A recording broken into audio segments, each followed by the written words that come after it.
Hello, my friends. Tonight, we will journey once more into the magical world of Hogwarts, where mystery stirs in the shadows and whispers echo through ancient walls. This is the story of Harry Potter and the Chamber of Secrets. So, are you ready? Take a deep breath and let the night open its pages as our journey begins. Chapter 1. The Worst Birthday. Not for the first time, an argument had broken out over breakfast at number 4, Privet Drive. Mr. Vernon Dursley had been woken in the early hours of the morning by a loud, hooting noise from his nephew Harry's room. Third time this week. He roared across the table. "If you can't control that owl, it'll have to go." Harry tried, yet again, to explain. "She's bored," he said. "She's used to flying around outside. If I could just let her out at night." "Do I look stupid?" snarled Uncle Vernon, a bit of fried egg dangling from his bushy mustache. "I know what'll happen if that owl's let out." He exchanged dark looks with his wife, Petunia. Harry tried to argue back, but his words were drowned by a long, loud belch from the Dursleys' son, Dudley. "I want more bacon." "There's more in the frying pan, sweetums," said Aunt Petunia, turning misty eyes on her massive son. "We must build you up while we've got the chance." "I don't like the sound of that school food." "Nonsense, Petunia. I never went hungry when I was at Smeltings," said Uncle Vernon heartily. "Dudley gets enough, don't you, son?" Dudley, who was so large his bottom drooped over either side of the kitchen chair, grinned and turned to Harry. "Pass the frying pan."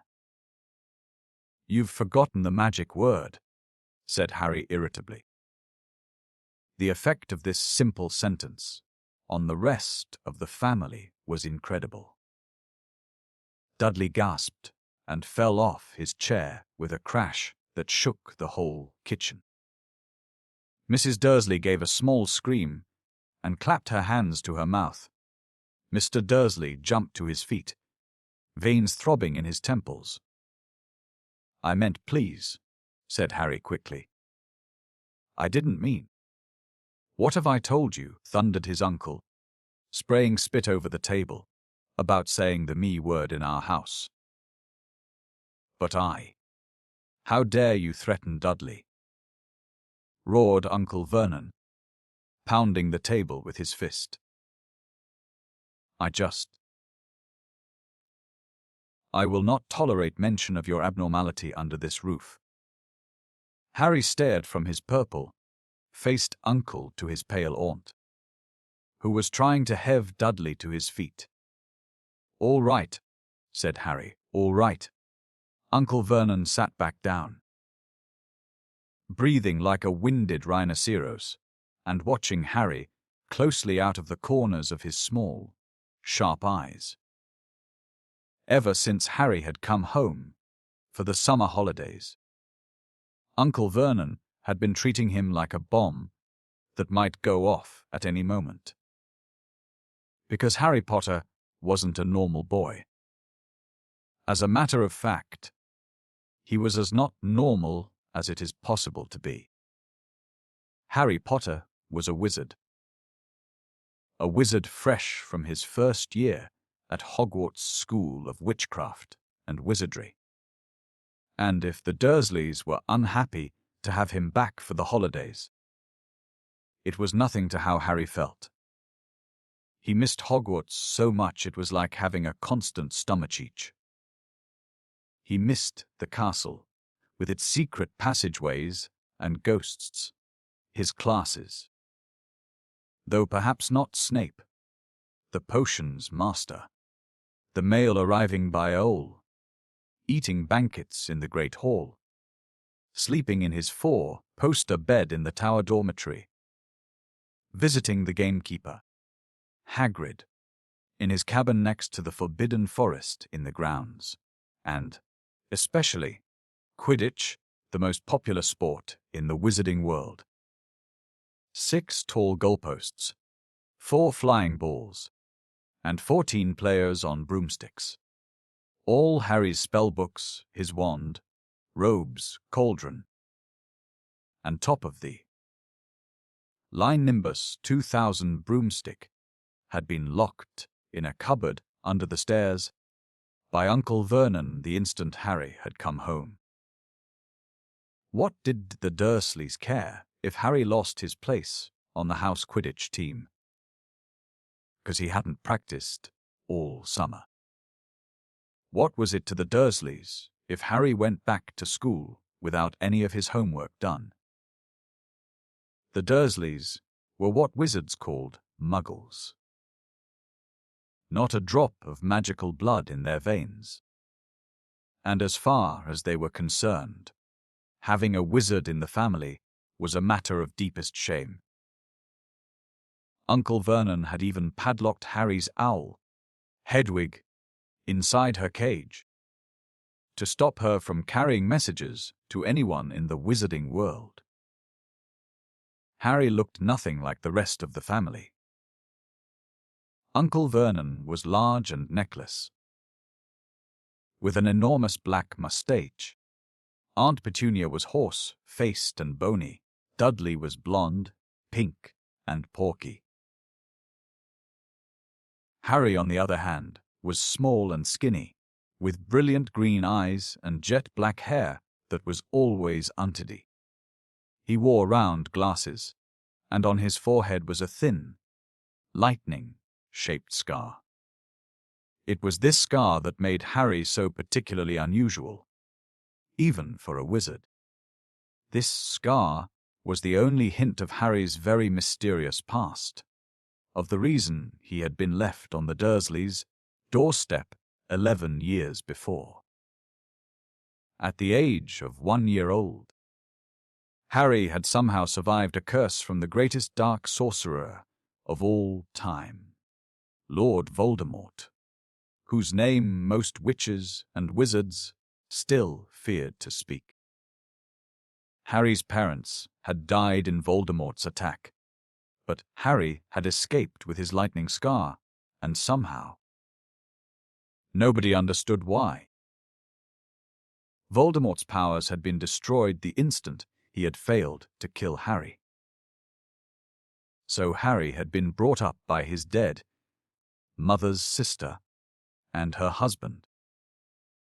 He had spent 10 years with the Dursleys, never understanding why he kept making odd things happen without meaning to. Believing the Dursleys' story that he had got his scar in the car crash that had killed his parents. And then, exactly a year ago, Hogwarts had written to Harry, and the whole story had come out. Harry had taken up his place at Wizard's School, where he and his scar were famous. But now the school year was over, and he was back with the Dursleys for the summer, back to being treated like a dog that had rolled in something smelly. The Dursleys hadn't even remembered that today happened to be Harry's 12th birthday. Of course, his hopes hadn't been high. They'd never given him a real present, let alone a cake, but to ignore it completely. At that moment, Uncle Vernon cleared his throat importantly and said, "Now, as we all know, today is a very important day." Harry looked up, hardly daring to believe it. "This could well be the day I make the biggest deal of my career," said Uncle Vernon. Harry went back to his toast. Of course, he thought bitterly. Uncle Vernon was talking about the stupid dinner party. He'd been talking of nothing else for 2 weeks. Some rich builder and his wife were coming to dinner, and Uncle Vernon was hoping to get a huge order from him. Uncle Vernon's company made drills. "I think we should run through the schedule one more time," said Uncle Vernon. "We should all be in position at 8 o'clock. Petunia, you will be." "In the lounge," said Aunt Petunia promptly, "waiting to welcome them graciously to our home." "Good, good. And Dudley?" "I'll be waiting to open the door." Dudley put on a foul, simpering smile. "May I take your coats, Mr. and Mrs. Mason? They'll love him," cried Aunt Petunia rapturously. "Excellent, Dudley," said Uncle Vernon. Then he rounded on Harry. "And you? I'll be in my bedroom, making no noise and pretending I'm not there," said Harry tonelessly. "Exactly," said Uncle Vernon nastily. "I will lead them into the lounge, introduce you, Petunia, and pour them drinks. At 8:15. "I'll announce dinner," said Aunt Petunia. "And, Dudley, you'll say." "May I take you through to the dining room, Mrs. Mason?" said Dudley, offering his fat arm to an invisible woman. "My perfect little gentleman," sniffed Aunt Petunia. "And you?" said Uncle Vernon viciously to Harry. "I'll be in my room, making no noise and pretending I'm not there," said Harry dully. "Precisely. Now, we should aim to get in a few good compliments at dinner. Petunia, any ideas?" "Vernon tells me you're a wonderful golfer, Mr. Mason. Do tell me where you bought your dress, Mrs. Mason." "Perfect. Dudley, how about? We had to write an essay about our hero at school. Mr. Mason and I wrote about you." This was too much for both Aunt Petunia and Harry. Aunt Petunia burst into tears and hugged her son, while Harry ducked under the table so they wouldn't see him laughing. "And you, boy?" Harry fought to keep his face straight as he emerged. "I'll be in my room, making no noise and pretending I'm not there," he said. "Too right, you will," said Uncle Vernon forcefully. "The Masons don't know anything about you, and it's going to stay that way. When dinner's over, you take Mrs. Mason back to the lounge for coffee, Petunia, and I'll bring the subject around to drills. With any luck, I'll have the deal signed and sealed before the news at 10. We'll be shopping for a vacation home in Majorca this time tomorrow." Harry couldn't feel too excited about this. He didn't think the Dursleys would like him any better in Majorca than they did on Private Drive. "Right. I'm off into town to pick up the dinner jackets for Dudley and me." "And you?" he snarled at Harry. "You stay out of your aunt's way while she's cleaning." Harry left through the back door. It was a brilliant, sunny day. He crossed the lawn, slumped down on the garden bench, and sang under his breath, "Happy birthday to me. Happy birthday to me." No cards, no presents, and he would be spending the evening pretending not to exist. He gazed miserably into the hedge. He had never felt so lonely. More than anything else at Hogwarts, more even than playing Quidditch, Harry missed his best friends, Ron Weasley and Hermione Granger. They, however, didn't seem to be missing him at all. Neither of them had written to him all summer, even though Ron had said he was going to ask Harry to come and stay. Countless times, Harry had been on the point of unlocking Hedwig's cage by magic and sending her to Ron and Hermione with a letter. but it wasn't worth the risk. Underage wizards weren't allowed to use magic outside of school. Harry hadn't told the Dursleys this.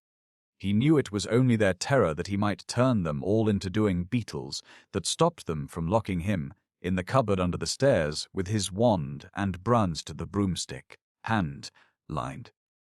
But, askermangst.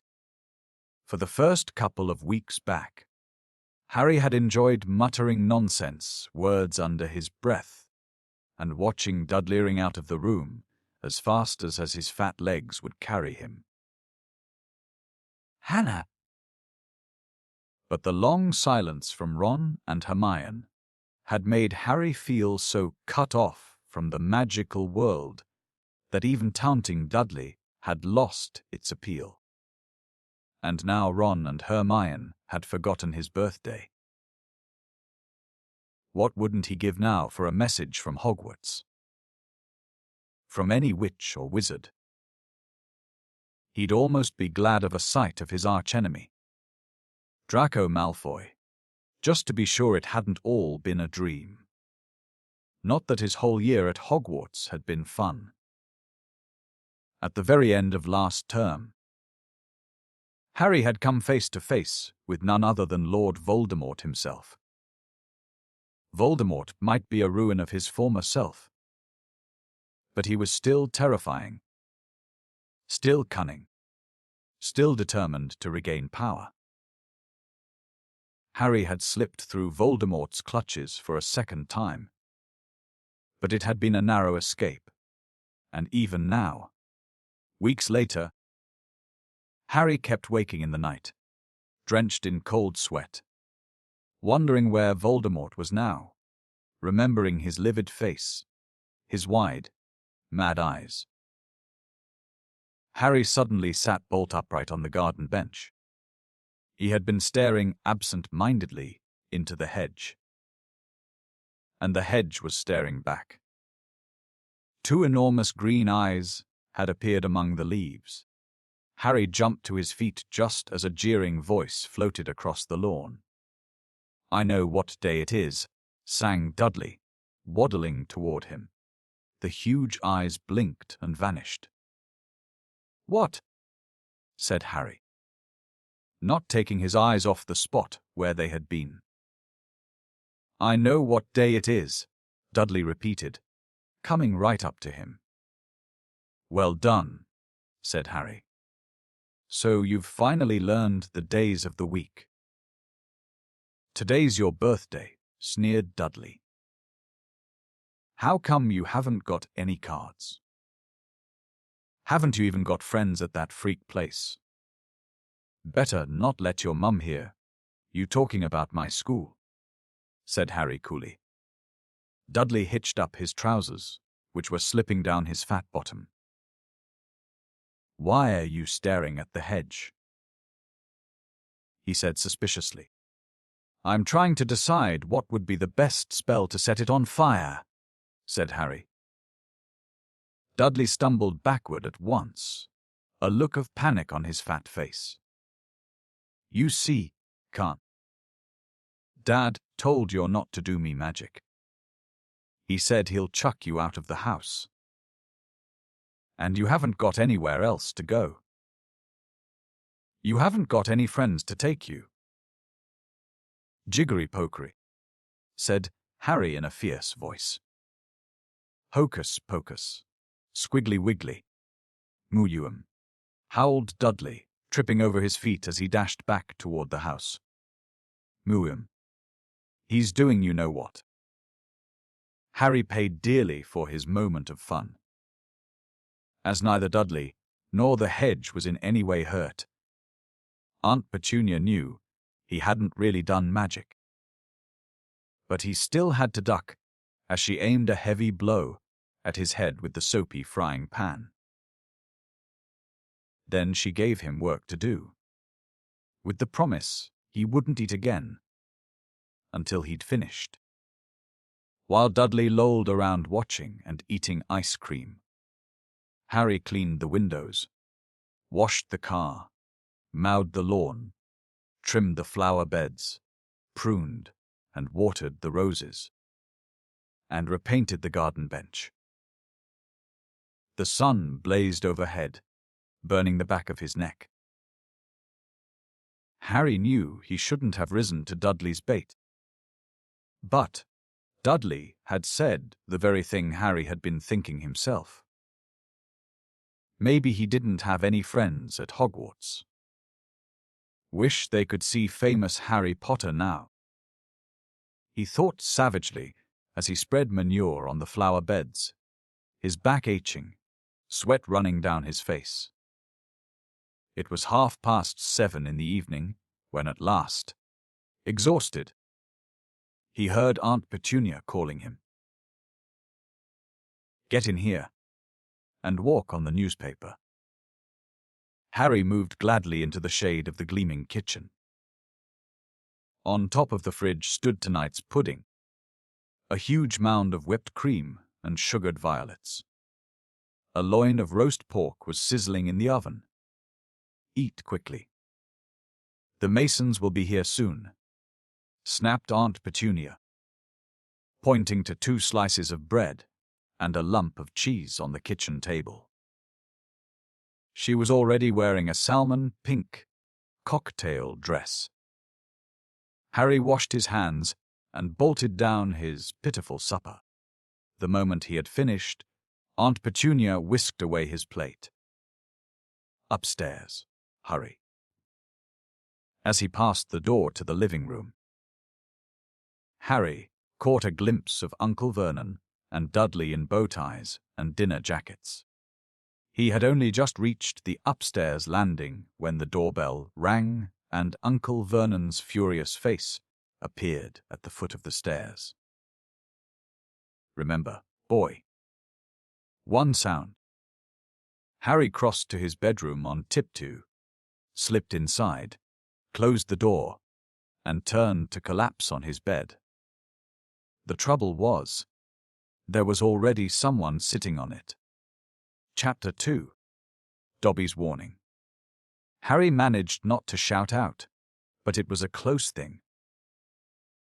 The little creature on the bed had large, bat-like ears and bulging green eyes the size of tennis balls. Harry knew instantly that this was what had been watching him out of the garden hedge that morning. As stared at each other, Harry heard Dudley's voice from the hall. "May I take your coats, Mr. and Mrs. Mason?" The creature slipped off the bed and bowed so low that the end of its long, thin nose touched the carpet. Harry noticed that it was wearing what looked like an old pillowcase, with rips for arm and leg holes. Hello," said Harry nervously. "Harry Potter," said the creature in a high-pitched voice Harry was sure would carry down the stairs. "So long has Dobby wanted to meet you, sir. Such an honor it is." Thank you," said Harry, edging along the wall and sinking into his desk chair, next to Hedwig, who was asleep in her large cage. He wanted to ask, "What are you?" but thought it would sound too rude. So instead he said, "Who are you?" "Dobby, sir. Just Dobby. Dobby the house elf," said the creature. "Oh, really?" said Harry. I don't want to be rude or anything, but this isn't a great time for me to have a house elf in my bedroom." Aunt Petunia's high, false laugh sounded from the living room. The elf hung his head. "Not that I'm not pleased to meet you," said Harry quickly. "But is there any particular reason you're here?" "Oh, yes, sir," said Dobby earnestly. "Dobby has come to tell you, sir. It is difficult, sir." Dobby wonders where to begin. "Sit down," said Harry politely, pointing at the bed. To his horror, the elf burst into tears. Very noisy tears. "Sit down," he wailed. Never. Never ever. Harry thought he heard the voices downstairs falter. I'm sorry, he whispered. I didn't mean to offend you or anything. Offend Dobby, choked the elf. Dobby has never been asked to sit down by a wizard. Like an equal. Harry, trying to say shay and look comforting at the same time, ushered Dobby back onto the bed, where he sat hiccoughing, looking like a large and very ugly doll. At last he managed to control himself, and sat with his great eyes fixed on Harry in an expression of watery adoration. You can't have met many decent wizards, said Harry, trying to cheer him up. Dobby shook his head. Then, without warning, he leaped up and started banging his head furiously on the window, shouting, Bad Dobby! Bad Dobby! Don't! What are you doing? Harry hissed, springing up and pulling Dobby back onto the bed. Hedwig had woken up with a particularly loud screech and was beating her wings wildly against the bars of her cage. Dobby had to punish himself, sir, said the elf, who had gone slightly cross-eyed. Dobby almost spoke ill of his family, sir. Your family. The wizard family Dobby serves, sir. Dobby is a house elf, bound to serve one house and one family forever. Do they know you're here? Asked Harry curiously. Dobby shuddered. Oh, no, sir, no. Dobby will have to punish himself most grievously for coming to see you, sir. Dobby will have to shut his ears in the oven door for this. If they ever knew, sir. But won't they notice if you shut your ears in the oven door? Dobby doubts it, sir. Dobby is always having to punish himself for something, sir. They lets Dobby get on with it, sir. Sometimes they reminds me to do extra punishments. But why don't you leave? Escape. A house elf must be set free, sir. And the family will never set Dobby free. Dobby will serve the family until he dies, sir. Harry stared. And I thought I had it bad staying here for another 4 weeks, he said. This makes the Dursleys sound almost human. Can't anyone help you? Can't I? Almost at once, Harry wished he hadn't spoken. Dobby dissolved again into wails of gratitude. Please, Harry whispered frantically, please be quiet. If the Dursleys hear anything, if they know you're here. Harry Potter asks if he can help Dobby. Dobby has heard of your greatness, sir, but of your goodness, Dobby never knew. Harry, who was feeling distinctly hot in the face, said, Whatever you've heard about my greatness is a load of rubbish. I'm not even top of my year at Hogwarts. That's Hermione. But he stopped quickly, because thinking about Hermione was painful. Harry Potter is humble and modest, said Dobby reverently, his orb like eyes aglow. Harry Potter speaks not of his triumph over he who must not be named. Voldemort, said Harry. Dobby clapped his hands over his bat ears and moaned. Ah, speak not the name, sir. Speak not the name. Sorry, said Harry quickly. I know lots of people don't like it. My friend Ron. He stopped again. Thinking about Ron was painful, too. Dobby leaned toward Harry, his eyes wide as headlights.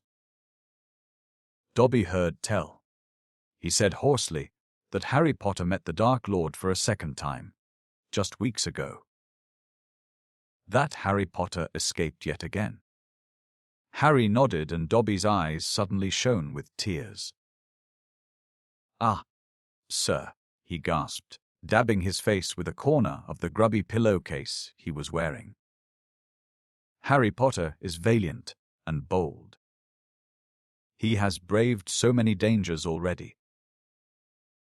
But Dobby has come to protect Harry Potter, to warn him, even if he does have to shut his ears in the oven door later. Harry Potter must not go back to Hogwarts. There was a silence broken only by the chink of knives and forks from downstairs and the distant rumble of Uncle Vernon's voice. "Due." "What?" Harry stammered. "But I've got to go back. Term starts on September 1st. It's all that's keeping me going. You don't know what it's like here. I don't belong here. I belong in your world.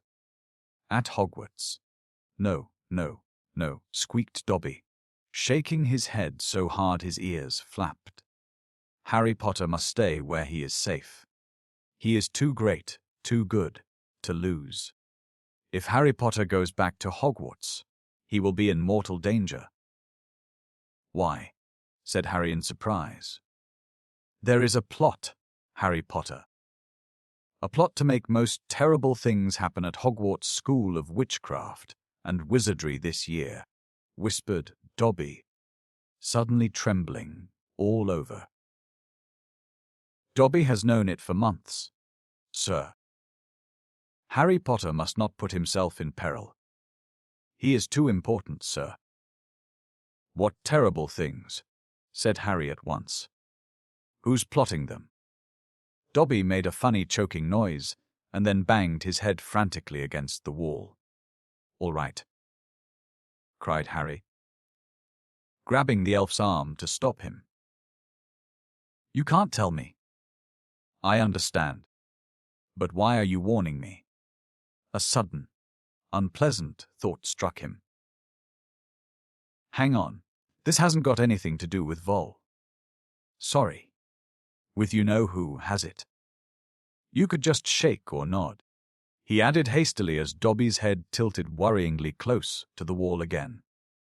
Slowly, Dobby shook his head. "Not he who must not be named, sir." But Dobby's eyes were wide, and he seemed to be trying to give Harry a hint. Harry, however, was completely lost. "He hasn't got a brother, has he?" Dobby shook his head, his eyes wider than ever. "Well then, I can't think who else would have a chance of making horrible things happen at Hogwarts," said Harry. "I mean, there's Dumbledore, for one thing. You know who Dumbledore is, don't you?" Dobby bowed his head. "Albus Dumbledore is the greatest headmaster Hogwarts has ever had. Dobby knows it, sir. Dobby has heard Dumbledore's powers rival those of he, who must not be named at the height of his strength. But, sir," Dobby's voice dropped to an urgent whisper, "there are powers Dumbledore doesn't. Powers no decent wizard." And before Harry could stop him, Dobby bounded off the bed, seized Harry's desk lamp, and started beating himself around the head with ear-splitting yelps. A sudden silence fell downstairs. 2 seconds later Harry, heart-thudding madly, heard Uncle Vernon coming into the hall. Calling, Dudley must have left his television on again, the little tyke. "Quick! In the closet," hissed Harry, stuffing Dobby in, shutting the door, and flinging himself onto the bed just as the door handle turned. "What the devil are you doing?" said Uncle Vernon through gritted teeth, his face horribly close to Harry's. "You've just ruined the punch-line of my Japanese golfer joke. One more sound, and you'll wish you'd never been born, boy." He stomped flat-footed from the room, shaking. Harry let Dobby out of the closet. See what it's like here, he said. See why I've got to go back to Hogwarts. It's the only place I've got. Well, I think I've got friends. Friends who don't even write to Harry Potter, said Dobby slyly. I expect they've just been. Wait a minute, said Harry, frowning. How do you know my friends haven't been writing to me? Dobby shuffled his feet. Harry Potter mustn't be angry with Dobby. Dobby did it for the best. Have you been stopping my letters? Dobby has them here, sir, said the elf, stepping nimbly out of Harry's reach. He pulled a thick wad of envelopes from the inside of the pillowcase he was wearing. Harry could make out Hermione's neat writing, Ron's untidy scrawl, and even a scribble that looked as though it was from the Hogwarts gamekeeper, Hagrid. Dobby blinked anxiously up at Harry.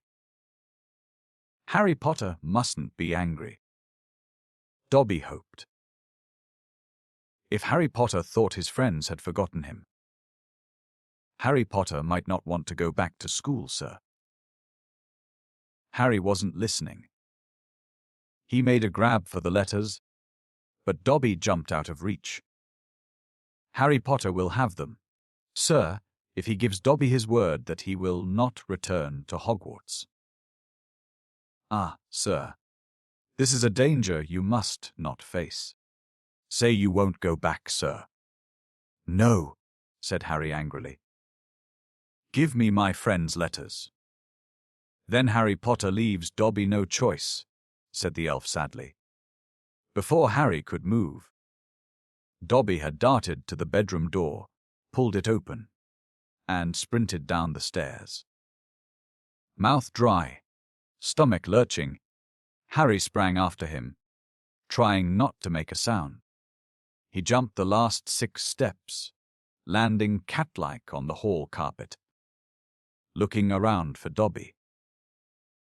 From the dining room he heard Uncle Vernon saying, "Tell Petunia that very funny story about those American plumbers, Mr. Mason.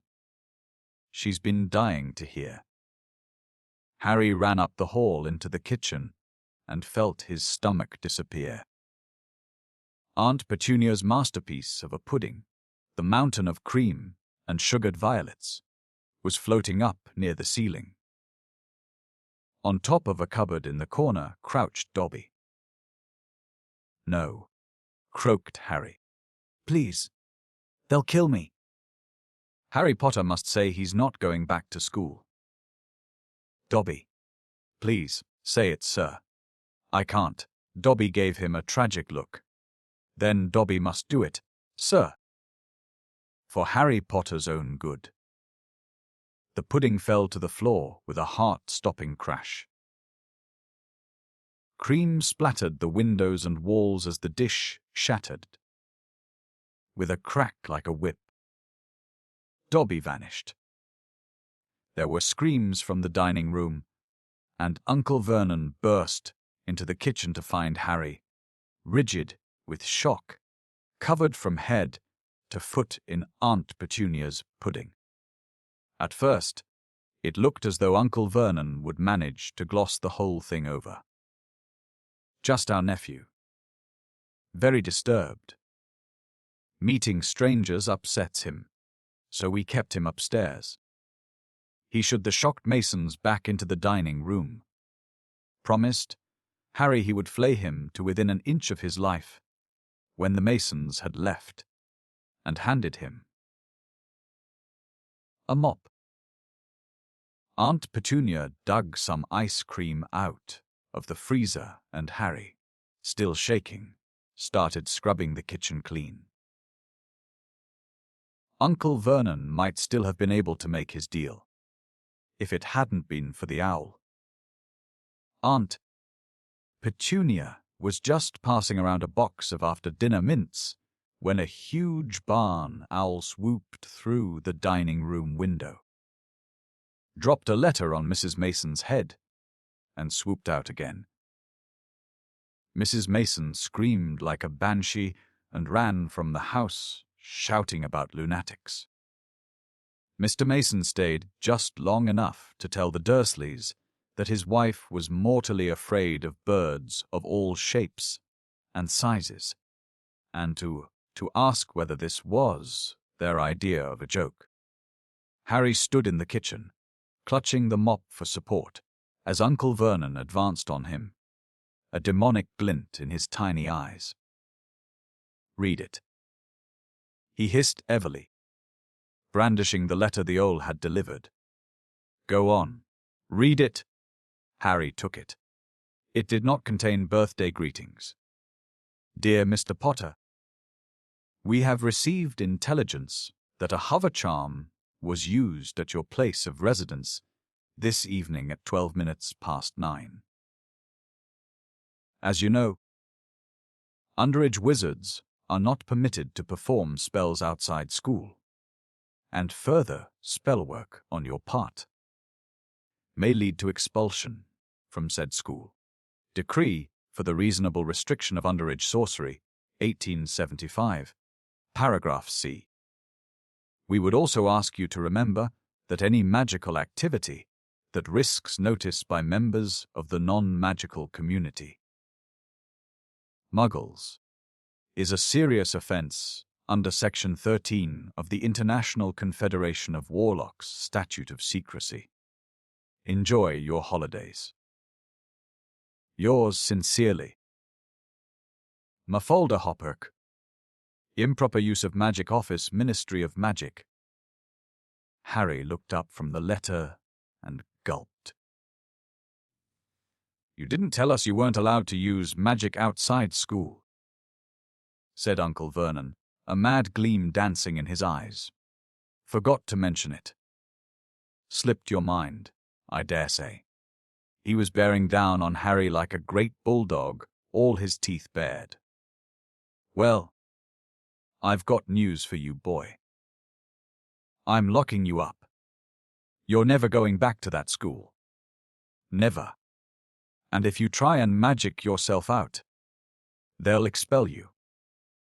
And laughing like a maniac, he dragged Harry back upstairs.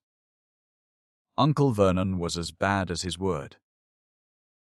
The following morning, he paid a man to fit bars on Harry's window. He himself fitted a cat flap in the bedroom door, so that small amounts of food could be pushed inside 3 times a day. They let Harry out to use the bathroom morning and evening. Otherwise, he was locked in his room around the clock. 3 days later, the Dursleys were showing no sign of relenting, and Harry couldn't see any way out of his situation. He lay on his bed watching the sun sinking behind the bars on the window, and wondered, miserably, what was going to happen to him. What was the good of magicking himself out of his room if Hogwarts would expel him for doing it? Yet life at Private Drive had reached an all-time low. Now that the Dursleys knew they weren't going to wake up as fruit bats, he had lost his only weapon. Dobby might have saved Harry from horrible happenings at Hogwarts, but the way things were going, he'd probably starve to death anyway. The cat flap rattled, and Aunt Petunia's hand appeared, pushing a bowl of canned soup into the room. Harry, whose insides were aching with hunger, jumped off his bed and seized it. The soup was stone cold, but he drank half of it in one gulp. Then he crossed the room to Hedwig's cage and tipped the soggy vegetables at the bottom of the bowl into her empty food tray. She ruffled her feathers and gave him a look of deep disgust. "It's no good turning your beak up at it." "That's all we've got," said Harry grimly. He put the empty bowl back on the floor, next to the cat flap, and lay back down on the bed, somehow even hungrier than he had been before the soup. Supposing he was still alive in another 4 weeks, what would happen if he didn't turn up at Hogwarts? Would someone be sent to see why he hadn't come back? Would they be able to make the Dursleys let him go? The room was growing dark. Exhausted, stomach rumbling, mind spinning over the same unanswerable questions, Harry fell into an uneasy sleep. He dreamed that he was on show in a zoo, with a card-reading underage wizard attached to his cage. People goggled through the bars at him as he lay, starving and weak, on a bed of straw. He saw Dobby's face in the crowd and shouted out, asking for help. But Dobby called, "Harry Potter is safe there, sir," and vanished. Then the Dursleys appeared and Dudley rattled the bars of the cage, laughing at him. "Stop it," Harry muttered as the rattling pounded in his sore head. "Leave me alone. Cut it out. I'm trying to sleep." He opened his eyes. Moonlight was shining through the bars on the window, and someone was goggling through the bars at him. A freckle-faced, red-haired, long-nosed someone. Ron Weasley was outside Harry's window. Chapter 3. The Burrow. "Ron," breathed Harry, creeping to the window and pushing it up so they could talk through the bars. "Ron, how did you?" "What the?" Harry's mouth fell open as the full impact of what he was seeing hit him. Ron was leaning out of the back window of an old turquoise car, which was parked in midair. Grinning at Harry from the front seats were Fred and George, Ron's elder twin brothers. "All right, Harry?" asked George. "What's been going on?" said Ron. "Why haven't you been answering my letters? I've asked you to stay about 12 times. And then Dad came home and said you'd got an official warning for using magic in front of Muggles." "It wasn't me." "And how did he know?" "He works for the Ministry," said Ron. "You know we're not supposed to do spells outside school." "You should talk," said Harry, staring at the floating car. "Oh, this doesn't count," said Ron. "We're only borrowing this. It's Dad's. We didn't enchant it. But doing magic in front of those Muggles you live with. I told you, I didn't. But it'll take too long to explain now. Look. Can you tell them at Hogwarts that the Dursleys have locked me up and won't let me come back? And obviously, I can't magic myself out, because the Ministry'll think that's the second spell I've done in 3 days. So..."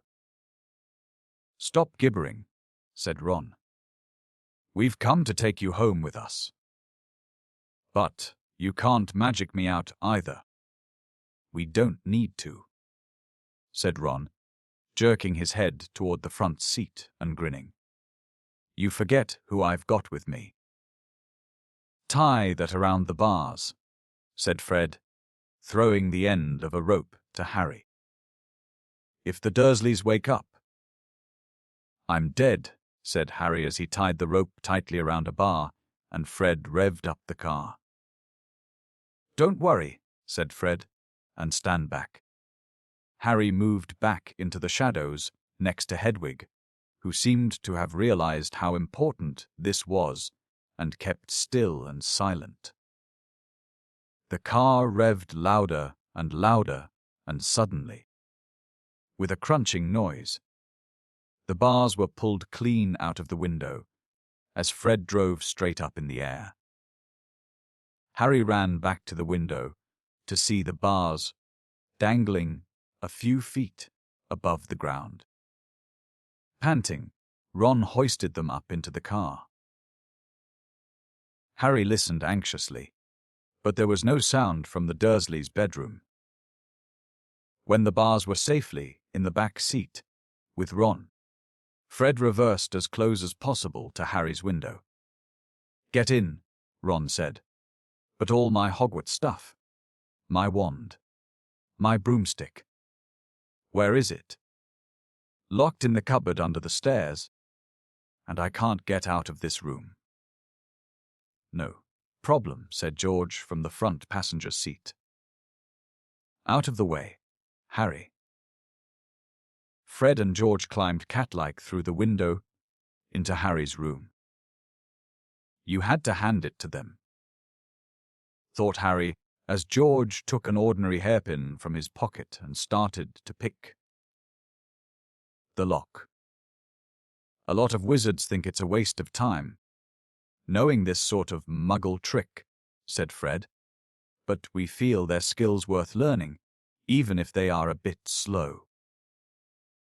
There was a small click, and the door swung open. "So, we'll get your trunk. You grab anything you need from your room and hand it out to Ron," whispered George. "Watch out for the bottom stair. It creaks." Harry whispered back as the twins disappeared onto the dark landing. Harry dashed around his room, collecting his things and passing them out of the window to Ron. Then he went to help Fred and George heave his trunk up the stairs. Harry heard Uncle Vernon cough. At last, panting, they reached the landing, then carried the trunk through Harry's room to the open window. Fred climbed back into the car to pull with Ron, and Harry and George pushed from the bedroom side. Inch by inch, the trunk slid through the window. Uncle Vernon coughed again. "A bit more," panted Fred, who was pulling from inside the car. "One good push." Harry and George threw their shoulders against the trunk, and it slid out of the window into the back seat of the car. "Okay, let's go," George whispered. But as Harry climbed onto the windowsill, there came a sudden loud screech from behind him, followed immediately by the thunder of Uncle Vernon's voice. "That ruddy owl. I've forgotten Hedwig." Harry tore back across the room as the landing light clicked on. He snatched up Hedwig's cage, dashed to the window, and passed it out to Ron. He was scrambling back onto the chest of drawers when Uncle Vernon hammered on the unlocked door, and it crashed open. For a split second, Uncle Vernon stood framed in the doorway. Then he let out a bellow like an angry bull and dived at Harry, grabbing him by the ankle. Ron, Fred, and George seized Harry's arms and pulled as hard as they could. "Petunia!" roared Uncle Vernon. "He's getting away. He's getting away." But the Weasleys gave a gigantic tug, and Harry's leg slid out of Uncle Vernon's grasp. Harry was in the car. He'd slammed the door shut. "Put your foot down, Fred," yelled Ron, and the car shot suddenly toward the moon. Harry couldn't believe it. He was free. He rolled down the window, the night air whipping his hair, and looked back at the shrinking rooftops of Privet Drive. Uncle Vernon, Aunt Petunia, and Dudley were all hanging, dumbstruck, out of Harry's window.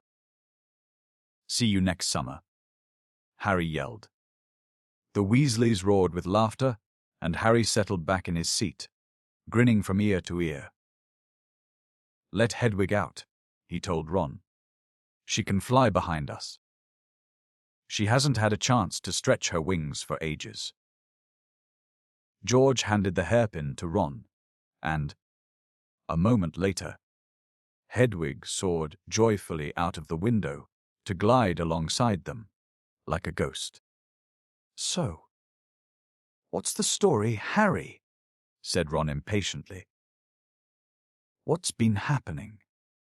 Harry told them all about Dobby, the warning he'd given Harry, and the fiasco of the violet pudding.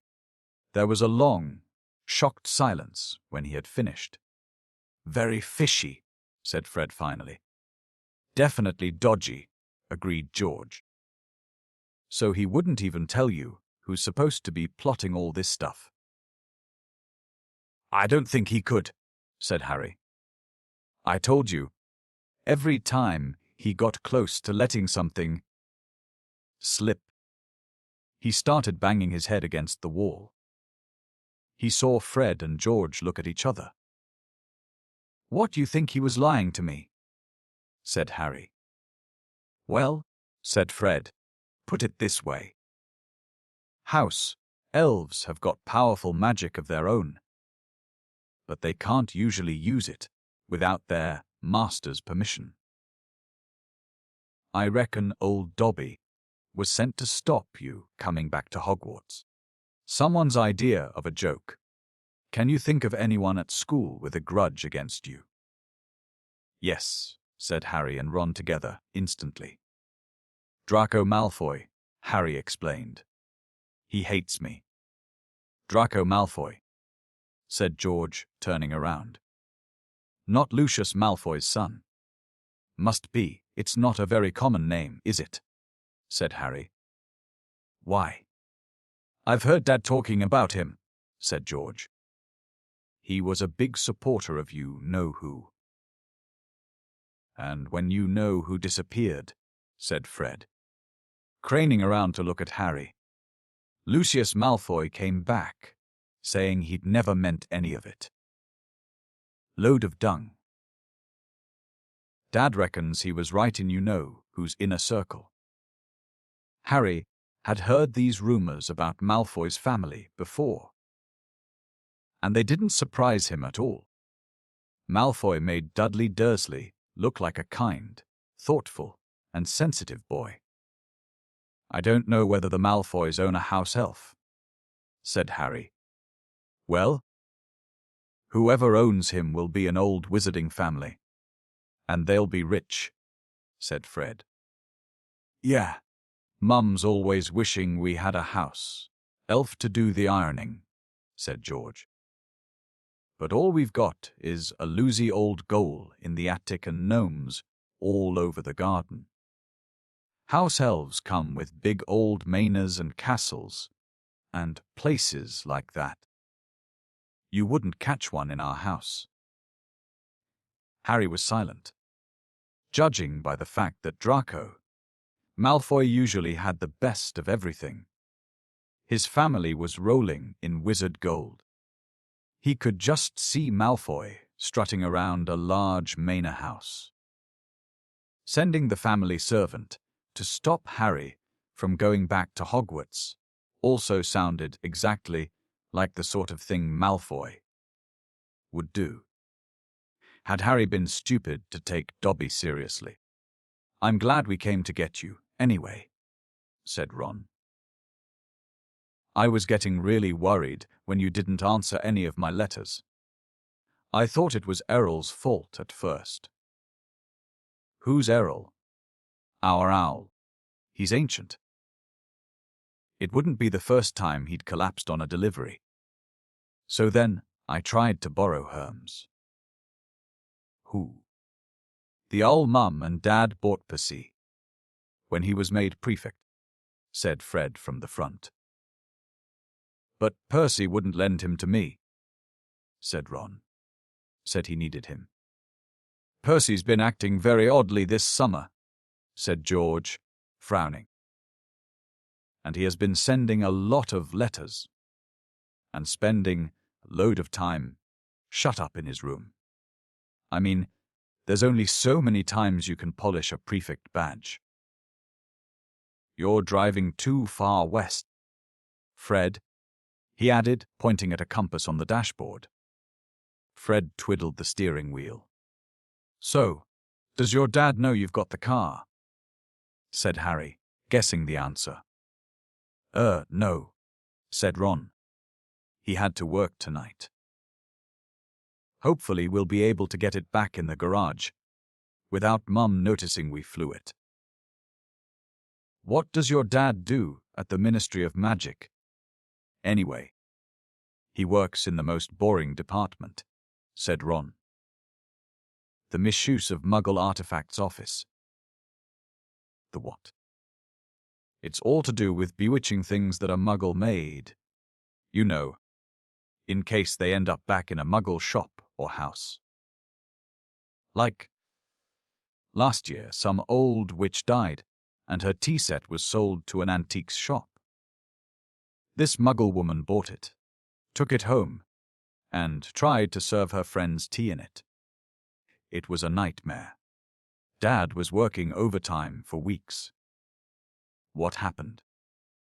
The teapot went berserk and squirted boiling tea all over the place, and one man ended up in the hospital with the sugar tongues clamped to his nose.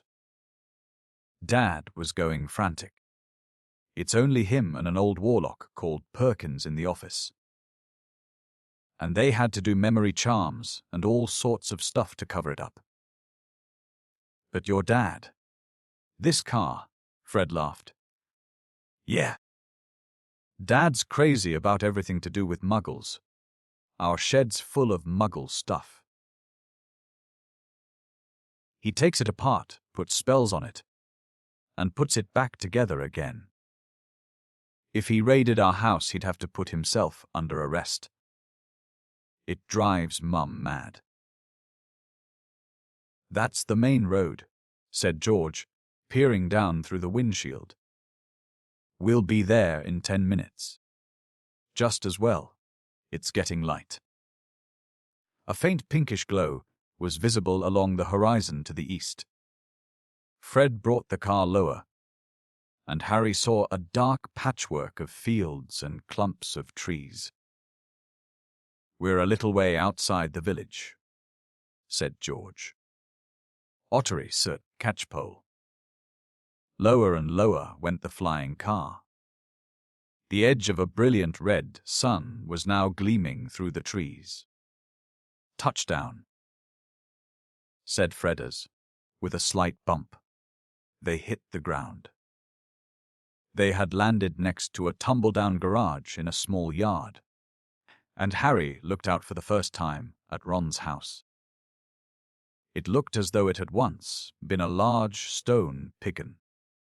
But extra rooms had been added here and there until it was several stories high and so crooked it looked as though were held up by magic. Which, Harry reminded himself, it probably was. 4 or 5 chimneys were perched on top of the red roof. A lopsided sign stuck in the ground, near the entrance read, "The Burrow." Around the front door lay a jumble of rubber boots and a very rusty cauldron. Several fat brown chickens were pecking their way around the yard. "It's not much," said Ron. "It's wonderful," said Harry happily, thinking of Privet Drive. They got out of the car. "Now, we'll go upstairs really quietly," said Fred, "and wait for Mum to call us for breakfast. Then, Ron, you come bounding downstairs going, 'Mum, who turned up in the night?' And she'll be all pleased to see Harry, and no one need ever know we flew the car." "Right," said Ron. "Come on, Harry. I sleep at the top." Ron had gone a nasty greenish color, his eyes fixed on the house. The other 3 wheeled around. Mrs. Weasley was marching across the yard, scattering chickens, and for a short, plump, kind-faced woman, it was remarkable how much she looked like a saber-toothed tiger. "Ah," said Fred. "Oh, dear," said George. Mrs. Weasley came to a halt in front of them, her hands on her hips, staring from one guilty face to the next. She was wearing a flowered apron with a wand sticking out of the pocket. "So," she said. "Morning, Mum," said George, in what he clearly thought was a jaunty, winning voice. "Have you any idea how worried I've been?" said Mrs. Weasley in a deadly whisper. "Sorry, Mum, but see, we had to." All three of Mrs. Weasley's sons were taller than she was, but they cowered as her rage broke over them. Beds empty.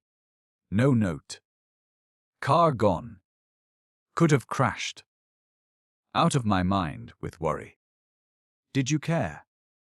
Never, as long as I've lived. You wait until your father gets home. We never had trouble like this from Bill or Charlie or Percy. Perfect Percy, muttered Fred. You could do with taking a leaf out of Percy's book, yelled Mrs. Weasley, prodding a finger in Fred's chest. You could have died. You could have been seen. You could have lost your father his job. It seemed to go on for hours. Mrs. Weasley had shouted herself hoarse before she turned on Harry, who backed away. I'm very pleased to see you. Harry, dear, she said. Come in and have some breakfast. She turned and walked back into the house, and Harry, after a nervous glance at Ron, who nodded encouragingly, followed her. The kitchen was small and rather cramped.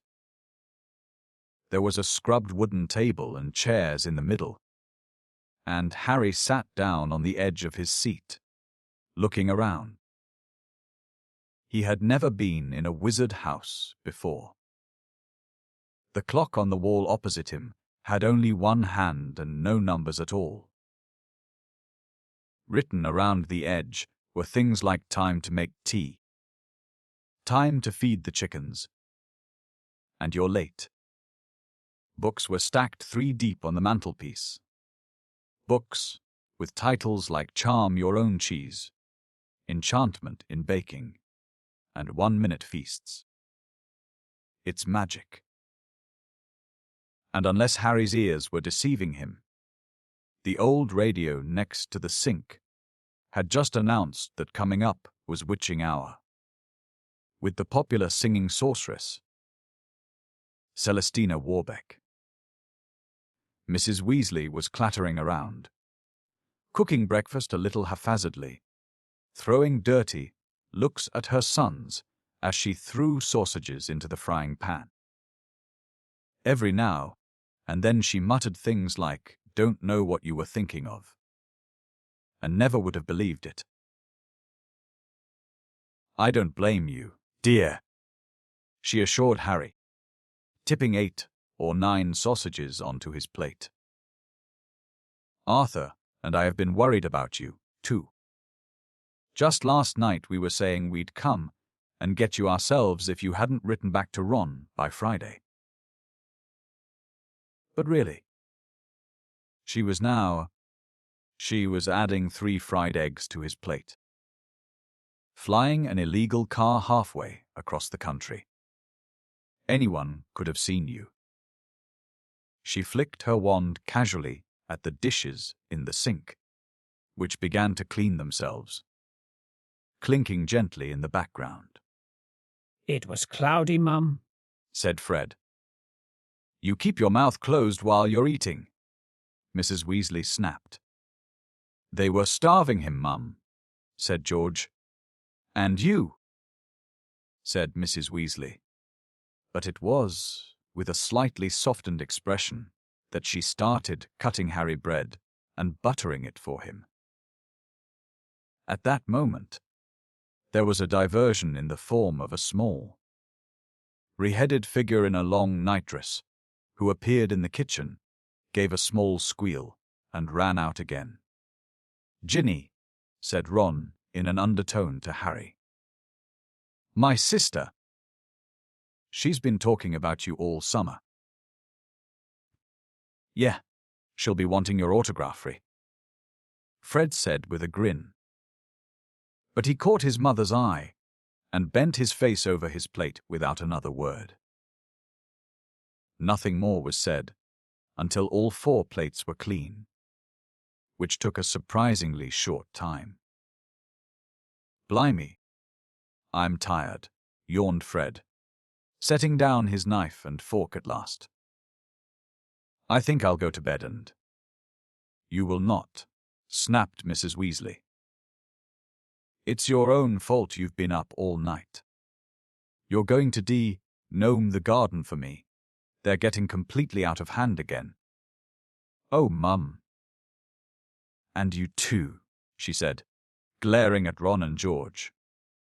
You can go up to bed, dear. She added to Harry. You didn't ask them to fly that wretched car. But Harry, who felt wide awake, said quickly, I'll help Ron. I've never seen a gnoming. That's very sweet of you. Dear, but it's dull work, said Mrs. Weasley. Now, let's see what Lockhart's got to say on the subject. And she pulled a heavy book from the stack on the mantelpiece. George groaned. Mum, we know how to degnome a garden. Harry looked at the cover of Mrs. Weasley's book. Written across it in fancy gold, letters were the words Gilderoy. Lockhart's Guide to Household Pests. There was a big photograph on the front of a very good-looking wizard with wavy blonde hair and bright blue eyes. As always in the wizarding world, the photograph was moving. The wizard, who Harry supposed was Gilderoy Lockhart, kept winking cheekily up at them all.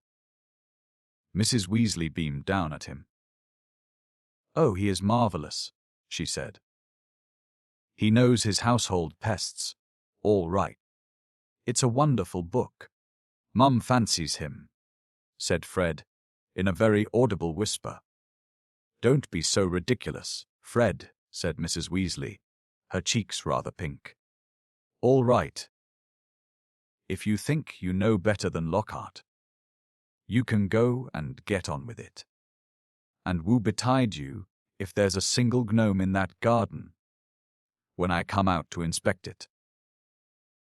Yawning and grumbling, the Weasleys slouched outside with Harry behind them. The garden was large, and in Harry's eyes, exactly what a garden should be. The Dursleys wouldn't have liked it. There were plenty of weeds, and the grass needed cutting. But there were gnarled trees all around the walls, plants Harry had never seen spilling from every flower bed, and a big green pond full of frogs. Muggles have garden gnomes, too, you know, Harry told Ron as they crossed the lawn. Yeah, I've seen those things they think are gnomes, said Ron. Bent double with his head in a puny bush, like fat little Santa Clauses with fishing rods. There was a violent, scuffling noise. The puny bush shuddered, and Ron straightened up. This is a gnome, he said grimly. Ger off me, squealed the gnome. It was certainly nothing like Santa Claus. It was small and leathery-looking, with a large, knobby, bald head, exactly like a potato. Ron held it at arm's length as it kicked at him with its horny little feet. He grasped it around the ankles and turned it upside down. This is what you have to do, he said. He raised the gnome above his head. Ger off me. And started to swing it in great circles like a lasso. Seeing the shocked look on Harry's face, Ron added, it doesn't hurt them.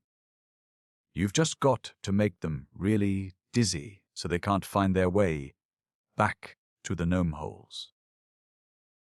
He let go of the gnome's ankles. It flew 20 feet into the air and landed with a thud in the field over the hedge. "Pitiful," said Fred. "I bet I can get mine beyond that stump." Harry learned quickly not to feel too sorry for the gnomes. He decided just to drop the first one he caught over the hedge, but the gnome, sensing weakness, sank its razor-sharp teeth into Harry's finger, and he had a hard job shaking it off. Until, wow, Harry, that must have been 50 feet. The air was soon thick with flying gnomes. "See, they're not too bright," said George, seizing 5 or 6 gnomes once. "The moment they know dead groaming's going on, they storm up to have a look. You'd think they'd have learned by now just to stay put." Soon, the crowd of gnomes in the field started walking away in a straggling line, their little shoulders hunched. "They'll be back," said Ron as they watched the gnomes disappear into the hedge on the other side of the field. "They love it here. Dad's too soft with them. He thinks they're funny." Just then, the front door slammed. "He's back," said George. "Dad's home." They hurried through the garden and back into the house. Mr. Weasley was slumped in a kitchen chair with his glasses off and his eyes closed. He was a thin man, going bald, but the little hair he had was as red as any of his children's. He was wearing long green robes, which were dusty and travel-worn.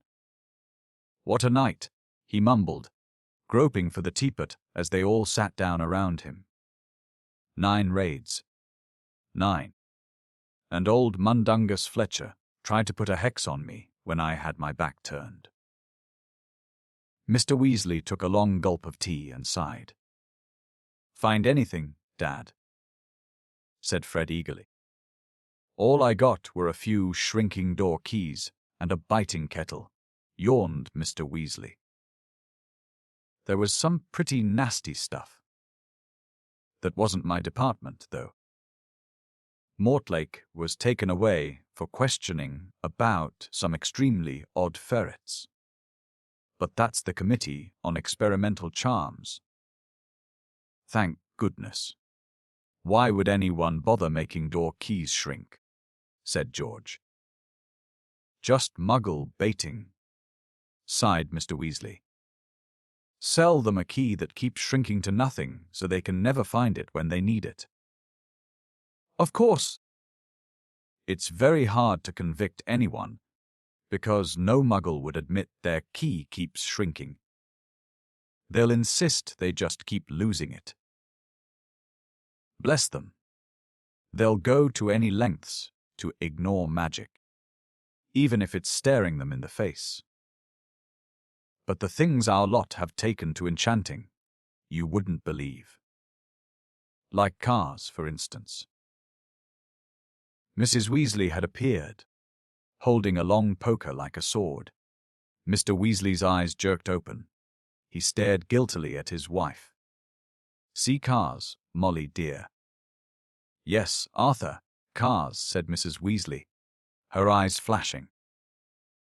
Imagine a wizard buying a rusty old car and telling his wife all he wanted to do with it was take it apart to see how it worked, while really he was enchanting it to make it fly. Mr. Weasley blinked. "Well, dear, I think you'll find that he would be quite within the law to do that, even if...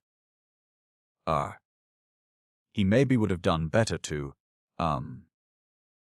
tell his wife the truth. There's a loophole in the law, you'll find. As long as he wasn't intending to fly the car, the fact that the car could fly wouldn't. Arthur Weasley, you made sure there was a loophole when you wrote that law," shouted Mrs. Weasley.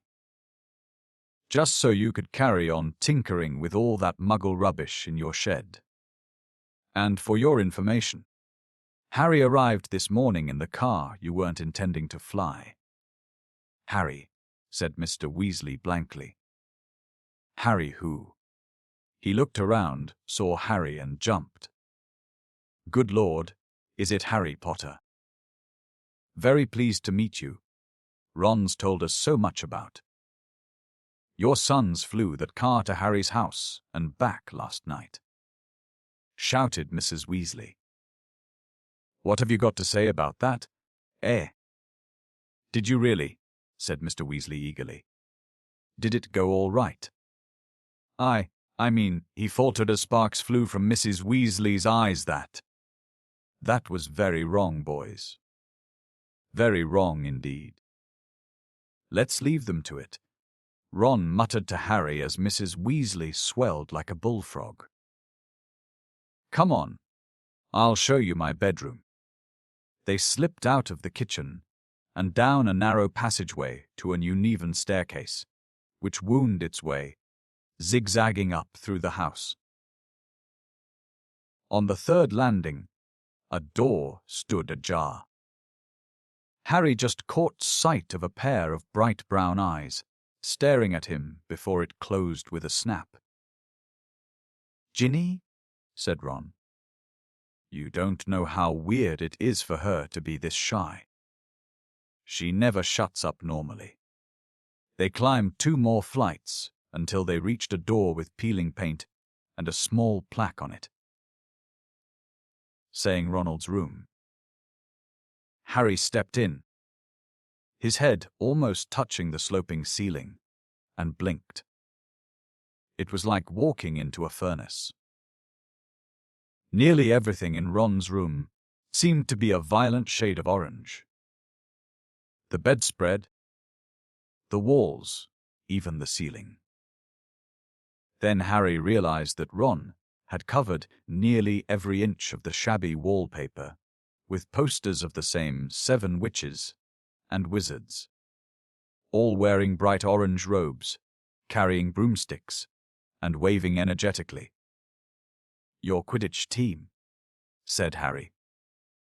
"The Chudley Cannons," said Ron, pointing at the orange bedspread, which was emblazoned with 2 giant black C's and a speeding cannonball. "Ninth in the league." Ron's school spellbooks were stacked untiddedly in a corner, next to a pile of comics that all seemed to feature the adventures of Martin Miggs, the Mad Muggle. Ron's magic wand was lying on top of a fish tank full of frog, spawn on the windowsill, next to his fat grey rat, Scabbers, who was snoozing in a patch of sun. Harry stepped over a pack of Self, shuffling playing cards on the floor, and looked out of the tiny window. In the field far below, he could see a gang of gnomes, sneaking one by one back through the Weasleys' hedge. Then he turned to look at Ron, who was watching him almost nervously, as though waiting for his opinion. "It's a bit small," said Ron quickly. "Not like that room you had with the Muggles. And I'm right underneath the ghoul in the attic. He's always banging on the pipes and groaning." But Harry, grinning widely, said, "This is the best house I've ever been in." Ron's ears went pink. Chapter 4. At Flourish and Blots. Life at the Burrow was as different as possible from life on Private Drive. The Dursleys liked everything neat and ordered. The Weasleys' house burst with the strange and unexpected. Harry got a shock the first time he looked in the mirror over the kitchen mantelpiece, and it shouted, "Tuck your shirt in." Scruffy. The ghoul in the attic howled and dropped pipes, whenever he felt things were getting too quiet, and small explosions from Fred and George's bedroom were considered perfectly normal. Alvand. What Harry found most unusual about life at Ron's, however, wasn't the talking mirror or the clanking goal. It was the fact that everybody there seemed to like him. Mrs. Weasley fussed over the state of his socks and tried to force him to eat 4th helpings at every meal. Got perfectly mean. Mr. Weasley liked Harry to sit next to him at the dinner table, so that he could bombard him with questions about life with muggles, asking him to explain how things like plugs and the postal service worked. Fascinating, he would say as Harry talked him through using a telephone. Ingenious, really. How many ways muggles have found of getting along without magic. Harry heard from Hogwarts one sunny morning about a week after he had arrived at the Burrow. He and Ron went down to breakfast to find Mr. and Mrs. Weasley and Ginny already sitting at the kitchen table. The moment she saw Harry, Ginny accidentally knocked her porridge bowl to the floor with a loud clatter. Ginny seemed very prone to knocking things over whenever Harry entered a room. She dived under the table to retrieve the bowl and emerged with her face glowing like the setting sun, pretending he hadn't noticed this. Harry sat down and took the toast Mrs. Weasley offered him. "Letters from school," said Mr. Weasley, passing Harry and Ron identical envelopes of yellowish parchment, addressed in green ink. "Dumbledore already knows you're here, Harry. Doesn't miss a trick, that man. You two've got them too," he added, as Fred and George ambled in, still in their pajamas. For a few minutes there was silence as they all read their letters. Harry's told him to catch the Hogwarts Express, as usual, from King's Cross Station on September 1st. There was also a list of the new books he'd need for the coming year. Second-year students will require the Standard Book of Spells, Grade 2, by Miranda Goshawk, Break with a Banshee by Gilderoy Lockhart, Gadding with Goals by Gilderoy Lockhart, Holidays with Hags by Gilderoy Lockhart, Travels with Trolls by Gilderoy Lockhart, Voyages with Vampires by Gilderoy Lockhart, Wanderings with Werewolves by Gilderoy Lockhart, Year with the Yeti by Gilderoy Lockhart. Fred, who had finished his own list, peered over at Harry's. "You've been told to get all Lockhart's books, too," he said. "The new defense against the dark arts teacher must be a fan. Bet it's a witch." At this point, Fred caught his mother's eye and quickly busied himself with the marmalade. "That lot won't come cheap," said George, with a quick look at his parents. "Lockhart's books are really expensive." "Well, we'll manage," said Mrs. Weasley, but she looked worried. "I expect we'll be able to pick up a lot of Ginny's things secondhand." "Oh. Are you starting at Hogwarts this year?" Harry asked Ginny. She nodded, blushing to the roots of her flaming hair, and put her elbow in the butter dish. Fortunately, no one saw this except Harry, because just then Ron's elder brother Percy walked in. He was already dressed, his Hogwarts prefect badge pinned to his sweater vest. "Morning, all," said Percy briskly. "Lovely day." He sat down in the only remaining chair, but leaped up again almost immediately, pulling from underneath him a molting, grey feather duster. At least, that was what Harry thought it was, until he saw that it was breathing. "Errol," said Ron, taking the limp owl from Percy and extracting a letter from under its wing. Finally, he's got Hermione's answer. "I wrote to her saying we were going to try and rescue you from the Dursleys." He carried Errol to a perch just inside the back door and tried to stand him on it. But Errol flopped straight off again, so Ron laid him on the draining board instead, muttering, "Pathetic." Then he ripped open Hermione's letter and read it out loud. "Dear Ron, and Harry, if you're there. I hope everything went all right, and that Harry is okay, and you didn't do anything illegal to get him out. Ron, because that would get Harry into trouble. 2. I've been really worried, and if Harry is all right, will you please let me know at once? But perhaps it would be better if you used a different owl, because I think another delivery might finish your one off. I'm very busy with schoolwork, of course." "How can she be?" said Ron in horror.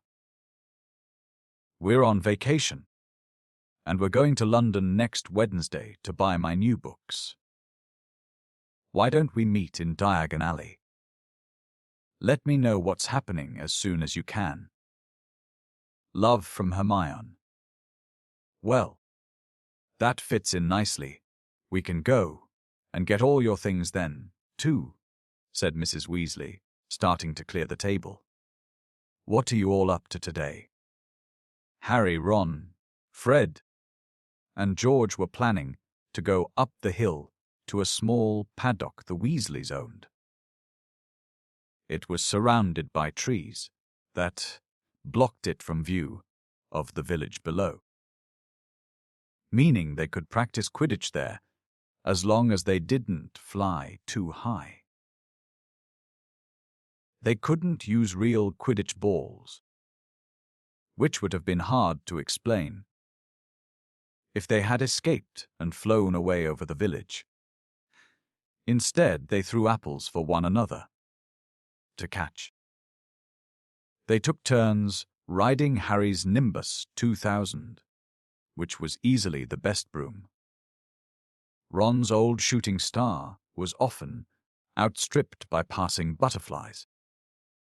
5 minutes later they were marching up the hill, broomsticks over their shoulders.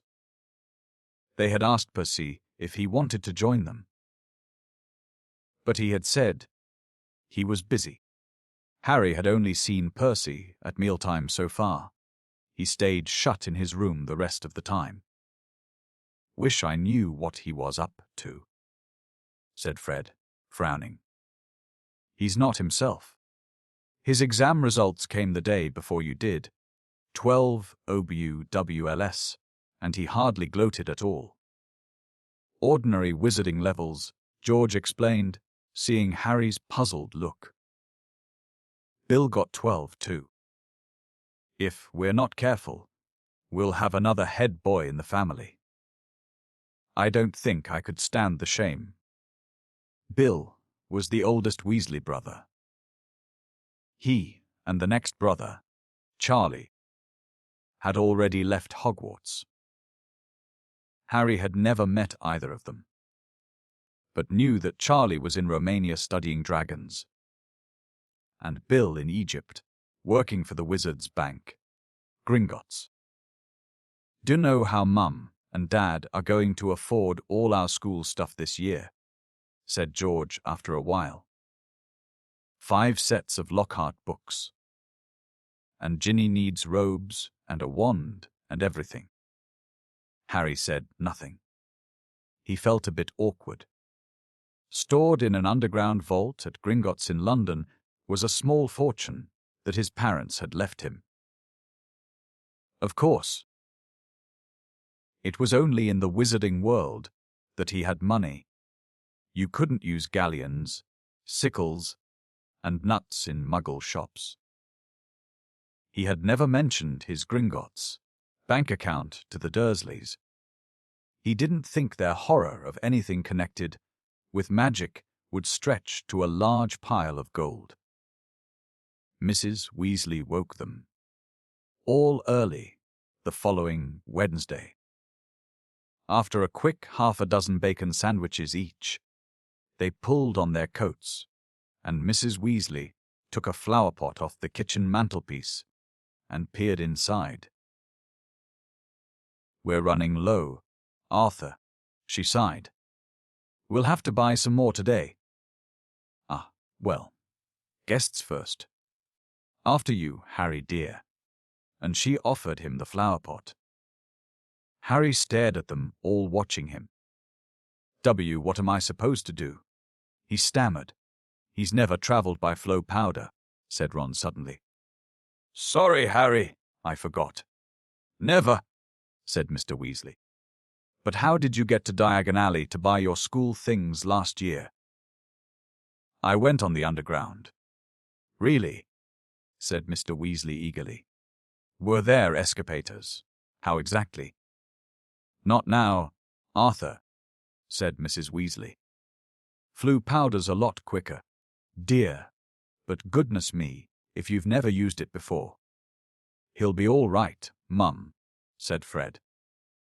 "Harry, watch us first."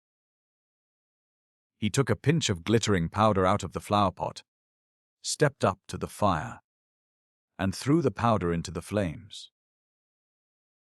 With a roar, the fire turned emerald green and rose higher than Fred, who stepped right into it, shouted, "Diagon Alley," and vanished. "You must speak clearly, dear," Mrs. Weasley told Harry as George dipped his hand into the flower pot. "And be sure to get out at the right grate." "The right what?" said Harry nervously as the fire roared and whipped George out of sight too. "Well, there are an awful lot of wizard fires to choose from. You know, but as long as you've spoken clearly." "He'll be fine, Molly." "Don't fuss," said Mr. Weasley, helping himself to flow powder.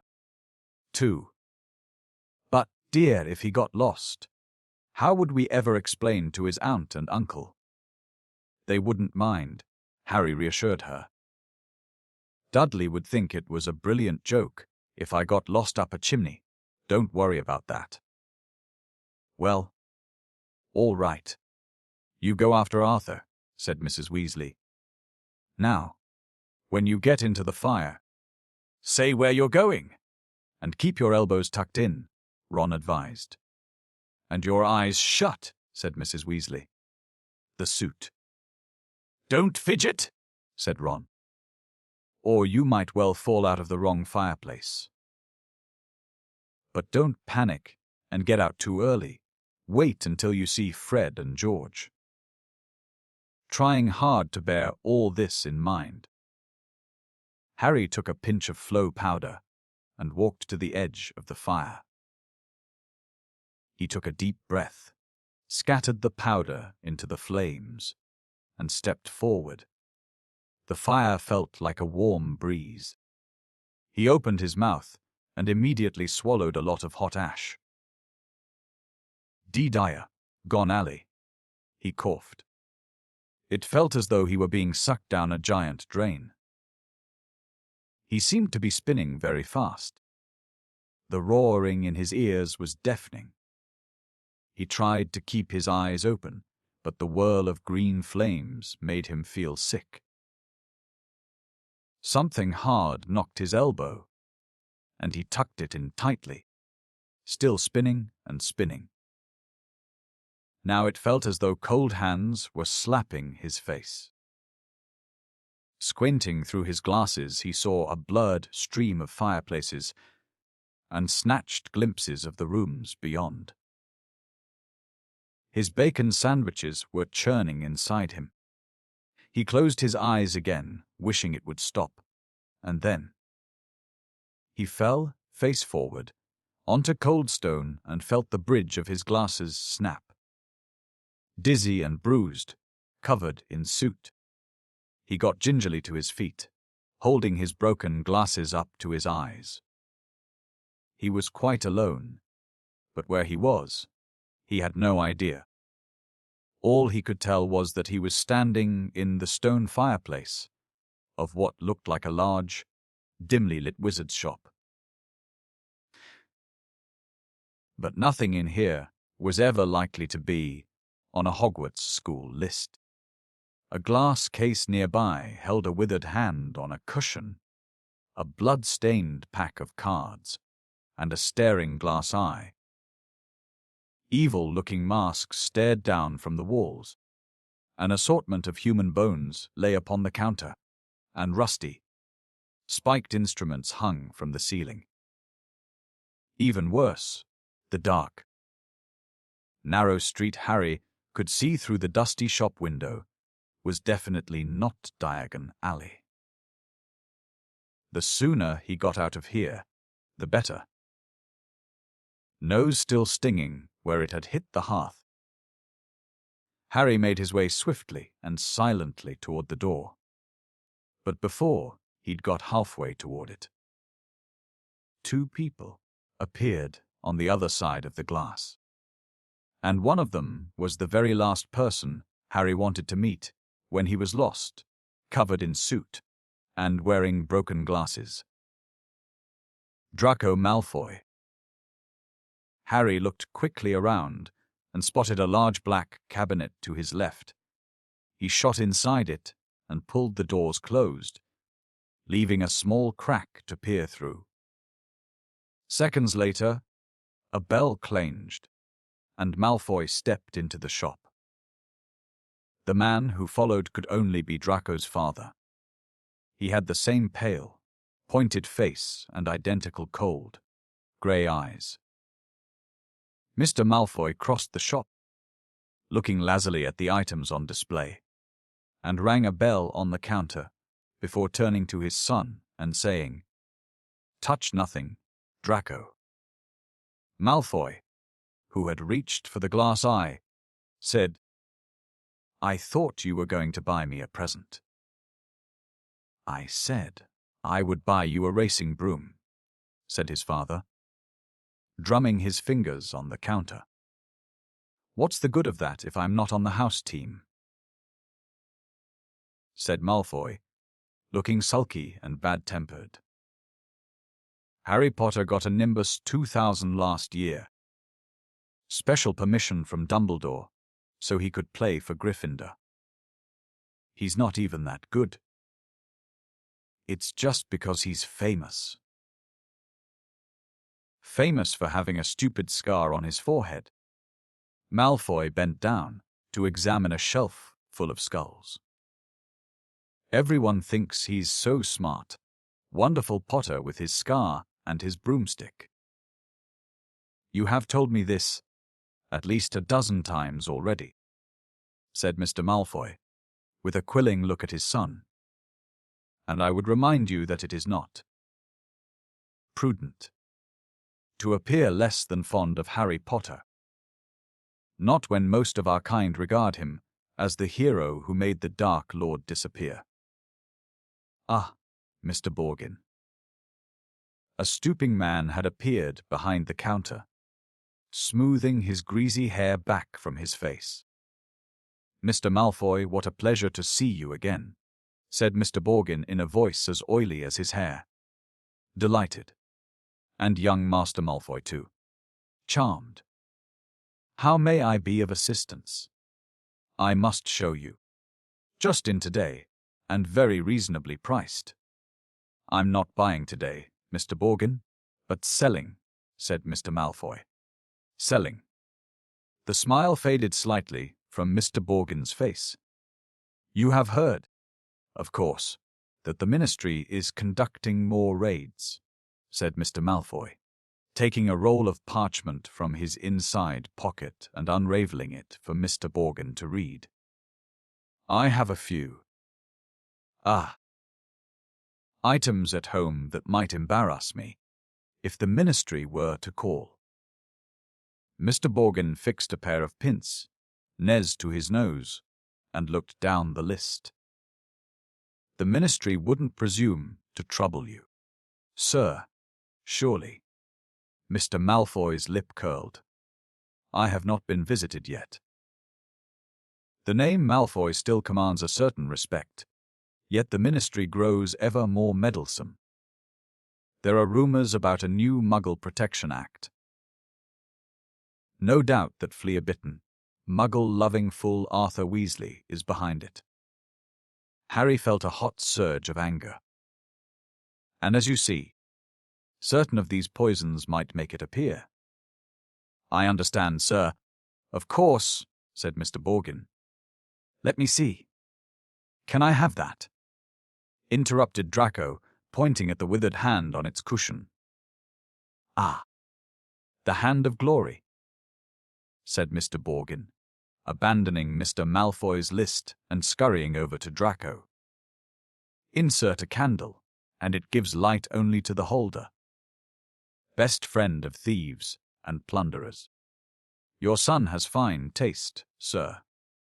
I hope my son will amount to more than a thief or a plunderer. Borgin, said Mr. Malfoy coldly. And Mr. Borgin said quickly, no offense, sir, no offense meant. Though if his grades don't pick up, said Mr. Malfoy, more coldly still, that may indeed be all he is fit for. It's not my fault, retorted Draco. The teachers all have favorites. That Hermione Granger. I would have thought you'd be ashamed that a girl of no wizard family beat you in every exam, snapped Mr. Malfoy. Ha, said Harry under his breath, pleased to see Draco looking both abashed and angry. It's the same all over, said Mr. Borgin, in his oily voice. Wizard blood is counting for less everywhere. Not with me, said Mr. Malfoy, his long nostrils flaring. No, sir, nor with me, sir, said Mr. Borgin, with a deep bow. In that case, perhaps we can return to my list, said Mr. Malfoy shortly. I am in something of a hurry. Borgin, I have important business elsewhere today. They started to haggle. Harry watched nervously as Draco drew nearer and nearer to his hiding place, examining the objects for sale. Draco paused to examine a long coil of hangman's rope and to read, smirking, the card propped on a magnificent necklace of opals. Caution. Do not touch. Cursed. Has claimed the lives of 19 Muggle owners to date. Draco turned away and saw the cabinet right in front of him. He walked forward. He stretched out his hand for the handle. Done, said Mr. Malfoy at the counter. Come, Draco. Harry wiped his forehead on his sleeve as Draco turned away. Good day to you, Mr. Borgin. I'll expect you at the manor tomorrow to pick up the goods. The moment the door had closed, Mr. Borgin dropped his oily manner. Good day yourself, Mr. Malfoy. And if the stories are true, you haven't sold me half of what's hidden in your manor. Muttering darkly, Mr. Borgin disappeared into a back room. Harry waited for a minute in case he came back. Then, quietly as he could, slipped out of the cabinet, past the glass cases, and out of the shop door. Clutching his broken glasses to his face, Harry stared around. He had emerged into a dingy alleyway that seemed to be made up entirely of shops devoted to the dark arts. The one he'd just left, Borgin and Burke's, looked like the largest, but opposite was a nasty window display of shrunken heads, and, 2 doors down, a large cage was alive with gigantic black spiders. Two shabby-looking wizards were watching him from the shadow of a doorway, muttering to each other. Feeling jumpy, Harry set off, trying to hold his glasses on straight, and hoping against hope he'd be able to find a way out of here. An old wooden street sign, hanging over a shop selling poisonous candles, told him he was in Nocturne Alley. This didn't help, as Harry had never heard of such a place. He supposed he hadn't spoken clearly enough through his mouthful of ashes back in the Weasleys' fire. Trying to stay calm, he wondered what to do. "Not lost, are you, my dear?" said a voice in his ear, making him jump. An aged witch stood in front of him, holding a tray of what looked horribly like whole human fingernails. She leered at him, showing mossy teeth. Harry backed away. "I'm fine, thanks," he said. "I'm just—" "Harry, what do you think you're doing down there?" Harry's heart leaped. So did the witch. A load of fingernails cascaded down over her feet, and she cursed as the massive form of Hagrid, the Hogwarts gamekeeper, came striding toward them, beetle-black eyes flashing over his great bristling beard. "Hagrid," Harry croaked in relief. "I was lost. Through powder." Hagrid seized Harry by the scruff of the neck and pulled him away from the witch, knocking the tray right out of her hands. Her shrieks followed them all the way along the twisting alleyway out into bright sunlight. Harry saw a familiar, white marble building in the distance. Gringotts Bank. Hagrid had steered him right into Diagon Alley. "You're a mess," said Hagrid gruffly, brushing soot off Harry so forcefully he nearly knocked him into a barrel of dragon dung outside an apothecary. "Skulkin' around Nocturne Alley. I dunno. Dodgy place, Harry. Don want no one to see ya down there." "I realized that," said Harry, ducking as Hagrid made to brush him off again. "I told you, I was lost. What were you doing down there, anyway?" "I was looking for a flesh-eaten slug repellent," growled Hagrid. "They're ruined the school cabbages. You're not on your own." "I'm staying with the Weasleys, but we got separated," Harry explained. "I've got to go and find them." They set off together down the street. "How come ye never wrote back to me?"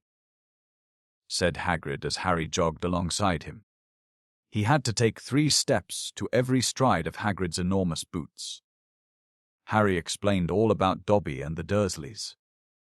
"Loosey muggles," growled Hagrid. "If I've known—" Harry. Over here." Harry looked up and saw Hermione Granger standing at the top of the white flight of steps to Gringotts. She ran down to meet them, her bushy brown hair flying behind her. "What happened to your glasses?" "Hello, Hagrid." "Oh, it's wonderful to see you two again. Are you coming into Gringotts, Harry?" "As soon as I've found the Weasleys," said Harry. "Ye won't have long to wait," Hagrid said, with a grin. Harry and Hermione looked around. Sprinting up the crowded street were Ron, Fred, George, Percy, and Mr. Weasley. "Harry," Mr. Weasley panted. "We hoped you'd only gone one grade too far." He mopped his glistening, bald patch. "Molly's frantic. She's coming now." "Where did you come out?" Ron asked. "Nocturne Alley," said Hagrid grimly. "Excellent," said Fred and George together. "We've never been allowed in," said Ron enviously. I should ruddy well think not, growled Hagrid. Mrs. Weasley now came galloping into view, her handbag swinging wildly in one hand, Ginny just clinging on to the other. Oh, Harry. Oh, my dear. You could have been anywhere. Gasping for breath, she pulled a large clothes brush out of her bag and began sweeping off the suit Hagrid hadn't managed to beat away. Mr. Weasley took Harry's glasses, gave them a tap of his wand, and returned them, good as new. Well, gotta be off, said Hagrid, who was having his hand wrung by Mrs. Weasley. Knockturn Alley. If you hadn't found him, Hagrid, see ye at Hogwarts. And he strode away, head and shoulders taller than anyone else in the packed street. Guess who I saw in Borgin and Berks? Harry asked Ron and Hermione as they climbed the Gringotts steps. Malfoy and his father. Did Lucius Malfoy buy anything? Said Mr. Weasley sharply behind them. No, he was selling. So he's worried, said Mr. Weasley with grim satisfaction. Oh, I'd love to get Lucius Malfoy for something. You be careful, Arthur, said Mrs. Weasley sharply as they were bowed into the bank by a goblin at the door. That family's trouble. Don't go biting off more than you can chew. So you don't think I'm a match for Lucius Malfoy? Said Mr. Weasley indignantly, but he was distracted almost at once by the sight of Hermione's parents, who were standing nervously at the counter that ran all along the great marble hall, waiting for Hermione to introduce them. But you're muggles, said Mr. Weasley delightedly. We must have a drink. What's that you've got there? Oh, you're changing muggle money. Molly. Look. He pointed excitedly at the £10 notes in Mr. Granger's hand. Meet you back here, Ron said to Hermione as the Weasleys and Harry were led off to their underground vaults by another Gringotts goblin.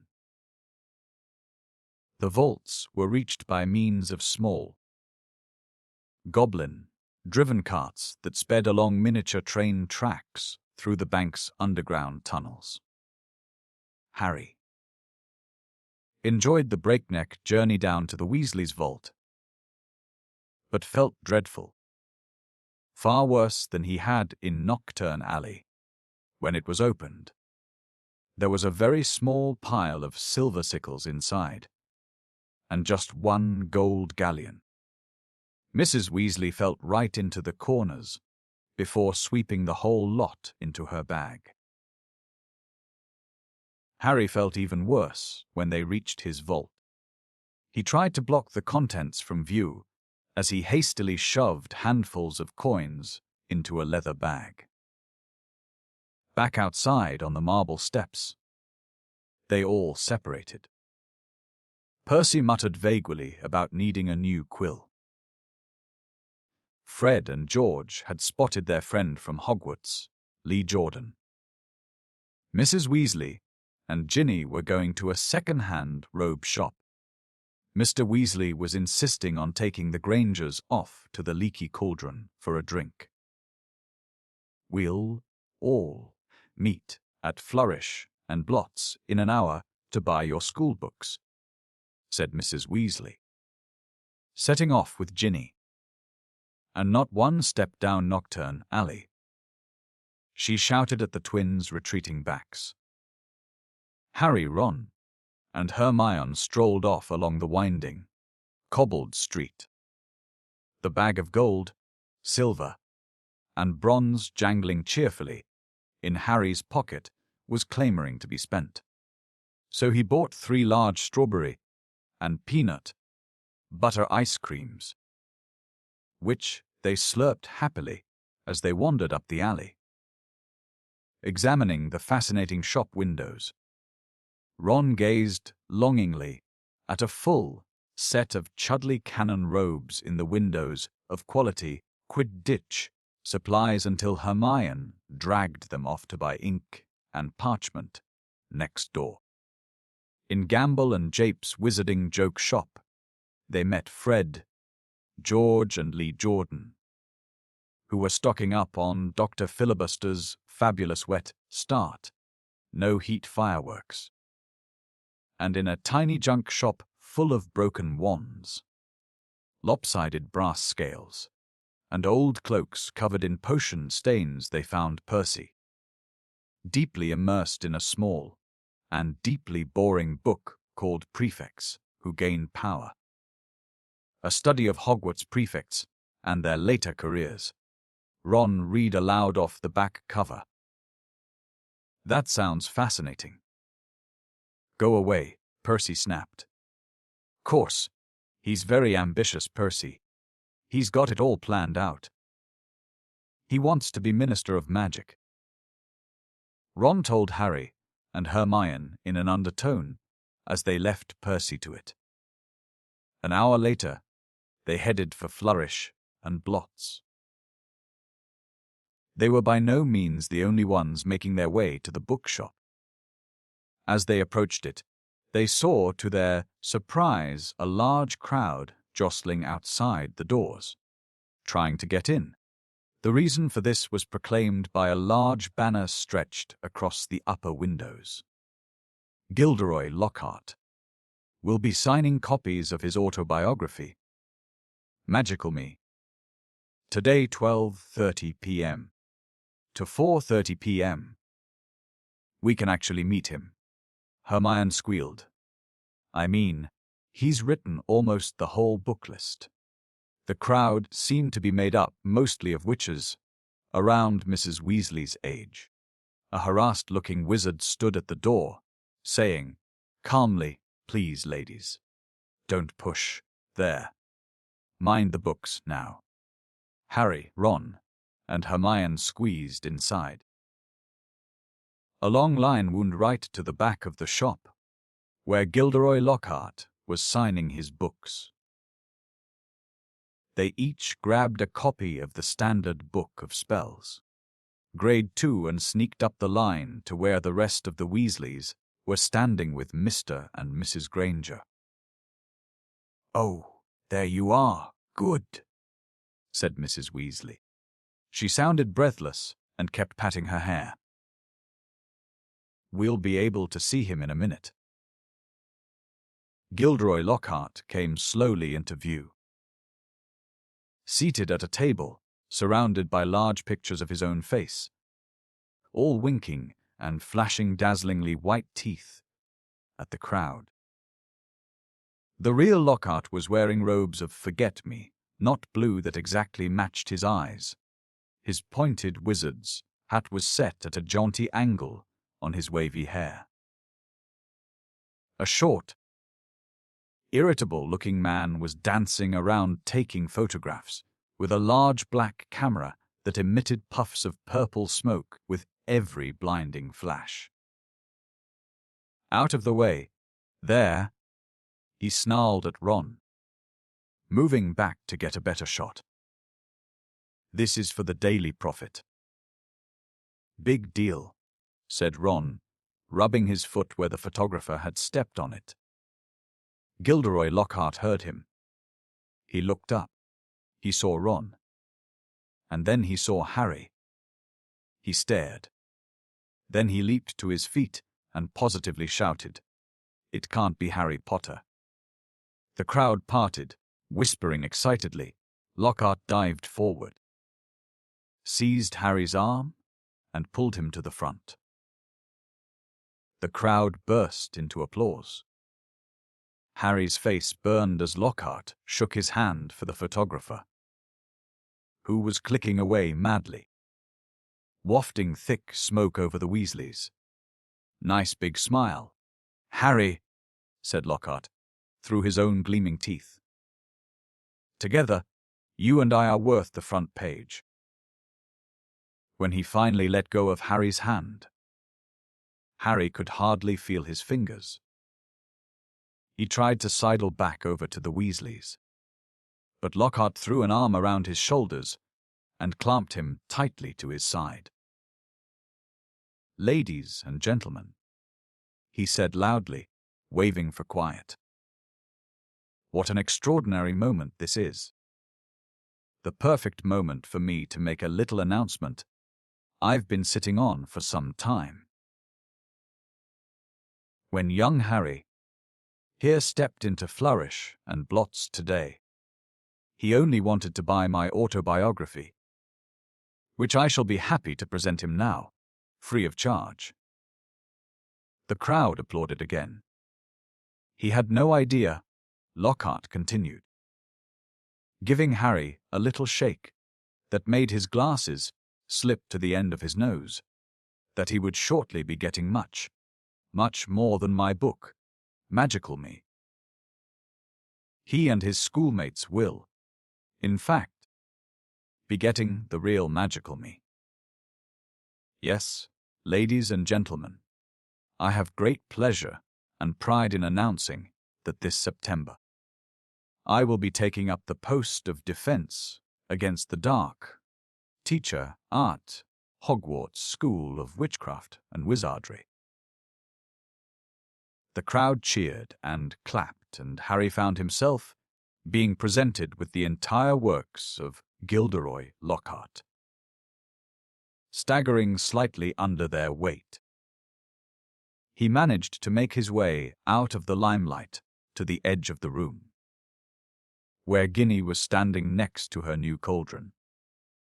"You have these," Harry mumbled to her, tipping the books into the cauldron. "I'll buy my own.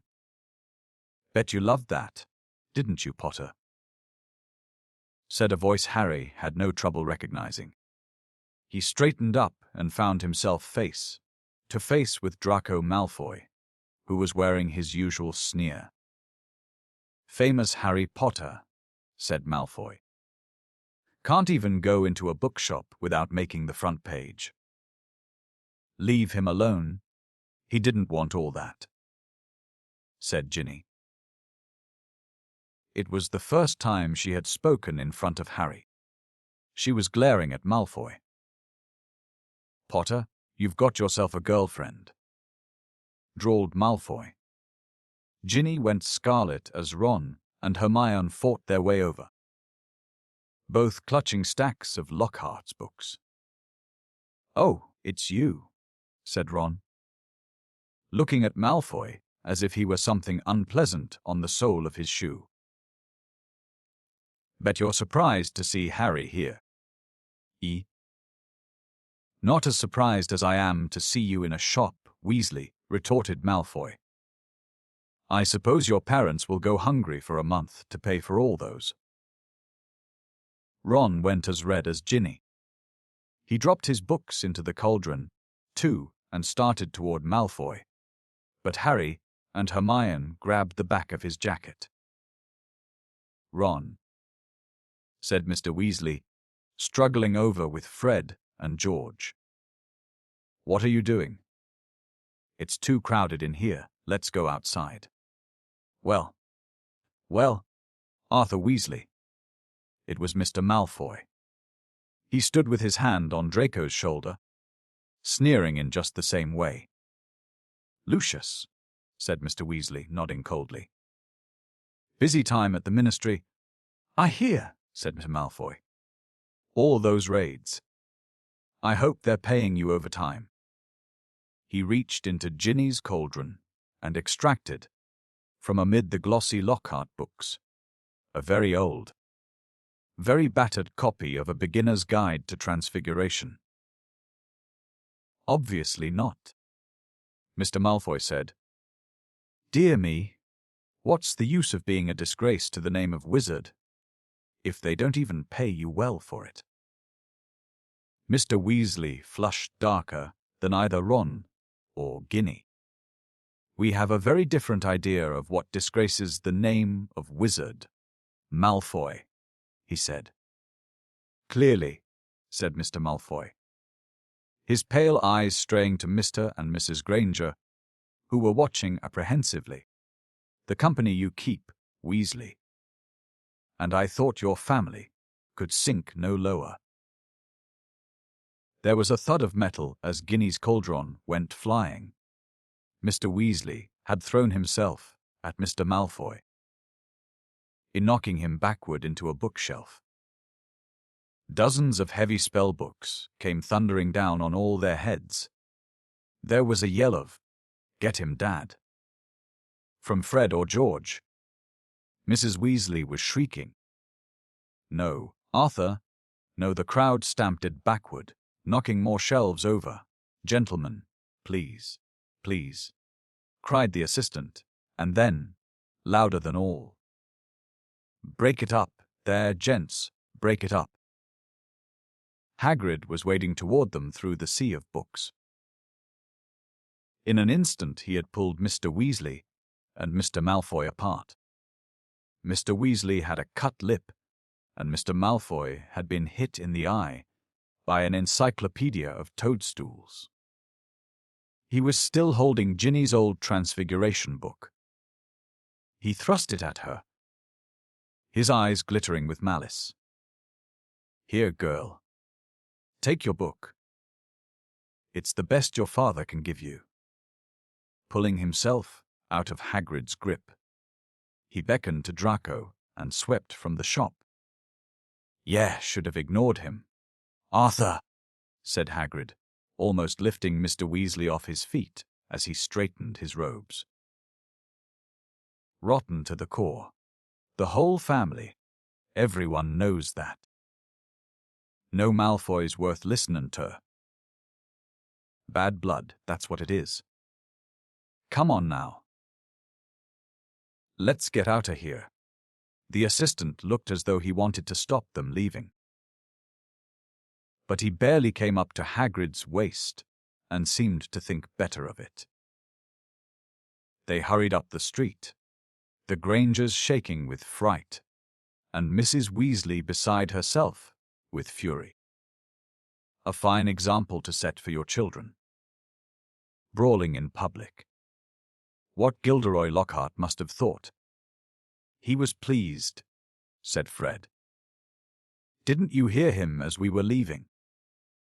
He was asking that bloke from the Daily Prophet if he'd be able to work the fight into his report.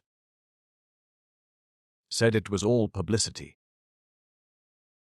But it was a subdued group that headed back to the fireside in the leaky cauldron, where Harry, the Weasleys, and all their shopping would be travelling back to the burrow using flow powder. They said good-bye to the Grangers, who were leaving the pub for the Muggle Street on the other side. Mr. Weasley started to ask them how bus stops worked, but stopped quickly at the look on Mrs. Weasley's face. Harry took off his glasses and put them safely in his pocket before helping himself to Floo powder. It definitely wasn't his favorite way to travel. Chapter 5. The Whomping Willow. The end of the summer vacation came too quickly for Harry's liking. He was looking forward to getting back to Hogwarts. But his month at the Burrow had been the happiest of his life. It was difficult not to feel jealous of Ron when he thought of the Dursleys and the sort of welcome he could expect next time he turned up on Private Drive. On their last evening, Mrs. Weasley conjured up a sumptuous dinner that included all of Harry's favorite things, ending with a mouth-watering treacle pudding. Fred and George rounded off the evening with a display of filibuster fireworks. They filled the kitchen with red and blue stars that bounced from ceiling to wall for at least half an hour. Then it was time for a last mug of hot chocolate and bed. It took a long while to get started next morning. They were up at dawn. but somehow they still seemed to have a great deal to do. Mrs. Weasley dashed about in a bad mood, looking for spare socks and quills. People kept colliding on the stairs, half-dressed with bits of toast in their hands. And Mr. Weasley nearly broke his neck, tripping over a stray chicken as he crossed the yard carrying Ginny's trunk to the car. Harry couldn't see how 8 people, 6 large trunks, 2 owls, and a rat were going to fit into one small Ford Anglia. He had reckoned, of course, without the special features that Mr. Weasley had added. Not a word to Molly. He whispered to Harry as he opened the trunk and showed him how it had been magically expanded so that the luggage fitted easily. When at last they were all in the car, Mrs. Weasley glanced into the back seat, where Harry, Ron, Fred, George, and Percy were all sitting comfortably side by side, and said, "Muggles do know more than we give them credit for, don't they?"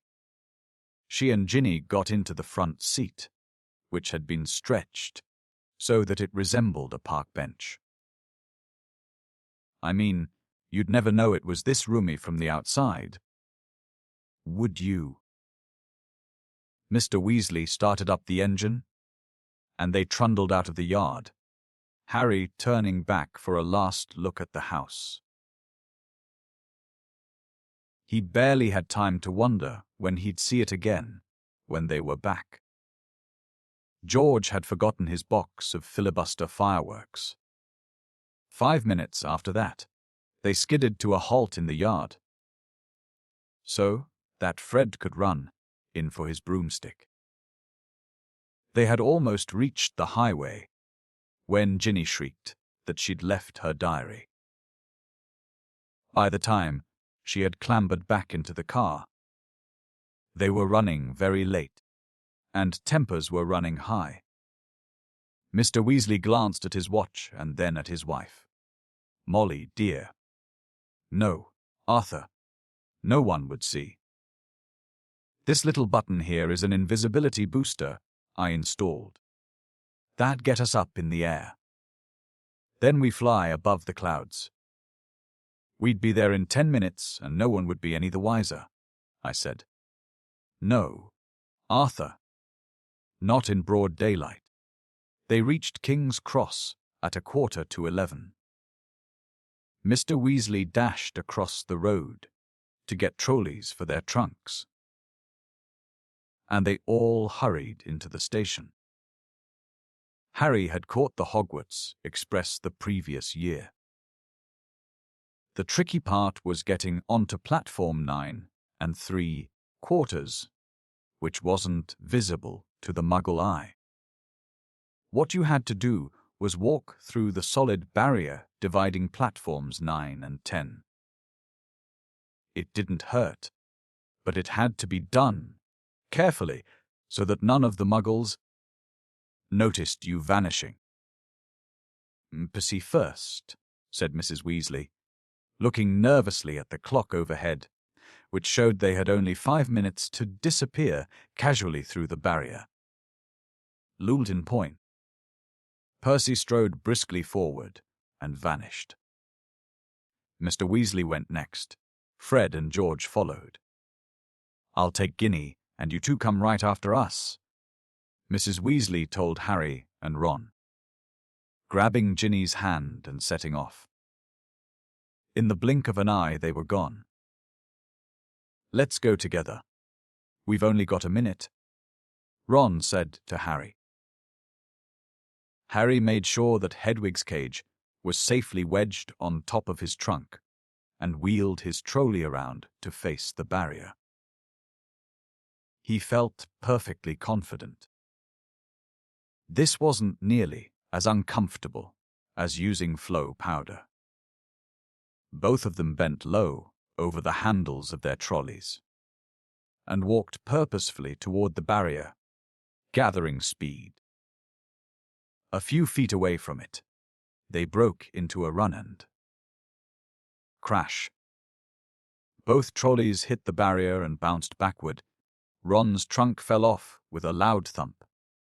Harry was knocked off his feet, and Hedwig's cage bounced onto the shiny floor, and she rolled away, shrieking indignantly. People all around them stared, and a guard nearby yelled, "What in blazes do you think you're doing?" Lost control of the trolley, Harry gasped, clutching his ribs as he got up. Ron ran to pick up Hedwig, who was causing such a scene that there was a lot of muttering about cruelty to animals from the surrounding crowd. "Why can't we get through?" Harry hissed to Ron. "I dunno." Ron looked wildly around. A dozen curious people were still watching them. "We're going to miss the train," Ron whispered. "I don't understand why the gateway's sealed itself." Harry looked up at the giant clock with a sickening feeling in the pit of his stomach. 10 seconds. 9 seconds. He wheeled his trolley forward cautiously until it was right against the barrier and pushed with all his might. The metal remained solid. 3 seconds. 2 seconds. 1 second. "It's gone," said Ron, sounding stunned. "The train's left. What if Mum and Dad can't get back through to us? Have you got any Muggle money?" Harry gave a hollow laugh. "The Dursleys haven't given me pocket money for about 6 years." Ron pressed his ear to the cold barrier. "Can't hear a thing," he said tensely. "What are we going to do?" "I don't know how long it'll take Mum and Dad to get back to us." They looked around. People were still watching them, mainly because of Hedwig's continuing screeches. "I think we'd better go and wait by the car," said Harry. "We're attracting too much atten." "Harry," said Ron, his eyes gleaming. "The car. What about it? We can fly the car to Hogwarts." "But I thought..." "We're stuck, right? And we've got to get to school, haven't we? And even underage wizards are allowed to use magic if it's a real emergency. Section 19, or something of the restriction of thingy." "But your Mum and Dad," said Harry, pushing against the barrier again in the vain hope that it would give way. "How will they get home?" "They don't need the car," said Ron impatiently. "They know how to apparate. You know, just vanish and reappear at home. They only bother with flu powder and the car because we're all underage and we're not allowed to apparate yet." Harry's feeling of panic turned suddenly to excitement. "Can you fly it?" "No problem," said Ron, wheeling his trolley around to face the exit. "Come on, let's go. If we hurry, we'll be able to follow the Hogwarts Express." And they marched off through the crowd of curious muggles, out of the station, and back onto the side road, where the old Ford Anglia was parked. Ron unlocked the cavernous trunk with a series of taps from his wand. They heaved their luggage back in, put Hedwig on the back seat, and got into the front. "Check that no one's watching," said Ron, starting the ignition with another tap of his wand. Harry stuck his head out of the window. Traffic was rumbling along the main road ahead, but their street was empty. "Okay," he said. Ron pressed a tiny silver button on the dashboard. The car around them vanished, and so did they. Harry could feel the seat vibrating beneath him, Hear the engine. Feel his hands on knees and his glasses on his nose. But for all he could see, he had become a pair of eyeballs, floating a few feet above the ground in a dingy street full of parked cars. "Let's go," said Ron's voice from his right. And the ground and the dirty buildings on either side fell away, dropping out of sight as the car rose. In seconds, the whole of London lay, smoky and glittering, below them. Then there was a popping noise and the car, Harry, and Ron reappeared. Oh," said Ron, jabbing at the invisibility booster. "It's faulty." Both of them pummeled it. The car vanished, then it flickered back again. "Hold on," Ron yelled, and he slammed his foot on the accelerator. They shot straight into the low, woolly clouds and everything turned dull and foggy. "Now what?" said Harry, blinking at the solid mass of cloud pressing in on them from all sides.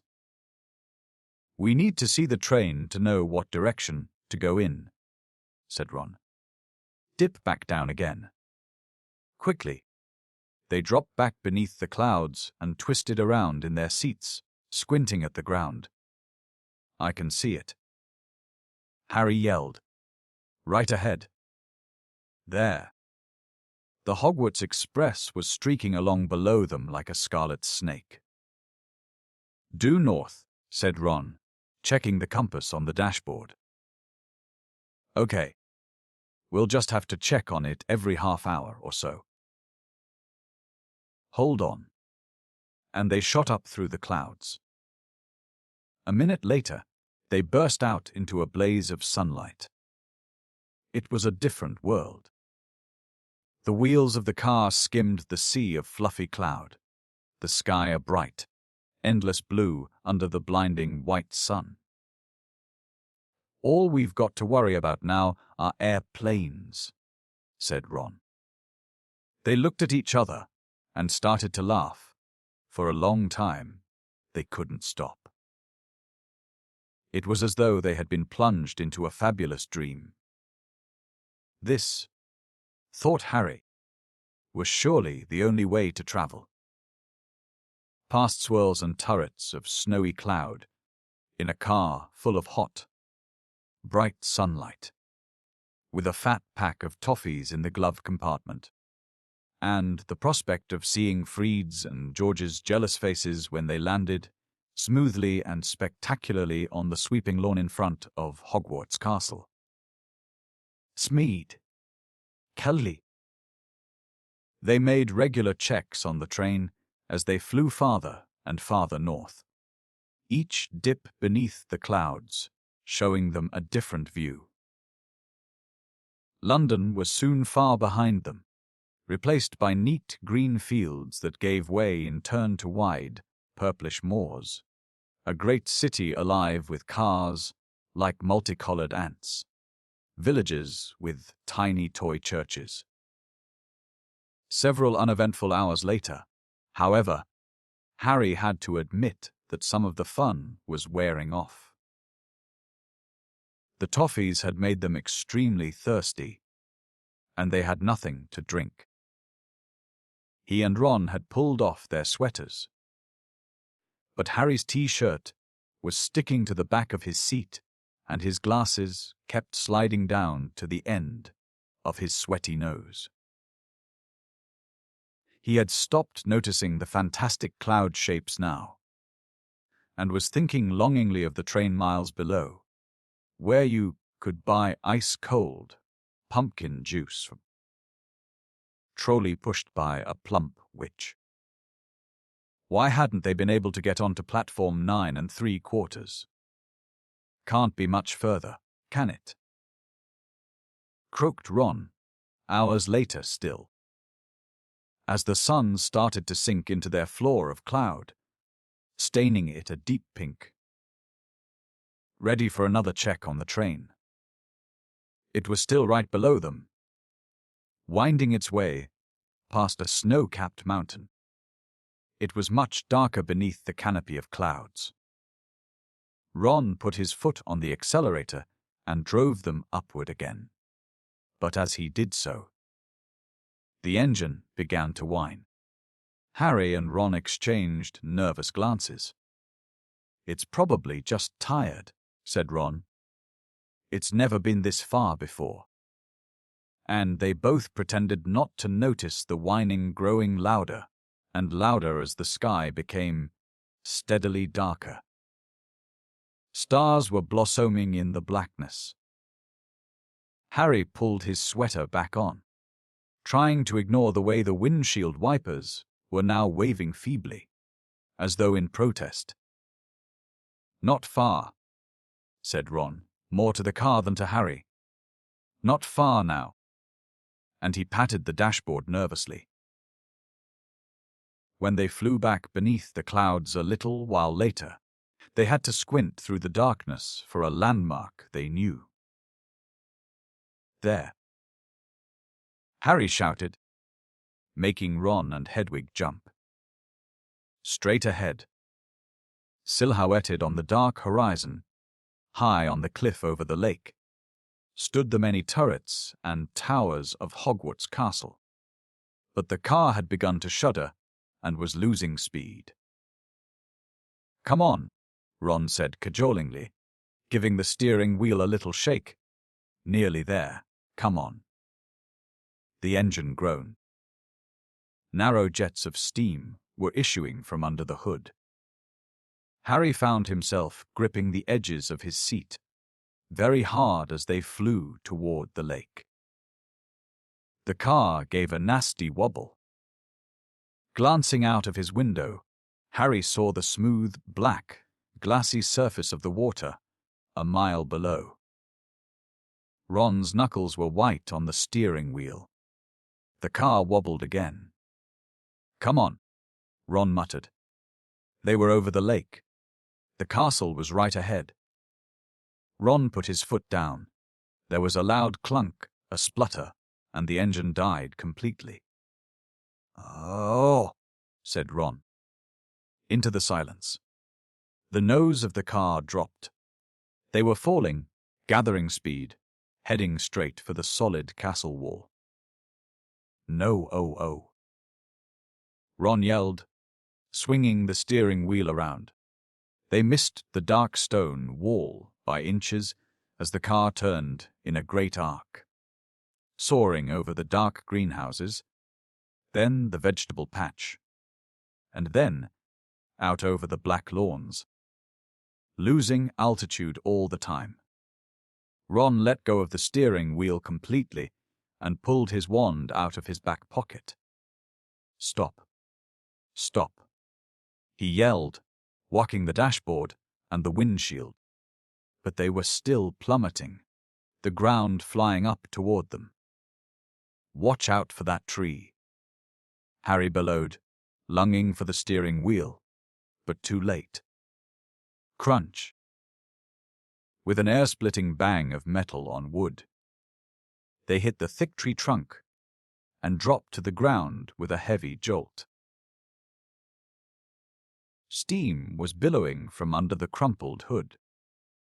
Hedwig was shrieking in terror. A golf ball-sized lump was throbbing on Harry's head where he had hit the windshield. And to his right, Ron let out a low, despairing groan. "Are you okay?" Harry said urgently. "My wand," said Ron, in a shaky voice. "Look at my wand." It had snapped, almost in two. The tip was dangling limply, held on by a few splinters. Harry opened his mouth to say he was sure they'd be able to mend it up at the school. But he never even got started. At that very moment, something hit his side of the car with the force of a charging bull, sending him lurching sideways into Ron, just as an equally heavy blow hit the roof. "What's happened?" Ron gasped, staring through the windshield, and Harry looked around just in time to see a branch as thick as a python smash into it. The tree they had hit was attacking them.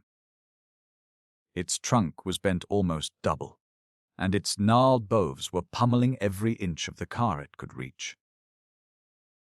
"Arf," said Ron as another twisted limb punched a large dent into his door.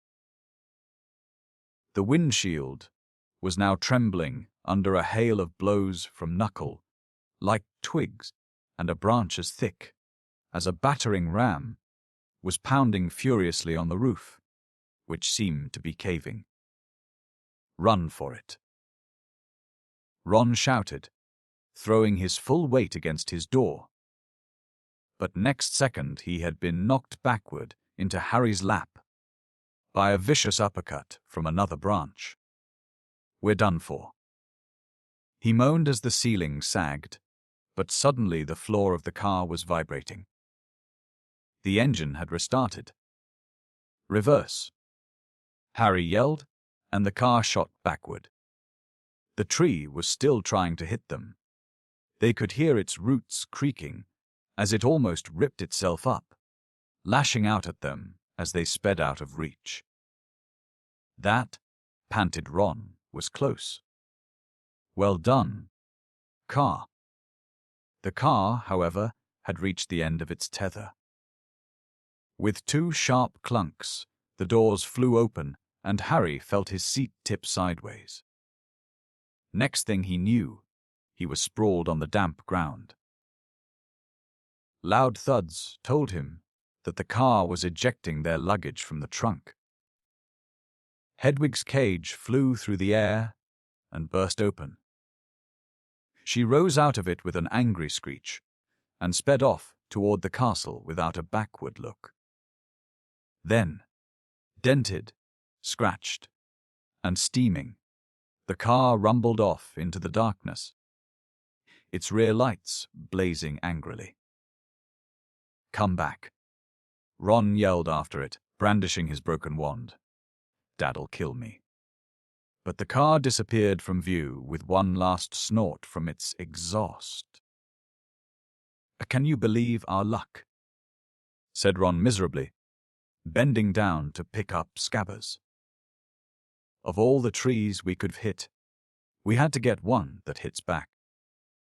He glanced over his shoulder at the ancient tree, which was still flailing its branches threateningly. "Come on," said Harry, warily. "We'd better get up to the school." It wasn't at all the triumphant arrival they had pictured. Stiff, cold, and bruised, they seized the ends of their trunks and began dragging them up the grassy slope toward the great oak front doors. "I think the feast's already started," said Ron, dropping his trunk at the foot of the front steps and crossing quietly to look through a brightly lit window. "Hey, Harry, come and look. It's the sorting." Harry hurried over and, together, he and Ron peered in at the great hall. Innumerable candles were hovering in midair over 4 long, crowded tables, making the golden plates and goblets sparkle. Overhead, the bewitched ceiling, which always mirrored the sky outside, sparkled with stars. Through the forest of pointed black Hogwarts hats, Harry saw a long line of scared, looking first years filing into the hall. Ginny was among them, easily visible because of her vivid Weasley hair. Meanwhile, Professor McGonagall, a bespectacled witch with her hair in a tight bun, was placing the famous Hogwarts sorting hat on a stool before the newcomers. Every year, this aged-old hat, patched, frayed, and dirty, sorted new students into the 4 Hogwarts houses: Gryffindor, Hufflepuff, Ravenclaw, and Slytherin. Harry well remembered putting it on, exactly 1 year ago, and waiting, petrified, for its decision as it muttered aloud in his ear. For a few horrible seconds, he had feared that the hat was going to put him in Slytherin, the house that had turned out more dark witches and wizards than any other. But he had ended up in Gryffindor, along with Ron, Hermione, and the rest of the Weasleys. Last term, Harry and Ron had helped Gryffindor win the house championship, beating Slytherin for the first time in 7 years. A very small, mousy-haired boy had been called forward to place the hat on his head. Harry's eyes wandered past him to where Professor Dumbledore, the headmaster, sat watching the sorting from the staff table, his long silver beard and half-moon glasses shining brightly in the candlelight. Several seats along, Harry saw Gilderoy Lockhart, dressed in robes of aquamarine. And there at the end was Hagrid, huge and hairy, drinking deeply from his goblet. "Hang on," Harry muttered to Ron. "There's an empty chair at the staff table. Where's Snape?" Professor Severus Snape was Harry's least favorite teacher. Harry also happened to be Snape's least favorite student. Cruel, sarcastic, and disliked by everybody except the students from his own house. Slytherin, Snape taught potions. "Maybe he's ill," said Ron hopefully. "Maybe he's left," said Harry, "because he missed out on the defense against the dark arts job again. Or he might have been sacked," said Ron enthusiastically. "I mean, everyone hates him." "Or maybe," said a very cold voice right behind them, "he's waiting to hear why you two didn't arrive on the school train." Harry spun around. There, his black robes rippling in a cold breeze, stood Severus Snape. He was a thin man with sallow skin, a hooked nose and greasy, shoulder-length black hair, and at this moment, he was smiling in a way that told Harry he and Ron were in very deep trouble. "Follow me," said Snape, not daring even to look at each other. Harry and Ron followed Snape up the steps into the vast, echoing entrance hall, which was lit with flaming torches. A delicious smell of food was wafting from the great hall. But Snape led them away from the warmth and light, down a narrow stone staircase that led into the dungeons. "In," he said, opening a door halfway down the cold passageway and pointing. They entered Snape's office, shivering. The shadowy walls were lined with shelves of large glass jars, in which floated all manner of revolting things Harry didn't really want to know the name of at the moment. The fireplace was dark and empty. Snape closed the door and turned to look at them. "So," he said, softly, "the train isn't good enough for the famous Harry Potter, and his faithful sidekick Weasley wanted to arrive with a bang, did we, boys?" "No, sir. It was the barrier at King's Cross it." "Silence," said Snape coldly. "What have you done with the car?" Ron gulped. This wasn't the first time Snape had given Harry the impression of being able to read minds. But a moment later, he understood, as Snape unrolled today's issue of the Evening Prophet. "You were seen," he hissed, showing them the headline. "Flying Forward Anglia mystifies Muggles." He began to read aloud. "2 Muggles in London. Convinced they saw an old car flying over the post office tower. At noon in Norfolk, Mrs. Hetty Bayliss, while hanging out her washing. Mr. Angus Fleet, of Peebles, reported to police. 6 or 7 muggles in all. I believe your father works in the misuse of Muggle artifacts office, he said, looking up at Ron and smiling still more nastily. Dear, dear. His own son. Harry felt as though he'd just been walloped in the stomach by one of the mad tree's larger branches. If anyone found out Mr. Weasley had bewitched the car. He hadn't thought of that. I noticed in my search of the park that considerable damage seems to have been done to a very valuable whomping willow, Snape went on. That tree did more damage to us than we, Ron blurted out. Silence. Snapped Snape again. Most unfortunately, you are not in my house, and the decision to expel you does not rest with me. I shall go and fetch the people who do have that happy power.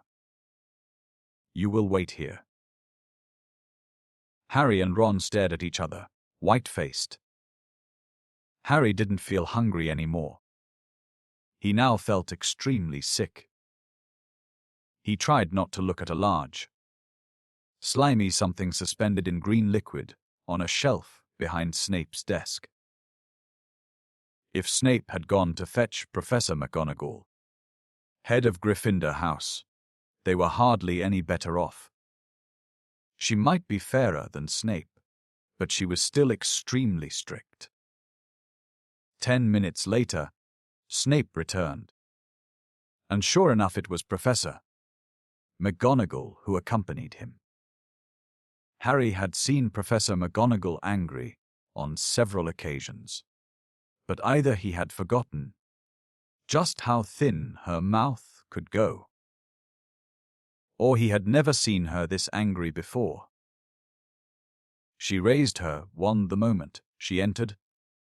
Harry and Ron both flinched, but she merely pointed it at the empty fireplace, where flames suddenly erupted. Sit, she said, and they both backed into chairs by the fire. Explain, she said, her glasses glinting ominously. Ron launched into the story, starting with the barrier at the station refusing to let them through. So we had no choice, Professor. We couldn't get on the train. Why didn't you send us a letter by owl? I believe you have an owl, Professor McGonagall said coldly to Harry. Harry gaped at her. Now she said it, that seemed the obvious thing to have done. I didn't think. That, said Professor McGonagall, is obvious. There was a knock on the office door and Snape, now looking happier than ever, opened it. There stood the headmaster, Professor Dumbledore. Harry's whole body went numb. Dumbledore was looking unusually grave. He stared down his very crooked nose at them. And Harry suddenly found himself wishing he and Ron were still being beaten up by the homping willow. There was a long silence. Then Dumbledore said, "Please explain why you did this." It would have been better if he had shouted. Harry hated the disappointment in his voice. For some reason, he was unable to look Dumbledore in the eyes, and spoke instead to his knees. He told Dumbledore everything except that Mr. Weasley owned the bewitched car, making it sound as though he and Ron had happened to find a flying car parked outside the station. He knew Dumbledore would see through this at once. But Dumbledore asked no questions about the car. When Harry had finished, he merely continued to peer at them through his spectacles. "We'll go and get our stuff," said Ron in a hopeless sort of voice. "What are you talking about, Weasley?" barked Professor McGonagall. "Well, you're expelling us, aren't you?" said Ron. Harry looked quickly at Dumbledore. "Not today, Mr. Weasley," said Dumbledore. "But I must impress upon both of you the seriousness of what you have done. I will be writing to both your families tonight. I must also warn you that if you do anything like this again, I will have no choice but to expel you." Snape looked as though Christmas had been cancelled. He cleared his throat and said, "Professor Dumbledore, these boys have flouted the decree for the restriction of underage wizardry, caused serious damage to an old and valuable tree. Surely acts of this nature. It will be for Professor McGonagall to decide on these boys' punishments." "Severus," said Dumbledore calmly. "They are in her house, and are therefore her responsibility." He turned to Professor McGonagall. "I must go back to the feast. Minerva, I've got to give out a few notices. Come, Severus. There's a delicious-looking custard tart I want to sample." Snape shot a look of pure venom at Harry and Ron as he allowed himself to be swept out of his office, leaving them alone with Professor McGonagall, who was still eyeing them like a wrathful eagle. "You'd better get along to the hospital wing, Weasley. You're bleeding." "Not much," said Ron, hastily wiping the cut over his eye with his sleeve. "Professor, I wanted to watch my sister being sorted." "The sorting ceremony is over," said Professor McGonagall. "Your sister is also in Gryffindor." "Oh, good," said Ron. "And speaking of Gryffindor," Professor McGonagall said sharply, but Harry cut in. "Professor, when we took the car, term hadn't started. So Gryffindor shouldn't really have points taken from it, should it?" he finished, watching her anxiously. Professor McGonagall gave him a piercing look, but he was sure she had almost smiled. Her mouth looked less thin. "Anyway, I will not take any points from Gryffindor," she said, and Harry's heart lightened considerably. "But you will both get a detention." It was better than Harry had expected. As for Dumbledore's writing to the Dursleys, that was nothing. Harry knew perfectly. Well, they'd just be disappointed that the Whomping Willow hadn't squashed him flat. Professor McGonagall raised her wand again and pointed at Snape's desk. A large plate of sandwiches, 2 silver goblets, and a jug of iced pumpkin juice appeared with a pop. "You will eat in here and then go straight up to your dormitory," she said. "I must also return to the feast." When the door had closed behind her, Ron let out a long, low whistle. "I thought we'd had it," he said, grabbing a sandwich. "So did I," said Harry, taking one. "2." "Can you believe our luck, though?" said Ron thickly through a mouthful of chicken and ham. "Fred and George must flown that car 5 or 6 times, and no muggle ever saw them." He swallowed and took another huge bite. "Why couldn't we get through?" "The barrier." Harry shrugged.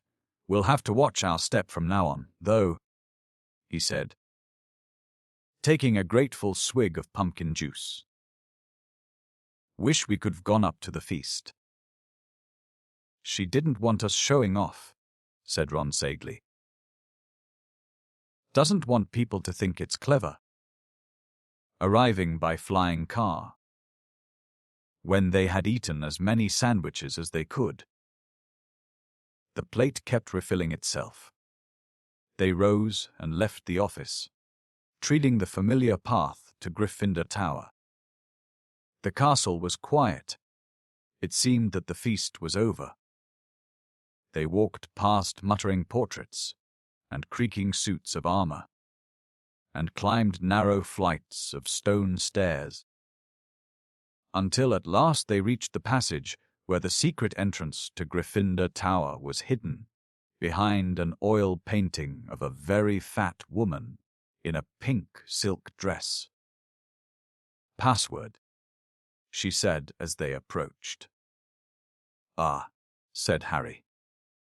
They didn't know the New Year's password, not having met a Gryffindor prefect yet. But help came almost immediately.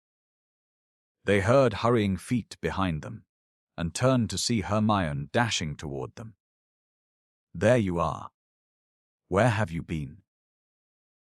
"The most ridiculous rumors. Someone said you'd been expelled for crashing a flying car." "Well, we haven't been expelled," Harry assured her. "You're not telling me you did fly here?" said Hermione, sounding almost as severe as Professor McGonagall. "Skip the lecture," said Ron impatiently, "and tell us the new password." "It's Wattlebird," said Hermione impatiently. But that's not the point.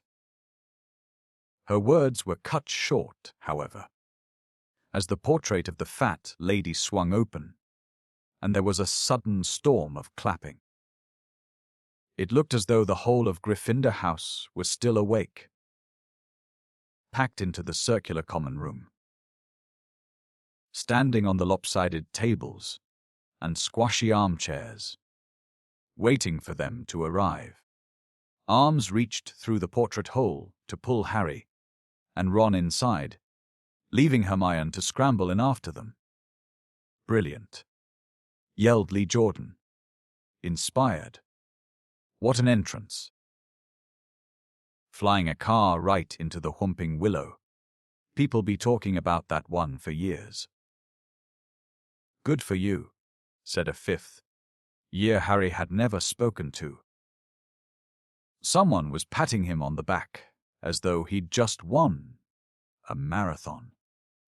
Fred and George pushed their way to the front of the crowd and said together, "Why couldn't we've come in the car?" "Yeah." Ron was scarlet in the face, grinning embarrassedly. But Harry could see one person who didn't look happy at all. Percy was visible over the heads of some excited first years, and he seemed to be trying to get near enough to start telling them off. Harry nudged Ron in the ribs and nodded in Percy's direction. Ron got the point at once. "Got to get upstairs." "Bit tired," he said, and the two of them started pushing their way toward the door on the other side of the room, which led to a spiral staircase and the dormitories. "Night," Harry called back to Hermione, who was wearing a scowl just like Percy's. They managed to get to the other side of the common room, still having their backs slapped, and gained the piece of the staircase. They hurried up it, right to the top, and at last reached the door of their old dormitory, which now had a sign on it, saying second years. They entered the familiar, circular room, with its 5'4" posters hung with red velvet, and its high, narrow windows. Their trunks had been brought up for them and stood at the ends of their beds. Ron grinned, guiltily at Harry. "I know I shouldn't have enjoyed that or anything. But..." The dormitory door flew open, and in came the other second-year Gryffindor boys, Seamus Finnegan, Dean Thomas, and Neville Longbottom. "Unbelievable," beamed Seamus. "Cool," said Dean. "Amazing," said Neville, awestruck. Harry couldn't help it. He grinned too. Chapter 6. Gilderoy Lockhart. The next day, however, Harry barely grinned once. Things started to go downhill from breakfast in the Great Hall. The 4 long house tables were laden with tureens of porridge, plates of kippers, mountains of toast, and dishes of eggs and bacon, beneath the enchanted ceiling. Today, a dull, cloudy grey. Harry and Ron sat down at the Gryffindor table, next to Hermione, who had her copy of Voyages with Vampires propped open against a milk jug. There was a slight stiffness in the way. She said morning, which told Harry that she was still disapproving of the way they had arrived. Neville Longbottom, on the other hand, greeted them cheerfully. Neville was a round-faced and accident-prone boy with the worst memory of anyone Harry had ever met. Mail's due any minute. I think Gran's sending a few things I forgot. Harry had only just started his porridge when, sure enough, there was a rushing sound overhead and 100 or so owls streamed in, circling the hall and dropping letters and packages into the chattering crowd. A big, lumpy package bounced off Neville's head, and, a second later, something large and grey fell into Hermione's jug, spraying them all with milk and feathers.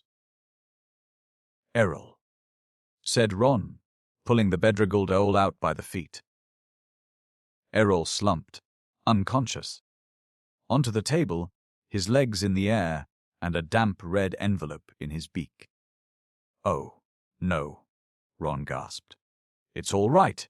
He's still alive," said Hermione, prodding Errol gently with the tip of her finger. "It's not that. It's that." Ron was pointing at the red envelope. It looked quite ordinary to Harry, but Ron and Neville were both looking at it, as though they expected it to explode. "What's the matter?" said Harry. She's sent me a howler," said Ron faintly. "You'd better open it, Ron," said Neville in a timid whisper. "It'll be worse if you don't. My Gran sent me one once, and I ignored it and—" He gulped. It was horrible. Harry looked from their petrified faces to the red envelope. "What's a howler?" he said. But Ron's whole attention was fixed on the letter, which had begun to smoke at the corners. "Open it," Neville urged. "It'll all be over in a few minutes." Ron stretched out a shaking hand, eased the envelope from Errol's beak, and slit it open. Neville stuffed his fingers in his ears. A split second later, Harry knew why. He thought for a moment it had exploded. A roar of sound filled the huge hall, shaking dust from the ceiling. "Stealing the car. I wouldn't have been surprised if they'd expelled you. You wait till I get hold of you. I don't suppose you stopped to think what your father and I went through when we saw it was gone."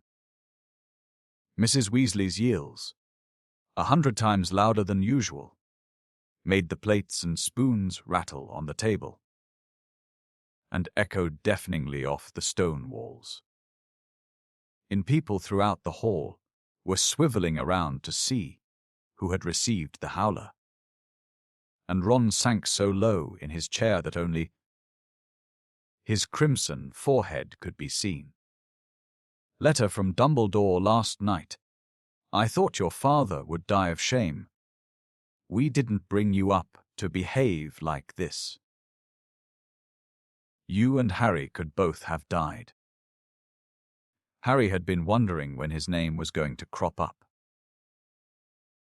He tried very hard to look as though he couldn't hear the voice that was making his eardrums throb. absolutely disgusted. Your father's facing an inquiry at work. It's entirely your fault, and if you put another 2 out of line, we'll bring you straight back home. A ringing silence fell. The red envelope, which had dropped from Ron's hand, burst into flames and curled into ashes. Harry and Ron sat stunned, as though a tidal wave had just passed over them. A few people laughed and, gradually, a babel of talk broke out again. Hermione closed voyages with vampires and looked down at the top of Ron's head. Well, I don't know what you expected, Ron. But you. Don't tell me I deserved it, snapped Ron. Harry pushed his porridge away. His insides were burning with guilt. Mr. Weasley was facing an inquiry at work. After all Mr. and Mrs. Weasley had done for him over the summer. But he had no time to dwell on this. Professor McGonagall was moving along the Gryffindor table, handing out course schedules. Harry took his and saw that they had double herbology with the Hufflepuffs first. Harry, Ron, and Hermione left the castle together, crossed the vegetable patch, and made for the greenhouses, where the magical plants were kept. At least the Howler had done one good thing. Hermione seemed to think they had now been punished enough and was being perfectly friendly again. As they neared the greenhouses, they saw the rest of the class standing outside, waiting for Professor Sprout. Harry, Ron, and Hermione had only just joined them when she came striding into view across the lawn, accompanied by Gilderoy Lockhart.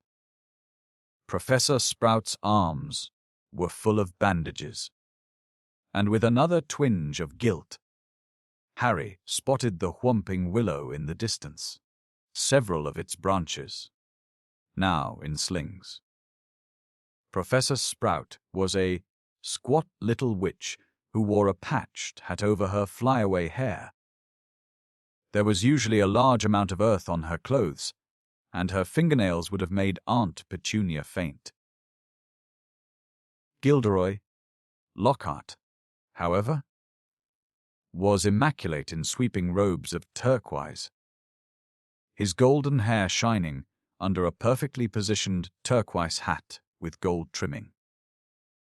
"Oh, hello there," he called, beaming around at the assembled students. "Just been showing Professor Sprout the right way to doctor a Whomper. Ping Willow. But I don't want you running away with the idea that I'm better at herbology than she is.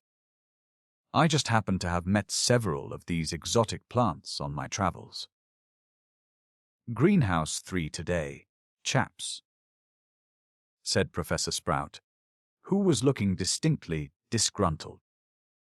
Not at all her usual cheerful self. There was a murmur of interest. They had only ever worked in Greenhouse 1 before. Greenhouse 3 housed far more interesting and dangerous plants. Professor Sprout took a large key from her belt and unlocked the door.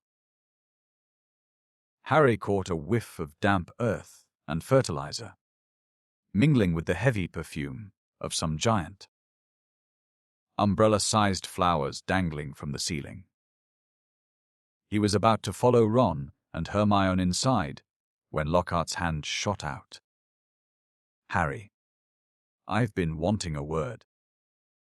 You don't mind if he's a couple of minutes late, do you, Professor Sprout?"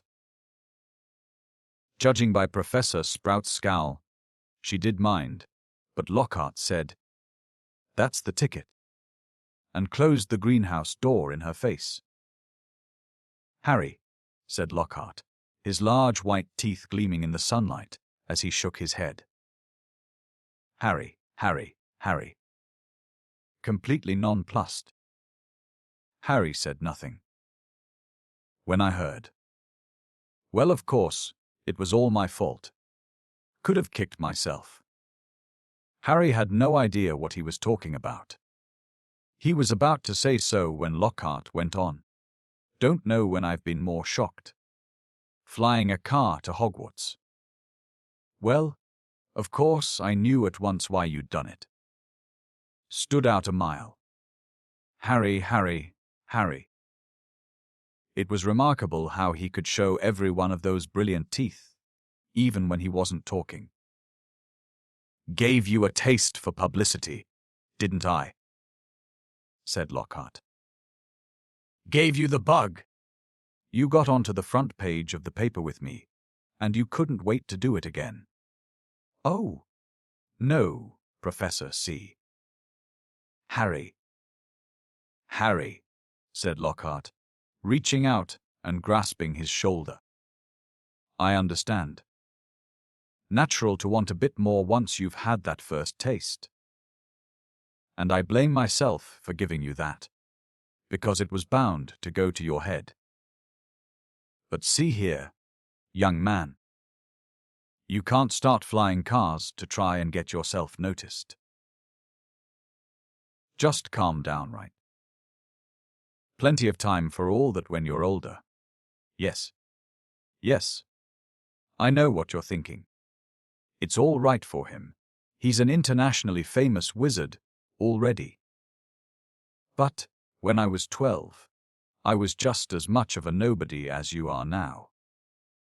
In fact, I'd say I was even more of a nobody. I mean, a few people have heard of you, haven't they? All that business with he, who must not be named. He glanced at the lightning scar on Harry's forehead. I know.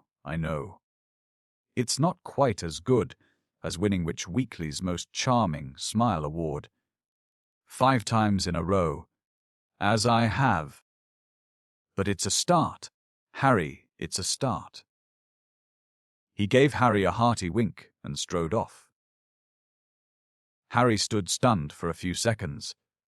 Then, remembering he was supposed to be in the greenhouse, he opened the door and slid inside. Professor Sprout was standing behind a trestle bench in the center of the greenhouse. About 20 pairs of different colored earmuffs were lying on the bench. When Harry had taken his place between Ron and Hermione, she said, "We'll be repotting mandrakes today. Now, who can tell me the properties of the mandrake?" To nobody's surprise, Hermione's hand was first into the air. Mandrake, or mandragora, is a powerful restorative, said Hermione, sounding as usual as though she had swallowed the textbook. It is used to return people who have been transfigured or cursed to their original state. Excellent. 10 points to Gryffindor, said Professor Sprout. The mandrake forms an essential part of most antidotes. It is also, however, dangerous. Who can tell me why? Hermione's hand narrowly missed Harry's glasses as it shot up again. The cry of the mandrake is fatal to anyone who hears it, she said promptly. Precisely. Take another 10 points, said Professor Sprout. Now, the mandrakes we have here are still very young. She pointed to a row of deep trays as she spoke, and everyone shuffled forward for a better look. 100 or so tufty little plants, purplish-green in color, were growing there in rows. They looked quite unremarkable to Harry, who didn't have the slightest idea what Hermione meant by the cry of the mandrake. Everyone take a pair of earmuffs, said Professor Sprout. There was a scramble as everyone tried to seize a pair that wasn't pink and fluffy. When I tell you to put them on, make sure your ears are completely covered, said Professor Sprout. When it is safe to remove them, I will give you the thumbs up. Right. Earmuffs on. Harry snapped the earmuffs over his ears. They shut out sound completely. Professor Sprout put the pink, fluffy pair over her own ears, rolled up the sleeves of her robes, grasped one of the tufty plants firmly, and pulled hard. Harry let out a gasp of surprise that no one could hear. Instead of roots, a small, muddy, and extremely ugly baby popped out of the earth. The leaves were growing right out of his head. He had pale green, mottled skin, and was clearly bawling at the top of his lungs. Professor Sprout took a large plant, pot from under the table, and plunged the mandrake into it, burying him in dark, damp compost until only the tufted leaves were visible. Professor Sprout dusted off her hands, gave them all the thumbs up, and removed her own earmuffs. As our mandrakes are only seedlings, their cries won't kill yet, she said, calmly as though she'd just done nothing more exciting than water a begonia. However, they will knock you out for several hours, and as I'm sure none of you want to miss your first day back. Make sure your earmuffs are securely in place while you work. I will attract your attention when it is time to pack up. 4 to a tray. There is a large supply of pots here. Compost in the sacks over there. And be careful of the venomous tentacula. It's teething. She gave a sharp slap to a spiky, dark red plant as she spoke, making it draw in the long feelers that had been inching sneakily over her shoulder. Harry, Ron, and Hermione were joined at their tray by a curly-haired Hufflepuff boy Harry knew by sight but had never spoken to. Justin Finch Fletchley, he said brightly, shaking Harry by the hand. Know who you are, of course, the famous Harry Potter. And you're Hermione Granger, always top in everything. Hermione beamed as she had her hand shaken too. And Ron Weasley. Wasn't that your flying car? Ron didn't smile. The Howler was obviously still on his mind. That Lockhart's something, isn't he? Said Justin happily as they began filling their plant pots with dragon doing compost. Awfully brave chap. Have you read his books? I'd have died of fear if I'd been cornered in a telephone booth by a werewolf, but he stayed cool and zap. Just fantastic. My name was down for Eton, you know. I can't tell you how glad I am I came here instead. Of course, Mother was slightly disappointed. But since I made her read Lockhart's books, I think she's begun to see how useful it'll be to have a fully trained wizard in the family. Bun. After that, they didn't have much chance to talk. Their earmuffs were back on, and they needed to concentrate on the mandrakes. Professor Sprout had made it look extremely easy. But it wasn't. The mandrakes didn't like coming out of the earth, but didn't seem to want to go back into it either. They squirmed, kicked, flailed their sharp little fists, and gnashed their teeth. Harry spent 10 whole minutes trying to squash a particularly fat one into a pot. By the end of the class, Harry, like everyone else, was sweaty, aching, and covered in earth. Everyone tripped back to the castle for a quick wash, and then the Gryffindors, hurried off to Transfiguration. Professor McGonagall's classes were always hard work, but today was especially difficult. Everything Harry had learned last year seemed to have leaked out of his head during the summer. He was supposed to be turning a beetle into a button, but all he managed to do was give his beetle a lot of exercise as it scuttled over the desk top, avoiding his wand. Ron was having far worse problems. He had patched up his wand with some borrowed spellotape, but it seemed to be damage beyond repair. It kept crackling and sparking at odd moments. And every time Ron tried to transfigure his beetle, it engulfed him in thick grey smoke that smelled of rotten eggs. Unable to see what he was doing, Ron accidentally squashed his beetle with his elbow and had to ask for a new one. Professor McGonagall wasn't pleased. Harry was relieved to hear the lunch bell. His brain felt like a wrung sponge. Everyone filed out of the classroom except him and Ron, who was whacking his wand furiously on the desk. Stupid. Useless. Thing.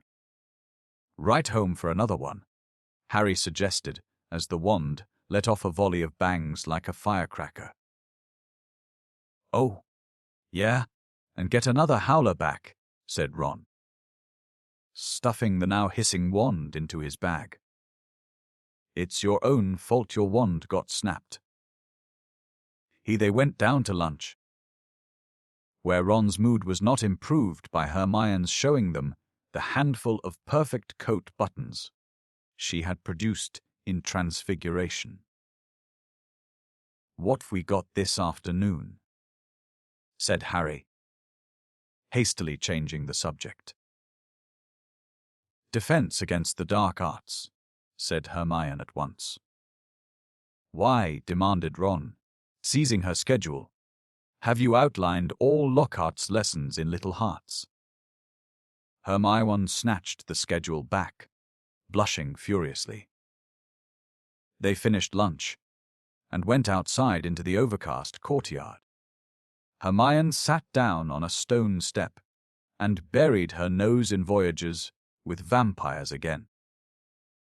Harry and Ron stood talking about Quidditch for several minutes before Harry became aware that he was being closely watched.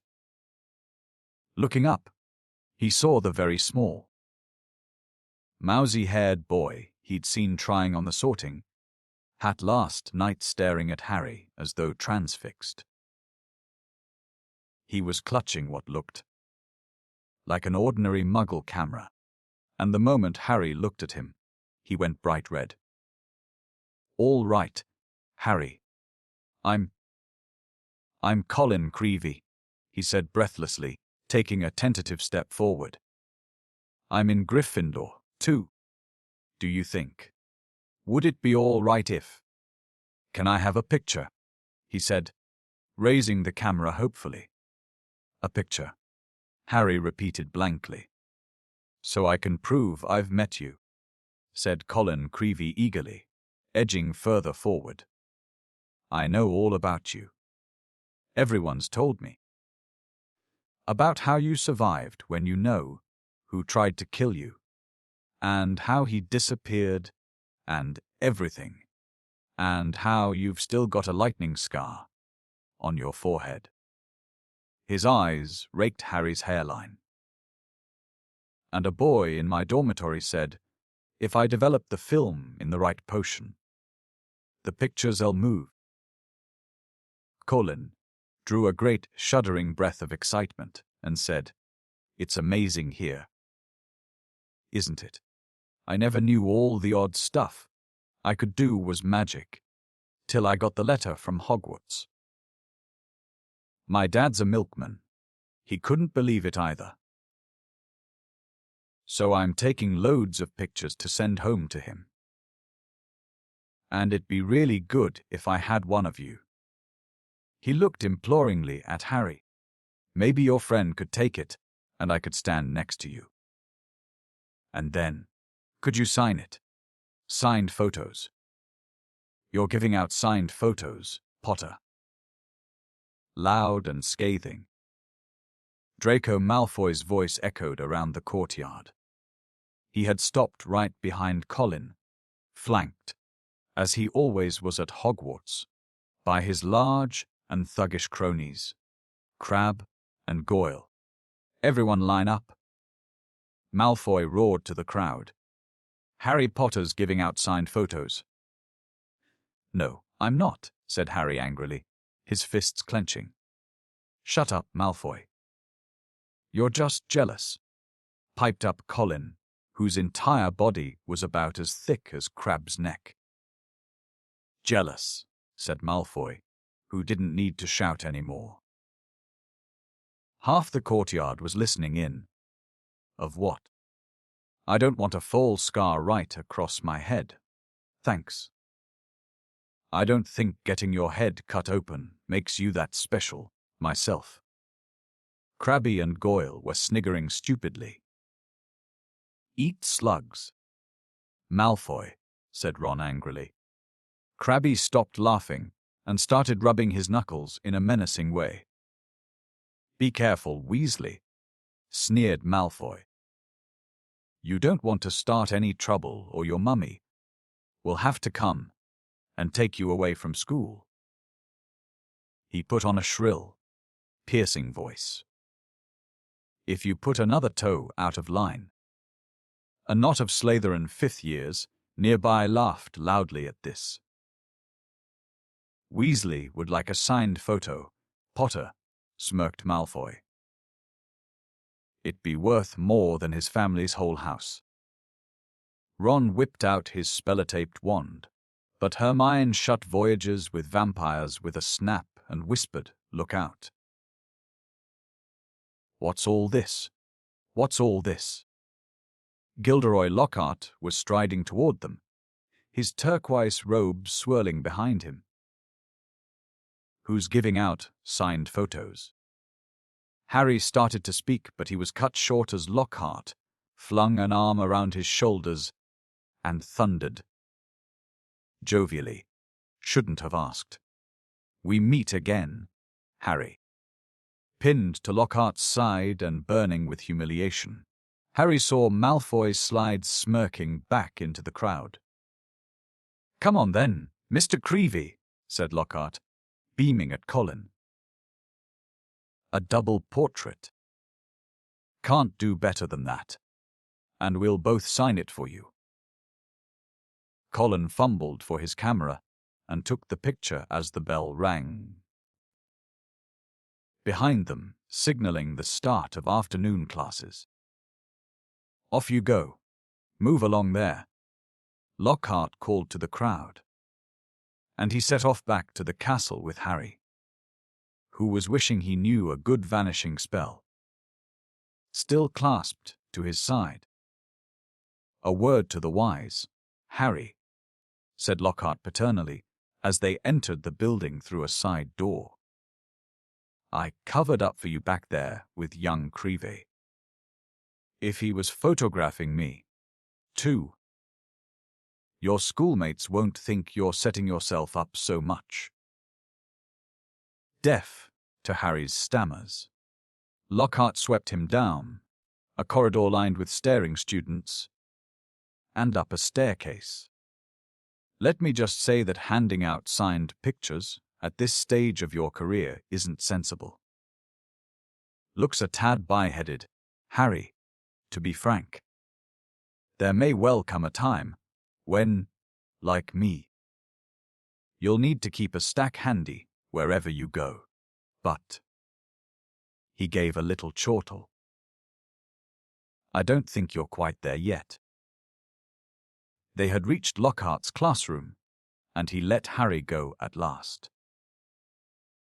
Harry yanked his robes straight and headed for a seat at the very back of the class, where he busied himself with piling all 7 of Lockhart's books in front of him. so that he could avoid looking at the real thing.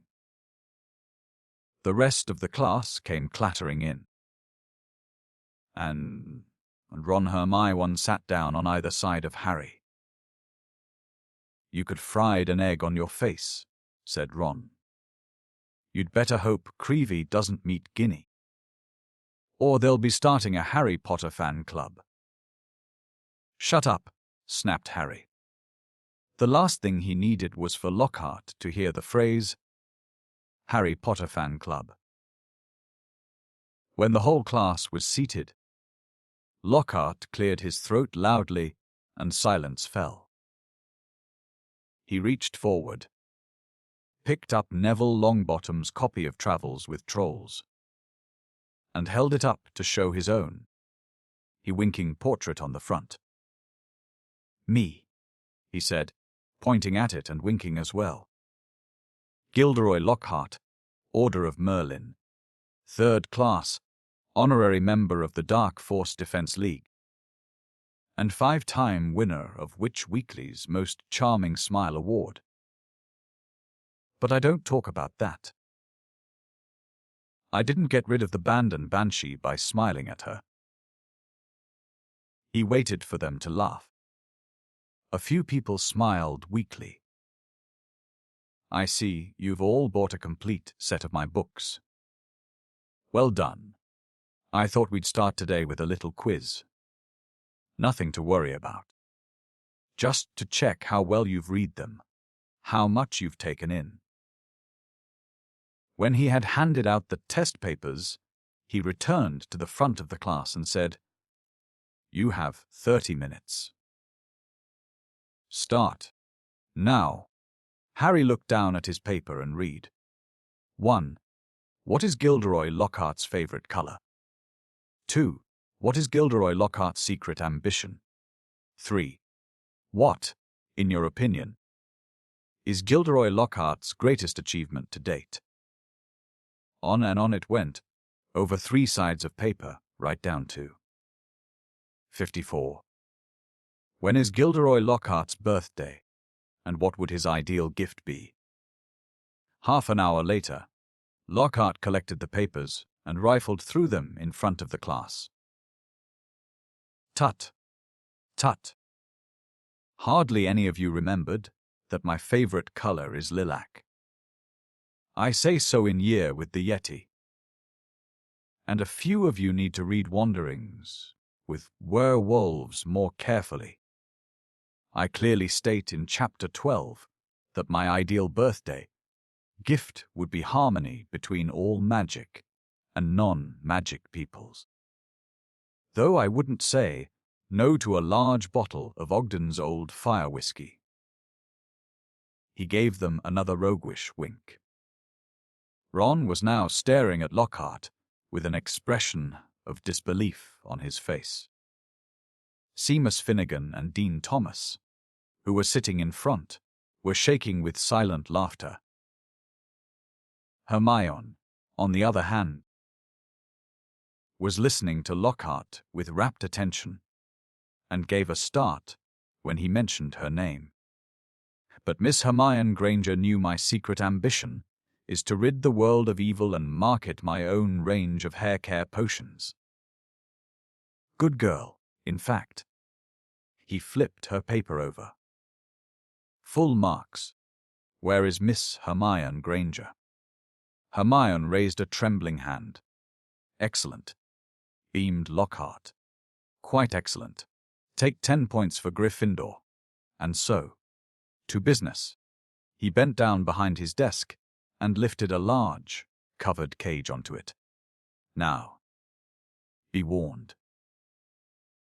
It is my job to arm you against the foulest creatures known to wizardkind. You may find yourselves facing your worst fears in this room. Know only that no harm can befall you whilst I am here.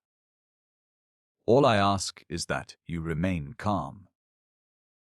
In spite of himself, Harry leaned around his pile of books for a better look at the cage. Lockhart placed a hand on the cover. Dean and Seamus had stopped laughing now. Neville was cowering in his front row seat. "I must ask you not to scream," said Lockhart in a low voice. "It might provoke them." As the whole class held its breath, Lockhart whipped off the cover. "Yes," he said dramatically. Freshly caught Cornish pixies. Seamus Finnegan couldn't control himself. He let out a snort of laughter that even Lockhart couldn't mistake for a scream of terror. "Yes." He smiled at Seamus. "Well, they're not. They're not very dangerous, are they?" Seamus choked. "Don't be so sure," said Lockhart, waggling a finger annoyingly at Seamus. "Devilish tricky little blighters they can be." The pixies were electric blue and about 8 inches high, with pointed faces and voices so shrill it was like listening to a lot of budgies arguing. The moment the cover had been removed, they had started jabbering and rocketing around, rattling the bars and making bizarre faces at the people nearest them. "Right then," Lockhart said loudly. "Let's see what you make of them." And he opened the cage. It was pandemonium. The pixies shot in every direction like rockets. 2 of them seized Neville by the ears and lifted him into the air. Several shot straight through the window, showering the back row with broken glass. The rest proceeded to wreck the classroom more effectively than a rampaging rhino. They grabbed ink bottles and sprayed the class with them, shredded books and papers, tore pictures from the walls, appended the wastebasket, grabbed bags and books, and threw them out of the smashed window. Within minutes, half the class was sheltering under desks, and Neville was swinging from the iron chandelier in the ceiling. "Come on now. Round them up, round them up. They're only pixies," Lockhart shouted. He rolled up his sleeves, brandished his wand, and bellowed, "Pesca pixie pestanomi." It had absolutely no effect. One of the pixies seized his wand and threw it out of the window, too. Lockhart gulped and dived under his own desk, narrowly avoiding being squashed by Neville, who fell a second later as the chandelier gave way. The bell rang and there was a mad rush toward the exit. In the relative calm that followed, Lockhart straightened up, caught sight of Harry, Ron and Hermione, who were almost at the door, and said, "Well, I'll ask you 3 to just nip the rest of them back into their cage." He swept past them and shut the door quickly behind him. "Can you believe him?" roared Ron as one of the remaining pixies bit him painfully on the ear. "He just wants to give us some hands on experience," said Hermione, immobilizing 2 pixies at once with a clever freezing charm and stuffing them back into their cage. "Hands on," said Harry, who was trying to grab a pixie, dancing out of reach with its tongue out. Hermione, he didn't have a clue what he was doing. "Rubbish," said Hermione. "You've read his books. Look at all those amazing things he's done." "He says he's done," Ron muttered. Chapter 7. Mudbloods and Murmurs. Harry spent a lot of time over the next few days dodging out of sight whenever he saw Gilderoy Lockhart coming down a corridor. Harder to avoid was Colin Creevey, who seemed to have memorized Harry's schedule. Nothing seemed to give Colin a bigger thrill than to say, "All right, Harry," 6 or 7 times a day, and hear "Hello, Colin" back. however exasperated Harry sounded when he said it.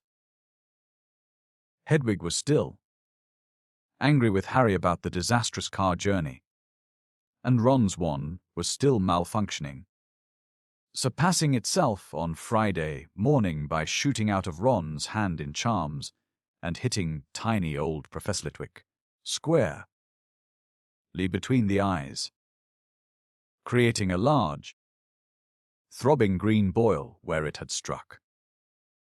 So, with one thing and another, Harry was quite glad to reach the weekend. Ron and Hermione were planning to visit Hagrid on Saturday morning. Harry, however, was shaken awake several hours earlier than he would have liked by Oliver Wood, captain of the Gryffindor Quidditch team. "What's the matter?" said Harry groggily. "Quidditch practice," said Wood. "Come on." Harry squinted at the window. There was a thin mist hanging across the pink and gold sky. Now that he was awake, he couldn't understand how he could have slept through the racket the birds were making. "Oliver," Harry croaked. "It's the crack of dawn." "Exactly," said Wood. He was a tall and burly 6th year, and, at the moment, his eyes were gleaming with a crazed enthusiasm. "It's part of our new training program. Come on, grab your broom, and let's go," said Wood heartily. "None of the other teams have started training yet. We're going to be first off the mark this year." Yawning and shivering slightly, Harry climbed out of bed and tried to find his Quidditch robes. "Good man," said Wood. "Meet you on the field in 15 minutes. When he'd found his Scarlet team robes and pulled on his cloak for warmth, Harry scribbled a note to Ron explaining where he'd gone and went down the spiral staircase to the common room, his Nimbus 2000 on his shoulder. He had just reached the portrait hole when there was a clatter behind him, and Colin Creevey came dashing down the spiral staircase, his camera swinging madly around his neck and something clutched in his hand. "I heard someone saying your name on the stairs, Harry. Look what I've got here. I've had it developed. I wanted to show you." Harry looked bemusedly at the photograph Colin was brandishing under his nose. A moving, black and white lockshart was tugging hard on an arm Harry recognized as his own. He was pleased to see that his photographic self was putting up a good fight and refusing to be dragged into view. As Harry watched, Lockhart gave up and slumped, panting, against the white edge of the picture. "Will you sign it?" said Colin eagerly. "No," said Harry flatly, glancing around to check that the room was really deserted.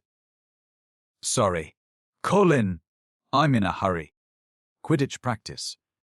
He climbed through the portrait hole. "Oh, wow. Wait for me. I've never watched a Quidditch game before." Colin scrambled through the hole after him.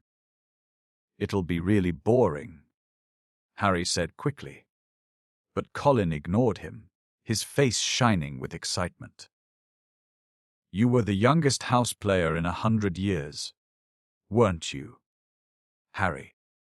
"Weren't you?" said Colin, trotting alongside him.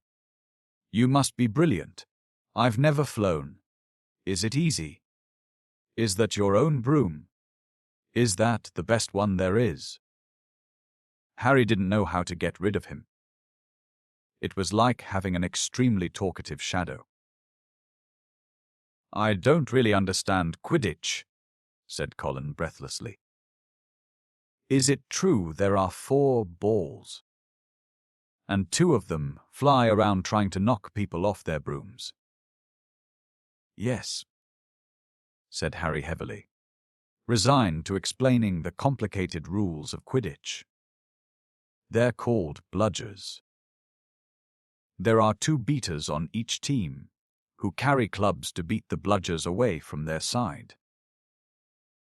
Fred and George Weasley are the Gryffindor beaters. And what are the other balls for? Colin asked, tripping down a couple of steps, because he was gazing open-mouthed at Harry. Well, the quaffle. That's the biggish red one. Is the one that scores goals. 3 chasers on each team throw the quaffle to each other, and try and get it through the goalposts at the end of the pitch. They're 3 long poles with hoops on the end. And the 4th ball is the golden snitch, said Harry, and it's very small, very fast, and difficult to catch. But that's what the Seekers got to do. Because a game of Quidditch doesn't end until the snitch has been caught. And whichever team Seeker gets the snitch earns his team an extra 150 points. And you're the Gryffindor Seeker, aren't you? Said Colin in awe. Yes, said Harry as they left the castle and started across the dew-drenched grass. And there's the keeper, too. He guards the goalposts. That's it, really. But Colin didn't stop questioning Harry, all the way down the sloping lawns to the Quidditch field. And Harry only shook him off when he reached the changing rooms. Colin called after him in a piping voice, I'll go and get a good seat, Harry, and hurried off to the stands. The rest of the Gryffindor team were already in the changing room. Wood was the only person who looked truly awake. Fred and George Weasley were sitting, puffy-eyed and touzle-haired, next to 4th-year Alicia Spinnet, who seemed to be nodding off against the wall behind her. Her fellow chasers, Katie Bell and Angelina Johnson, were yawning side by side opposite them. There you are, Harry. What kept you? Said Wood briskly. Now, I wanted a quick talk with you all before we actually get onto the field. Because I spent the summer devising a whole new training program, which I really think will make all the difference. Wood was holding up a large diagram of a Quidditch field, on which were drawn many lines, arrows, and crosses in different colored inks. He took out his wand, tapped the board, and the arrows began to wiggle over the diagram, like caterpillars. As Wood launched into a speech about his new tactics, Fred Weasley's head drooped right onto Alicia Spinnet's shoulder, and he began to snore. The first board took nearly 20 minutes to explain, but there was another board under that, and a third under that one. Harry sank into a stupor as Wood droned on and on. So, said Wood, at long last, jerking Harry from a wistful fantasy about what could be eating for breakfast at this very moment up at the castle. Is that clear? Any questions? I've got a question. Oliver, said George, who had woken with a start. Why couldn't you have told us all this yesterday when we were awake? Wood wasn't pleased. Now, listen here, you lot, he said, glowering at them all. We should have won the Quidditch Cup last year. We're easily the best team. But unfortunately, owing to circumstances beyond our control, Harry shifted guiltily in his seat. He had been unconscious in the hospital wing for the final match of the previous year, meaning that Gryffindor had been a player short and had suffered their worst defeat in 300 years. Wood took a moment to regain control of himself. Their last defeat was clearly still torturing him. So this year, we train harder than ever before. Okay, let's go and put our new theories into practice. Wood shouted, seizing his broomstick and leading the way out of the locker rooms.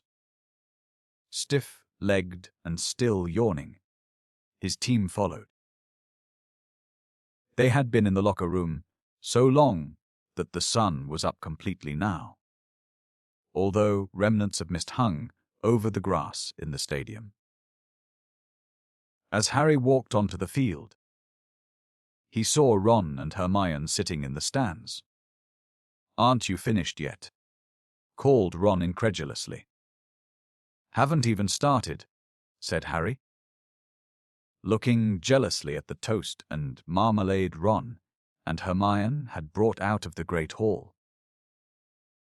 "Wood's been teaching us new moves." He mounted his broomstick and kicked at the ground, soaring up into the air. The cool morning air whipped his face, waking him far more effectively than Wood's long talk. It felt wonderful to be back on the Quidditch field. He soared right around the stadium at full speed, racing Fred and George. "What's that funny clicking noise?" called Fred as they hurtled around the corner. Harry looked into the stands. Colin was sitting in one of the highest seats, his camera raised, taking picture after picture, the sound strangely magnified in the deserted stadium. "Look this way, Harry." "This way," he cried shrilly. "Who's that?" said Fred. "No idea," Harry lied, putting on a spurt of speed that took him as far away as possible from Colin. "What's going on?" said Wood, frowning, as he skimmed through the air toward them. "Why's that first year taking pictures? I don't like it." He could be a Slytherin spy, trying to find out about our new training program. "He's in Gryffindor," said Harry quickly. "And the Slytherins don't need a spy, Oliver," said George. "What makes you say that?" said Wood testily. "Because they're here in person," said George, pointing. Several people in green robes were walking onto the field, broomsticks in their hands. "I don't believe it." Wood hissed in outrage. "I booked the field for today." "We'll see about this." Wood shot toward the ground, landing rather harder than he meant to in his anger, staggering slightly as he dismounted. Harry, Fred, and George followed. Flint. Wood bellowed at the Slytherin captain. "This is our practice time. We got up specially. You can clear off now." Marcus Flint was even larger than Wood. He had a look of trollish cunning on his face as he replied, "Plenty of room for all of us, Wood." Angelina, Alicia, and Katie had come over too. There were no girls on the Slytherin team, who stood shoulder to shoulder, facing the Gryffindors, leering to a man. "But I booked the field," said Wood, positively spitting with rage. "I booked it." "Ah," said Flint. "But I've got a specially signed note here from Professor Snape." Professor S. Snape? Give the Slytherin team permission to practice today on the Quidditch field owing to the need to train their new seeker." "You've got a new seeker," said Wood, distracted. "Where?" And from behind the 6 large figures, before them came a 7th, smaller boy, smirking all over his pale, pointed face. It was Draco Malfoy. "Aren't you Lucius Malfoy's son?" said Fred, looking at Malfoy with dislike. "Funny you should mention Draco's father," said Flint, as the whole Slytherin team smiled still more broadly. "Let me show you the generous gift he's made to the Slytherin team." All 7 of them held out their broomsticks.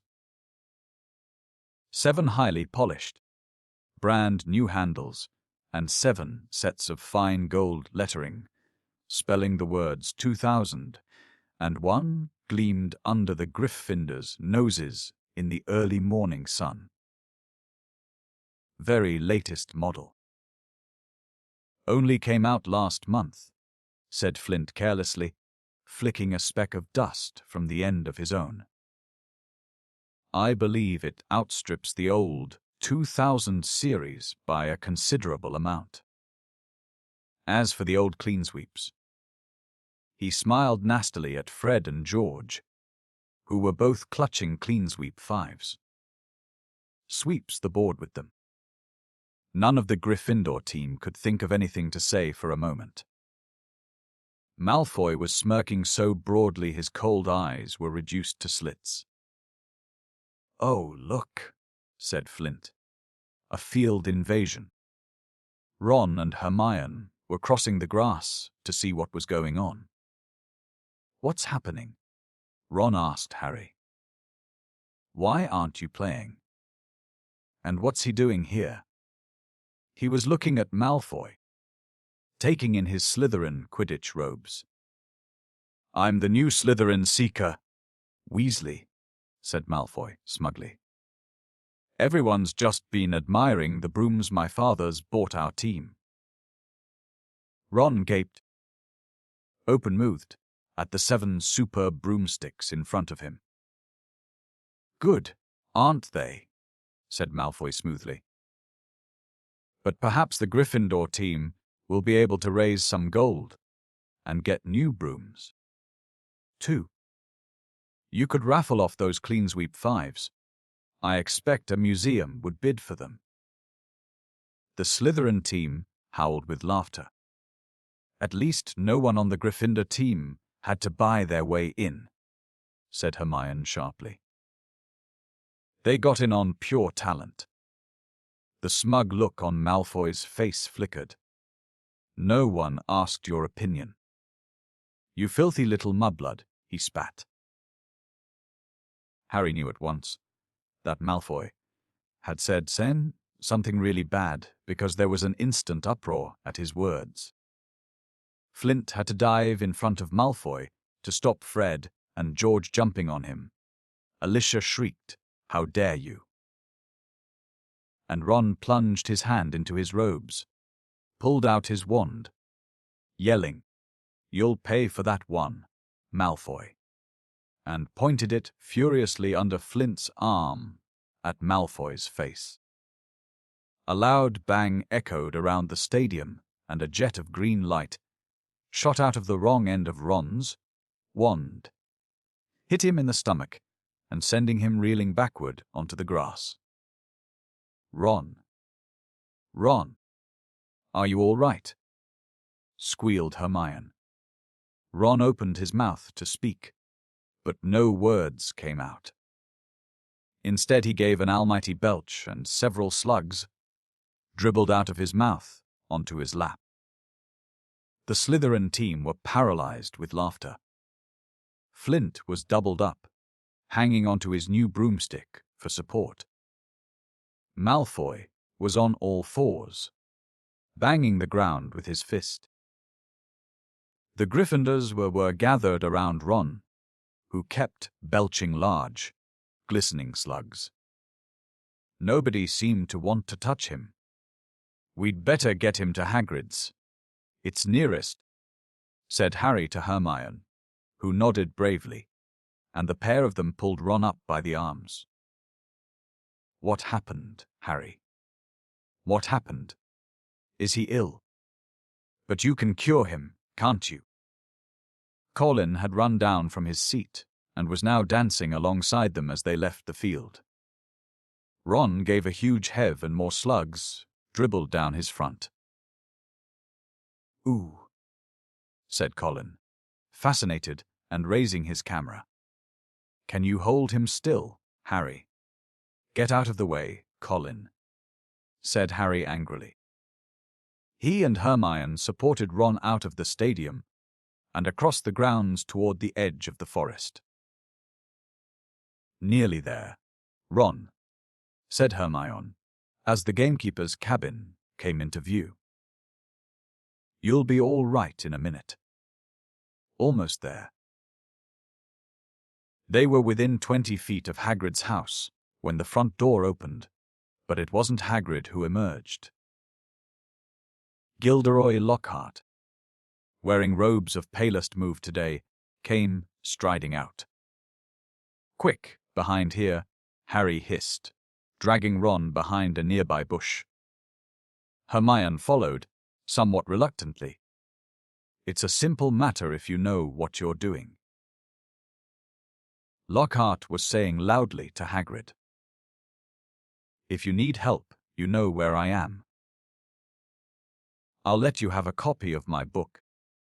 I'm surprised you haven't already got one. I'll sign one tonight and send it over. Well, goodbye." And he strode away toward the castle. Harry waited until Lockhart was out of sight, then pulled Ron out of the bush and up to Hagrid's front door. They knocked urgently. Hagrid appeared at once, looking very grumpy. But his expression brightened when he saw who it was.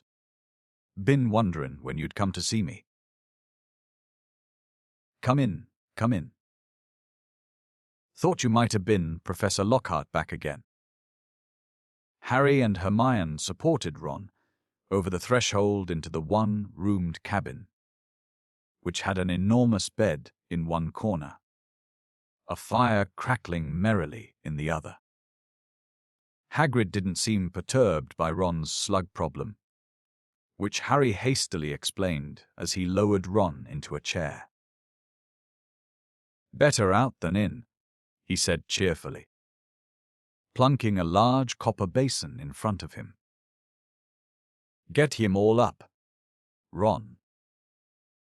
"I don't think there's anything to do except wait for it to stop," said Hermione anxiously, watching Ron bend over the basin. "That's a difficult curse to work at the best of times, but with a broken wand." Hagrid was bustling around making them tea. His boarhound, Fang, was slobbering over Harry. "What did Lockhart want with you, Hagrid?" Harry asked, scratching Fang's ears. "Given me advice on getting kelpies out of a well," growled Hagrid, moving a half-plucked rooster off his scrubbed table and setting down the teapot. "Like, I don't know." And banging on about some banshee he banished. If one word of it was true, I'll eat my kettle. It was most unlike Hagrid to criticize a Hogwarts teacher, and Harry looked at him in surprise. Hermione, however, said in a voice somewhat higher than usual, "I think you're being a bit unfair. Professor Dumbledore obviously thought he was the best man for the job." "He was the only man for the job," said Hagrid, offering them a plate of treacle toffee, while Ron coughed squelchily into his basin. "And I mean the only one. Getting very difficult to find anyone for the dark arts job. People aren't too keen to take it on, see. They're startin' to think it's jinxed. No one's lasted long for a while now." "So tell me," said Hagrid, jerking his head at Ron, "who was he trying to curse?" Malfoy called Hermione something.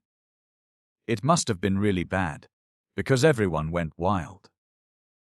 "It was bad," said Ron hoarsely, emerging over the tabletop looking pale and sweaty. Malfoy called her mudblood, Hagrid. Ron dived out of sight again as a fresh wave of slugs made their appearance. Hagrid looked outraged. He didn't. He growled at Hermione. He did, she said. But I don't know what it means. I could tell it was really rude. Of course. It's about the most insulting thing he could think of, gasped Ron, coming back up. Mudblood's a really full name for someone who is Muggle-born. You know, non-magic parents. There are some wizards, like Malfoy's family, who think they're better than everyone else because they're what people call pure blood. He gave a small burp, and a single slug fell into his outstretched hand. He threw it into the basin and continued. I mean, the rest of us know it doesn't make any difference at all. Look at Neville Longbottom. He's pure blood, and he can hardly stand a cauldron the right way up. And they haven't invented a spell our Hermione can do, said Hagrid proudly, it making Hermione go a brilliant shade of magenta. It's a disgusting thing to call someone, said Ron, wiping his sweaty brow with a shaking hand. Dirty blood, see. Common blood. It's ridiculous. Most wizards these days are half-blood anyway. If we hadn't married Muggles, we'd died out. He retched and ducked out of sight again. Well, I don't blame Yef for trying to curse him, Ron, said Hagrid loudly over the thuds of more slugs hitting the basin. But maybe it was a good thing your wand backfired. Spect Lucius Malfoy would come marching up to school if Yed cursed his son. Least year not in trouble. Harry would have pointed out that trouble didn't come much worse than having slugs pouring out of your mouth. But he couldn't. Hagrid's treacle toffee had cemented his jaws together. Harry, said Hagrid abruptly, as though struck by a sudden thought. Got a bone to pick with ye. I've heard you've been giving out signed photos. How come I haven't got one? Furious. Harry wrenched his teeth apart. I have not been giving out signed photos, he said hotly. If Lockhart's still spreading that around. But then he saw that Hagrid was laughing. I'm only joking, he said, patting Harry genially on the back and sending him face first into the table. I knew ye hadn't really. I told Lockhart ye didn't. Need te. Ye're more famous than him without trying. Bet he didn't like that, said Harry, sitting up and rubbing his chin. Don't think he did, said Hagrid, his eyes twinkling. And then I told him I'd never read one of his books, and he decided to go. Treacle toffee, Ron, he added as Ron reappeared. No thanks, said Ron weakly. Better not risk it. Come and see what I've been growing, said Hagrid as Harry and Hermione finished the last of their tea. In the small vegetable patch behind Hagrid's house were a dozen of the largest pumpkins Harry had ever seen. Each was the size of a large boulder. Getting on well, aren't they? Said Hagrid happily. For the Halloween feast. Should be big enough by then. What've you been feeding them? Said Harry. Hagrid looked over his shoulder to check that they were alone. Well, I've been giving them. You know, a bit of help. Harry noticed Hagrid's flowery pink umbrella, leaning against the back wall of the cabin. Harry had reason to believe before now that this umbrella was not all it looked. In fact, he had the strong impression that Hagrid's old school wand was concealed inside it. Hagrid wasn't supposed to use magic. He had been expelled from Hogwarts in his 3rd year, but Harry had never found out why. Any mention of the matter, and Hagrid would clear his throat loudly and become mysteriously deaf until the subject was changed. An engorgement charm, I suppose, said Hermione, halfway between disapproval and amusement. Well, you've done a good job on them. That's what your little sister said, said Hagrid, nodding at Ron. Met her just yesterday. Hagrid looked sideways at Harry, his beard twitching. Said she was just looking round the grounds. But I reckon she was hoping she might run into someone else at my house. He winked at Harry. If ye ask me, she wouldn't say no to a signed. Oh, shut up, said Harry. Ron snorted with laughter and the ground was sprayed with slugs. Watch it, Hagrid roared, pulling Ron away from his precious pumpkins. It was nearly lunchtime, and as Harry had only had one bit of treacle toffee since dawn, he was keen to go back to school to eat. They said goodbye to Hagrid and walked back up to the castle, Ron hiccoughing occasionally, but only bringing up 2 very small slugs. They had barely set foot in the cool entrance hall when a voice rang out. There you are, Potter. Weasley. Professor McGonagall was walking toward them, looking stern. You will both do your detentions this evening. What are we doing, Professor? Said Ron, nervously suppressing a burp. You will be polishing the silver in the trophy room with Mr. Filch, said Professor McGonagall. And no magic, Weasley. Elbow grease. Ron gulped. Argus Filch, the caretaker, was loofed by every student in the school. And you, Potter, will be helping Professor Lockhart answer his fan mail, said Professor McGonagall. Oh, Professor, can't I go and do the trophy room, too? Said Harry desperately.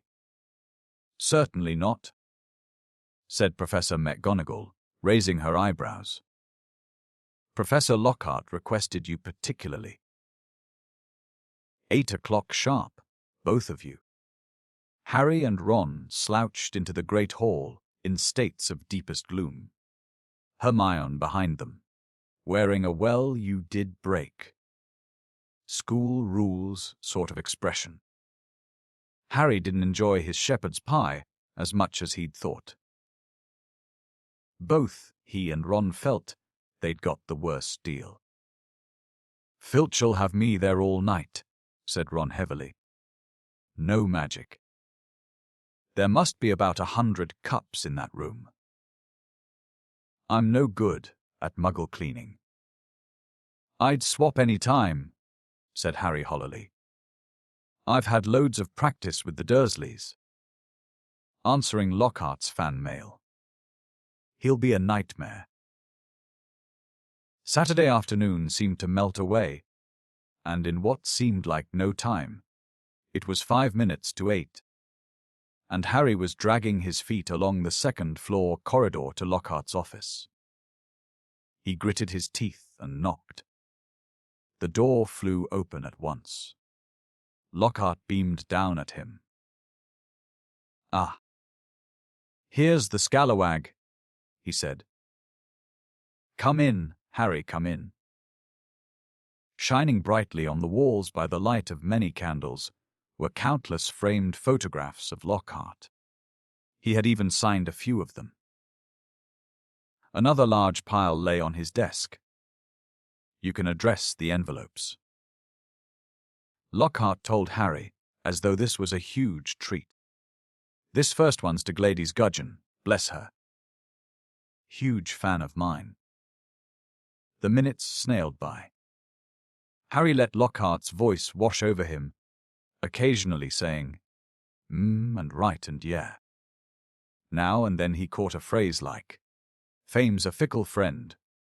Harry, or celebrity, is as celebrity does. Remember that. The candles burned lower and lower, making the light dance over the many moving faces of Lockhart, watching him. Harry moved his etching hand over what felt like the 1000th envelope, writing out Veronica Smethly's address. It must be nearly time to leave, Harry thought miserably. Please let it be nearly time. And then he heard something. Something quite apart from the spitting of the dying candles and Lockhart's prattle about his fans. It was a voice to chill the bone marrow, a voice of breathtaking, ice-cold venom. Come to me. Let me rip you. Let me tear you. Let me kill you. Harry gave a huge jump and a large lilac blot appeared on Veronica Smethly's street. What? He said loudly. I know, said Lockhart. 6 solid months at the top of the bestseller list. Broke all records. No, said Harry frantically. That voice. Sorry, said Lockhart, looking puzzled. What voice? That voice that said, didn't you hear it? Lockhart was looking at Harry in high astonishment. What are you talking about, Harry? Perhaps you're getting a little drowsy. Great Scott. Look at the time. We've been here nearly 4 hours. I'd never have believed it. The time's flown, hasn't it? Harry didn't answer. He was straining his ears to hear the voice again. But there was no sound now except for Lockhart telling him he mustn't expect a treat like this every time he got detention. Feeling dazed, Harry left. It was so late that the Gryffindor common room was almost empty. Harry went straight up to the dormitory. Ron wasn't back yet. Harry pulled on his pajamas, got into bed, and waited. Half an hour later, Ron arrived, nursing his right arm and bringing a strong smell of polish into the darkened room. My muscles have all seized up, he groaned, sinking on his bed.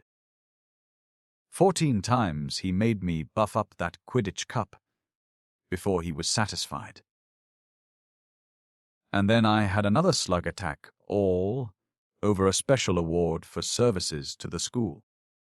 Took ages to get the slime off. How was it with Lockhart? Keeping his voice low so as not to wake Neville, Dean, and Seamus. Harry told Ron exactly what he had heard. And Lockhart said he couldn't hear it, said Ron. Harry could see him frowning in the moonlight. Do you think he was lying? But I don't get it. Even someone invisible would have had to open the door. I know, said Harry, lying back in his 4-poster and staring at the canopy above him. I don't get it either. Chapter 8. The Death Day Party. October arrived, spreading a damp chill over the grounds and into the castle. Madame Pomfrey, the nurse, was kept busy by a sudden spate of colds among the staff and students. Her pepper-up potion worked instantly, though it left the drinker smoking at the ears for several hours afterward. Ginny Weasley, who had been looking pale, was bullied into taking some by Percy.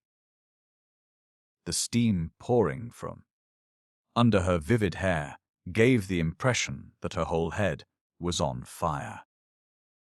Raindrops the size of bullets thundered on the castle windows for days on end, The lake rose, the flower beds turned into muddy streams, and Hagrid's pumpkins swelled to the size of garden sheds. Oliver Wood's enthusiasm for regular training sessions, however, was not dampened, which was why Harry was to be found late one stormy Saturday afternoon a few days before Halloween, returning to Gryffindor Tower, drenched to the skin and splattered with mud. Even aside from the rain and wind, it hadn't been a happy practice session.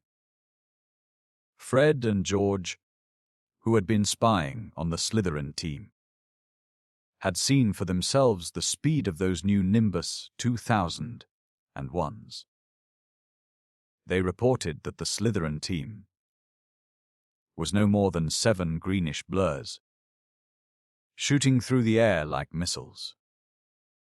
As Harry squelched along the deserted corridor, he came across somebody who looked just as preoccupied as he was.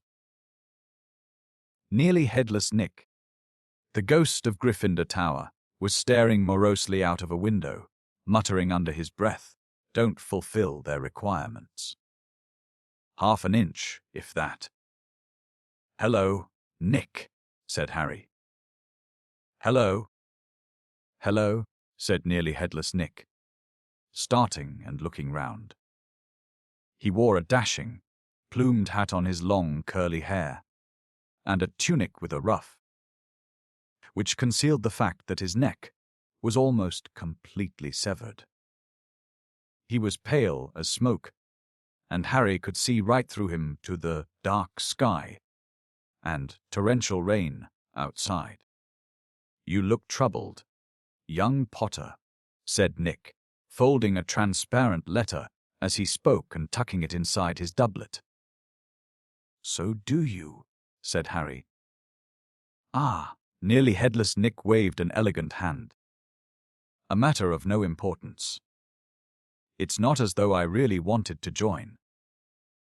Thought I'd apply, but apparently I don't fulfill requirements." In spite of his airy tone, there was a look of great bitterness on his face. "But you would think, wouldn't you?" he erupted suddenly, pulling the letter back out of his pocket, "that getting hit 45 times in the neck with a blunt axe would qualify you to join the Headless Hunt."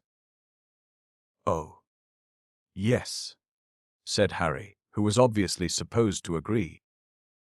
"I mean, nobody wishes more than I do that it had all been quick and clean, and my head had come off properly.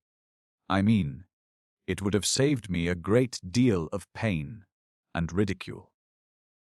However, nearly headless Nick shook his letter open and read furiously. "We can only accept huntsmen whose heads have parted company with their bodies. You will appreciate that it would be impossible otherwise for members to participate in hunt activities such as horseback head, juggling, and head polo. It is with the greatest regret, therefore, that I must inform you that you do not fulfill our requirements. With very best wishes, Sir Patrick Delaney Podmore." Fuming, nearly headless, Nick stuffed the letter away. "Half an inch of skin and sinew holding my neck on, Harry. Most people would think that's good and beheaded, but oh, no. It's not enough for Sir Properly Decapitated Podmore." Nearly headless Nick took several deep breaths and then said, in a far calmer tone, "So, what's bothering you? Anything I can do?" "No," said Harry. "Not unless you know where we can get 7 free Nimbus 2000 and ones for our match against Sly." The rest of Harry's sentence was drowned out by a high-pitched mewling from somewhere near his ankles. He looked down and found himself gazing into a pair of lamp like yellow eyes. It was Mrs. Norris, the skeletal grey cat who was used by the caretaker, Argus Filch, as a sort of deputy in his endless battle against students. "You'd better get out of here, Harry," said Nick quickly. "Filch isn't in a good mood. He's got the flu and some third years accidentally plastered frog brains all over the ceiling in Dungeon 5. He's been cleaning all morning, and if he sees you dripping mud all over the place—" "Right," said Harry, backing away from the accusing stare of Mrs. Norris, but not quickly enough. Drawn to the spot by the mysterious power that seemed to connect him with his fool cat, Argus Filch burst suddenly through a tapestry to Harry's right, wheezing and looking wildly about for the rule breaker. There was a thick tartan scarf bound around his head, and his nose was unusually purple. "Filth!" he shouted, his jaws a-quiver, his eyes popping alarmingly as he pointed at the muddy puddle that had dripped from Harry's Quidditch robes. "Mess and muck everywhere. I've had enough of it, I tell you. Follow me, Potter." So Harry waved a gloomy goodbye to nearly headless Nick and followed Filch back downstairs, doubling the number of muddy footprints on the floor. Harry had never been inside Filch's office before. It was a place most students avoided. The room was dingy and windowless, lit by a single oil lamp dangling from the low ceiling. A faint smell of fried fish lingered about the place. Wooden filing cabinets stood around the walls. From their labels, Harry could see that they contained details of every pupil Filch had ever punished. Fred and George Weasley had an entire drawer to themselves. A highly polished collection of chains and manacles hung on the wall behind Filch's desk. It was common knowledge that he was always begging Dumbledore to let him suspend students by their ankles from the ceiling.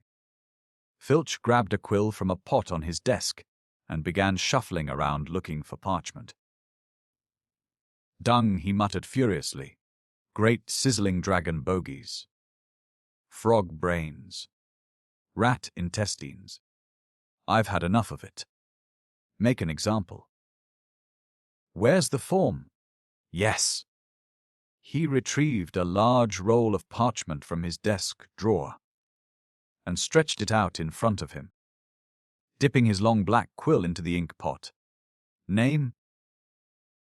Harry Potter. Crime? It was only a bit of mud," said Harry. "It's only a bit of mud to you, boy, but to me it's an extra hour scrubbing," shouted Filch, a drip shivering unpleasantly at the end of his bulbous nose. "Crime? Befueling the castle. Suggested sentence." Dabbing at his streaming nose, Filch squinted unpleasantly at Harry, who waited with bated breath for his sentence to fall. But as Filch lowered his quill, there was a great bang on the ceiling of the office, which made the oil lamp rattle. "Peeves!" Filch roared, flinging down his quill in a transport of rage. "I'll have you this time. I'll have you." And without a backward glance at Harry, Filch ran flat-footed from the office, Mrs. Norris streaking alongside him. Peeves was the school poltergeist, a grinning, airborne menace who lived to cause havoc and distress. Harry didn't much like Peeves, but couldn't help feeling grateful for his timing. Hopefully, whatever Peeves had done, and it sounded as though he'd wrecked something very big this time, would distract Filch from Harry. Thinking that he should probably wait for Filch to come back, Harry sank into a moth-eaten chair next to the desk. There was only one thing on it apart from his half-completed form. A large, glossy, purple envelope with silver lettering on the front. With a quick glance at the door to check that Filch wasn't on his way back, Harry picked up the envelope and read. Quick spell. A correspondence course in beginner's magic. Intrigued, Harry flicked the envelope open and pulled out the sheaf of parchment inside. More curly silver writing on the front page said, "Feel out of step in the world of modern magic. Find yourself making excuses, not perform simple spells. Ever been taunted for your woofle wand work? There is an answer. Quick Spell is an all-new, fail-safe, quick result, easy learn course. Hundreds of witches and wizards have benefited from the Quick Spell method. Madam Z. Nettles of Topsham writes, I had no memory for incantations and my potions were a family joke. Now, after a Quick Spell course, I am the center of attention at parties and friends beg for the recipe of my scintillation solution. Warlock DJ, Prod of Didsbury says, my wife used to sneer at my feeble charms, but 1 month into your fabulous Quick Spell course, and I succeeded in turning her into a yak. Thank you, Quick Spell. Fascinated, Harry thumbed through the rest of the envelope's contents. Why on earth did Filch want a Quick Spell course? Did this mean he wasn't a proper wizard? Harry was just reading Lesson 1. Holding your wand. Some useful tips. When shuffling footsteps outside told him Filch was coming back. Stuffing the parchment back into the envelope. Harry threw it back onto the desk, just as the door opened. Filch was looking triumphant. That vanishing cabinet was extremely valuable. He was saying gleefully to Mrs. Norris, We'll have Peeves out this time, my sweet. His eyes fell on Harry, and then darted to the Quick Spell envelope, which, Harry realized too late, was lying 2 feet away from where it had started. Filch's pasty face went brick red. Harry braced himself for a tidal wave of fury. Filch hobbled across to his desk, snatched up the envelope, and threw it into a drawer. Did you read? He sputtered. No, Harry lied quickly. Filch's knobbly hands were twisting together. If I thought you'd read my private. Not that it's mine. For a friend. Be that as it may. However, Harry was staring at him, alarmed. Filch had never looked madder. His eyes were popping. A tick was going in one of his pouchy cheeks, and the tartan scarf didn't help. Very well. Go. And don't breathe a word. Not that. However, if you didn't read. Go now. I have to write up Peeves' report. Go. Amazed at his luck, Harry sped out of the office, up the corridor, and back upstairs. To escape from Filch's office without punishment was probably some kind of school record. Harry, did it work? Nearly headless Nick came gliding out of a classroom. Behind him, Harry could see the wreckage of a large black and gold cabinet that appeared to have been dropped from a great height. I persuaded Peeves to crash it right over Filch's office. That officer said Nick eagerly. Thought it might distract him. Was that you? Said Harry gratefully. Yeah, it worked. I didn't even get detention. Thanks, Nick. They set off up the corridor together. Nearly headless Nick, Harry noticed, was still holding Sir Patrick's rejection letter. I wish there was something I could do for you about the headless hunt, Harry said. Nearly headless Nick stopped in his tracks, and Harry walked right through him. He wished he hadn't. It was like stepping through an icy shower. But there is something you could do for me, said Nick excitedly. Harry, would I be asking too much? But no, you wouldn't want. What is it? Said Harry.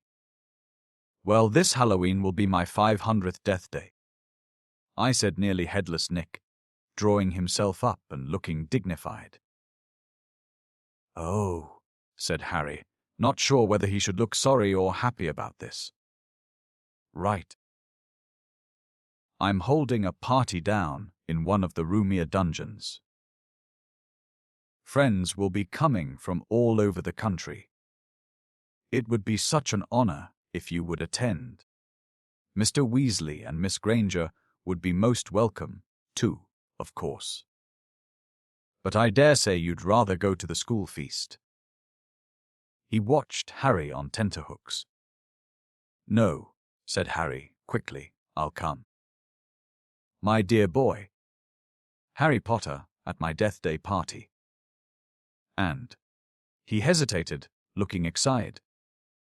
Do you think you could possibly mention to Sir Patrick how very frightening and impressive you find me? Of course, said Harry. Nearly headless Nick beamed at him. A death day party, said Hermione keenly, when Harry had changed at last and joined her and Ron in the common room. I bet there aren't many living people who can say they've been to one of those. It'll be fascinating. Why would anyone want to celebrate the day they died?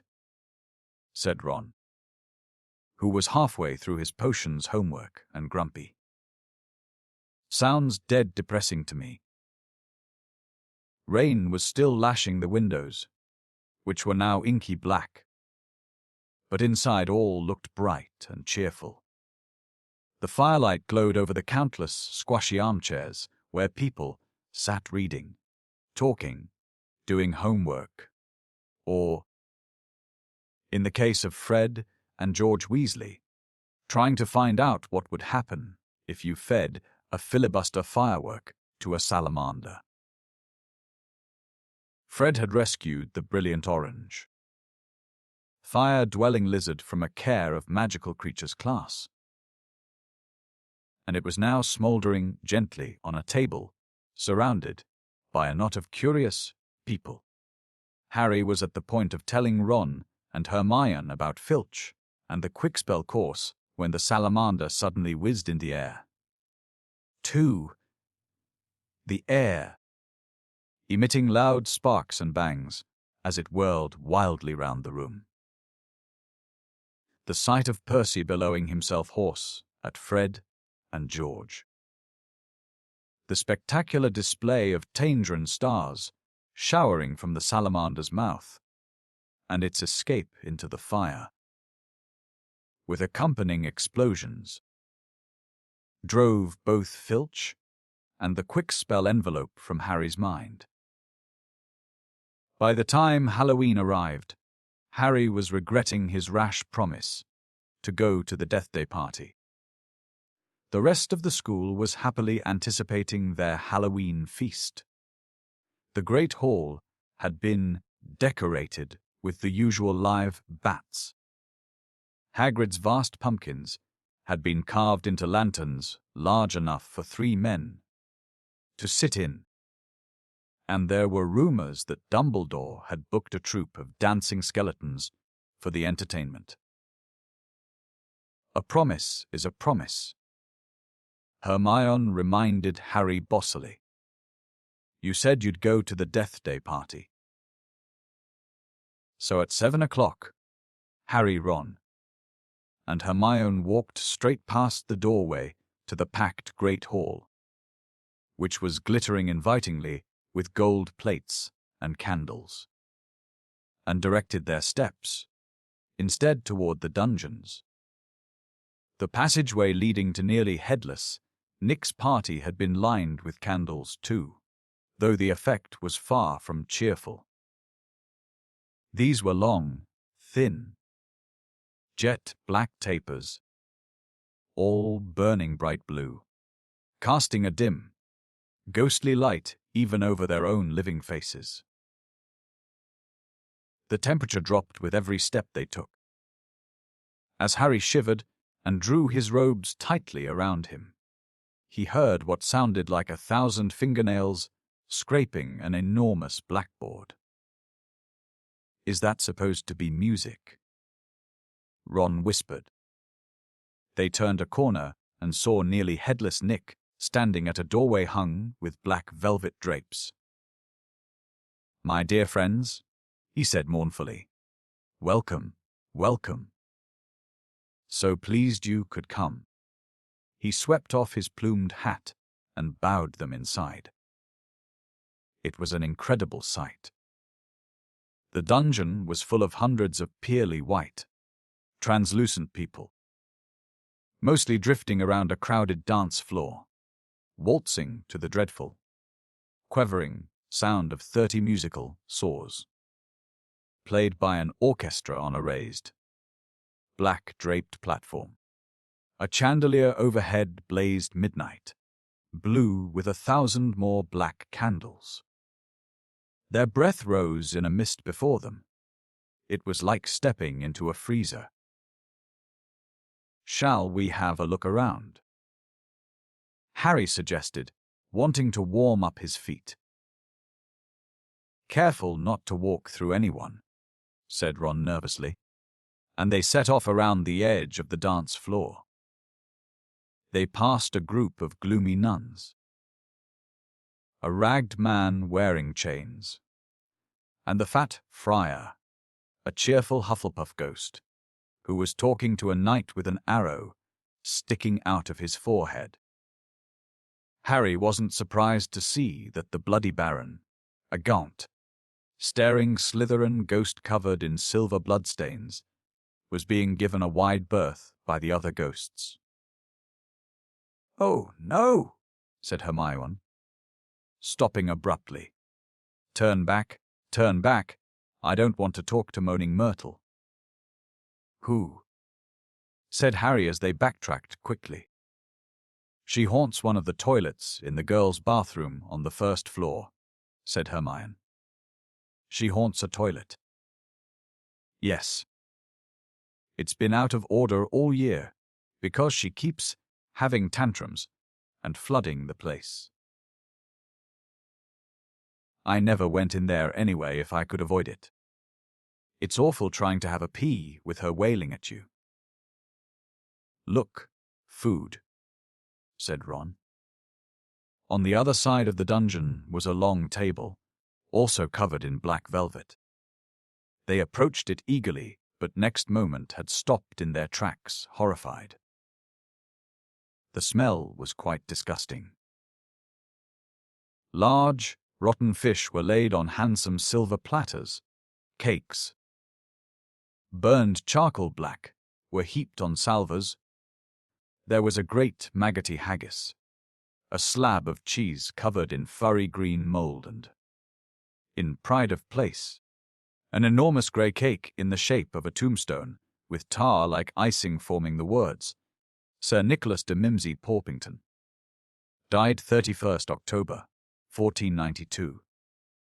Harry watched, amazed, as a portly ghost approached the table, crouched low, and walked through it, his mouth held wide so that it passed through one of the stinking salmon. "Can you taste it if you walk through it?" Harry asked him. "Almost," said the ghost sadly, and he drifted away. "I expect they've let it rot to give it a stronger flavor," said Hermione knowledgeably. pinching her nose and leaning closer to look at the putrid haggis. "Can we move?" "I feel sick," said Ron. They had barely turned around, however, when a little man swooped suddenly from under the table and came to a halt in midair before them. "Hello, Peeves," said Harry cautiously. Unlike the ghosts around them, Peeves the poltergeist was the very reverse of pale and transparent. He was wearing a bright orange party hat, a revolving bow tie, and a broad grin on his wide, wicked face. "Nibbles," he said sweetly, offering them a bowl of peanuts covered in fungus. "No thanks," said Hermione. "Heard you talking about poor Myrtle," said Peeves, his eyes dancing. "Wrote you was about poor Myrtle." He took a deep breath and bellowed aye. "Myrtle. Oh no, Peeves, don't tell her what I said. She'll be really upset," Hermione whispered frantically. "I didn't mean it. I don't mind her." Hello, Myrtle." The squat ghost of a girl had glided over. She had the glummest face Harry had ever seen, half hidden behind lank hair and thick, pearly spectacles. "What?" she said sulkily. "How are you, Myrtle?" said Hermione in a falsely bright voice. "It's nice to see you out of the toilet." Myrtle sniffed. "Miss Granger was just talking about you," said Peeves slyly in Myrtle's ear. "Just saying." "How nice you look tonight," said Hermione, glaring at Peeves. Myrtle eyed Hermione suspiciously. "You're making fun of me," she said, silver tears welling rapidly in her small, see-through eyes. "No. Honestly, didn't I just say how nice Myrtle's looking?" said Hermione, nudging Harry and Ron painfully in the ribs. "Oh yeah, she did." "Don't lie to me," Myrtle gasped, tears now flooding down her face, while Peeves chuckled happily over her shoulder. "Do you think I don't know what people call me behind my back? Fat Myrtle. Ugly Myrtle. Miserable, moaning, moping Myrtle." "You've forgotten Pimply," Peeves hissed in her ear. Moaning Myrtle burst into anguished sobs and fled from the dungeon. Peeves shot after her, pelting her with moldy peanuts, yelling Pimply. "Pimply." "Oh dear," said Hermione sadly. Nearly headless Nick now drifted toward them through the crowd. "Enjoying yourselves." "Oh yes," they lied. "Not a bad turnout," said nearly headless Nick proudly. The Wailing Widow came all the way up from Kent. "It's nearly time for my speech. I'd better go and warn the orchestra." The orchestra, however, stopped playing at that very moment. They, and everyone else in the dungeon, fell silent, looking around in excitement as a hunting horn sounded. "Oh. Here we go," said nearly headless Nick bitterly. Through the dungeon wall burst a dozen ghost horses, each ridden by a headless horseman. The assembly clapped wildly. Harry started to clap, too, but stopped quickly at the sight of Nick's face. The horses galloped into the middle of the dance floor and halted, rearing and plunging. At the front of the pack was a large ghost who held his bearded head under his arm, from which position he was blowing the horn. The ghost leaped down, lifted his head high in the air so he could see over the crowd. Everyone laughed and strode over to nearly headless Nick, squashing his head back onto his neck. "Nick," he roared. "How are you?" Head still hanging in there. He gave a hearty guffaw and clapped nearly headless Nick on the shoulder. "Welcome, Patrick," said Nick stiffly.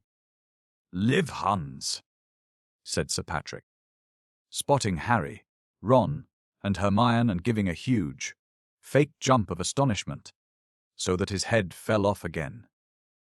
The crowd howled with laughter. "Very amusing," said nearly headless Nick darkly. "Don't mind Nick," shouted Sir Patrick's head from the floor. "Still upset we won't let him join the hunt. But I mean to say, look at the fellow. I think," said Harry hurriedly, at a meaningful look from Nick. "Nick's very frightening and—" "Ah! Ha!" yelled Sir Patrick's head. "Betty asked you to say that. If I could have everyone's attention, it's time for my speech," said nearly headless Nick loudly, striding toward the podium and climbing into an icy blue spotlight. "My late lamented lords, ladies, and gentlemen, it is my great sorrow." But nobody heard much more. Sir Patrick and the rest of the headless hunt had just started a game of head hockey, and the crowd was turning to watch.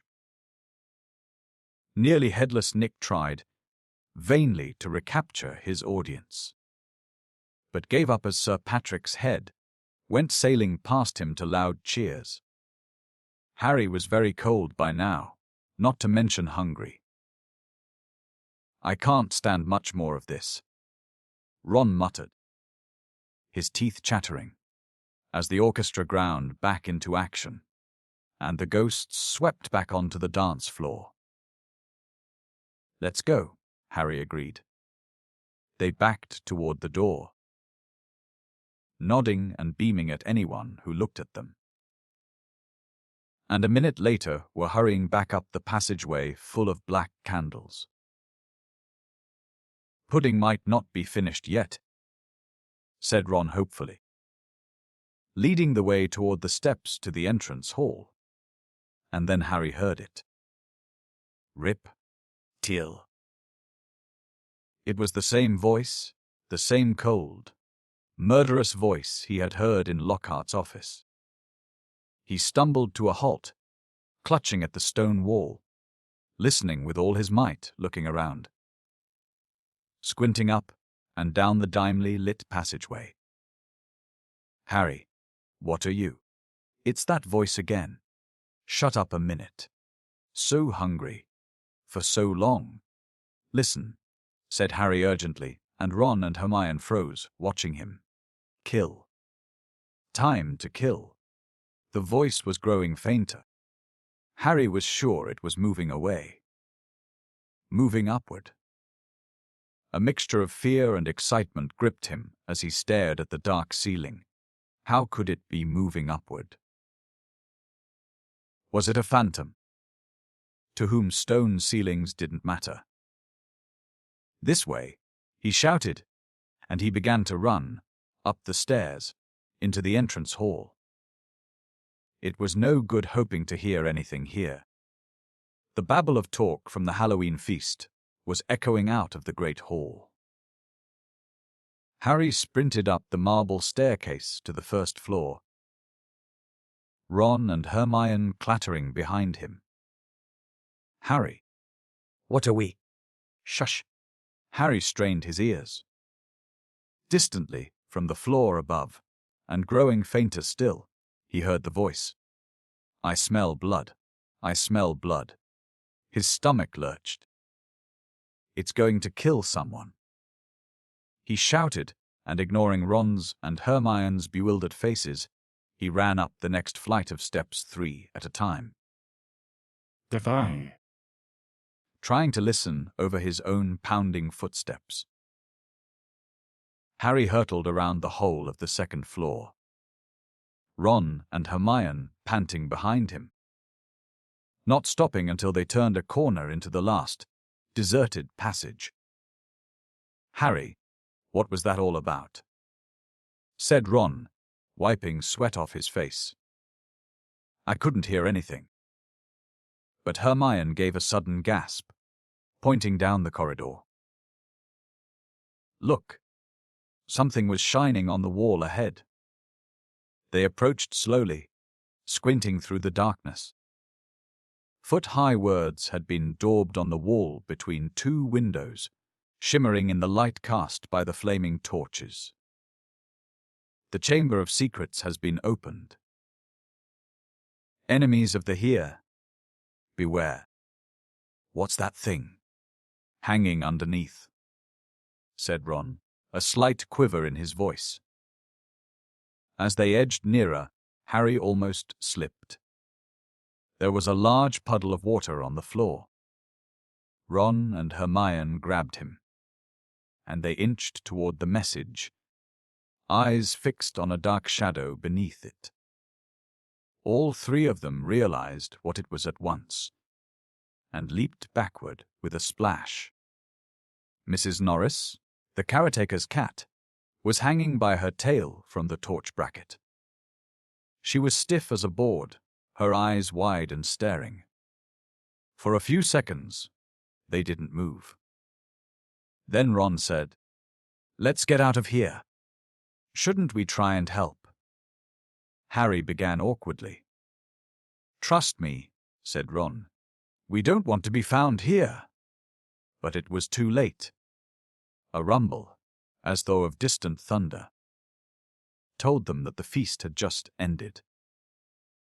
From either end of the corridor, where they stood, came the sound of hundreds of feet climbing the stairs, and the loud, happy talk of well-fed people. Next moment, students were crashing into the passage from both ends. The chatter, the bustle, the noise died suddenly as the people in front spotted the hanging cat.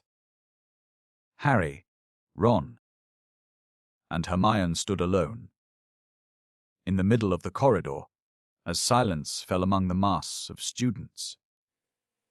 Leaning forward to see the grisly sight. Then someone shouted through the quiet, "Enemies of the here, beware. You'll be next, mudbloods." It was Draco Malfoy. He had pushed to the front of the crowd, his cold eyes alive, his usually bloodless face flushed, as he grinned at the sight of the hanging, immobile cat. Chapter 9. The Writing on the Wall. What's going on here? What's going on? Attracted no doubt by Malfoy's shout, Argus Filch came shouldering his way through the crowd. Then he saw Mrs. Norris and fell back, clutching his face in horror. "My cat. My cat. What's happened to Mrs. Norris?" he shrieked, and his popping eyes fell on Harry. "You," he screeched. You've murdered my cat. You've killed her. I'll kill you. Argus.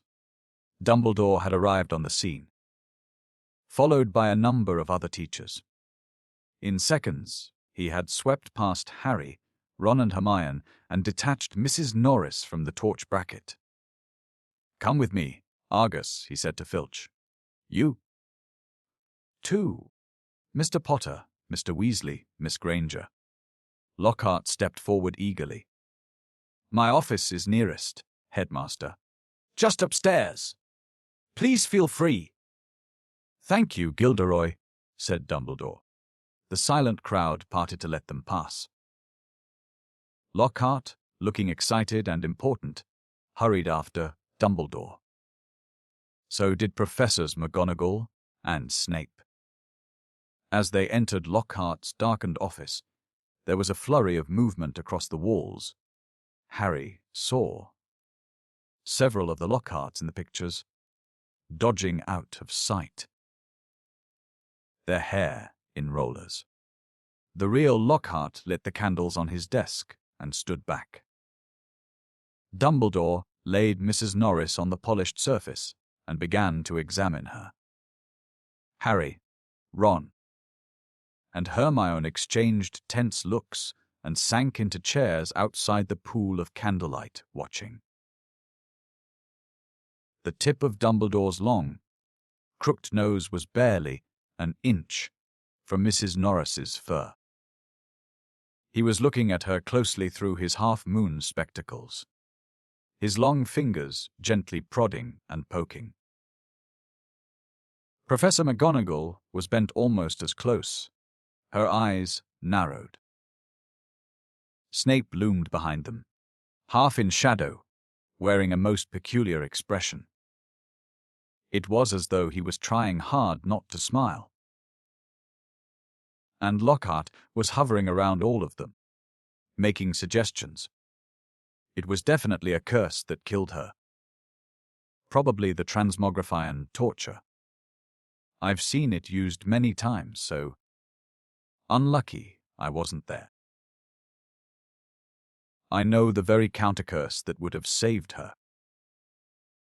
Lockhart's comments were punctuated by Filch's dry, racking sobs.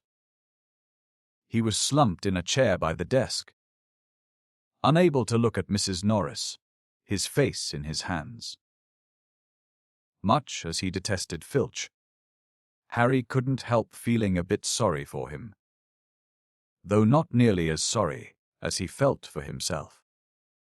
If Dumbledore believed Filch, he would be expelled for sure. Dumbledore was now muttering strange, word to his breath, and tapping Mrs. Norris with his wand, but nothing happened. She continued to look as though she had been recently stuffed. I remember something very similar happening in Ouagadougou, said Lockhart. A series of attacks. The full story's in my autobiography.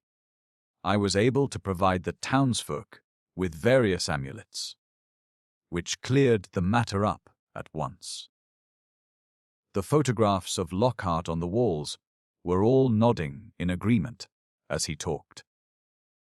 One of them had forgotten to remove his hairnet. At last Dumbledore straightened up. She's not dead. Argus, he said softly. Lockhart stopped abruptly in the middle of counting the number of murders he had prevented. Not dead. Choked Filch, looking through his fingers at Mrs. Norris. But why's she all stiff and frozen? She has been petrified, said Dumbledore. Ah, I thought so, said Lockhart. But how, I cannot say. Ask him, shrieked Filch, turning his blotched and tear-stained face to Harry. No second year could have done this, said Dumbledore firmly. It would take dark magic of the most advanced. He did it. He did it. Filch spat, his pouchy face purpling. You saw what he wrote on the wall. He found, in my office. He knows I'm a... Filch's face worked horribly. He knows I'm a squib. He finished. I never touched Mrs. Norris. Harry said loudly, uncomfortably aware of everyone looking at him, including all the Lockharts on the walls. And I don't even know what a squib is. Rubbish, snarled Filch. He saw my quick spell letter. If I might speak, Headmaster, said Snape from the shadows, and Harry's sense of foreboding increased. He was sure nothing Snape had to say was going to do him any good. Potter and his friends may have simply been in the wrong place at the wrong time, he said, a slight sneer curling his mouth as though he doubted it. But we do have a set of suspicious circumstances here. Why was he in the upstairs corridor? At all. Why wasn't he at the Halloween feast? Harry, Ron and Hermione all launched into an explanation about the Death Day party. There were hundreds of ghosts. They'll tell you we were there. But why not join the feast afterward? Said Snape, his black eyes glittering in the candlelight. Why go up to that corridor? Ron and Hermione looked at Harry. Because, Harry said. his heart thumping very fast. Something told him it would sound very far-fetched if he told them. He had been led there by a bodiless voice. No one but he could hear. Because we were tired and wanted to go to bed, he said. Without any supper. Said Snape, a triumphant smile flickering across his gaunt face. I didn't think ghosts provided food fit for living people at their parties. We weren't hungry, said Ron loudly as his stomach gave a huge rumble. Snape's nasty smile widened. I suggest, Headmaster, that Potter is not being entirely truthful, he said. It might be a good idea if he were deprived of certain privileges until he is ready to tell us the whole story. I personally feel he should be taken off the Gryffindor Quidditch team until he is ready to be honest. Really, Severus, said Professor McGonagall sharply. I see no reason to stop the boy playing Quidditch. This cat wasn't hit over the head with a broomstick. There is no evidence at all that Potter has done anything wrong. Dumbledore was giving Harry a searching look. His twinkling light blue gaze made Harry feel as though he were being X-rayed. Innocent until proven guilty, Severus, he said firmly. Snape looked furious. So did Filch. My cat has been petrified, he shrieked, his eyes popping. I want to see some punishment. We will be able to cure her, Argus, said Dumbledore patiently. Professor Sprout recently managed to procure some mandrakes. As soon as they have reached their full size, I will have a potion made that will revive Mrs. Norris. I'll make it. Lockhart butted in. I must have done it 100 times. I could whip up a mandrake restorative draught in my sleep. Excuse me, said Snape icily. But I believe I am the potions master at this school. There was a very awkward pause.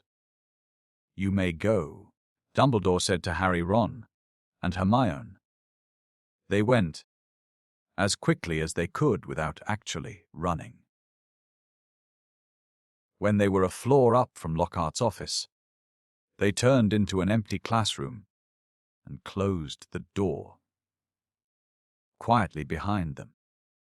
Harry squinted at his friends' darkened faces. Do you think I should have told them about that voice I heard? No, said Ron, without hesitation. Hearing voices no one else can hear isn't a good sign, even in the wizarding world. Something in Ron's voice made Harry ask, You do believe me, don't you? Of course I do, said Ron quickly. But you must admit it's weird. I know it's weird, said Harry. The whole thing's weird. What was that writing on the wall about? The chamber has been opened. What's that supposed to mean? You know. It rings a sort of bell, said Ron slowly. I think someone told me a story about a secret chamber at Hogwarts once. Might have been Bill. And what on earth's a squib? Said Harry. To his surprise, Ron stifled a snigger. Well, it's not funny really. But as it's Filch, he said. A squib is someone who was born into a wizarding family, but hasn't got any magic powers. Kind of the opposite of muggle-born wizards. But squibs are quite unusual. If Filch is trying to learn magic from a quick-spell course, I reckon he must be a squib. It would explain a lot. Like why he hates students so much. Ron gave a satisfied smile. He's bitter. A clock chimed somewhere. Midnight, said Harry. We'd better get to bed before Snape comes along and tries to frame us for something else. For a few days, the school could talk of little else but the attack on Mrs. Norris. Filch kept it fresh in everyone's minds by pacing the spot where she had been attacked, as though he thought the attacker might come back. Harry had seen him scrubbing the message on the wall with Mrs. Scour's all-purpose magical mess remover. But to no effect. The words still gleamed as brightly as ever on the stone. When Filch wasn't guarding the scene of the crime, he was skulking red-eyed through the corridors, lunging out at unsuspecting students and trying to put them in detention for things like breathing loudly and looking happy. Ginny Weasley seemed very disturbed by Mrs. Norris's fate. According to Ron, she was a great cat lover. But you haven't really got to know Mrs. Norris, Ron told her bracingly. Honestly, we're much better off without her. Ginny's lip trembled. Stuff like this doesn't often happen at Hogwarts, Ron assured her. They'll catch the maniac who did it and have him out of here in no time. I just hope he's got time to petrify Filch before he's expelled. I'm only joking. Ron added hastily as Ginny blanched. The attack had also had an effect on Hermione. It was quite usual for Hermione to spend a lot of time reading. But she was now doing almost nothing else. Nor could Harry and Ron get much response from her when they asked what she was up to. And not until the following Wednesday did they find out.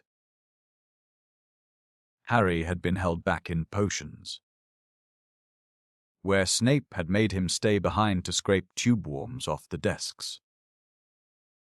After a hurried lunch, he went upstairs to meet Ron in the library and saw Justin Finch, Fletchley, the Hufflepuff boy from herbology, coming toward him.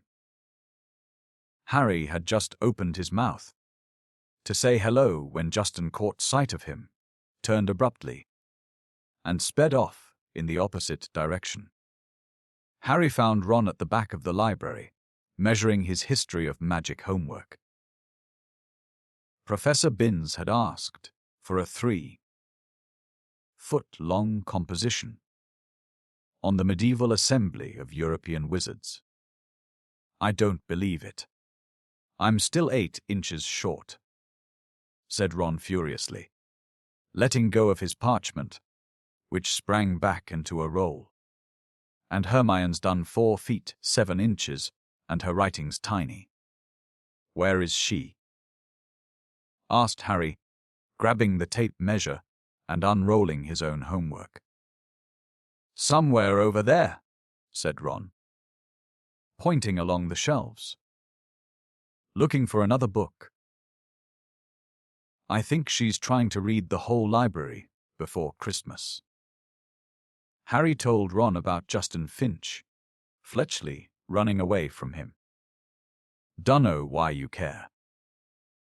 I thought he was a bit of an idiot, said Ron, scribbling away, making his writing as large as possible.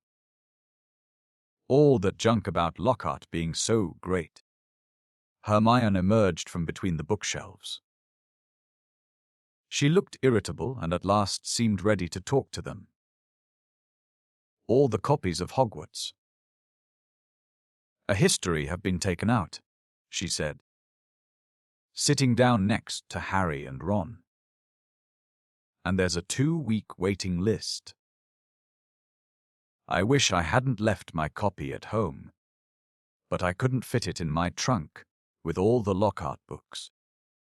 Why do you want it? Said Harry. The same reason everyone else wants it, said Hermione, to read up on the legend of the Chamber of Secrets. What's that? Said Harry quickly. That's just it. I can't remember, said Hermione, biting her lip. And I can't find the story anywhere else. Hermione, let me read your composition, said Ron desperately, checking his watch. No, I won't, said Hermione, suddenly severe. You've had 10 days to finish it. I only need another 2 inches, come on. The bell rang. Ron and Hermione led the way to History of Magic, bickering. History of Magic was the dullest subject on their schedule. Professor Binns, who taught it, was their only ghost teacher. And the most exciting thing that ever happened in his classes was his entering the room through the blackboard. Ancient and shriveled, many people said. He hadn't noticed he was dead. He had simply got up to teach one day and left his body behind him in an armchair in front of the staff room fire. His routine had not varied in the slightest. Since today was as boring as ever. Professor Binns opened his notes and began to read in a flat drone, like an old vacuum cleaner, until nearly everyone in the class was in a deep stupor, occasionally coming to long enough to copy down a name or date, then falling asleep again. He had been speaking for half an hour, when something happened that had never happened before. Hermione put up her hand. Professor Binns, glancing up in the middle of a deadly, dull lecture on the International Warlock Convention of 1289, looked amazed. Miss Granger, Professor. I was wondering if you could tell us anything about the Chamber of Secrets, said Hermione in a clear voice. Dean Thomas, who had been sitting with his mouth hanging open, gazing out of the window, jerked out of his trance. Lavender Brown's head came up off her arms, and Neville Longbottom's elbow slipped off his desk. Professor Binns blinked. My subject is history of magic, he said in his dry, wheezy voice. I deal with facts, Miss Granger, not myths and legends. He cleared his throat with a small noise, like chalk snapping, and continued. In September of that year, a subcommittee of Sardinian sorcerers. He stuttered to a halt. Hermione's hand was waving in the air again. Miss Grant. Please, sir, don't legends always have a basis in fact? Professor Bynes was looking at her in such amazement. Harry was sure no student had ever interrupted him before, alive or dead. Well, said Professor Bynes slowly, yes, one could argue that, I suppose. He peered at Hermione as though he had never seen a student properly before. However, the legend of which you speak is such a very sensational, even ludicrous tale.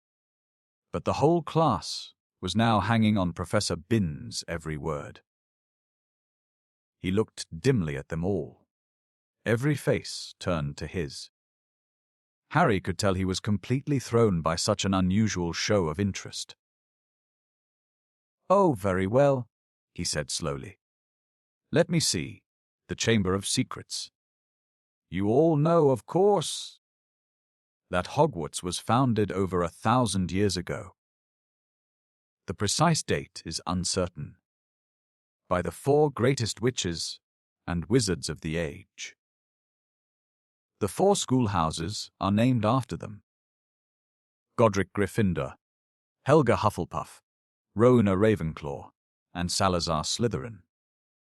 They built this castle together, far from prying Muggle eyes, for it was an age when magic was feared by common people, and witches and wizards suffered much persecution.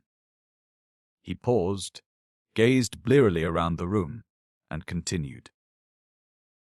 For a few years, the founders worked in harmony together, seeking out youngsters who showed signs of magic and bringing them to the castle to be educated. But then disagreements sprang up between them. A rift began to grow between Slytherin and the others. Slytherin wished to be more selective about the students admit to Hogwarts. He believed that magical learning should be kept within all magic families. He disliked taking students of Muggle parentage, believing them to be untrustworthy. After a while, there was a serious argument on the subject between Slytherin and Gryffindor, and Slytherin left the school. Professor Bynes paused again, pursing his lips, looking like a wrinkled old tortoise. Reliable historical sources tell us this much, he said. But these honest facts have been obscured by the fanciful legend of the Chamber of Secrets. The story goes that Slytherin had built a hidden chamber in the castle, of which the other founders knew nothing. Slytherin, according to the legend, sealed the Chamber of Secrets so that none would be able to open it until his own true heir arrived at the school. The heir alone would be able to unseal the Chamber of Secrets, unleash the horror within, and use it to purge the school of all who were unworthy to study magic. There was silence as he finished telling the story, but it wasn't the usual sleepy silence that filled Professor Bynes's classes. There was unease in the air as everyone continued to watch him, hoping for more. Professor Bynes looked faintly annoyed. The whole thing is arrant nonsense, of course said. Naturally, the school has been searched for evidence of such a chamber, many times, by the most learned witches and wizards. It does not exist. A tale told to frighten the gullible. Hermione's hand was back in the air. Sir, what exactly do you mean by the horror within the chamber? That is believed to be some sort of monster, which the heir of Slytherin alone can control, said Professor Binns in his dry, ready voice. The class exchanged nervous looks. I tell you, the thing does not exist, said Professor Binns, shuffling his notes. There is no chamber and no monster. But, sir, said Seamus Finnegan, if the chamber can only be opened by Slytherin's true heir, no one else would be able to find it, would they? Nonsense, O'Flaherty, said Professor Binns, in an aggravated tone. If a long succession of Hogwarts headmasters and headmistresses haven't found the thing. But, Professor, piped up Parvati Patil, you'd probably have to use dark magic to open it. Just because a wizard doesn't use dark magic doesn't mean he can't. Miss Pennyfeather, snapped Professor Bynes. I repeat, if the likes of Dumbledore. But maybe you've got to be related to Slytherin, so Dumbledore couldn't. Began Dean Thomas, but Professor Binns had had enough. That will do, he said sharply. It is a myth. It does not exist. There is not a shred of evidence that Slytherin ever built so much as a secret broom cupboard. I regret telling you such a foolish story. We will return, if you please, to history, to solid, believable, verifiable fact. And within 5 minutes, the class had sunk back into its usual torpor. I always knew Salazar Slytherin was a twisted old loony. Ron told Harry and Hermione as they fought their way through the teeming corridors at the end of the lesson to drop off their bags before dinner. Kabayan. Kuzbeching. But I never knew he started all this pure blood stuff. I wouldn't be in his house if you paid me. Honestly, if the sorting hat had tried to put me in Slytherin, I've got the train straight back home. Hermione nodded fervently, but Harry didn't say anything. His stomach had just dropped unpleasantly. Harry had never told Ron and Hermione that the sorting hat had seriously considered putting him in Slytherin. He could remember. As though it were yesterday. The small voice that had spoken in his ear when he'd placed the hat on his head a year before. You could be great. You know, it's all here in your head. And Slytherin would help you on the way to greatness. No doubt about that.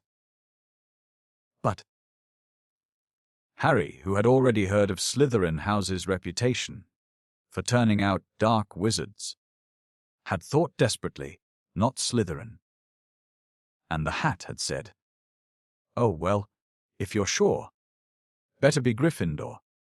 As they were shunted along in the throng, Colin Creevey went past. "Hiya, Harry." "Hello, Colin," said Harry automatically.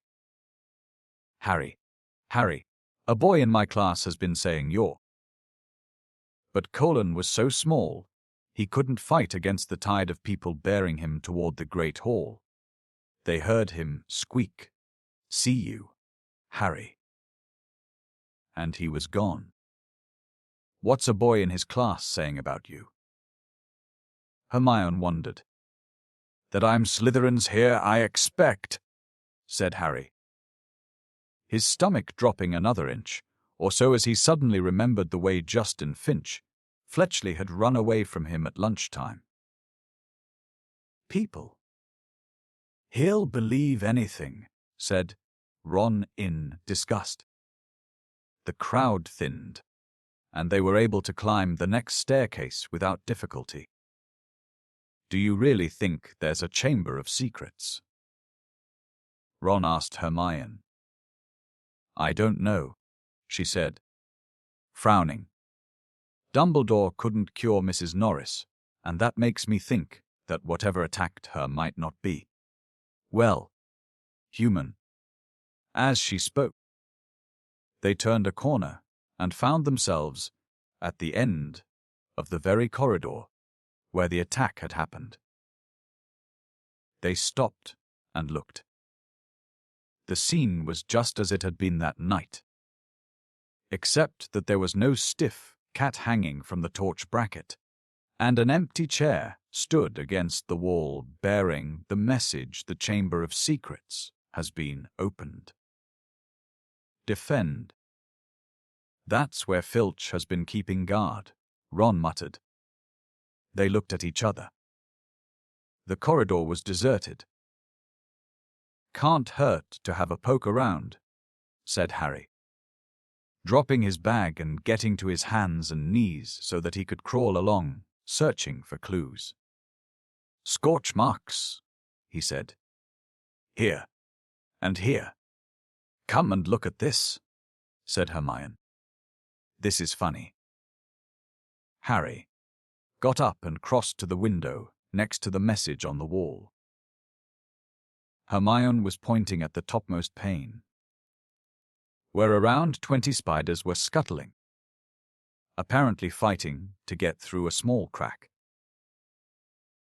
A long, silvery thread was dangling like a rope, as though they had all climbed it in their hurry to get outside. "Have you ever seen spiders act like that?" said Hermione wonderingly. "No," said Harry. "Have you, Ron?" "Ron." He looked over his shoulder. Ron was standing well back and seemed to be fighting the impulse to run. "What's up?" said Harry. "I like spiders," said Ron tensely. "I never knew that." said Hermione, looking at Ron in surprise. You've used spiders in potions loads of times. I don't mind them dead, said Ron, who was carefully looking anywhere but at the window. I just don't like the way they move.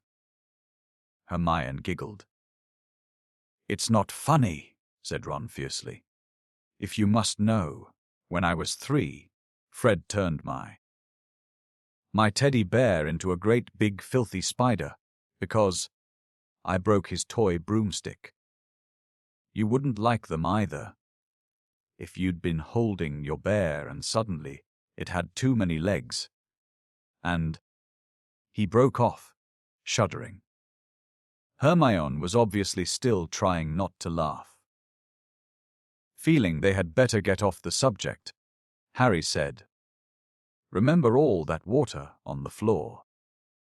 Where did that come from? Someone's mopped it up. It was about here, said Ron, recovering himself to walk a few paces past Filch's chair and pointing. Level with this door. He reached for the brass door knob, but suddenly withdrew his hand as though he'd been burned. What's the matter? Said Harry. Can't go in there, said Ron gruffly. That's a girl's toilet. Oh, Ron.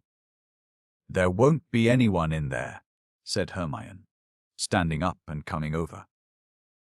That's Moaning Myrtle's place. Come on, let's have a look. And ignoring the large out-of-order sign, she opened the door. It was the gloomiest, most depressing bathroom Harry had ever set foot in. Under a large, cracked, and spotted mirror were a row of chipped sinks. The floor was damp and reflected the dull light, given off by the stubs of a few candles, burning low in their holders. The wooden doors to the stalls were flaking and scratched, and one of them was dangling off its hinges. Hermione put her fingers to her lips and set off toward the end stall. When she reached it, she said, Hello. Myrtle, how are you? Harry and Ron went to look. Moaning Myrtle was floating above the tank of the toilet, picking a spot on her chin. This is a girl's bathroom, she said, eyeing Ron and Harry suspiciously. They're not girls. No, Hermione agreed. I just wanted to show them how. Nice it is in here. She waved vaguely at the dirty old mirror and the damp floor. Ask her if she saw anything, Harry mouthed at Hermione. What are you whispering? Said Myrtle, staring at him. Nothing, said Harry quickly. We wanted to ask. I wish people would stop talking behind my back, said Myrtle in a voice choked with tears. I do have feelings, you know, even if I am dead. Myrtle? No one wants to upset you, said Hermione. Harry only. No one wants to upset me. That's a good one, howled Myrtle. My life was nothing but misery at this place, and now people come along ruining my death. We wanted to ask you if you've seen anything funny lately, said Hermione quickly. Because a cat was attacked right outside your front door on Halloween. Did you see anyone near here that night? Said Harry. I wasn't paying attention, said Myrtle dramatically. Peeves upset me so much I came in here and tried to kill myself. Then, of course, I remembered that I'm already dead, said Ron helpfully. Myrtle gave a tragic sob, rose up in the air, turned over, and dived headfirst into the toilet, splashing water all over them and vanishing from sight, although from the direction of her muffled sobs. She had come to rest somewhere in the U-bend. Harry and Ron stood with their mouths open, but Hermione shrugged warily and said, "Honestly, that was almost cheerful for Myrtle. Come on, let's go." Harry had barely closed the door on Myrtle's gurgling sobs when a loud voice made all three of them jump. Ron. Percy Weasley had stopped dead at the head of the stairs. Prefect Badger Gleam, an expression of complete shock on his face. "That's a girl's bathroom," he gasped. "What were you?" "Just having a look around," Ron shrugged. "Clues, you know." Percy swelled in a manner that reminded Harry forcefully of Mrs. Weasley. "Get away." "There," Percy said, striding toward them and starting to bustle them along, flapping his arms. "Don't you care what this looks like? Coming back here while everyone's at dinner." "Why shouldn't be here?" said Ron hotly, stopping short and glaring at Percy. "Listen. We never laid a finger on that cat." "That's what I told Ginny," said Percy fiercely, "but she still seems to think you're going to be expelled. I've never seen her so upset. Crying her eyes out. You might think of her. All the first years are thoroughly overexcited by this business." "You don't care about Ginny," said Ron, whose ears were now reddening. "You're just worried I'm going to mess up your chances of being head boy." 5 points from Gryffindor, Percy said tersely, fingering his prefect badge. "And I hope it teaches you a lesson. No more detective work, or I'll write to Mum." And he strode off, the back of his neck as red as Ron's ears. Harry, Ron, and Hermione chose seats as far as possible from Percy in the common room that night. Ron was still in a very bad temper and kept blotting his charms homework. When he reached absently for his wand to remove the smudges, it ignited the parchment. Fuming almost as much as his homework, Ron slammed the standard book of spells. Grade 2 shut. To Harry's surprise, Hermione followed suit. "Who can it be, though?" she said in a quiet voice, as though continuing a conversation they had just been having. "Who'd want to frighten all the squibs and muggle-borns out of Hogwarts?" "Let's think," said Ron in mock puzzlement. "Who do we know who thinks muggle-borns are scum?" He looked at Hermione. Hermione looked back, unconvinced. "If you're talking about Malfoy." "Of course I am," said Ron. "You heard him. You'll be next, mudbloods. Come on. You've only got to look at his full rat face to know it's him. Malfoy, the heir of Slytherin," said Hermione skeptically. "Look at his family," said Harry, closing his books too.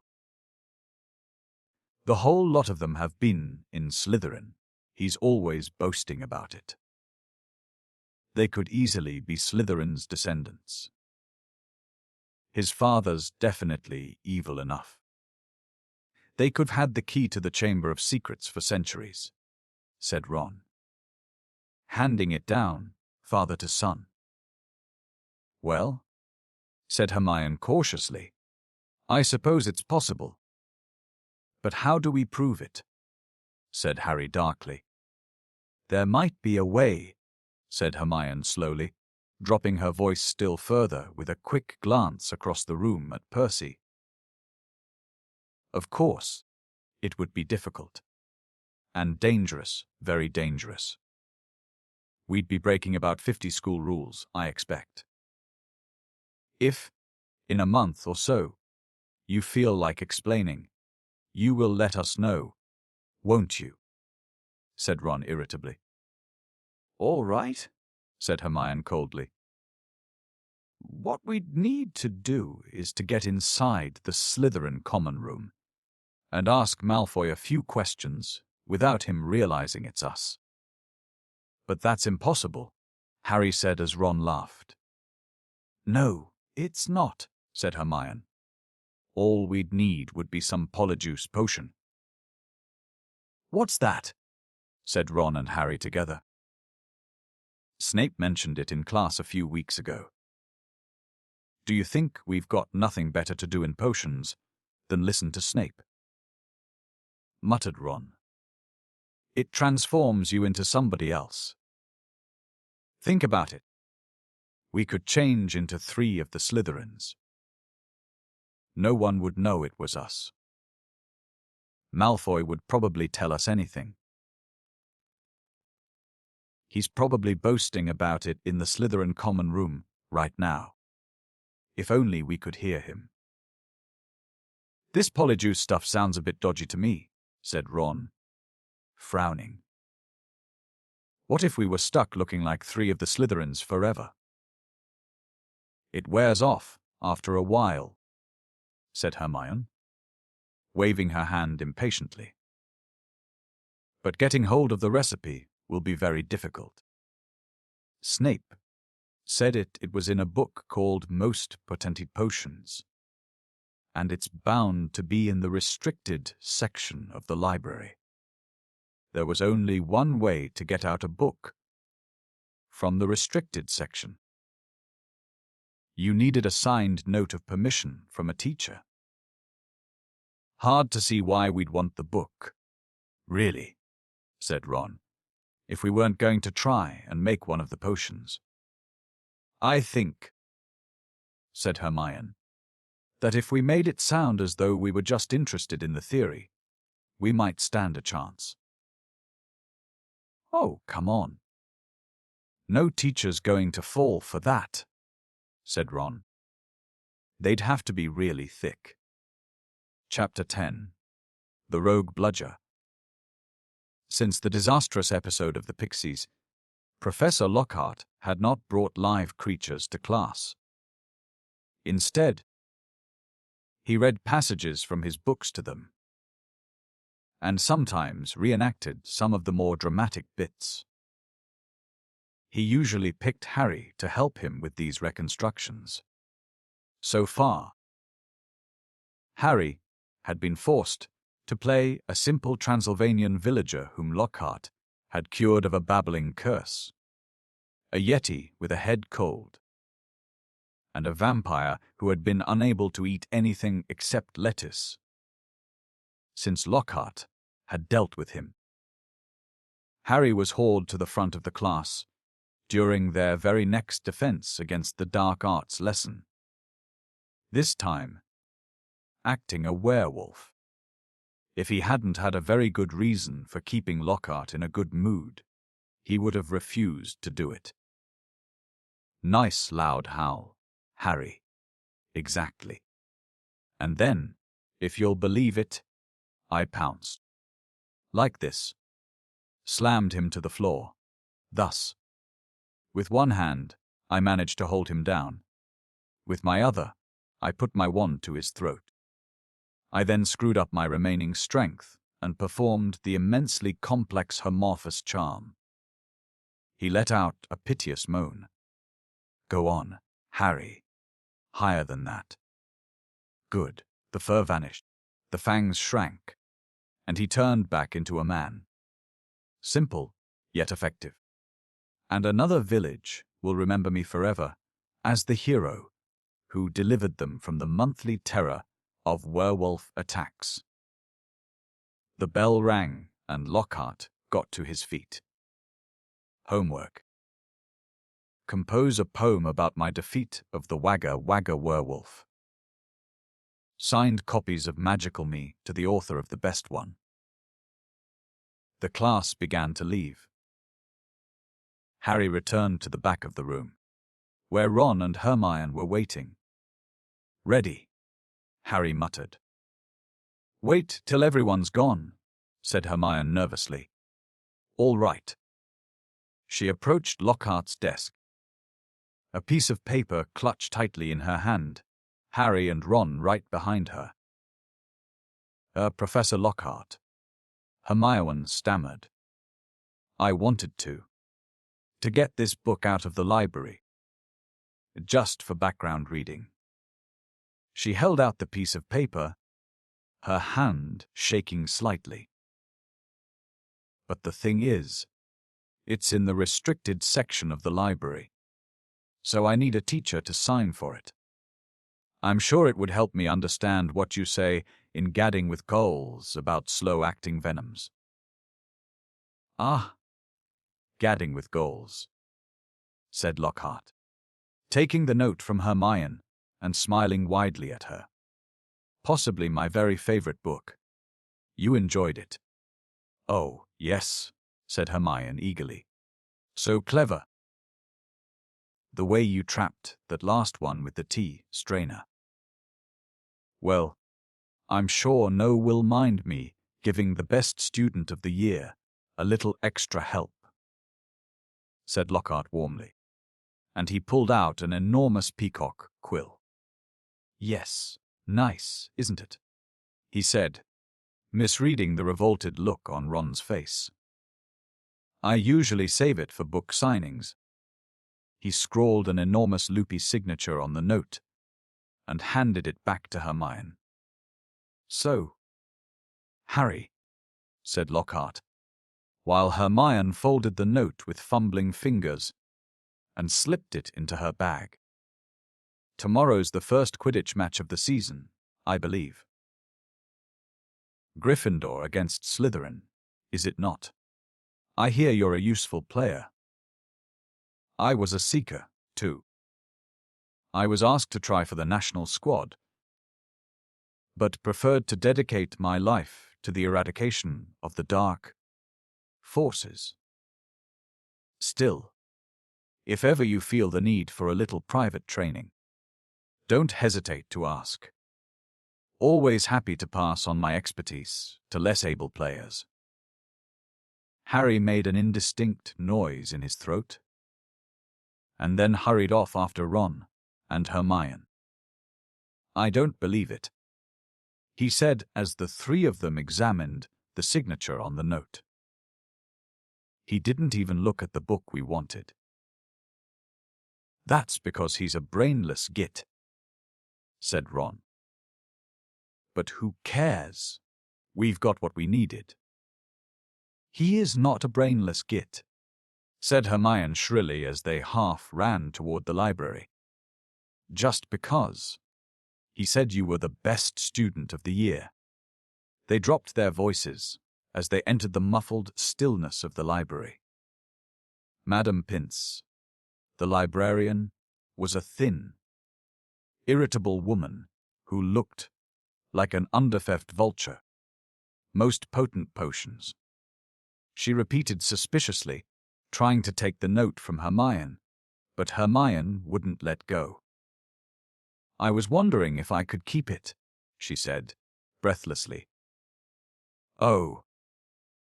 Come on, said Ron, wrenching it from her grasp and thrusting it at Madame Pince. We'll get you another autograph. Lockhart'll sign anything if it stands still long enough. Madame Pince held the note up to the light, as though determined to detect a forgery, but it passed the test. She stalked away between the lofty shelves and returned several minutes later, carrying a large and mouldy-looking book.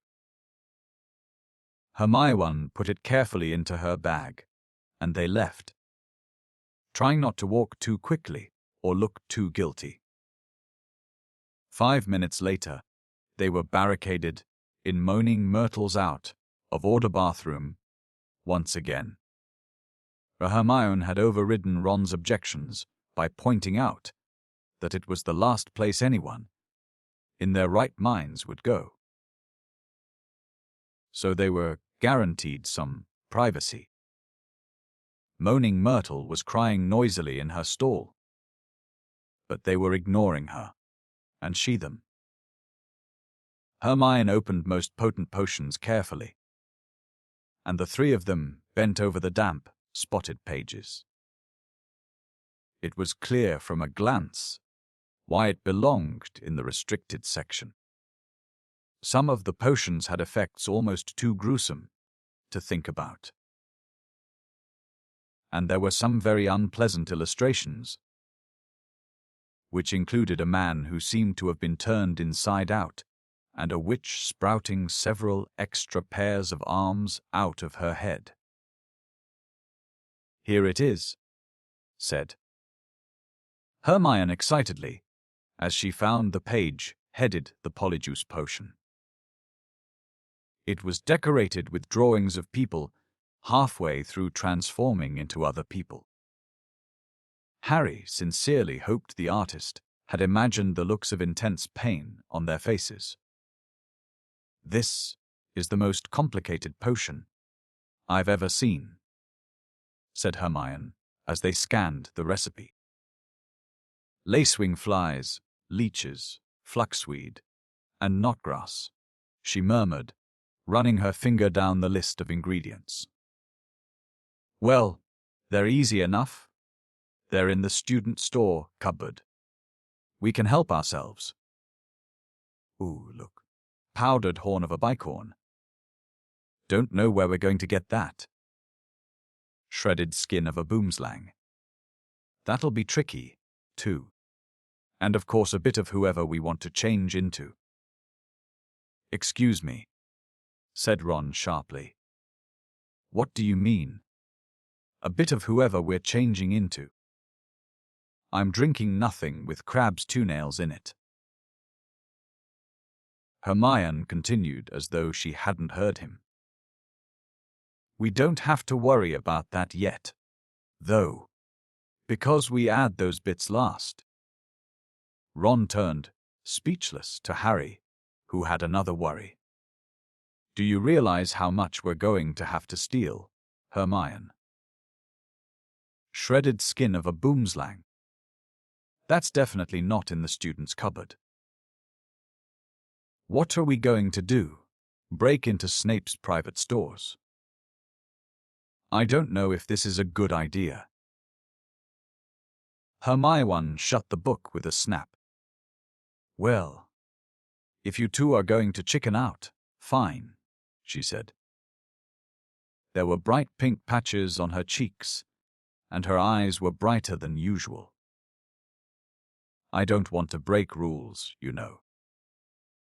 I think threatening Muggle is far worse than brewing up a difficult potion. But if you don't want to find out if it's Malfoy, I'll go straight to Madame Pince now and hand the book back in." "I never thought I'd see the day when you'd be persuading us to break rules," said Ron. "All right, we'll do it. But not toenails, okay? How long will it take to make, anyway?" said Harry as Hermione, looking happier, opened the book again. "Well, since the fluxweed has got to be picked at the full moon, and the lacewings have got to be stewed for 21 days, I'd say it'd be ready in about a month. If we can get all the ingredients." "A month," said Ron. "Malfoy could have attacked half the Muggle-borns in the school by then." But Hermione's eyes narrowed dangerously again, and he added swiftly, "But it's the best plan we've got, so full steam ahead, I say." However, while Hermione was checking that the coast was clear for them to leave the bathroom, Ron muttered to Harry, "It'll be a lot less hassle if you can just knock Malfoy off his broom tomorrow." Harry woke early on Saturday morning and lay for a while thinking about the coming Quidditch match. He was nervous, mainly at the thought of what Wood would say if Gryffindor lost, but also at the idea of facing a team mounted on the fastest racing brooms gold by. He had never wanted to beat Slytherin so badly. After half an hour of lying there with his insides churning, he got up, dressed, and went down to breakfast early, where he found the rest of the Gryffindor team huddled at the long, empty table, all looking uptight and not speaking much. As 11 o'clock approached, the whole school started to make its way down to the Quidditch Stadium. It was a muggy sort of day, with a hint of thunder in the air. Ron and Hermione came hurrying over to wish Harry good luck as he entered the locker rooms. The team pulled on their scarlet Gryffindor robes, then sat down to listen to Wood's usual pre-match pep talk. "Slytherin has better brooms than us," he began. "No point denying it. But we've got better people on our brooms. We've trained harder than they have. We've been flying in all weathers." "Too true," muttered George Weasley. "I haven't been properly dry since August. And we're going to make them rue the day they let that little bit of slime, Malfoy, buy his way onto their team." Chest-heaving with emotion, Wood turned to Harry. "It'll be down to you, Harry, to show them that a seeker has to have something more than a rich father. Get to that snitch before Malfoy, or die trying, Harry. Because we've got to win today. We've got to." "So, no pressure, Harry," said Fred, winking at him. As they walked out onto the pitch, a roar of noise greeted them, mainly cheers. Because Ravenclaw and Hufflepuff were anxious to see Slytherin beaten. But the Slytherins in the crowd made their boos and hisses heard, too. Madam Hooch, the Quidditch teacher, asked Flint and Wood to shake hands, which they did, giving each other threatening stares and gripping rather harder than was necessary. "On my whistle," said Madam Hooch. 3, 2, 1. With a roar from the crowd to speed them upward, the 14 players rose toward the leaden sky. Harry flew higher than any of them, squinting around for the snitch. "All right there, scarehead," yelled Malfoy, shooting underneath him as though to show off the speed of his broom. Harry had no time to reply. At that very moment, a heavy black bludger came pelting toward him. He avoided it so narrowly that he felt it ruffle his hair as it passed. "Close one, Harry," said George, streaking past him with his club in his hand, ready to knock the bludger back toward a Slytherin. Harry saw George give the bludger a powerful whack in the direction of Adrian Pusey. But the bludger changed direction in midair and shot straight for Harry again. Harry dropped quickly to avoid it, and George managed to hit it hard toward Malfoy. Once again, the bludger swerved like a boomerang and shot at Harry's head. Harry put on a burst of speed and zoomed toward the other end of the pitch. He could hear the bludger whistling along behind him. What was going on? Bludgers never concentrated on one player like this. It was their job to try and unseat as many people as possible. Fred Weasley was waiting for the bludger at the other end. Harry ducked as Fred swung at the bludger with all his might. The bludger was knocked off course. "Gotcha!" Fred yelled happily. But he was wrong. As though it was magnetically attracted to Harry, the bludger pelted him once more, and Harry was forced to fly off at full speed. It had started to rain, Harry felt heavy drops fall onto his face, splattering onto his glasses. He didn't have a clue what was going on in the rest of the game until he heard Lee Jordan, who was commentating, say, "Slytherin lead, 60 points to 0. The Slytherin's superior brooms were clearly doing their jobs, and meanwhile the Mad Bludger was doing all it could to knock Harry out of the air.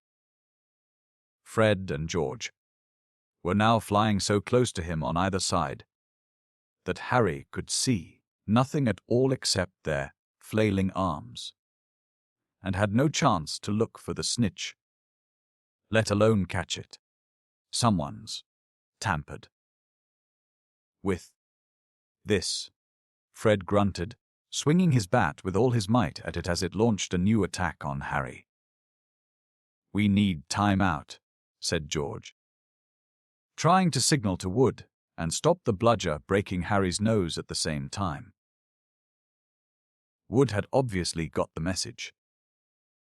Madam Hooch's whistle rang out, and Harry, Fred, and George dived for the ground, still trying to avoid the Mad Bludger. "What's going on?" said Wood as the Gryffindor team huddled together, while Slytherins in the crowd jeered. "We're being flattened."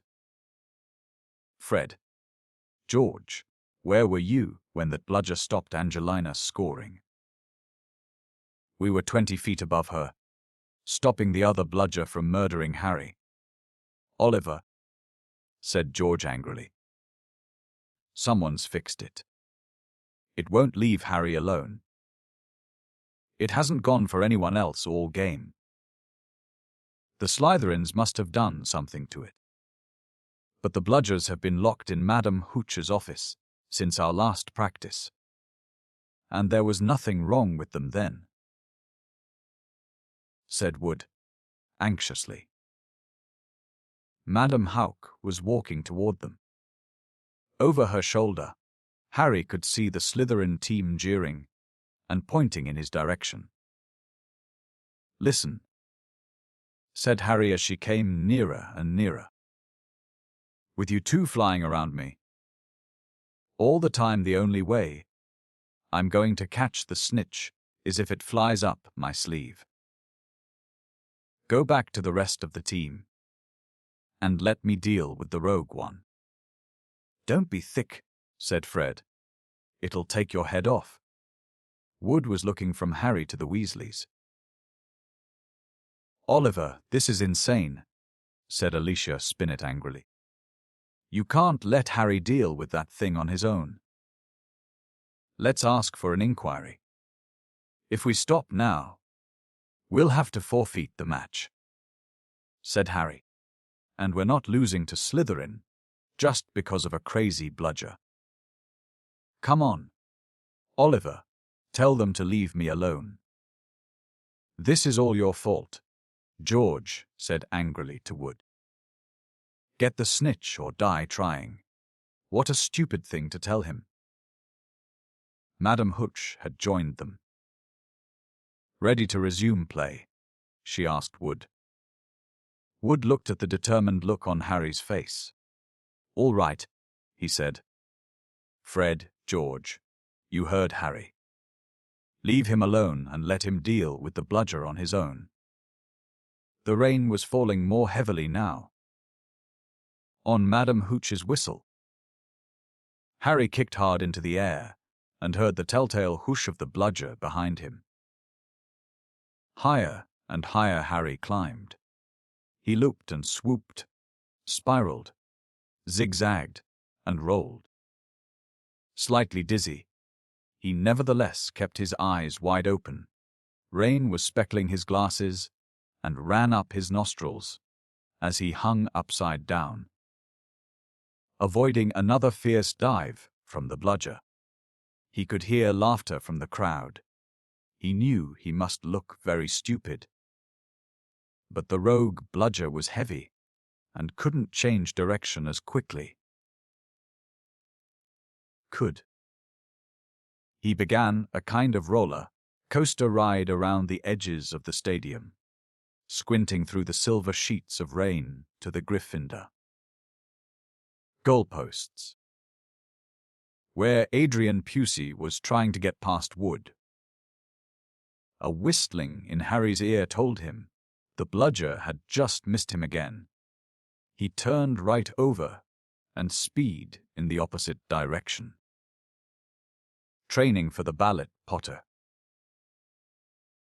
yelled Malfoy as Harry was forced to do a stupid kind of twirl in midair to dodge the bludger, and he fled, the bludger trailing a few feet behind him. And then, glaring back at Malfoy in hatred, he saw it. The golden snitch. It was hovering inches above Malfoy's left ear. And Malfoy, busy laughing at Harry, hadn't seen it. For an agonizing moment, Harry hung in midair, not daring to speed toward Malfoy in case he looked up and saw the snitch. Whim. He had stayed still a second too long. The bludger had hit him at last, smashed into his elbow, and Harry felt his arm break. Dimly, dazed by the searing pain in his arm, he slid sideways on his rain-drenched broom, one knee still crooked over it, his right arm dangling useless at his side. The bludger came pelting back for a second attack, this time aiming at his face. Harry swerved out of the way, one idea firmly lodged in his numb brain. Get to Malfoy. Through a haze of rain and pain he dived for the shimmering, sneering face below him and saw its eyes widen with fear. Malfoy thought Harry was attacking him. What? He gasped, careening out of Harry's way. Harry took his remaining hand off his broom and made a wild snatch. He felt his fingers close on the cold snitch, but was now only gripping the broom with his legs, and there was a yell from the crowd below as he headed straight. Below was headed straight for the ground, trying hard not to pass out. With a splattering thud, he hit the mud and rolled off his broom. His arm was hanging at a very strange angle, riddled with pain.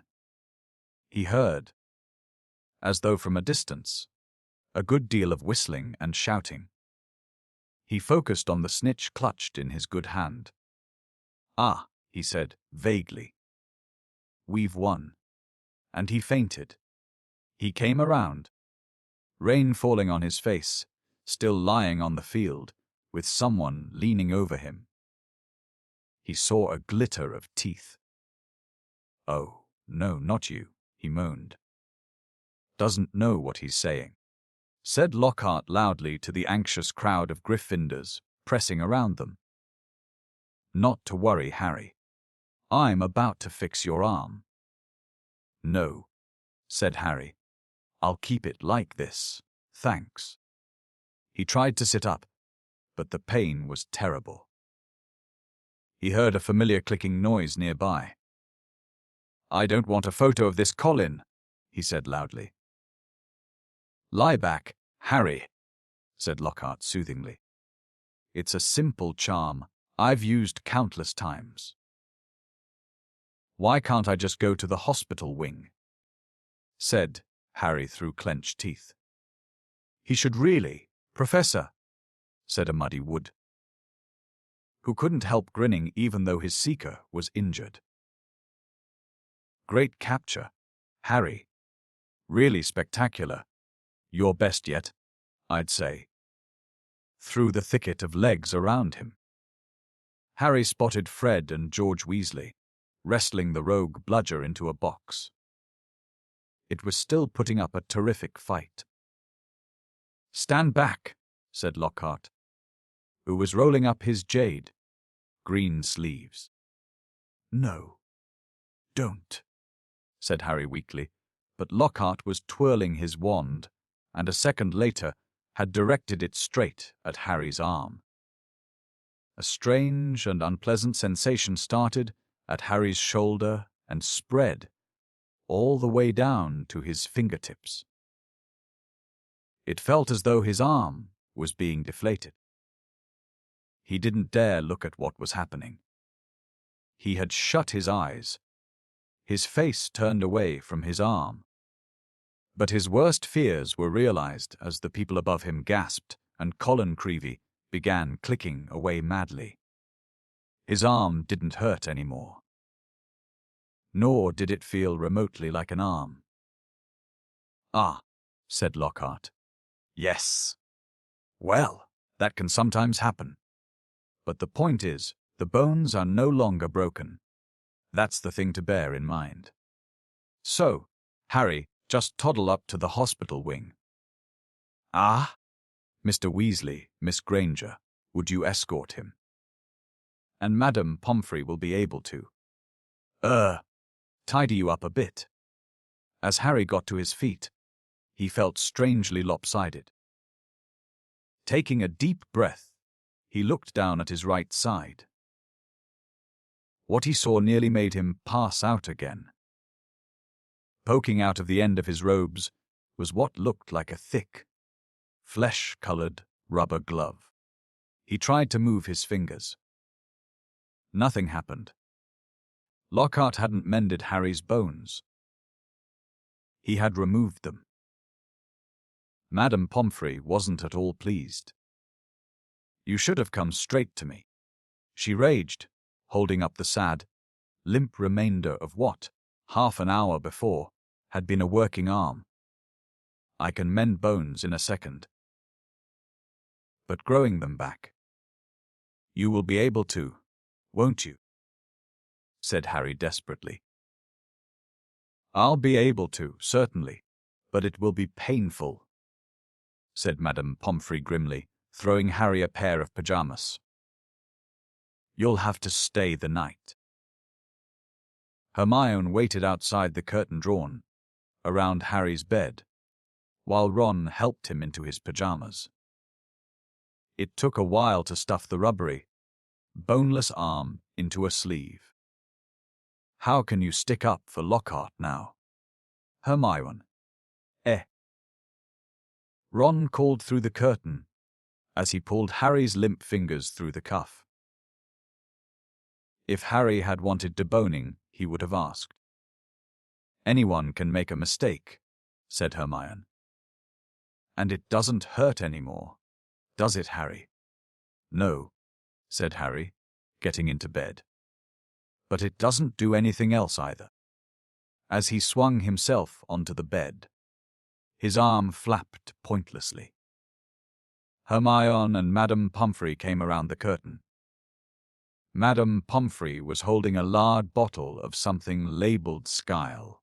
"Grow. You're in for a rough night," she said, pouring out a steaming beakerful and handing it to him. "Regrowing bones is a nasty business." So was taking the Skyle grow. It burned Harry's mouth and throat as it went down, making him cough and splutter. Still tut-tutting about dangerous sports and inept teachers, Madame Pomfrey retreated, leaving Ron and Hermione to help Harry gulp down some water. "We won, though," said Ron, a grin breaking across his face. "That was some catch you made." Malfoy's face. He looked ready to kill. "I want to know how he fixed that bludger," said Hermione darkly. "We can add that to the list of questions. We'll ask him when we've taken the Polyjuice potion," said Harry, sinking back onto his pillows. "I hope it tastes better than this stuff. If it's got bits of Slytherins in it." "You've got to be joking," said Ron. The door of the hospital wing burst open at that moment. Filthy and soaking wet, the rest of the Gryffindor team had arrived to see Harry. "Unbelievable flying." "Harry," said George. "I've just seen Marcus Flint yelling at Malfoy." Something about having the snitch on top of his head and not noticing. Malfoy didn't seem too happy. They had brought cakes, sweets, and bottles of pumpkin juice. They gathered around Harry's bed and were just getting started on what promised to be a good party when Madame Pomfrey came storming over, shouting, "This boy needs rest. He's got 33 bones to regrow. Out. Out." And Harry was left alone, with nothing to distract him from the stabbing pains in his limp arm. Hours and hours later, Harry woke quite suddenly in the pitch blackness and gave a small yelp of pain. His arm now felt full of large splinters. For a second, he thought that was what had woken him. Then, with a thrill of horror, he realized that someone was sponging his forehead in the dark. "Get off," he said loudly, and then, Dobby. The house elf's goggling tennis ball eyes were peering at Harry through the darkness. A single tear was running down his long, pointed nose. Harry Potter came back to school. He whispered miserably. Dobby warned and warned Harry Potter.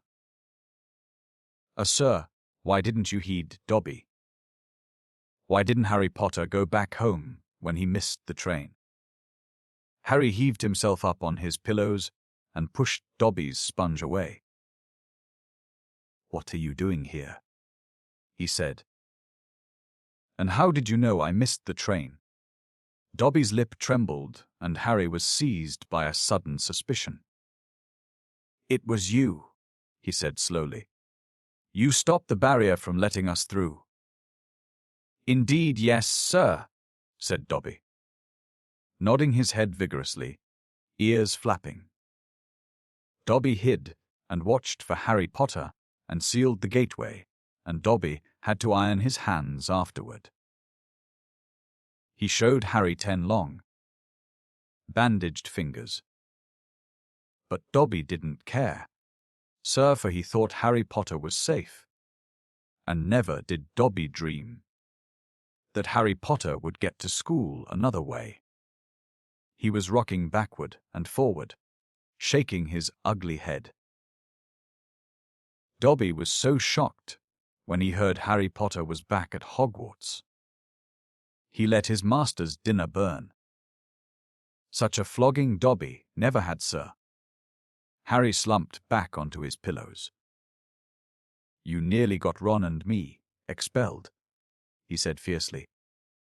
"You'd better get lost before my bones come back, Dobby, or I might strangle you." Dobby smiled weakly. "Dobby is used to death threats, sir. Dobby gets them 5 times a day at home." He blew his nose on a corner of the filthy pillowcase he wore, looking so pathetic that Harry felt his anger ebb away in spite of himself. "Why do you wear that thing, Dobby?" he asked curiously. "This, sir," said Dobby, plucking at the pillowcase. "It is a mark of the house, elf's enslavement, sir. Dobby can only be freed if his masters present him with clothes, sir. The family is careful not to pass Dobby even a sock, sir, for then he would be free to leave their house forever." Dobby mopped his bulging eyes and said suddenly, "Harry Potter must go home." Dobby thought his bludger would be enough to make. "Your bludger," said Harry, anger rising once more. "What do you mean, your bludger? You made that bludger try and kill me." "Not kill you, sir. Never kill you," said Dobby, shocked. Dobby wants to save Harry Potter's life. Better sent home, grievously injured, than remain here, sir. Dobby only wanted Harry Potter hurt enough to be sent home. "Oh, is that all?" said Harry angrily. I don't suppose you're going to tell me why you wanted me sent home in pieces. Ah, if Harry Potter only knew. Dobby groaned, more tears dripping onto his ragged pillowcase. If he knew what he means to us, to the lowly, the enslaved, we dregs of the magical world. Dobby remembers how it was when he, who must not be named, was at the height of his powers, sir. We house elves were treated like vermin, sir. Of course, Dobby is still treated like that, sir, he admitted, drying his face on the pillowcase. But mostly, sir, life has improved for my kind since you triumphed over he, who must not be named. Harry Potter survived, and the Dark Lord's power was broken. And it was a new dawn, sir, and Harry Potter shone like a beacon of hope for those of us who thought the dark days would never end, sir. And now, at Hogwarts, terrible things are to happen, are perhaps happening already, and Dobby cannot let Harry Potter stay here. Now that history is to repeat itself.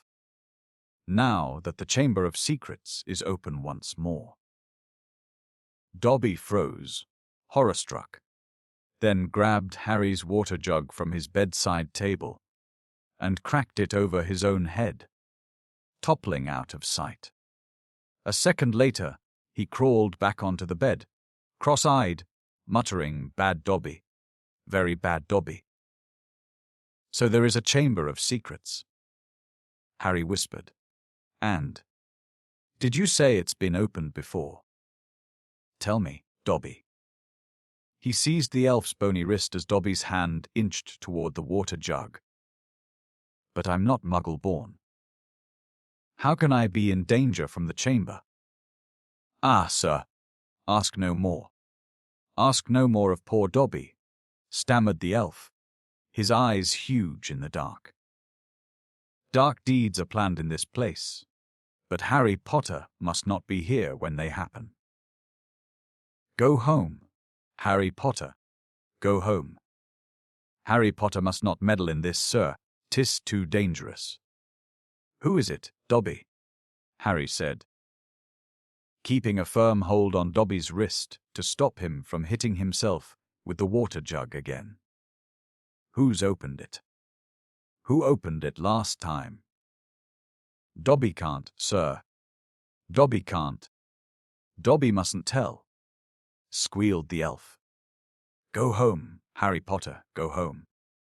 "I'm not going anywhere," said Harry fiercely. "One of my best friends is Muggle-born. She'll be first in line if the chamber really has been opened." Harry Potter risks his own life for his friends, moored Dobby in a kind of miserable ecstasy. So noble. So valiant. But he must save himself. He must. Harry Potter must not. Dobby suddenly froze, his bat ears quivering. Harry heard it too. There were footsteps coming down the passageway outside. Dobby must go, breathed the elf, terrified. There was a loud crack, and Harry's fist was suddenly clenched on thin air. He slumped back into bed, his eyes on the dark doorway to the hospital wing as the footsteps drew nearer. Next moment, Dumbledore was backing into the dormitory, wearing a long, woolly dressing gown and a nightcap. He was carrying one end of what looked like a statue. Professor McGonagall appeared a second later, carrying its feet. Together, they heaved it onto a bed. "Get Madame Pomfrey," whispered Dumbledore, and Professor McGonagall hurried past the end of Harry's bed out of sight. Harry lay quite still, pretending to be asleep. He heard urgent voices, and then Professor McGonagall swept back into view, closely followed by Madame Pomfrey. who was pulling a cardigan on over her nightdress. He heard a sharp intake of breath. What happened? Madame Pomfrey whispered to Dumbledore, bending over the statue on the bed. Another attack, said Dumbledore. Minerva found him on the stairs. There was a bunch of grapes next to him, said Professor McGonagall. We think he was trying to sneak up here to visit Potter. Harry's stomach gave a horrible lurch. Slowly and carefully, he raised himself a few inches so he could look at the statue on the bed. A ray of moonlight lay across its staring face. It was Cullen Creevey. His eyes were wide and his hands were stuck up in front of him, holding his camera. Petrified, whispered Madame Pomfrey. Yes, said Professor McGonagall. But I shudder to think. If Albus hadn't been on the way downstairs for hot chocolate, who knows what might have? The three of them stared down at Colin. Then, Dumbledore leaned forward and wrenched the camera out of Colin's rigid grip. You don't think he managed to get a picture of his attacker? Said Professor McGonagall eagerly. Dumbledore didn't answer. He opened the back of the camera.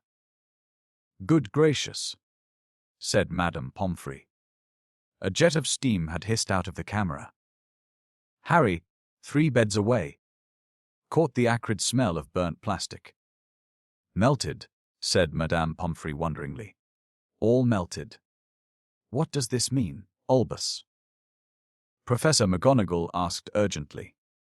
It means, said Dumbledore, that the Chamber of Secrets is indeed open again. Madame Pomfrey clapped a hand to her mouth. Professor McGonagall stared at Dumbledore. But, Albus, surely, who?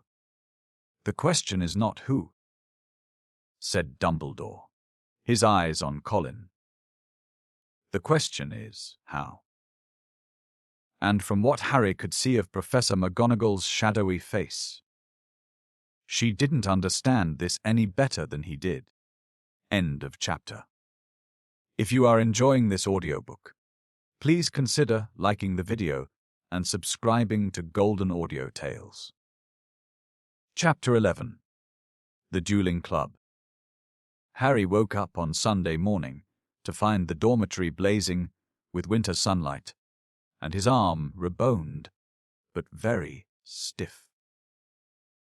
He sat up quickly and looked over at Colin's bed. But it had been blocked from view by the high curtains Harry had changed behind yesterday. Seeing that he was awake, Madame Pomfrey came bustling over with a breakfast tray, and then began bending and stretching his arm and fingers. All in order, she said as he clumsily fed himself porridge left-handed. When you've finished eating, you may leave. Harry dressed as quickly as he could and hurried off to Gryffindor Tower, desperate to tell Ron and Hermione about Colin and Dobby. But they weren't there. Harry left to look for them, wondering where they could. Got to and feeling slightly hurt that they weren't interested in whether he had his bones back or not. As Harry passed the library, Percy Weasley strolled out of it, looking in far better spirits than last time they'd met. "Oh, hello, Harry," he said. "Excellent flying yesterday. Really excellent. Gryffindor has just taken the lead for the House Cup. You earned 50 points. You haven't seen Ron or Hermione, have you?" said Harry. "No, I haven't," said Percy, his smile fading. "I hope Ron's not in another girl's toilet." Harry forced a laugh, watched Percy walk out of sight, and then headed straight for Moaning Myrtle's bathroom. He couldn't see why Ron and Hermione would be in there again. But after making sure that neither Filch nor any prefects were around, he opened the door and heard their voices coming from a locked stall. It's me. He said, closing the door behind him. There was a clunk, a splash, and a gasp from within the stall, and he saw Hermione's eye peering through the keyhole. "Harry," she said, "you gave us such a fright.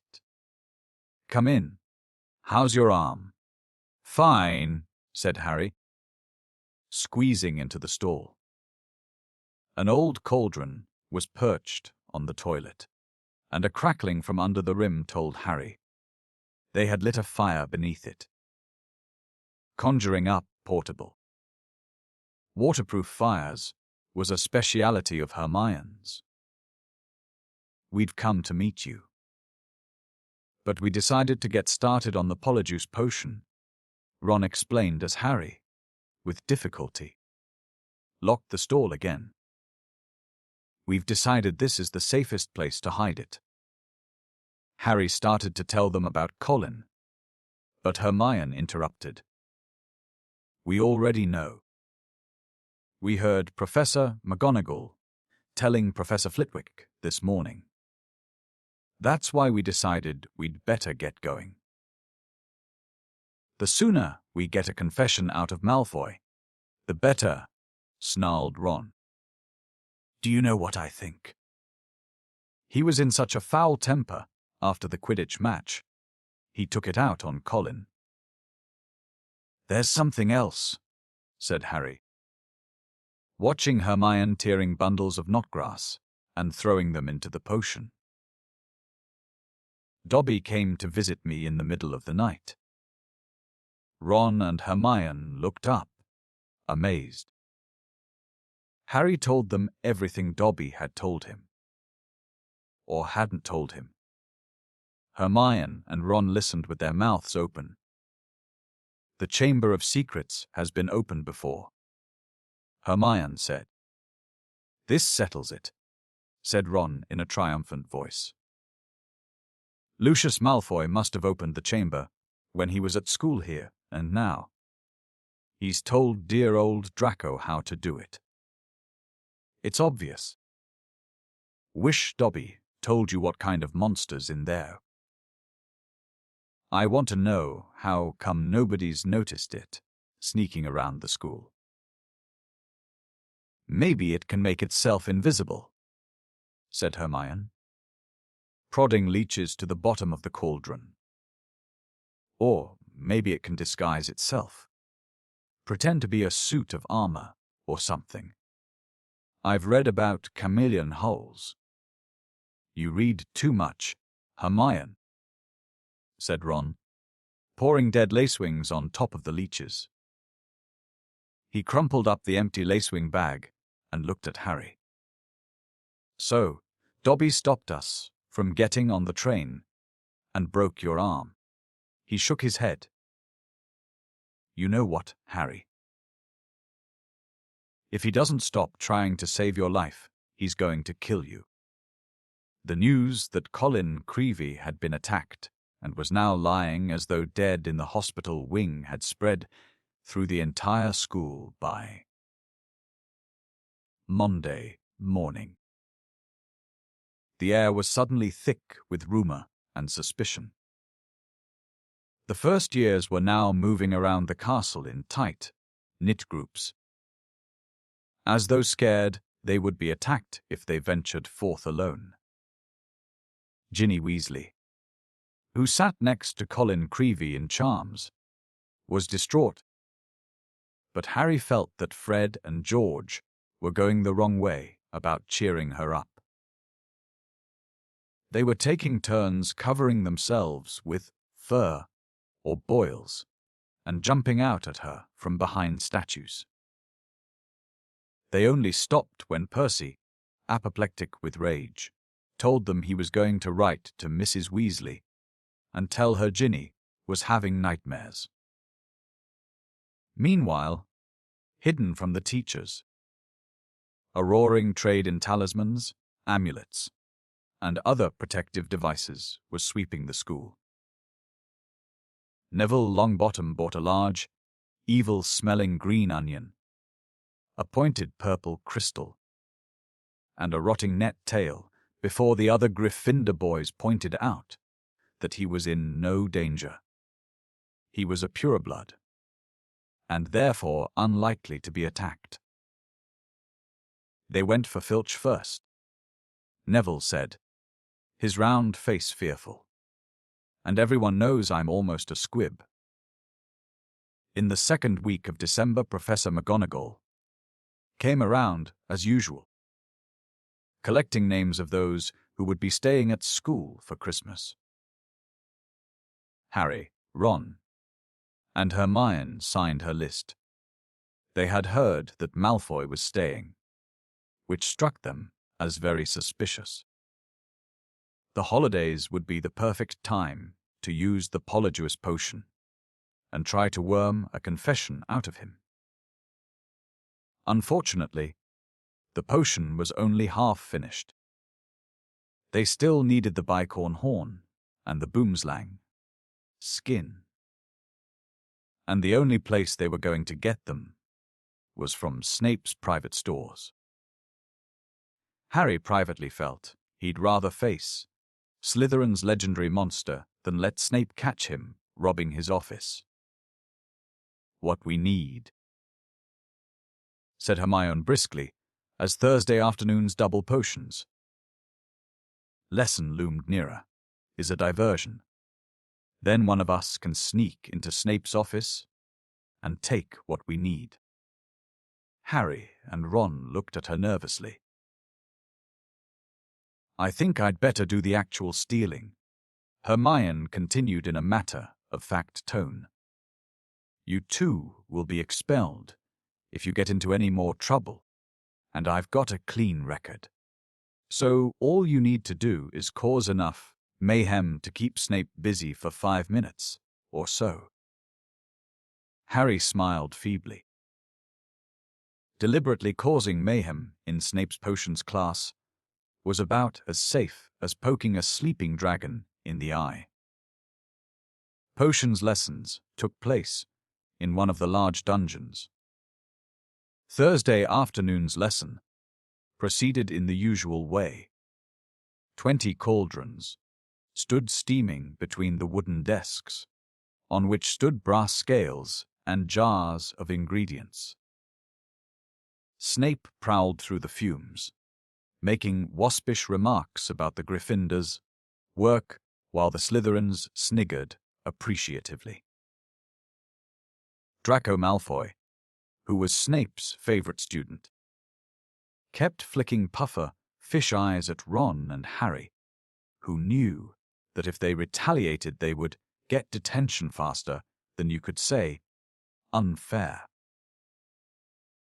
Harry's swelling solution was far too runny, but he had his mind on more important things. He was waiting for Hermione's signal, and he hardly listened as Snape paused to sneer at his watery portion. When Snape turned and walked off to bully Neville, Hermione caught Harry's eye and nodded. Harry ducked swiftly down behind his cauldron, pulled one of Fred's filibuster fireworks out of his pocket, and gave it a quick prod with his wand. The firework began to fizz and sputter. Knowing he had only seconds, Harry straightened up, took aim, and lobbed it into the air. It landed right on target in Goyle's cauldron.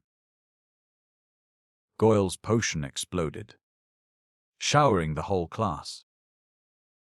People shrieked as splashes of the swelling solution hit them. Malfoy got a faceful, and his nose began to swell like a balloon. Goyle blundered around, his hands over his eyes, which had expanded to the size of a dinner plate. Snape was trying to restore calm and find out what had happened.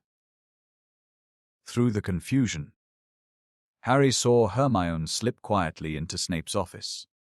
Silence. Silence. Snape roared. Anyone who has been splashed, come here for a deflating draught. When I find out who did this.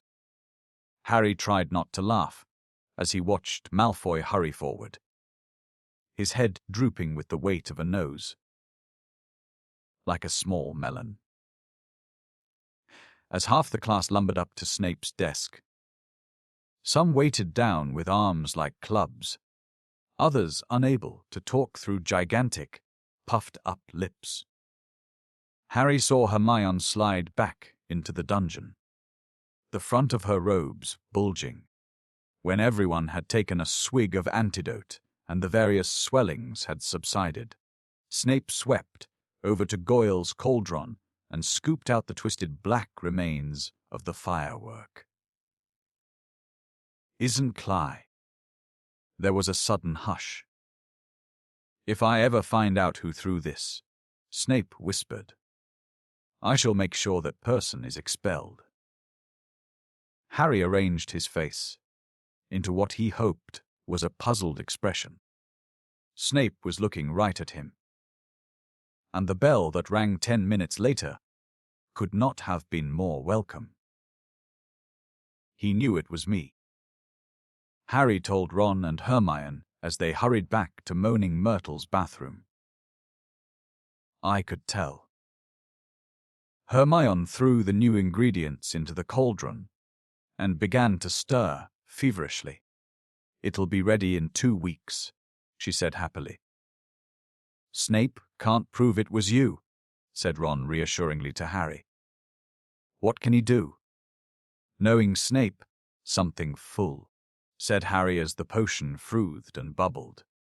A week later, Harry, Ron, and Hermione were walking across the entrance hall when a small knot of people gathered around the notice board, reading a piece of parchment that had just been pinned.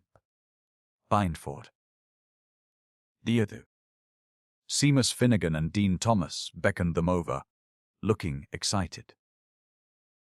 They're starting a dueling club, said Seamus. First meeting tonight. I wouldn't mind dueling lessons. They might come in handy one of these days. What, you reckon Slytherin's monster can duel? Said Ron, but he too read the sign with interest. Could be useful, he said to Harry and Hermione as they went into dinner. Shall we go? Harry and Hermione were all for it. So at 8 o'clock that evening they hurried back to the great hall. The long dining tables had vanished and a golden stage had appeared along one wall, lit by thousands of candles floating overhead. The ceiling was velvety black, once more, and most of the school seemed to be packed beneath it, all carrying their wands and looking excited. I wonder who'll be teaching us, said Hermione as they edged into the chattering crowd. Someone told me Flitwick was a dueling champion when he was young. Maybe it'll be him. As long as it's not. Harry began, but he ended on a groan. Gilderoy Lockhart was walking onto the stage, resplendent in robes of deep plum, and accompanied by none other than Snape, wearing his usual black. Lockhart waved an arm for silence and called, "Gather round, gather round. Can everyone see me? Can you all hear me? Excellent. Now, Professor Dumbledore has granted me permission to start this little dueling club. To train you all in case you ever need to defend yourselves, as I myself have done on countless occasions. For full details, see my published works. Let me introduce my assistant, Professor Snape, said Lockhart, flashing a wide smile. He tells me he knows a tiny little bit about dueling himself, and has sportingly agreed to help me with a short demonstration before we begin. Now, I don't want any of your youngsters to worry. You'll still have your potions, Master, when I'm through with him. Never fear.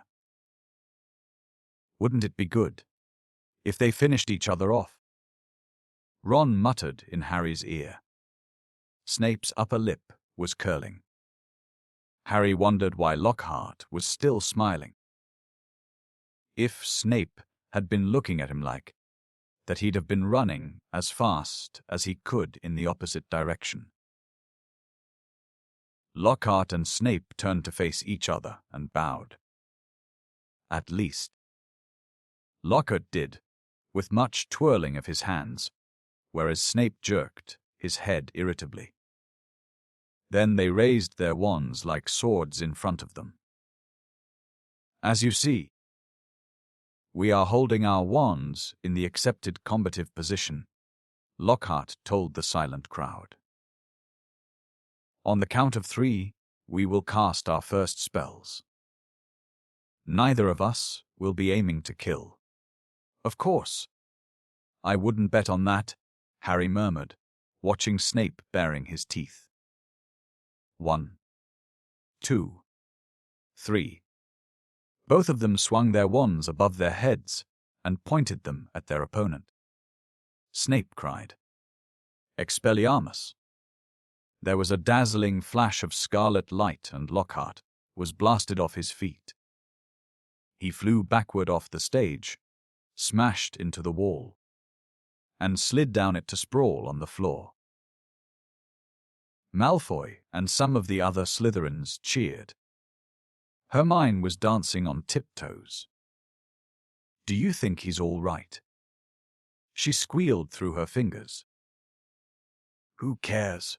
Said Harry and Ron together. Lockhart was getting unsteadily to his feet. His hat had fallen off and his wavy hair was standing on end. Well, there you have it, he said, tottering back onto the platform. That was a disarming charm.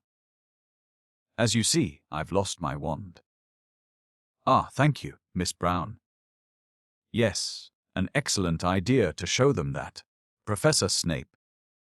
But if you don't mind my saying so, it was very obvious what you were about to do.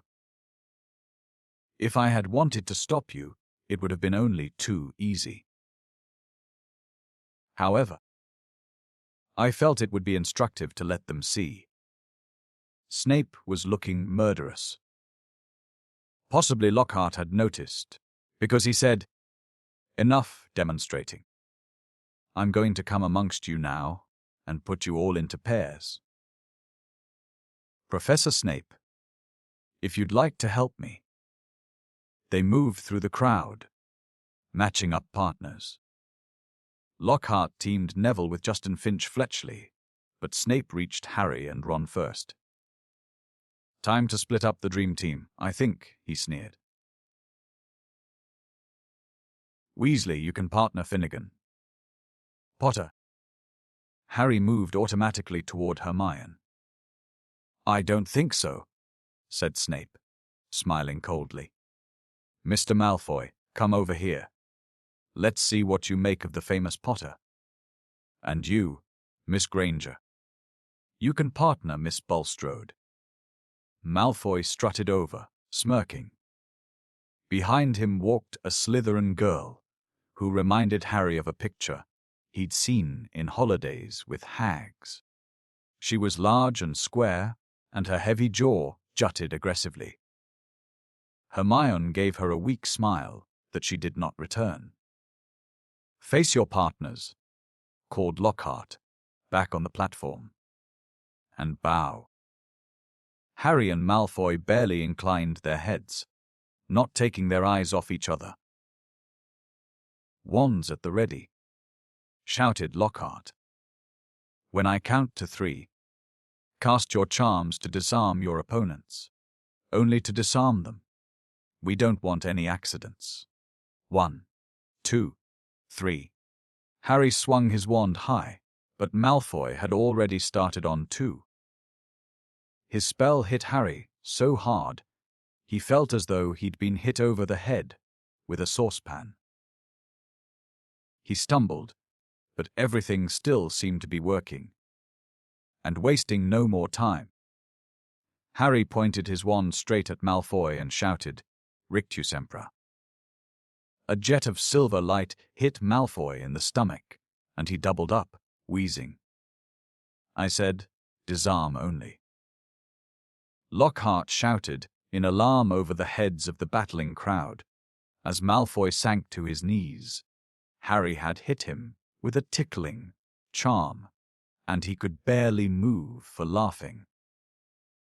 Harry hung back, with a vague feeling it would be unsporting to bewitch Malfoy while he was on the floor.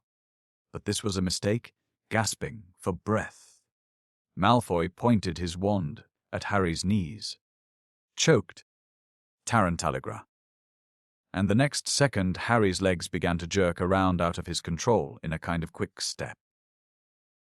"Stop! Stop!" screamed Lockhart, but Snape took charge. "Finite incantatum," he shouted. Harry's feet stopped dancing. Malfoy stopped laughing. And they were able to look up. A haze of greenish smoke was hovering over the scene. Both Neville and Justin were lying on the floor. Panting, Ron was holding up an ashen-faced Seamus, apologizing for whatever his broken wand had done. But Hermione and Millicent Bulstrode were still moving. Millicent had Hermione in a headlock, and Hermione was whimpering in pain. Both their wands lay forgotten on the floor. Harry leaped forward and pulled Millicent off. It was difficult.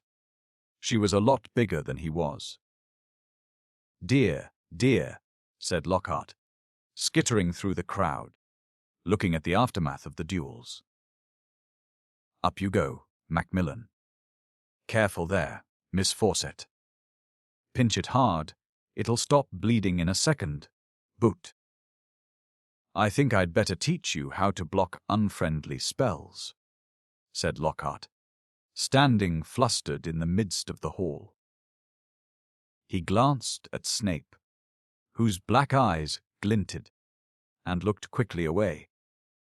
"Let's have a volunteer pair. Longbottom and Finch Fletchley, how about you?" "A bad idea, Professor Lockhart," said Snape, gliding over like a large and malevolent bat. "Longbottom causes devastation with the simplest spells. We'll be sending what's left of Finch Fletchley up to the hospital wing in a matchbox." Neville's round, pink face went pinker. "How about Malfoy and Potter?" said Snape with a twisted smile. "Excellent idea," said Lockhart, gesturing Harry and Malfoy into the middle of the hall as the crowd backed away to give them room. "Now, Harry," said Lockhart. "When Draco points his wand at you, you do this." He raised his own wand, attempted a complicated sort of wiggling action, and dropped it. Snape smirked as Lockhart quickly picked it up, saying, "Whoops. My wand is a little overexcited." Snape moved closer to Malfoy, bent down, and whispered something in his ear. Malfoy smirked, too. Harry looked up nervously at Lockhart and said, "Professor, could you show me that blocking thing again?" "Scared," muttered Malfoy, so that Lockhart couldn't hear him. "You wish," said Harry out of the corner of his mouth. Lockhart cuffed Harry merrily on the shoulder. "Just do what I did, Harry." "What, drop my wand?" But Lockhart wasn't listening. 3, 2, 1. "Go," he shouted. Malfoy raised his wand quickly and bellowed Serpensortia. The end of his wand exploded. Harry watched, aghast, as a long black snake shot out of it. fell heavily onto the floor between them, and raised itself, ready to strike. There were screams as the crowd backed swiftly away, clearing the floor. "Don't move, Potter," said Snape lazily, clearly enjoying the sight of Harry standing motionless, eye to eye with the angry snake. "I'll get rid of it." "Allow me," shouted Lockhart. He brandished his wand at the snake, and there was a loud bang. The snake, instead of vanishing, flew 10 feet into the air and fell back to the floor with a loud smack. Enraged, hissing furiously, it slithered straight toward Justin Finch Fletchley and raised itself again, fangs exposed, poised to strike. Harry wasn't sure what made him do it. He wasn't even aware of deciding to do it. All he knew was that his legs were carrying him forward, as though he was on casters, and that he had shouted stupidly at the snake, "Leave him alone," and miraculously, inexplicably, the snake slumped to the floor, docile as a thick, black garden hose, its eyes now on Harry. Harry felt the fear drain out of him. He knew the snake wouldn't attack anyone now, though how he knew it, he couldn't have explained. He looked up at Justin, grinning, expecting to see Justin looking relieved, or puzzled, or even grateful, but certainly not angry and scared. "What do you think you're playing at?" he shouted, and before Harry could say anything, Justin had turned and stormed out of the hall. Snape stepped forward, waved his wand, and the snake vanished in a small puff of black smoke. Snape, too, was looking at Harry in an unexpected way. It was a shrewd and calculating look, and Harry didn't like it. He was also dimly aware of an ominous muttering all around the walls. Then he felt a tugging on the back of his robes. "Come on," said Ron's voice in his ear. "Move." "Come on."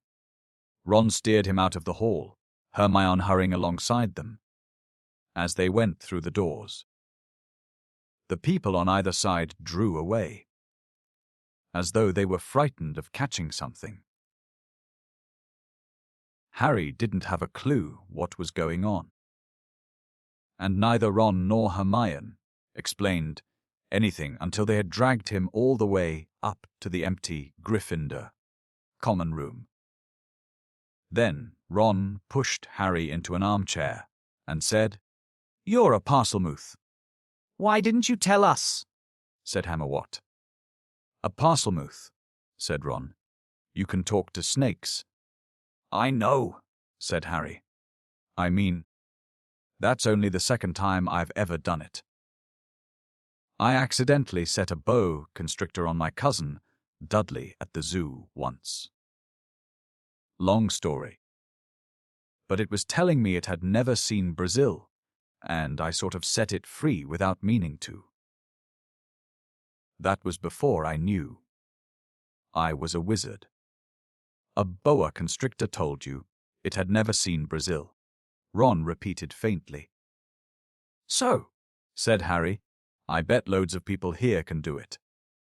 "Oh, no they can't," said Ron. "It's not a very common gift. Harry, this is bad." "What's bad?" said Harry, starting to feel quite angry. "What's wrong with everyone? Listen, if I hadn't told that snake not to attack Justin." "Oh, that's what you said to it. What do you mean?" "You were there. You heard me." "I heard you speaking parcel tongue," said Ron. "Snake language. You could have been saying anything." No wonder Justin panicked. "You sounded like you were egging the snake on or something. It was creepy, you know." Harry gaped at him. "I spoke a different language." But I didn't realize. How can I speak a language without knowing I can speak it? Ron shook his head. Both he and Hermione were looking as though someone had died. Harry couldn't see what was so terrible. Do you want to tell me what's wrong with stopping a massive snake biting off Justin's head? He said. What does it matter how I did it, as long as Justin doesn't have to join the headless hunt? It matters, said Hermione, speaking at last in a hushed voice. Because being able to talk to snakes was what Salazar Slytherin was famous for. That's why the symbol of Slytherin House is a serpent. Harry's mouth fell open. Exactly, said Ron. And now the whole school's going to think you're his great-great-grandson or something. But I'm not, said Harry, with a panic he couldn't quite explain. You'll find that hard to prove, said Hermione. He lived about 1,000 years ago. For all we know, you could be. Harry lay awake for hours that night. Through a gap in the curtains around his four-poster, he watched snow starting to drift past the tower window and wondered, could he be a descendant of Salazar Slytherin? He didn't know anything about his father's family, after all. The Dursleys had always forbidden questions about his wizarding relatives. Quietly, Harry tried to say something in Parseltongue. The words wouldn't come. It seemed he had to be face to face with a snake to do it. But I'm in Gryffindor, Harry thought. The Sorting Hat wouldn't have put me in here if I had Slytherin blood. Ah, said a nasty little voice in his brain. But the Sorting Hat wanted to put you in Slytherin. Don't you remember? Harry turned over. He'd see Justin the next day in herbology, and he'd explain that he'd been calling the snake off, not egging it on, which, he thought angrily, pummeling his pillow, any fool should have realized. By next morning, however, the snow that had begun in the night had turned to a blizzard so thick that the last herbology lesson of the term was cancelled. The Tatons. Professor Sprout wanted to fit socks and scarves on the mandrakes, a tricky operation she would entrust to no one else. Now that it was so important for the mandrakes to grow quickly and revive Mrs. Norris and Colin Creevey. Harry fretted about this next to the fire in the Gryffindor common room, while Ron and Hermione used their time off to play a game of wizard chess. For heaven's sake, Harry, said Hermione, exasperated, as one of Ron's bishops wrestled her knight off his horse and dragged him off the board. Go and find Justin, if it's so important to you. So Harry got up and left through the portrait hole, wondering where Justin might be. The castle was darker than it usually was in daytime because of the thick, swirling grey snow at every window. Shivering, Harry walked past classrooms where lessons were taking place, catching snatches of what was happening within. Professor McGonagall was shouting at someone who, by the sound of it, had turned his friend into a badger. Resisting the urge to take a look, Harry walked on by, thinking that Justin might be using his free time to catch up on some work, and deciding to check the library first. A group of the Hufflepuffs, who should have been in herbology, were indeed sitting at the back of the library. but they didn't seem to be working. Between the long lines of high bookshelves, Harry could see that their heads were close together, and they were having what looked like an absorbing conversation. He couldn't see whether Justin was among them. He was walking toward them when something of what they were saying met his ears, and he paused to listen, hidden in the invisibility section. So anyway, a stout boy was saying, "I told Justin to hide up in our dormitory. I mean to say, if Potter's marked him down as his next victim, it's best if he keeps a low profile for a while. Of course, Justin's been waiting for something like this to happen ever since he let slip to Potter he was Muggle-born. Justin actually told him he'd been down for Eton. That's not the kind of thing you bandy about with Slytherins here on the loose, is it? You definitely think it is Potter, then, Ernie," said a girl with blonde pigtails anxiously. "Hannah," said the stout boy solemnly, "he's a Parselmoth. Everyone knows that's the mark of a dark wizard. Have you ever heard of a decent one who could talk to snakes? They called Slytherin himself Serpent Tongue." There was some heavy murmuring at this, and Ernie went on.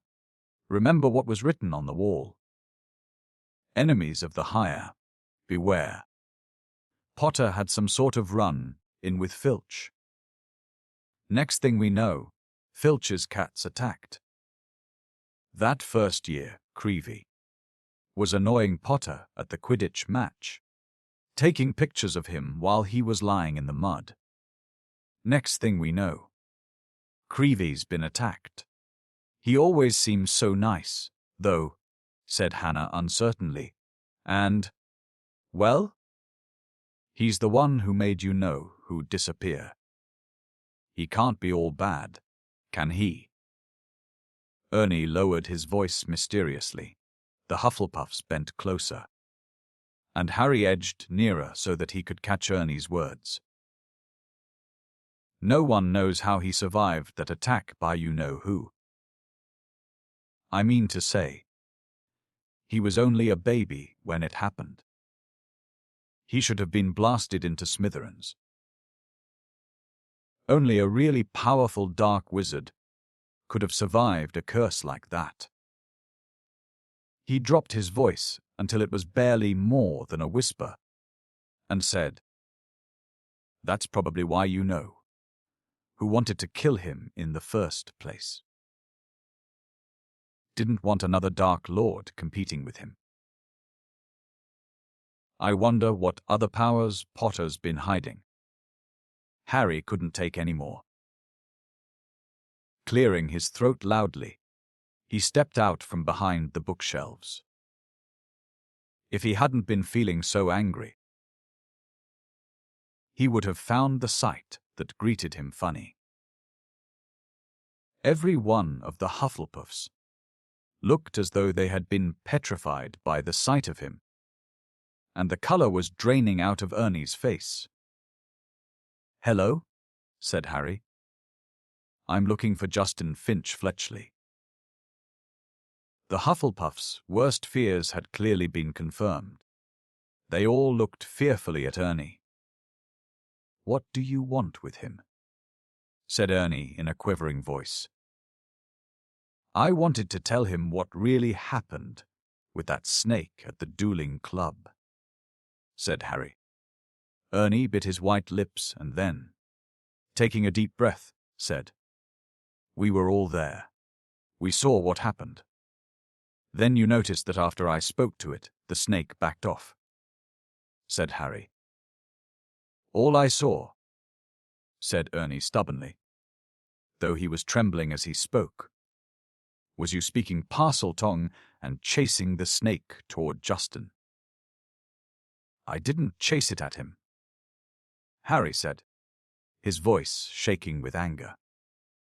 It didn't even touch him. It was a very near miss, said Ernie.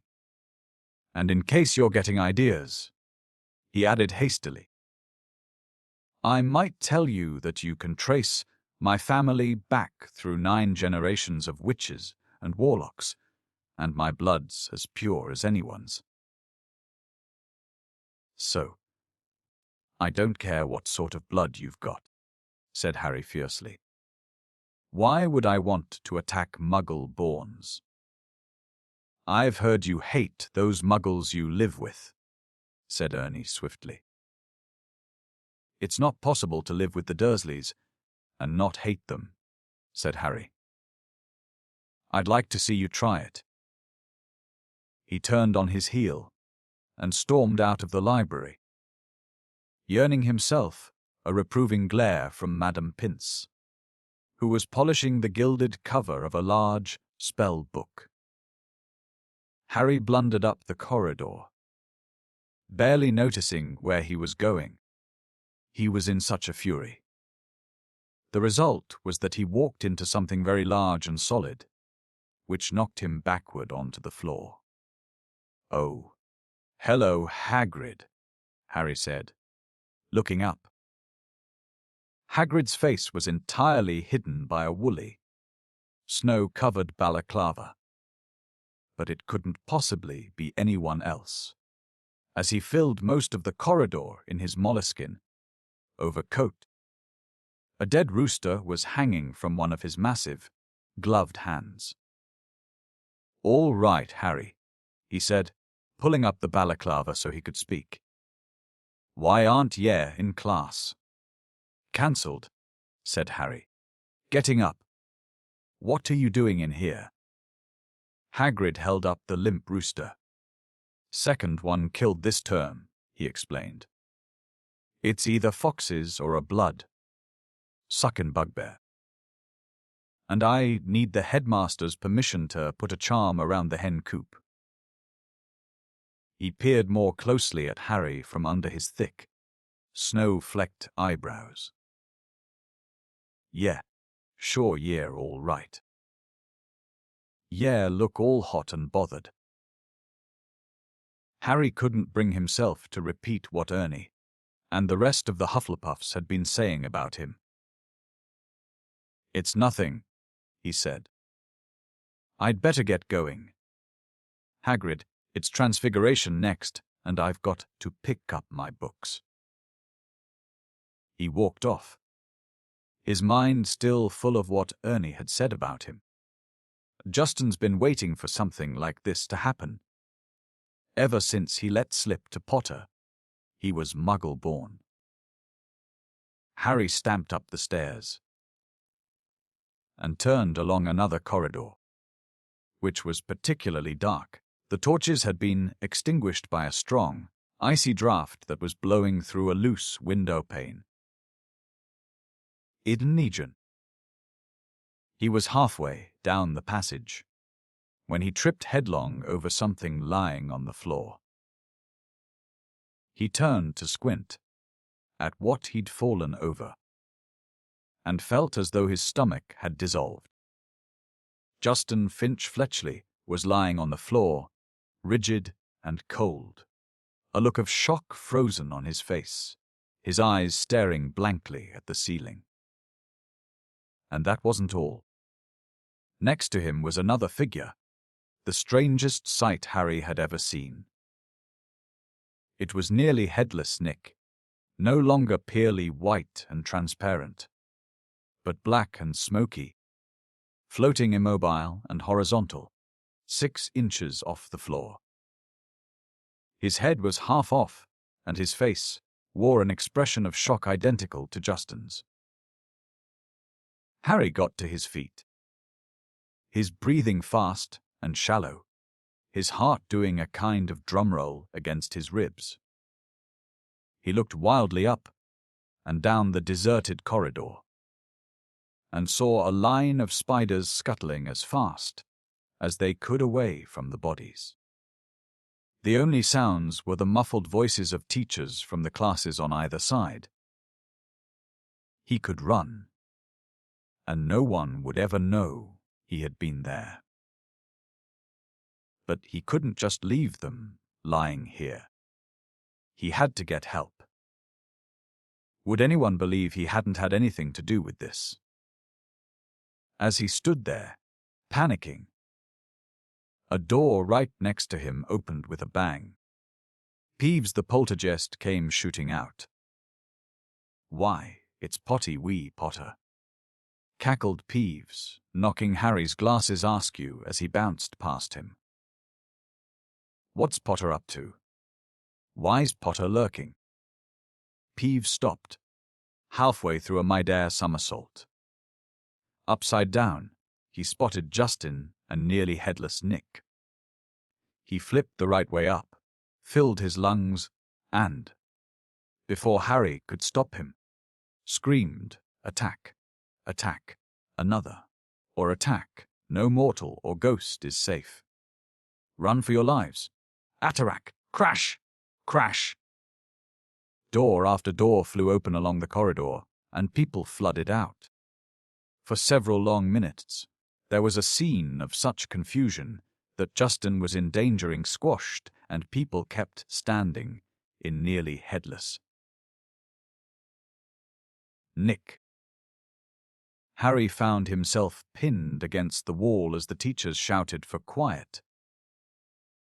Professor McGonagall came running, followed by her own class, one of whom still had black and white, striped hair. She used her wand to set off a loud bang, which restored silence, and ordered everyone back into their classes. No sooner had the scene cleared somewhat than Ernie the Hufflepuff arrived, panting, on the scene. Caught in the act, Ernie yelled, his face stark white, pointing his finger dramatically at Harry. "That will do, Macmillan," said Professor McGonagall sharply. Peeves was bobbing overhead, now grinning wickedly, surveying the scene. Peeves always loved chaos. As the teachers bent over Justin and nearly headless Nick, examining them, Peeves broke into song. "Oh, Potter, you rotter. Oh, what have you done? You're killing off students. You think it's good fun." "That's enough, Peeves," barked Professor McGonagall, and Peeves zoomed away backward, with his tongue out at Harry. Justin was carried up to the hospital wing by Professor Flitwick and Professor Sinistra of the astronomy department, but nobody seemed to know what to do for nearly headless Nick. In the end, Professor McGonagall conjured a large fan out of thin air, which she gave to Ernie with instructions to waft nearly headless Nick up the stairs. This Ernie did, fanning Nick along like a silent black hovercraft. This left Harry and Professor McGonagall alone together. "This way, Potter," she said. "Professor," said Harry at once, "I swear I didn't." "This is out of my hands, Potter," said Professor McGonagall curtly. They marched in silence around a corner, and she stopped before a large and extremely ugly stone gargoyle. "Lemon drop," she said. This was evidently a password, because the gargoyle sprang suddenly to life and hopped aside as the wall behind him split in two. Even full of dread for what was coming, Harry couldn't fail to be amazed. Behind the wall was a spiral staircase that was moving smoothly upward, like an escalator. As he and Professor McGonagall stepped onto it, Harry heard the wall thud closed behind them. They rose upward in circles, higher and higher, until at last, slightly dizzy, Harry saw a gleaming oak door ahead, with a brass knocker in the shape of a griffin. He knew now where he was being taken. This must be where Dumbledore lived. Chapter 12. The Polyjuice Potion. They stepped off the stone staircase at the top, and Professor McGonagall rapped on the door. It It opened silently, and they entered. Professor McGonagall told Harry to wait, and left him there, alone. Harry looked around. One thing was certain. Of all the teachers' offices Harry had visited so far this year, Dumbledore's was by far the most interesting. If he hadn't been scared out of his wits that he was about to be thrown out of school, he would have been very pleased to have a chance to look around it. It was a large and beautiful circular room, full of funny little noises. A number of curious silver instruments stood on spindle-legged tables, wearing and emitting little puffs of smoke. The walls were covered with portraits of old headmasters and headmistresses, all of whom were snoozing gently in their frames. There was also an enormous, claw-footed desk, and, sitting on a shelf behind it, a shabby, tattered wizard's hat. The sorting hat. Harry hesitated. He cast a wary eye around the sleeping witches and wizards on the walls. Surely it couldn't hurt if he took the hat down and tried it on again. Just to see. Just to make sure it had put him in the right house. He walked quietly around the desk, lifted the hat from its shelf, and lowered it slowly onto his head. It was much too large and slipped down over his eyes, just as it had done the last time he'd put it on. Harry stared at the black inside of the hat, waiting. Then a small voice said in his ear, "Be in your bonnet, Harry Potter." Yes," Harry muttered. Sorry to bother you. I wanted to ask. You've been wondering whether I put you in the right house, said the hat smartly. Yes. You were particularly difficult to place. But I stand by what I said before. Harry's heart leaped. You would have done well in Slytherin. Harry's stomach plummeted. He grabbed the point of the hat and pulled it off. It hung limply in his hand, grubby and faded. Harry pushed it back onto its shelf, feeling sick. You're wrong, he said aloud to the still and silent hat. It didn't move. Harry backed away, watching it. Then a strange, gagging noise behind him made him wheel around. He wasn't alone, after all. Standing on a golden perch behind the door was a decrepit-looking bird that resembled a half-plucked turkey. Harry stared at it, and the bird looked balefully back, making its gagging noise again. Harry thought it looked very ill. Its eyes were dull, and, even as Harry watched, a couple more feathers fell out of its tail. Harry was just thinking that all he needed was for Dumbledore's pet bird to die. While he was alone, in the office with it, when the bird burst into flames. Harry yelled in shock and backed away into the desk. He looked feverishly around in case there was a glass of water somewhere, but couldn't see one. The bird, meanwhile, had become a fireball. It gave one loud shriek, and next second, there was nothing but a smoldering pile of ash on the floor. The office door opened. Dumbledore came in, looking very somber. "Professor," Harry gasped. "Your bird, I couldn't do anything. He just caught fire." To Harry's astonishment, Dumbledore smiled. "About time, too," he said. "He's been looking dreadful for days. I've been telling him to get a move on." He chuckled at the stunned look on Harry's face. "Fawkes is a phoenix, Harry. Phoenixes burst into flame when it is time for them to die, and are reborn from the ashes. Watch him." Harry looked down in time to see a tiny, wrinkled, newborn bird poke its head out of the ashes. It was quite as ugly as the old one. "It's a shame you had to see him on a burning day," said Dumbledore, seating himself behind his desk. "He's really very handsome most of the time, wonderful red and gold plumage. Fascinating creatures, phoenixes. They can carry immensely heavy loads. Their tears have healing powers.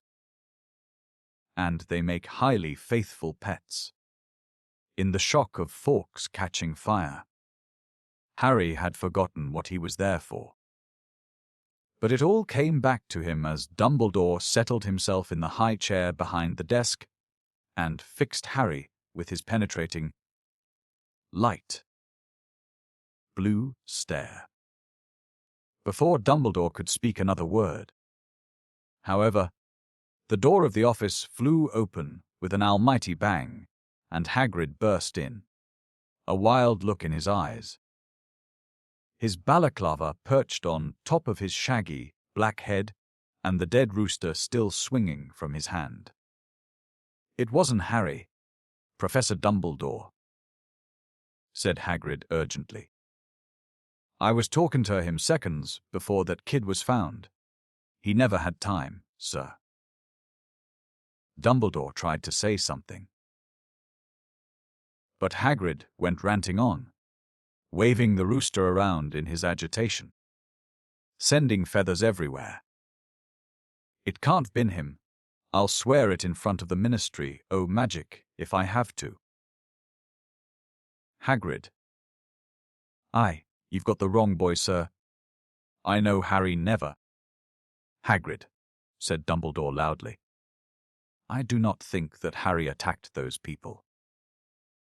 "Oh," said Hagrid, the rooster falling limply at his side. "Right. I'll wait outside then, Headmaster." And he stomped out looking embarrassed. "You don't think it was me, Professor?" Harry repeated hopefully as Dumbledore brushed rooster feathers off his desk.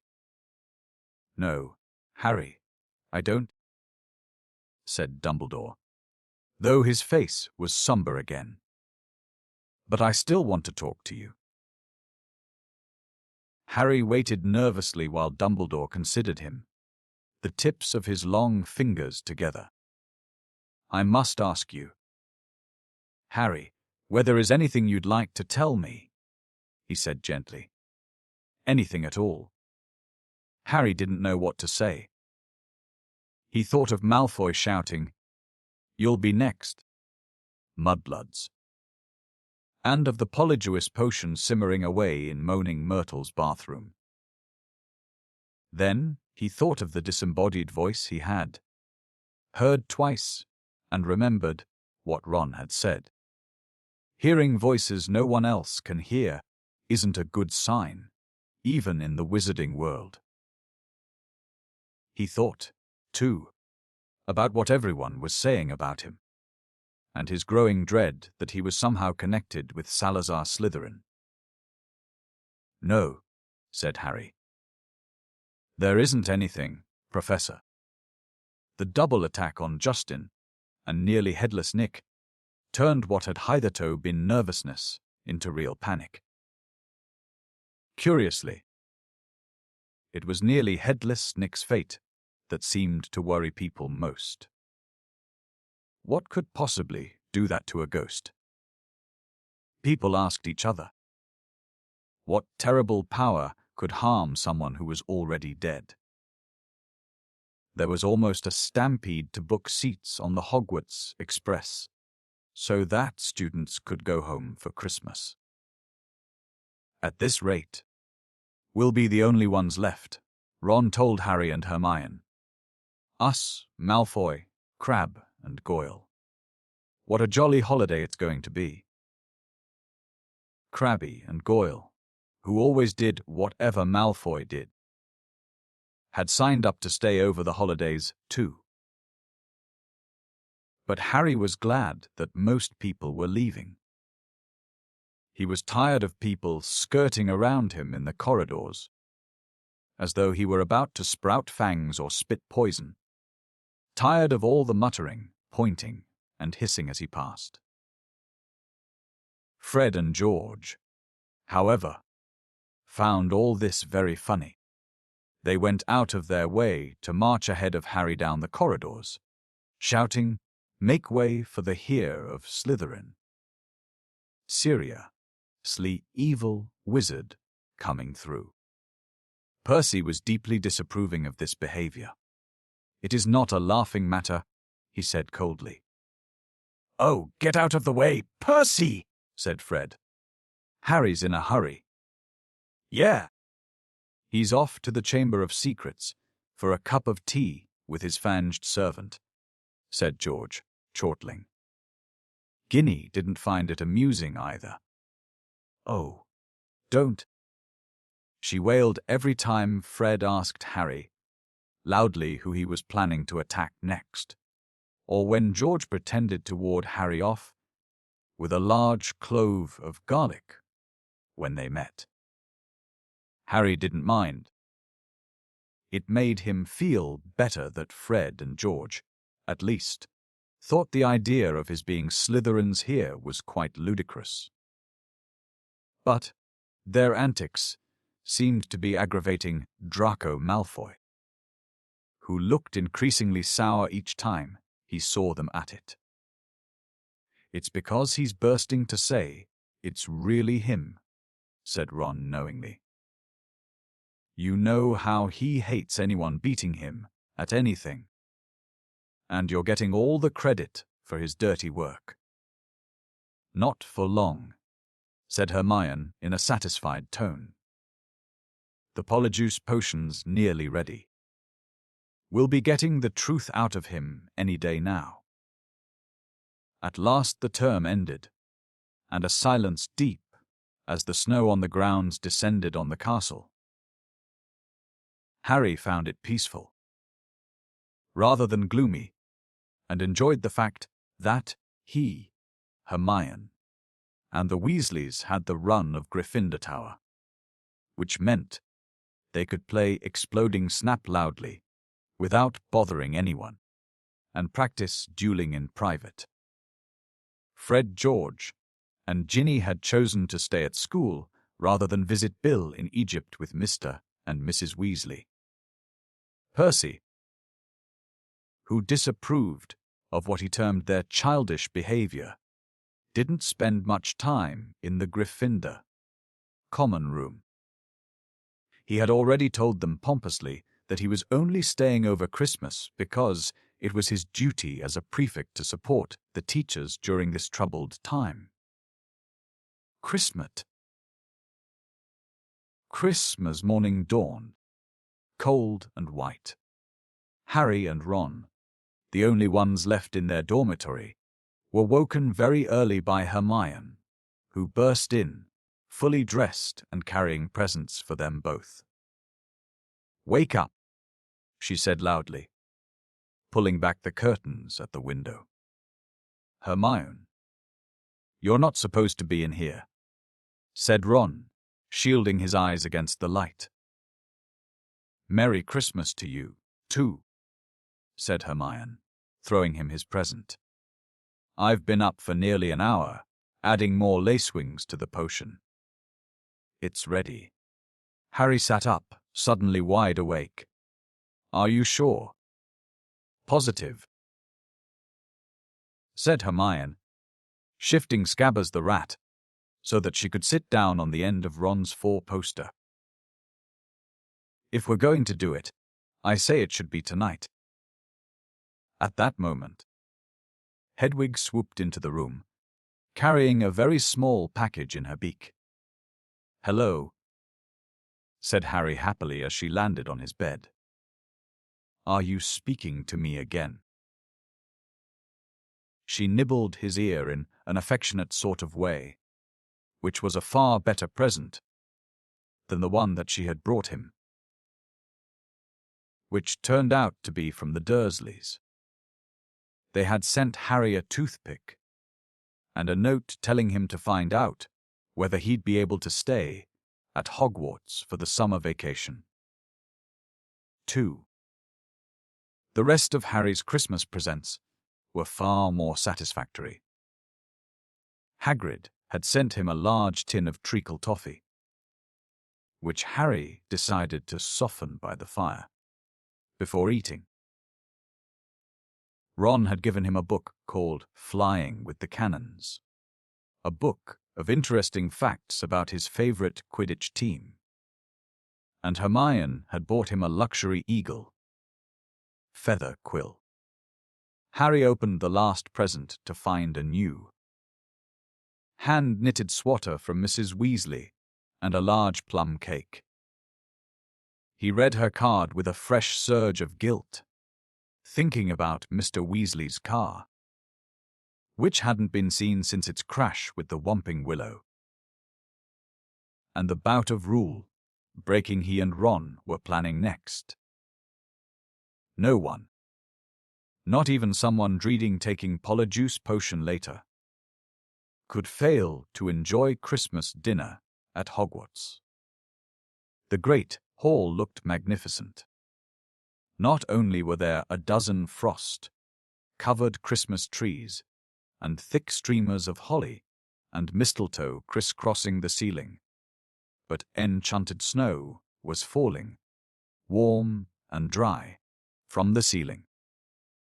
Dumbledore led them in a few of his favorite carols, Hagrid booming more and more loudly with every goblet of eggnog he consumed. Percy, who hadn't noticed that Fred had bewitched his prefect badge so that it now read Piehead, kept asking them all what they were sniggering at. Harry didn't even care that Draco Malfoy was making loud, snide remarks about his new sweater from the Slytherin table. With a bit of luck, Malfoy would be getting his comeuppance in a few hours' time. Harry and Ron had barely finished their third helpings of Christmas pudding when Hermione ushered them out of the hall to finalize their plans for the evening.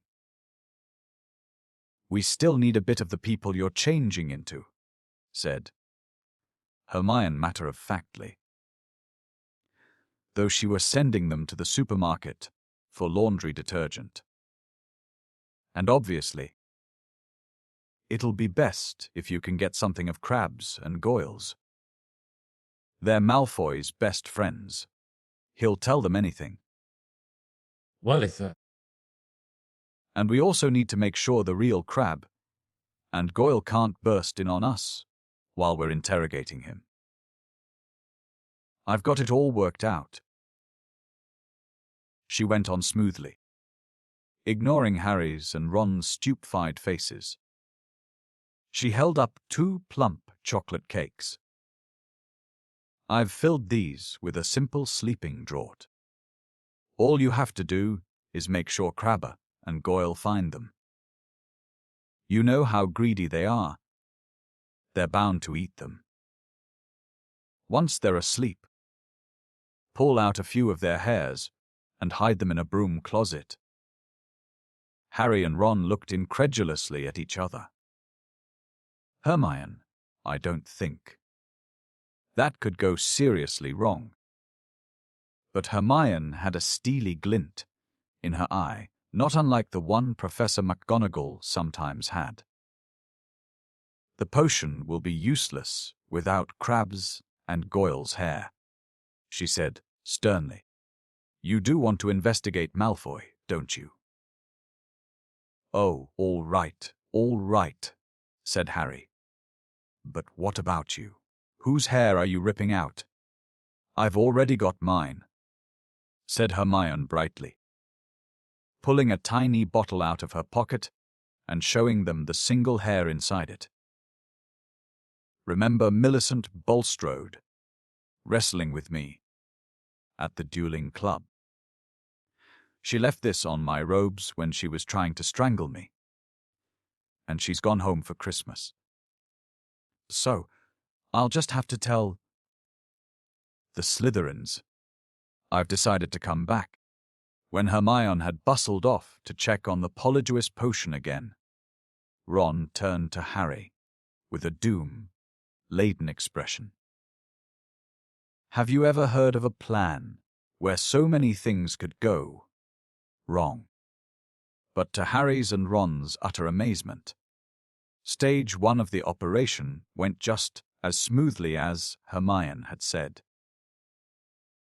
They lurked in the deserted entrance hall after Christmas tea, waiting for Crabbe and Goyle, who had remained alone at the Slytherin table, shoveling down 4th helpings of trifle. Harry had perched the chocolate cakes on the end of the banisters. When they spotted Crabbe and Goyle coming out of the great hall, Harry and Ron hid quickly behind a suit of armor next to the front door. How thick can you get? Ron whispered ecstatically, as Crabbe gleefully pointed out the cakes to Goyle and grabbed them. Grinning stupidly, they stuffed the cakes whole into their large mouths. For a moment, both of them chewed greedily, looks of triumph on their faces. Then, without the smallest change of expression, they both keeled over backward onto the floor. By far the hardest part was hiding them in the closet across the hall. Once they were safely stowed among the buckets and mops, Harry yanked out a couple of the bristles that covered Goyle's forehead, and Ron pulled out several of Crabbe's hairs. They also stole their shoes, because their own were far too small for Crabbe and Goyle-size feet. Then, still stunned at what they had just done, they sprinted up to Moaning Myrtle's bathroom. They could hardly see, for the thick black smoke issuing from the stall in which Hermione was stirring the cauldron. Pulling their robes up over their faces, Harry and Ron knocked softly on the door. They heard the scrape of the lock, and Hermione emerged, shiny-faced and looking anxious. Behind her they heard the gloop-gloop of the bubbling, glutinous potion. 3 glass tumblers stood ready on the toilet seat. Did you get them? Hermione asked breathlessly. Harry showed her Goyle's hair. Good. And I sneaked these spare robes out of the laundry, Hermione said, holding up a small sack. You'll need bigger sizes once you're Crabbe and Goyle. The 3 of them stared into the cauldron. Close up, the potion looked like thick, dark mud, bubbling sluggishly. I'm sure I've done everything right, said Hermione, nervously rereading the splotched page of most patented potions. It looks like the book says it should. Once we've drunk it, we'll have exactly an hour before we change back into ourselves. Now what? Ron whispered. We separate it into 3 glasses and add the hairs. Hermione ladled large dollops of the potion into each of the glasses. Then, her hand trembling, she shook Millicent Bulstrode's hair out of its bottle into the first glass. The potion hissed loudly like a boiling kettle and frothed madly. A second later, it had turned a sick sort of yellow. Essence of Millicent Bulstrode, said Ron, eyeing it with loathing. Bet it tastes disgusting. Add yours, then, said Hermione. Harry dropped Goyle's hair into the middle glass, and Ron put Crabbe's into the last one. Both glasses hissed and frothed. Goyle's turned the khaki color of a booger, Crabbe's a dark, murky brown. "Hang on," said Harry as Ron and Hermione reached for their glasses. "We'd better not all drink them in here. Once we turn into Crabbe and Goyle, we won't fit. And Millicent Bulstrode's no pixie." "Good thinking," said Ron, unlocking the door. "We'll take separate stalls." Careful not to spill a drop of his polyjuice potion, Harry slipped into the middle stall. "Ready," he called. "Ready," came Ron's and Hermione's voices. 1, 2, 3. Pinching his nose, Harry drank the potion down in 2 large gulps. It tasted like overcooked cabbage. Immediately, his inside started writhing as though he'd just swallowed live snakes. Doubled up. He wondered whether he was going to be sick. Then a burning sensation spread rapidly from his stomach to the very ends of his fingers and toes. Next, bringing him gasping to all fours, came a horrible melting feeling, as the skin all over his body bubbled like hot wax. And before his eyes, his hands began to grow, the fingers thickened, the nails broadened, the knuckles were bulging like bolts. His shoulders stretched painfully, and a prickling on his forehead told him that hair was creeping down toward his eyebrows. His robes ripped as his chest expanded like a barrel bursting its hoops. His feet were agony in shoes 4 sizes too small. As suddenly as it had started, everything stopped. Harry lay face down on the stone, cold floor, listening to Myrtle gurgling morosely in the end toilet. With difficulty, he kicked off his shoes and stood up. So this was what it felt like, being Goyle. His large hand trembling, he pulled off his old robes, which were hanging a foot above his ankles, pulled on the spare ones, and laced up Goyle's boat-like shoes. He reached up to brush his hair out of his eyes, and met only the short growth of wiry bristles. Low on his forehead. Then, he realized that his glasses were clouding his eyes, because Goyle obviously didn't need them. He took them off and called, "Are you two okay?" Goyle's low rasp of a voice issued from his mouth. "Yeah," came the deep grunt of Crabbe from his right. Harry unlocked his door and stepped in front of the cracked mirror. Goyle stared back at him out of dull, deep-set eyes. Harry scratched his ear. So did Goyle. Ron's door opened. They stared at each other, except that he looked pale and shocked. Ron was indistinguishable from Crabbe, from the pudding bowl haircut to the long, gorilla arms. "This is unbelievable," said Ron, approaching the mirror and prodding Crabbe's flat nose. "Unbelievable." "We'd better get going," said Harry, loosening the watch that was cutting into Goyle's thick wrist. "We've still got to find out where the Slytherin common room is. I only hope we can find someone to follow." Ron, who had been gazing at Harry, said, "You don't know how bizarre it is to see Goyle thinking." He banged on Hermione's door. "Come on. We need to go." A high-pitched voice answered him. I don't think I'm going to come after all. You go on without me." "Hermione, we know Millicent Bulstrode's ugly. No one's going to know it's you." "No. Really, I don't think I'll come." You two hurry up, you're wasting time. Harry looked at Ron, bewildered. That looks more like Goyle, said Ron. That's how he looks every time a teacher asks him a question. Hermione, are you okay? Said Harry through the door. Fine. I'm fine. Go on. Harry looked at his watch. 5 of their precious 60 minutes had already passed. We'll meet you back here. All right, he said. Harry and Ron opened the door of the bathroom carefully, checked that the coast was clear, and set off. Don't swing your arms like that, Harry muttered to Ron.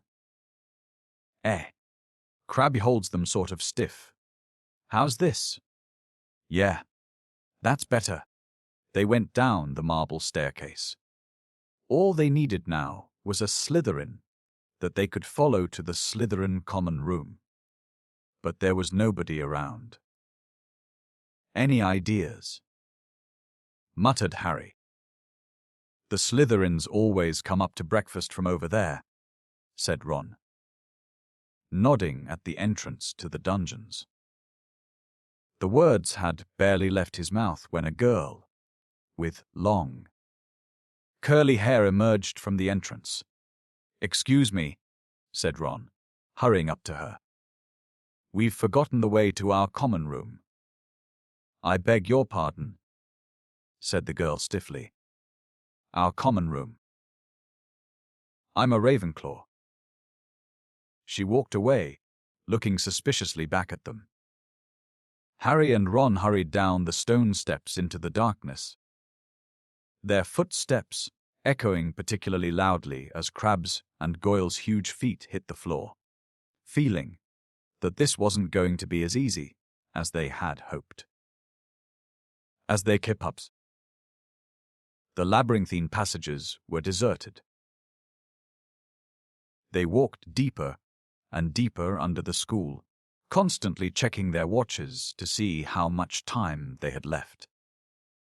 After a quarter of an hour, just when they were getting desperate, they heard a sudden movement ahead. Ha! Said Ron excitedly. There's one of them now. The figure was emerging from a side room. As they hurried nearer, however, their hearts sank. It wasn't a Slytherin, it was Percy. What were you doing down here? Said Ron in surprise. Percy looked affronted. That, he said stiffly, is none of your business. It's Crabbe, isn't it? Woo. Oh, yeah, said Ron. Well, get off to your dormitories, said Percy sternly. It's not safe to go wandering around dark corridors these days. You are, Ron pointed out. I, said Percy, drawing himself up, am a prefect. Nothing's about to attack me. A voice suddenly echoed behind Harry and Ron. Draco Malfoy was strolling toward them, and for the first time in his life, Harry was pleased to see him. There you are, he drawled, looking at them. Have you two been pigging out in the Great Hall all this time? I've been looking for you. I want to show you something really funny. Malfoy glanced witheringly at Percy. And what are you doing down here, Weasley? He sneered. Percy looked outraged. You want to show a bit more respect to a school prefect, he said. I don't like your attitude. Malfoy sneered and motioned for Harry and Ron to follow him. Harry almost said something apologetic to Percy, but caught himself just in time. He and Ron hurried after Malfoy, who said as they turned into the next passage, "That Peter Weasley." Percy, Ron corrected him automatically. Whatever, said Malfoy. I've noticed him sneaking around a lot lately. And I bet I know what he's up to. He thinks he's going to catch Slytherin's hair single-handed. He gave a short, derisive laugh. Harry and Ron exchanged excited looks. Malfoy paused by a stretch of bare, damp stone wall. "What's the new password again?" he said to Harry. Said Harry. "Oh, yeah. Pure blood," said Malfoy, not listening. And a stone door concealed in the wall slid open. Malfoy marched through it, and Harry and Ron followed him. The Slytherin common room was a long, low underground room with rough stone walls and ceiling from which round, greenish lamps were hanging on chains. A fire was crackling under an elaborately carved mantelpiece. Ahead of them, and several Slytherins were silhouetted around it in high-backed chairs. "Wait here," said Malfoy to Harry and Ron, motioning them to a pair of empty chairs, set back from the fire. "I'll go and get it. My father's just sent it to me." Wondering what Malfoy was going to show them, Harry and Ron sat down, doing their best to look at home. Malfoy came back a minute later, holding what looked like a newspaper clipping. He thrust it under Ron's nose. "That'll give you a laugh," he said. Harry saw Ron's eyes widen in shock. He read the clipping quickly, gave a very forced laugh, and handed it to Harry. It had been clipped out of the Daily Prophet, and it said, "Inquiry at the Ministry of Magic. Arthur Weasley, head of the Misuse of Muggle Artifacts Office, was today fined 50 galleons for bewitching a Muggle car. Mr. Lucius Malfoy, a governor of Hogwarts School of Witchcraft and Wizardry, Bright, where the enchanted car crashed earlier this year, called today for Mr. Weasley's resignation. Weasley has brought the ministry into disrepute," Mr. Malfoy told our reporter. "He is clearly unfit to draw up our laws, and his ridiculous Muggle Protection Act should be scrapped immediately." Mr. Weasley was unavailable for comment, although his wife told reporters to clear off, or she'd set the family coal on them. "Well," said Malfoy impatiently, as Harry handed the clipping back to him. "Don't you think it's funny?" "Ha! Ha!" said Harry bleakly. "Arthur Weasley loves Muggles so much he should snap his wand in half and go and join them," said Malfoy scornfully. "You'd never know the Weasleys were purebloods. The way they behave. Ron's, or rather, Crabby's face was contorted with fury. "What's up with you, Crabby?" snapped Malfoy. "Stomachecki," Ron grunted. "Well, go up to the hospital wing and give all those mudbloods a kick from me," said Malfoy, snickering.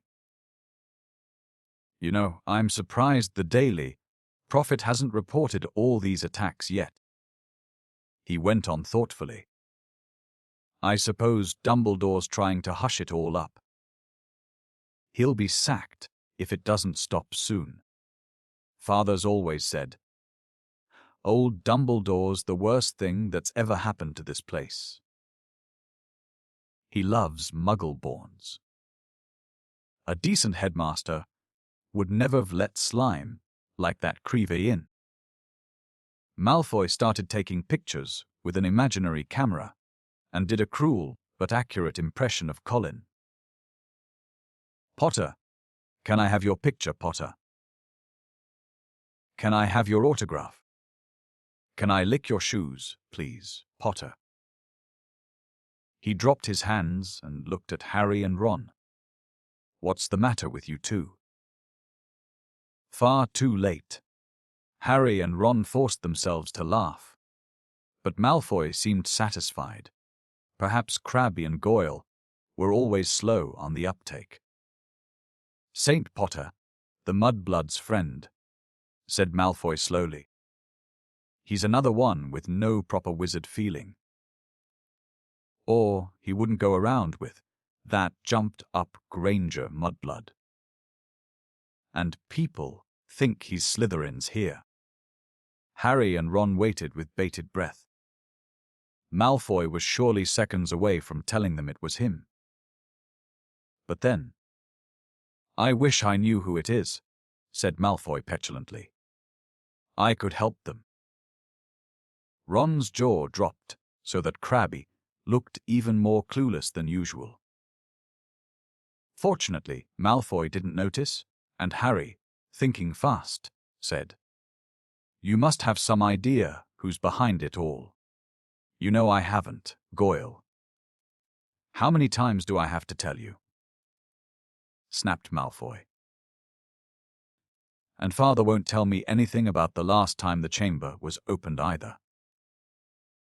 Of course, it was 50 years ago, so it was before his time, but he knows all about it. And he says that it was all kept quiet, and it'll look suspicious if I know too much about it. But I know one thing. Last time the Chamber of Secrets was opened, a mudblood died. So I bet it's a matter of time before one of them's killed this time." "I hope it's Granger," he said with relish. Ron was clenching Crabbe's gigantic fists, feeling that it would be a bit of a giveaway if Ron punched Malfoy. Harry shot him a warning look and said, "Do you know if the person who opened the chamber last time was caught?" Oh, yeah. Whoever it was expelled," said Malfoy. "They're probably still in Azkaban." "Azkaban," said Harry, puzzled. "Azkaban. The wizard prison, Goyle," said Malfoy, looking at him in disbelief. "Honestly, if you were any slower, you'd be going backward." He shifted restlessly in his chair and said, "Father says to keep my head down and let the heir of Slytherin get on with it. He says the school needs ridding of all the mudblood filth, but not to get mixed up in it. Of course, he's got a lot on his plate at the moment. You know the Ministry of Magic raided our manor last week." Harry tried to force Goyle's dull face into a look of concern. "Yeah," said Malfoy. "Luckily, they didn't find much. Father's got some very valuable dark art stuff, but luckily, we've got our own secret chamber under the drawing room floor." "Ho," said Ron. Malfoy looked at him. So did Harry. Ron blushed. Even his hair was turning red. His nose also slowly lengthening. Their hour was up. Ron was turning back into himself. And from the look of horror he was suddenly giving Harry, he must be too. They both jumped to their feet. "Medicine for my stomach," Ron grunted. And without further ado, they sprinted the length of the Slytherin common room, hurled themselves at the stone wall, and dashed up the passage, hoping against hope that Malfoy hadn't noticed anything. Harry could feel his feet slipping around in Goyle's huge shoes, and had to hoist up his robes.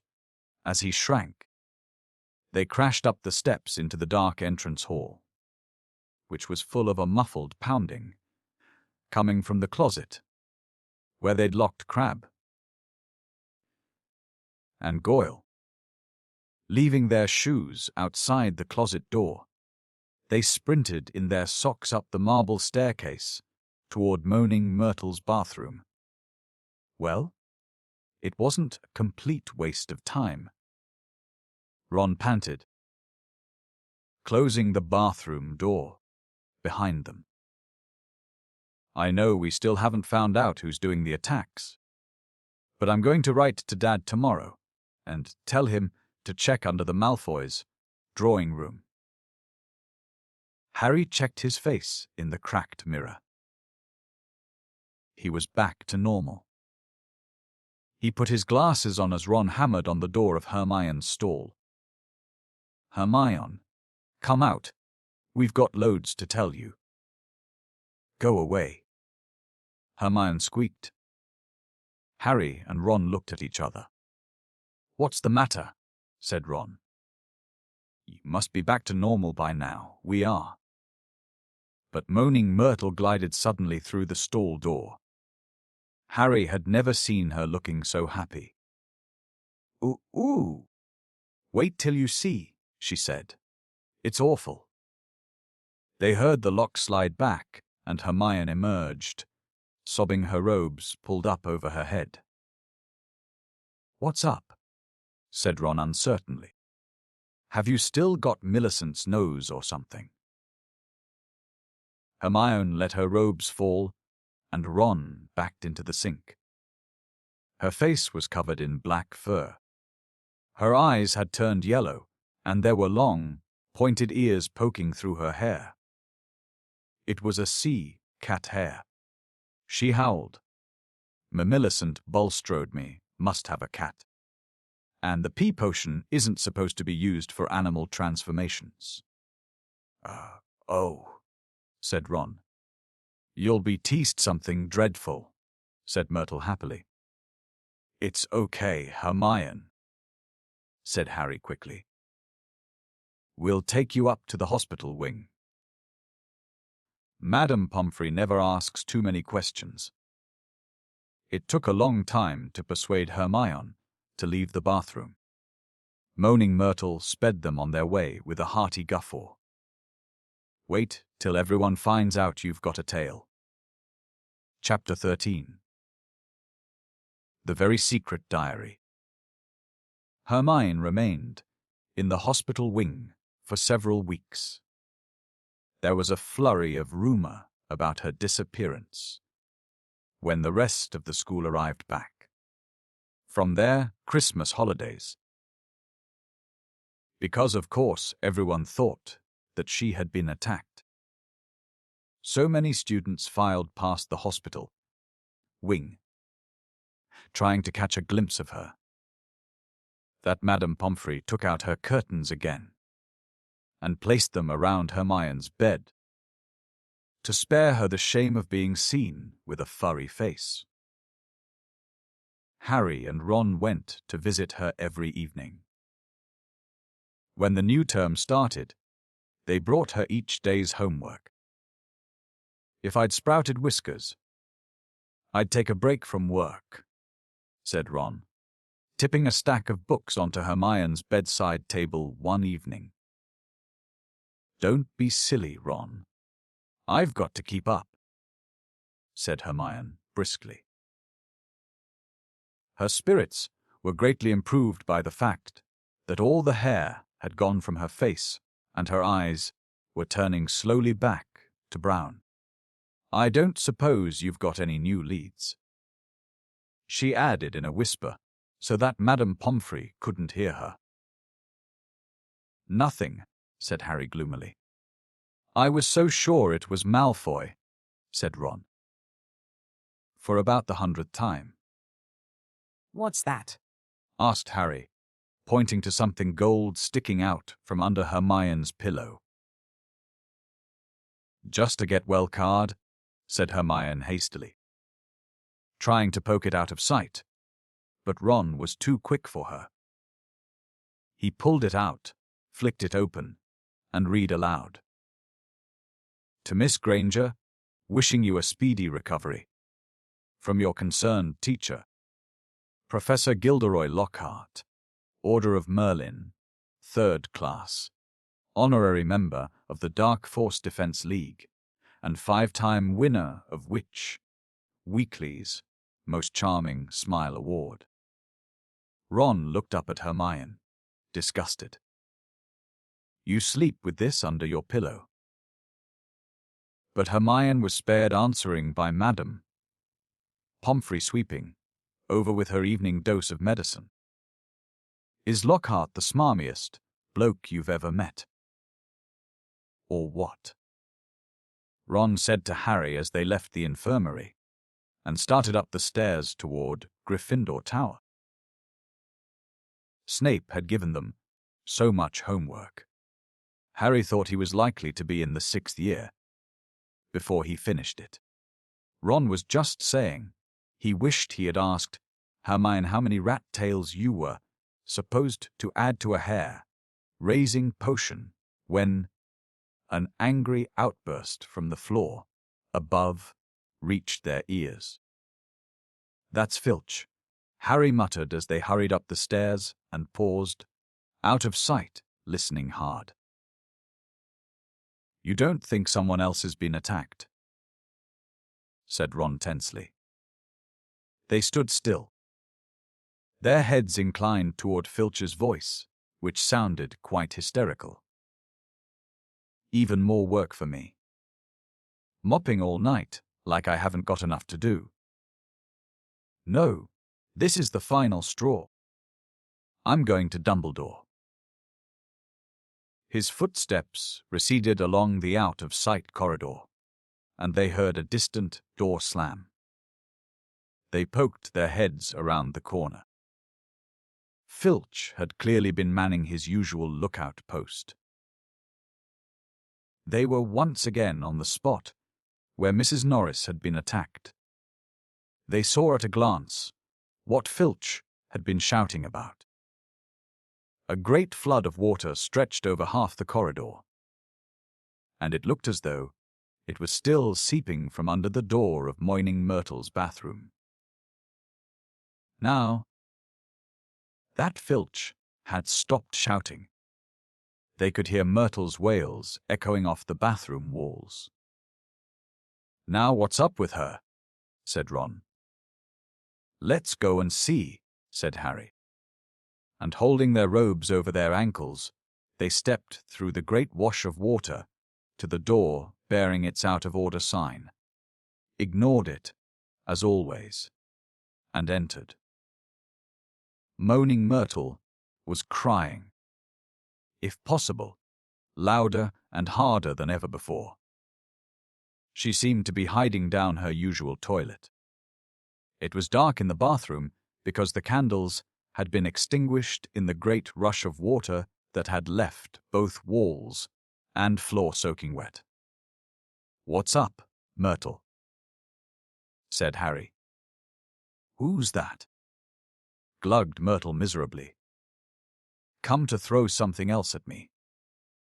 Harry waded across to her stall and said, "Why would I throw something at you?"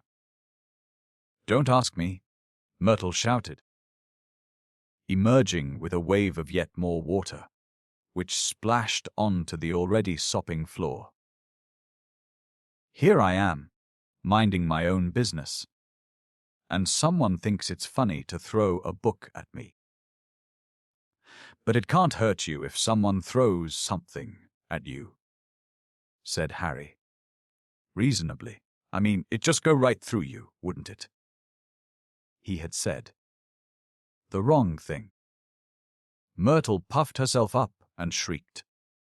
Let's all throw books at Myrtle, because she can't feel it. 10 points if you can get it through her stomach. 50 points if it goes through her head. Well, ha, ha. What a lovely game, I don't think. Who threw it at you, anyway? Asked Harry. I don't know. I was just sitting in the U-bend, thinking about death, and it fell right through the top of my head, said Myrtle, glaring at them. It's over there. It got washed out. Harry and Ron looked under the sink where Myrtle was pointing. A small, thin book lay there. It had a shabby black cover and was as wet as everything else in the bathroom. Harry stepped forward to pick it up, but Ron suddenly flung out an arm to hold him back. What? Said Harry. Are you crazy? Said Ron. It could be dangerous. Dangerous, said Harry, laughing. Come off it, How could it be dangerous? You'd be surprised, said Ron, who was looking apprehensively at the book. Some of the books the ministries confiscated. Dad's told me. There was one that burned your eyes out. And everyone who reads sonnets of a sorcerer spoke in limericks for the rest of their lives. And some old witch in Bath had a book that you could never stop reading. You just had to wander around with your nose in it, trying to do everything one-handed. And, all right. I've got the point, said Harry.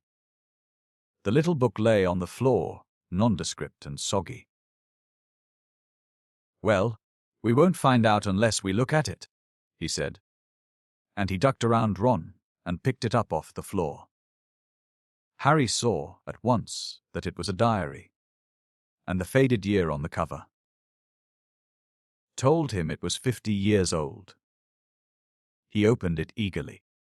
On the first page he could just make out the name T. M. Riddle in smudged ink. Hang on, said Ron, who had approached cautiously and was looking over Harry's shoulder. I know that name. T.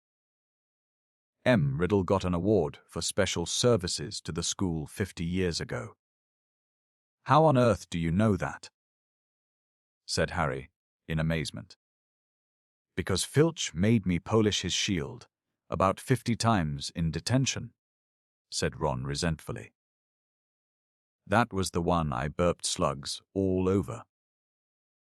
If you'd wiped slime off a name for an hour, you'd remember it, too. Harry peeled the wet pages apart. They were completely blank. There wasn't the faintest trace of writing on any of them. Not even Auntie Mabel's birthday. Or dentist, 3:30. He never wrote in it, said Harry, disappointed. I wonder why someone wanted to flush it away, said Ron curiously. Harry turned to the back cover of the book and saw the printed name of a variety store on Vauxhall Road. London. He must have been Muggle-born, said Harry thoughtfully. To have bought a diary from Vauxhall Road. Well, it's not much use to you, said Ron. He dropped his voice. 50 points if you can get it through Myrtle's nose. Harry, however, pocketed it. Hermione left the hospital wing, de-whiskered, tail-less, and fur-free, at the beginning of February. On her first evening back in Gryffindor Tower, Harry showed her T. M. Riddle's diary and told her the story of how they had found it. Ooh, it might have hidden powers, said Hermione enthusiastically, taking the diary and looking at it closely. If it has, it's hiding them very well, said Ron. Maybe it's shy. I don't know why you don't chuck it, Harry. I wish I knew why someone did try to chuck it, said Harry. I wouldn't mind knowing how Riddle got an award for special services to Hogwarts either. Could have been anything, said Ron. Maybe he got 30 WLS, or saved a teacher from the giant squid. Maybe he murdered Myrtle. That would have done everyone a favor. But Harry could tell from the arrested look on Hermione's face that she was thinking what he was thinking. What? Said Ron, looking from one to the other. Well, the Chamber of Secrets was opened 50 years ago, wasn't it? He said. That's what Malfoy said. Yeah, said Ron slowly. And this diary is 50 years old, said Hermione, tapping it excitedly. So, oh, Ron, wake up, snapped Hermione. We know the person who opened the chamber last time was expelled 50 years ago. We know TM. Riddle got an award for special services to the school 50 years ago. Well, what if Riddle got his special award for catching the heir of Slytherin? His diary would probably tell us everything. Where the chamber is, and how to open it, and what sort of creature lives in it. The person who's behind the attacks this time wouldn't want that lying around, would they? That's a brilliant theory, Hermione, said Ron, with just one tiny little flaw. There's nothing written in his diary. But Hermione was pulling her wand out of her bag. It might be invisible ink. She whispered. She tapped the diary 3 times and said, "Apparitium." Nothing happened.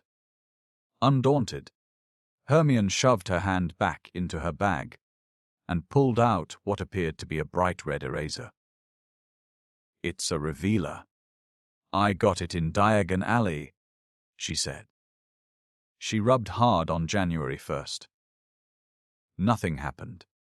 "I'm telling you, there's nothing to find in there," said Ron. Riddle just got a diary for Christmas and couldn't be bothered filling it. Harry couldn't explain, even to himself, why he didn't just throw Riddle's diary away. The fact was that even though he knew the diary was blank, he kept absent-mindedly picking up and turning the pages, as though it were a story he wanted to finish. And while Harry was sure he had never heard the name to Riddle before, it still seemed to mean something to him. Almost as though Riddle was a friend had, when he was very small, and had half forgotten. But this was absurd. He'd never had friends before Hogwarts. Dudley had made sure of that. Nevertheless, Harry was determined to find out more about Riddle. So, next day at break, he headed for the trophy room to examine Riddle's special award, accompanied an interested Hermione, and a thoroughly and unconvinced Ron, who told them he'd seen enough of the trophy room to last him a lifetime. Riddle's burnished gold shield was tucked away in a corner cabinet. It didn't carry details of why it had been given to him. Good thing, too. Or it'd be even bigger, and I'd still be polishing it, said Ron. However, they did find Riddle's name on an old medal for magical merit, and on a list of old head boys. "He sounds like Percy," said Ron, wrinkling his nose in disgust. "Prefect, head boy. You're probably top of every class." "You say that like it's a bad thing," said Hermione in a slightly hurt voice. The sun had now begun to shine weakly on Hogwarts again. Inside the castle, the mood had grown more hopeful. There had been no more attacks since those on Justin and nearly headless Nick, and Madame Pomfrey was pleased to report that the mandrakes were becoming moody and secretive, meaning that they were fast leaving childhood. The moment their awaken clears up, they'll be ready for repotting again, Harry heard her telling Filch kindly one afternoon. And after that, it won't be long until we're cutting them up and stewing them. You'll have Mrs. Norris back in no time. Perhaps the heir of Slytherin had lost his or her nerve, thought Harry. It must be getting riskier and riskier to open the Chamber of Secrets, with the school so alert and suspicious. Perhaps the monster, whatever it was even now settling itself down to hibernate for another 50 years. Ernie Macmillan of Hufflepuff didn't take this cheerful view. He was still convinced that Harry was the guilty one, that he had given himself away at the dueling club. Peeves wasn't helping matters. He kept popping up in the crowded corridors singing, "Oh, Potter, you rotter," now with a dance routine to match. Gilderoy Lockhart seemed to think he himself had made the attacks. Stop. Harry overheard him, telling Professor McGonagall. So while the Gryffindors were lining up for transfiguration, "I don't think there'll be any more trouble, Minerva," he said, tapping his nose knowingly and winking. "I think the chamber has been locked for good this time. The culprit must have known it was only a matter of time before I caught him. Rather sensible to stop now, before I came down hard on him. You know, what the school needs now is a morale booster. Wash away the memories of last term. I won't say any more just now, but I think I know just the thing." He tapped his nose again and strode off.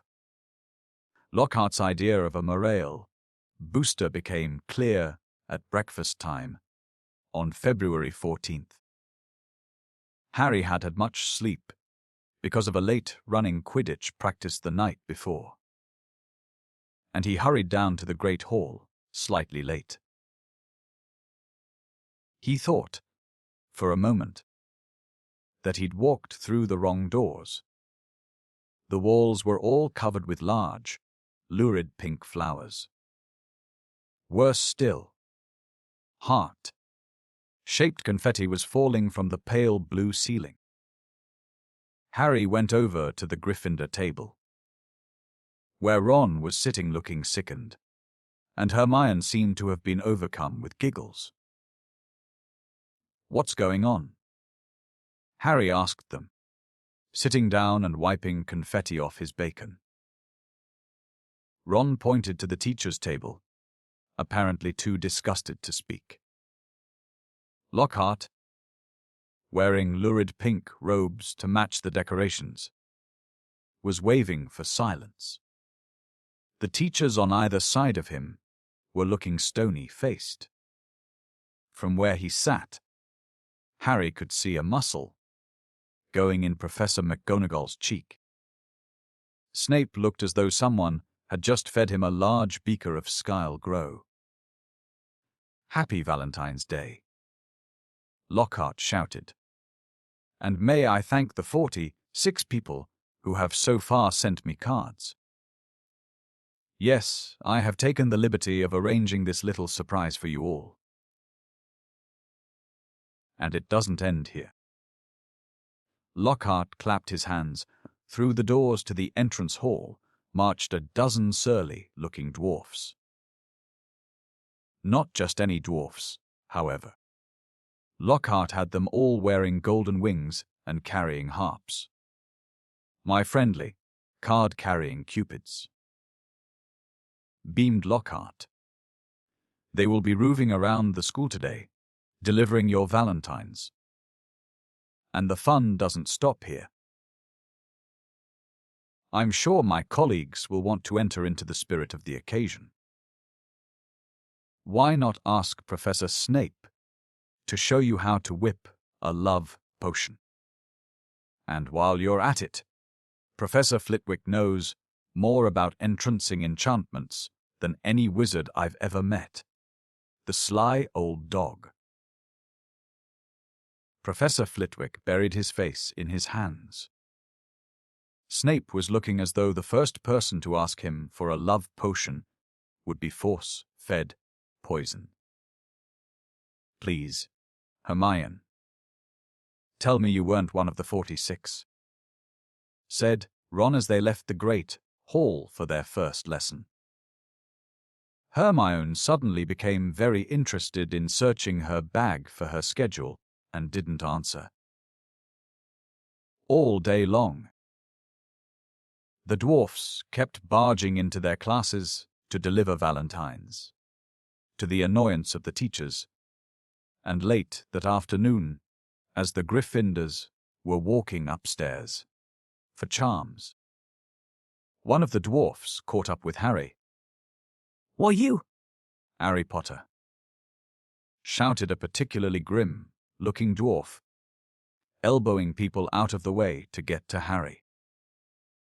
Hot all over at the thought of being given a valentine in front of a line of first years, which happened to include Ginny Weasley, Harry tried to escape. The dwarf, however, cut his way through the crowd by kicking people's shins, and reached him before he'd gone 2 paces. "I've got a musical message to deliver to Harry Potter in person," he said, twanging his harp in a threatening sort of way. "Not here," Harry hissed, trying to escape. "Stay still," grunted the dwarf, grabbing hold of Harry's bag and pulling him back. "Let me go." Harry snarled, tugging. With a loud ripping noise, his bag split in 2. His books, wand, parchment, and quill spilled onto the floor, and his ink bottle smashed over everything. Harry scrambled around, trying to pick it all up before the dwarf started singing, causing something of a holdup in the corridor. "What's going on here?" came the cold, drawling voice of Draco Malfoy. Harry started stuffing everything feverishly into his ripped bag, desperate to get away before Malfoy could hear his musical valentine. "What's all this commotion?" said another familiar voice as Percy Weasley arrived. Losing his head, Harry tried to make a run for it, but the dwarf seized him around the knees and brought him crashing to the floor. "Right," he said, sitting on Harry's ankles. "Here is your singing valentine." His eyes are as green as a fresh pickled toad. His hair is as dark as a blackboard. I wish he was mine. He's really divine. The hero who conquered the Dark Lord. Harry would have given all the gold in Gringotts to evaporate on the spot. Trying valiantly to laugh along with everyone else, he got up, his feet numb from the weight of the dwarf. As Percy Weasley did his best to disperse the crowd, some of whom were crying with mirth. "Off you go. The bell rang 5 minutes ago. Off to class now," he said, shooing some of the younger students away. "And you, Malfoy." Harry, glancing over, saw Malfoy stoop and snatch up something. Leering, he showed it to Crabbe and Goyle. And Harry realized that he'd got Riddle's diary. "Give that back," said Harry quietly. "Wonder what Potter's written in this," said Malfoy, who obviously hadn't noticed the year on the cover and thought he had Harry's own diary. A hush fell over the onlookers. Ginny was staring from the diary to Harry, looking terrified. "Hand it over, Malfoy," said Percy sternly. "When I've had a look," said Malfoy, waving the diary tauntingly at Harry. Percy said, as a school prefect. But Harry had lost his temper. He pulled out his wand and shouted, "Expelliarmus!"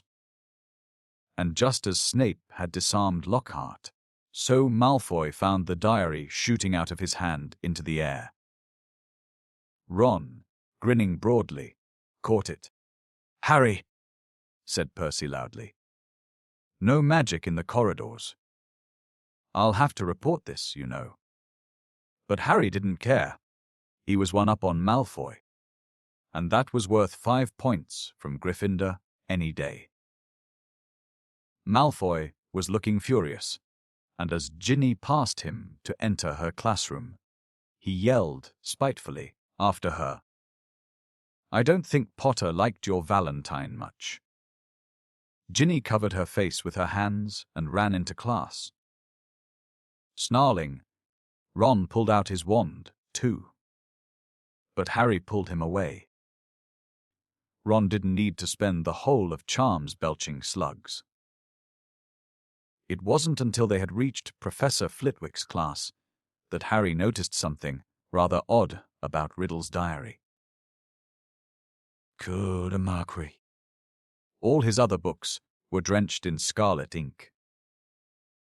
The diary, however, was as clean as it had been before the ink bottle had smashed all over it. He tried to point this out to Ron. But Ron was having trouble with his wand again. Large purple bubbles were blossoming out of the end, and he wasn't much interested in anything else. Harry went to bed before anyone else in his dormitory that night. This was partly because he didn't think he could stand Fred and George singing. His eyes are as green as a fresh pickled toad one more time.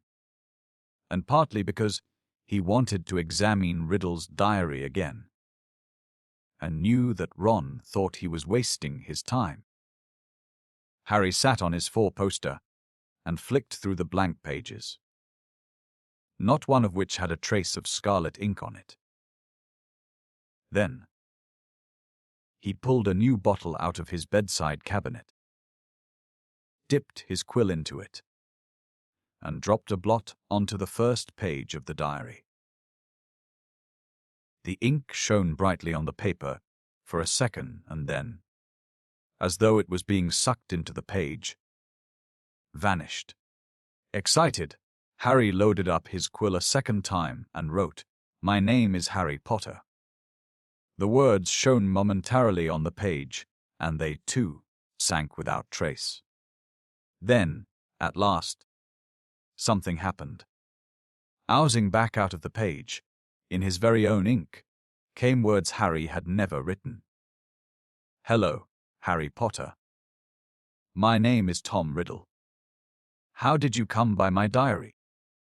These words, too, faded away, but not before Harry had started to scribble back. Someone tried to flush it down a toilet. He waited eagerly for Riddle's reply. Lucky that I recorded my memories in some more lasting way than ink. But I always knew that there would be those who would not want this diary read. "What do you mean?" Harry scrawled, blotting the page in his excitement. "I mean that this diary holds memories of terrible things. Things that were covered up. Things that happened at Hogwarts School of Witchcraft and Wizardry. That's where I am now," Harry wrote quickly. "I'm at Hogwarts, and horrible stuff's been happening. Do you know anything about the Chamber of Secrets?" His heart was hammering. Riddle's reply came quickly, his writing becoming untidy, as though he was hurrying to tell all he knew. "Of course I know about the Chamber of Secrets. In my day, they told us it was a legend, that it did not exist. But this was a lie. In my 5th year, the chamber was opened, and the monster attacked several students, finally killing one. I caught the person who'd opened the chamber, and he was expelled. But the headmaster, Professor Dippet, ashamed that such a thing had happened at Hogwarts, forbade me to tell the truth. A story was given out that the girl had died in a freak accident. They gave me a nice, shiny engraved trophy for my trouble and warned me to keep my mouth shut. But I knew it could happen again. The monster lived on, and the one who had the power to release it was not imprisoned. Harry nearly upset his ink bottle in his hurry to write back. It's happening again now. There have been 3 attacks, and no one seems to know who's behind them. Who was it last time? I can show you, if you like, came Riddle's reply. You don't have to take my word for it. I can take you inside my memory of the night when I caught him. Harry hesitated, his quill suspended over the diary. What did Riddle mean? How could he be taken inside somebody else's memory? He glanced nervously at the door to the dormitory, which was growing dark. When he looked back at the diary, he saw fresh words forming. Let me show you. Harry paused for a fraction of a second, and then wrote 2 letters. Okay. The pages of the diary began to blow, as though caught in a high wind, stopping halfway through the month of June. Mouth hanging open, Harry saw that the little square, for June 13th, seemed to have turned into a minuscule television screen. His hands trembling slightly, he raised the book to press his eye against the little window, and before he knew what was happening, he was tilting forward. The window was widening. He felt his body leave his bed, and he was pitched headfirst through the opening in the page into a whirl of color and shadow. He felt his feet hit solid ground and stood, shaking, as the blurred shapes around him came suddenly into focus. He knew immediately where he was. This circular room, with the sleeping portraits, was Dumbledore's office. But it wasn't Dumbledore who was sitting behind the desk. A wizened, frail-looking wizard, bald except for a few wisps of white hair, was reading a letter by candlelight. Harry had never seen this man before. I'm sorry, he said shakily. I didn't mean to butt in. But the wizard didn't look up. He continued to read, frowning slightly. Harry drew nearer to his desk and stammered her. I'll just go, shall I? Still the wizard ignored him. He didn't seem even to have heard him. Thinking that the wizard might be deaf, Harry raised his voice. Sorry, I disturbed you. I'll go now, he half-shouted. The wizard folded up the letter with a sigh, stood up, walked past Harry without glancing at him, and went to draw the curtains at his window. The sky outside the window was ruby red. It seemed to be sunset. The wizard went back to the desk, sat down, and twiddled his thumbs, watching the door. Harry looked around the office. No Fawkes the Phoenix.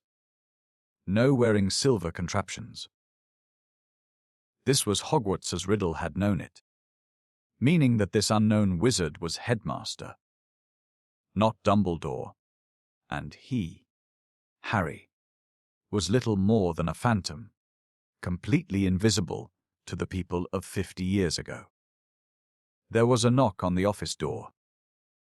Enter, said the old wizard in a feeble voice. A boy of about 16 entered, taking off his pointed hat.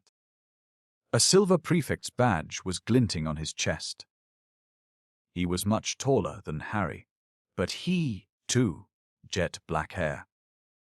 Ah, Riddle, said the headmaster. You wanted to see me, Professor Dippet, said Riddle. He looked nervous. Sit down, said Dippet. I've just been reading the letter you sent me. Oh, said Riddle. He sat down, gripping his hands together very tightly. My dear boy, said Dippet kindly, I cannot possibly let you stay at school over the summer. Surely you want to go home for the holidays. No, said Riddle at once. I'd much rather stay at Hogwarts than go back to that. To that? You live in a Muggle orphanage during the holidays, I believe, said Dippet curiously. Yes, sir, said Riddle, reddening slightly. You are Muggle-born. Half-blood, sir, said Riddle. Muggle father, witch mother. And are both your parents? My mother died just after I was born, sir. They told me at the orphanage. She lived just long enough to name me. Tom after my father, Marvolo after my grandfather. Dippet clucked his tongue sympathetically. The thing is, Tom, he sighed, special arrangements might have been made for you, but in the current circumstances. You mean all these attacks, sir? Said Riddle, and Harry's heart leaped, and he moved closer, scared of missing anything. Precisely, said the headmaster. My dear boy, you must see how foolish it would be of me to allow you to remain at the castle when term ends, particularly in light of the recent tragedy, the death of that poor little girl. You will be safer by far at your orphanage. As a matter of fact, the Ministry of Magic is even now talking about closing the school. We are no nearer locating the source of all this unpleasantness. Riddle's eyes had widened. Sir, if the person was caught, if it all stopped. What do you mean? Said Dippet with a squeak in his voice, sitting up in his chair. Riddle, do you mean you know something about these attacks? No. Sir, said Riddle quickly. But Harry was sure it was the same sort of no that he himself had given Dumbledore. Dippet sank back, looking faintly disappointed. You may go, Tom. Riddle slid off his chair and slouched out of the room. Harry followed him. Down the moving spiral staircase they went, emerging next to the gargoyle in the darkening corridor. Riddle stopped, and so did Harry, watching him. Harry could tell that Riddle was doing some serious thinking. He was biting his lip, his forehead furrowed. Then, as though he had suddenly reached a decision, he hurried off, Harry gliding noiselessly behind him.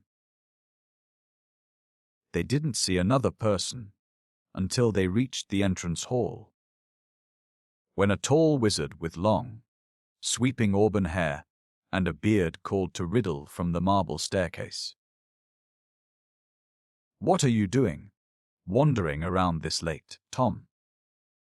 Harry gaped at the wizard. He was none other than a 50 years younger Dumbledore. I had to see the headmaster, sir, said Riddle. Well, hurry off to bed, said Dumbledore, giving Riddle exactly the kind of penetrating stare Harry knew so well. Best not to roam the corridors these days. Not since. He sighed heavily, bade Riddle good night, and strode off. Riddle watched him walk out of sight and then, moving quickly, headed straight down the stone steps to the dungeons, with Harry in hot pursuit. But to Harry's disappointment, Riddle led him not into a hidden passageway or a secret tunnel, but to the very dungeon in which Harry had potions with Snape. The torches hadn't been lit, and when Riddle pushed the door, almost closed, Harry could only just see him, standing stock still by the door, watching the passage outside. It felt to Harry that they were there for at least an hour. All he could see was the figure of Riddle at the door, staring through the crack, waiting like a statue. And just when Harry had stopped feeling expectant and tense and started Wishing he could return to the present, he heard something move. Beyond the door, someone was creeping along the passage. He heard whoever it was pass the dungeon where he and Riddle were hidden. Riddle, quiet as a shadow, edged through the door and followed, Harry tiptoeing behind him, forgetting that he couldn't be heard. For perhaps 5 minutes they followed the footsteps, until Riddle stopped suddenly, his head inclined in the direction of new noises. Harry heard a door creak open, and then someone speaking in a hoarse whisper. "Come on. Gotta get ya outta here. Come on now." In the box. There was something familiar about that voice. Riddle suddenly jumped around the corner. Harry stepped out behind him. He could see the dark outline of a huge boy who was crouching in front of an open door, a very large box next to it. "Evening, Rubeus," said Riddle sharply. The boy slammed the door shut and stood up. "What ye doin' down here, Tom?" Riddle stepped closer.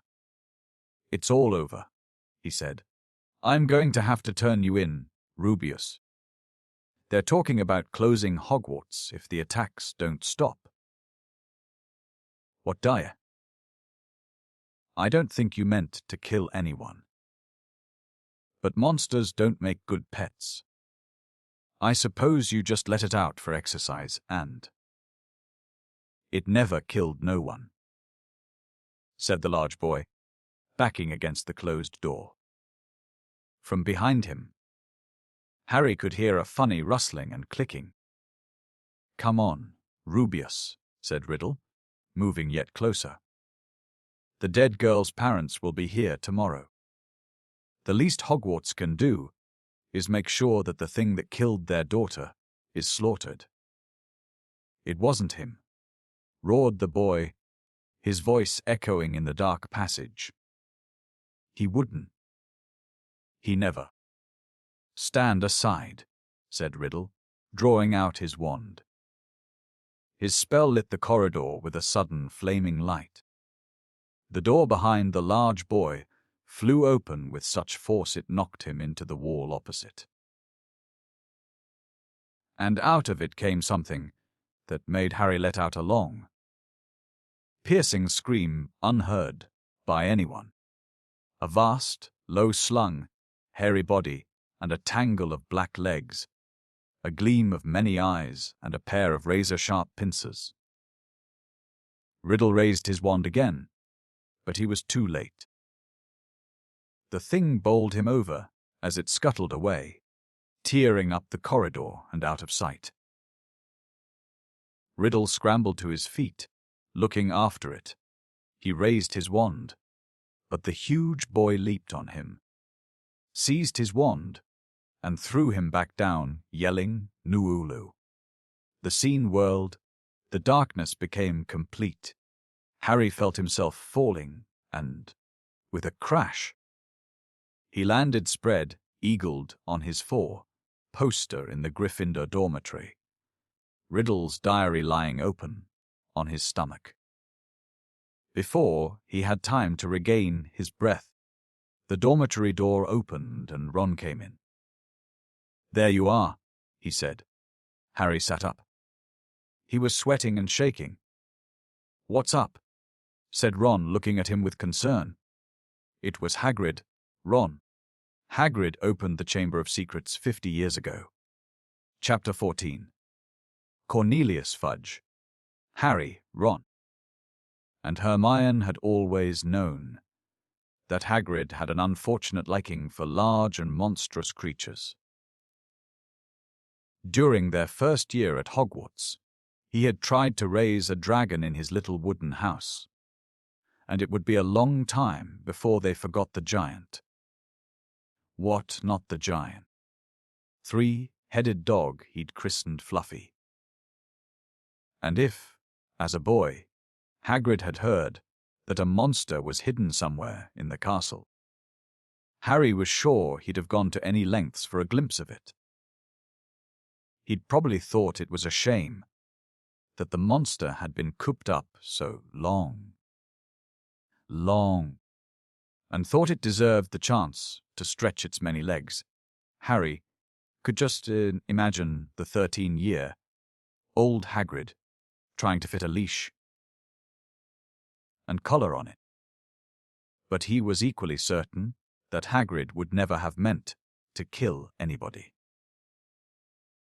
Harry half wished he hadn't found out how to work Riddle's diary. Again and again Ron and Hermione made him recount what he'd seen, until he was heartily sick of telling them and sick of the long, circular conversations that followed. Riddle might have got the wrong person, said Hermione. Maybe it was some other monster that was attacking people. How many monsters do you think this place can hold? Ron asked dully. We always knew Hagrid had been expelled, said Harry miserably. And the attacks must have stopped after Hagrid was kicked out. Otherwise, Riddle wouldn't have got his award. Ron tried a different tack. Riddle does sound like Percy. Who asked him to squeal on Hagrid anyway? But the monster had killed someone, Ron, said Hermione. And Riddle was going to go back to some Muggle orphanage if they closed Hogwarts, said Harry.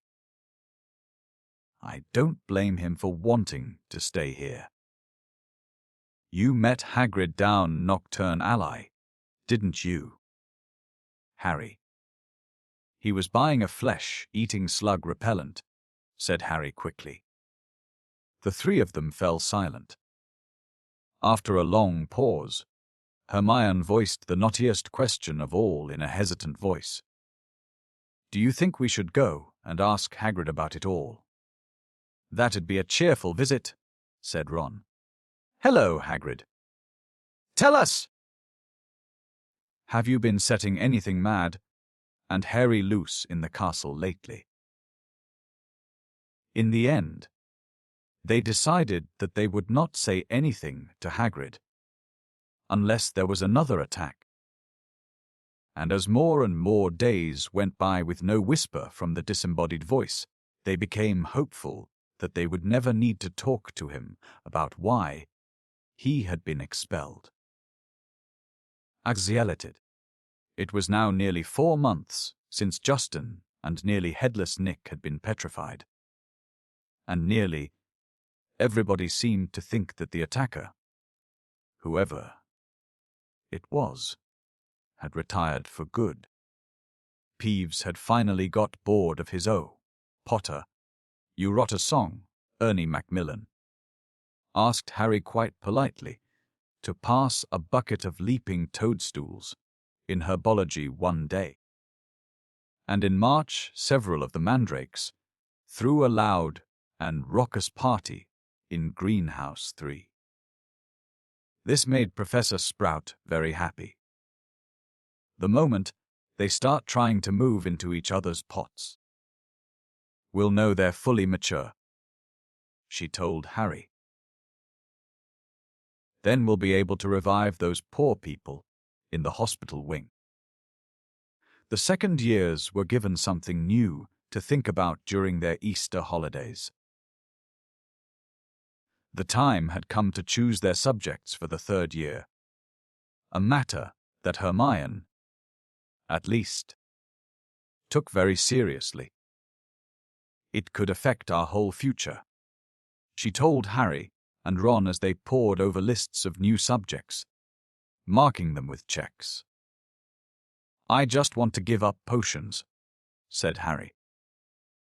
We can't, said Ron gloomily. We keep all our old subjects, or I've ditched defense against the dark arts. But that's very important, said Hermione, shocked. Not the way Lockhart teaches it, said Ron. I haven't learned anything from him, except not to set pixies loose. Neville Longbottom had been sent letters from all the witches and wizards in his family, all giving him different advice on what to choose. Confused and worried, he sat reading the subject lists with his tongue poking out, asking people whether they thought arithmancy sounded more difficult than study of ancient runes. Dean Thomas, who, like Harry, had grown up with muggles, ended up closing his eyes and jabbing his wand at the list, then picking the subjects it landed on. Hermione took nobody's advice, but signed up for everything. Harry smiled grimly to himself at the thought of what Uncle Vernon and Aunt Petunia would say if he tried to discuss his career in wizardry with them. Not that he didn't get any guidance. Percy Weasley was eager to share his experience. "Depends where you want to go, Harry," he said. "It's never too early to think about the future, so I'd recommend divination. People say Muggle studies is a soft option, but I personally think wizards should have a thorough understanding of the non-magical community, particularly if they're thinking of working in close contact with them. Look at my father. He has to deal with Muggle business all the time. My brother Charlie was always more of an outdoor type, so he went for care of magical creatures. Play to your strengths, Harry." But the only thing Harry felt he was really good at was Quidditch.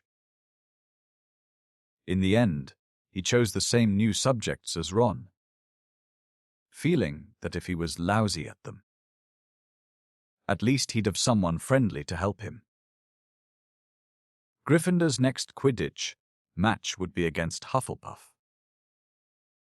Wood was insisting on team practices every night after dinner, so that Harry barely had time for anything but Quidditch and homework.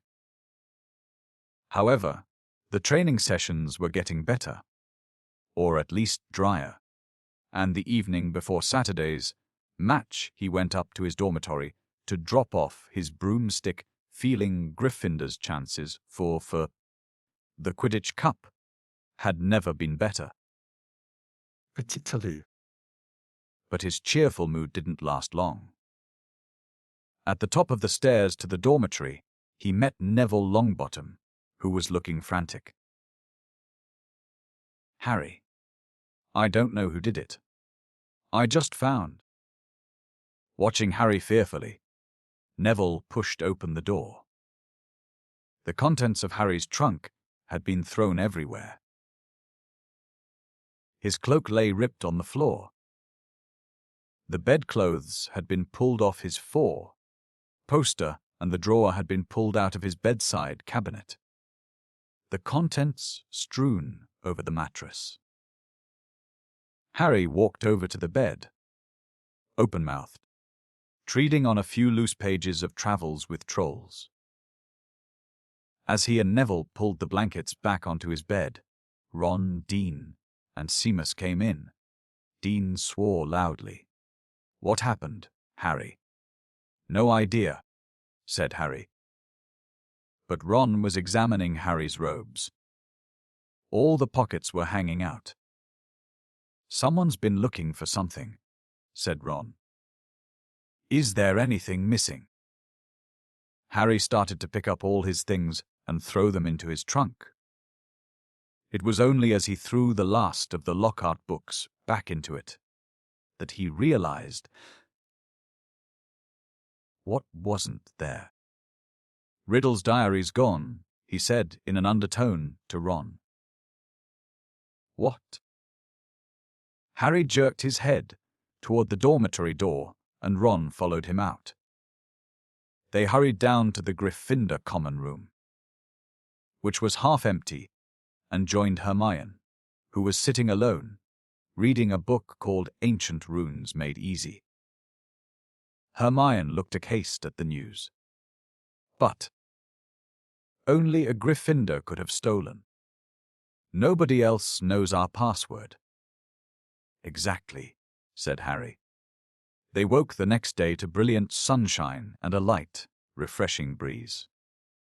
Perfect Quidditch conditions, said Wood enthusiastically at the Gryffindor table, loading the team's plates with scrambled eggs.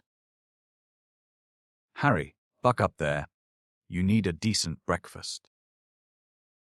Harry had been staring down the packed Gryffindor table, wondering if the new owner of Riddle's diary was right in front of his eyes. Hermione had been urging him to report the robbery, but Harry didn't like the idea. He'd have to tell a teacher all about the diary, and how many people knew why Hagrid had been expelled 50 years ago. He didn't want to be the one who brought it all up again. As he left the Great Hall with Ron and Hermione to go and collect his Quidditch things, another very serious worry was added to Harry's growing list. He had just set foot on the marble staircase when he heard it yet again. Kill this time. Let me rip. Tear. He shouted aloud, and Ron and Hermione both jumped away from him in alarm. The voice, said Harry, looking over his shoulder. I just heard it again. Didn't you? Ron shook his head, wide-eyed.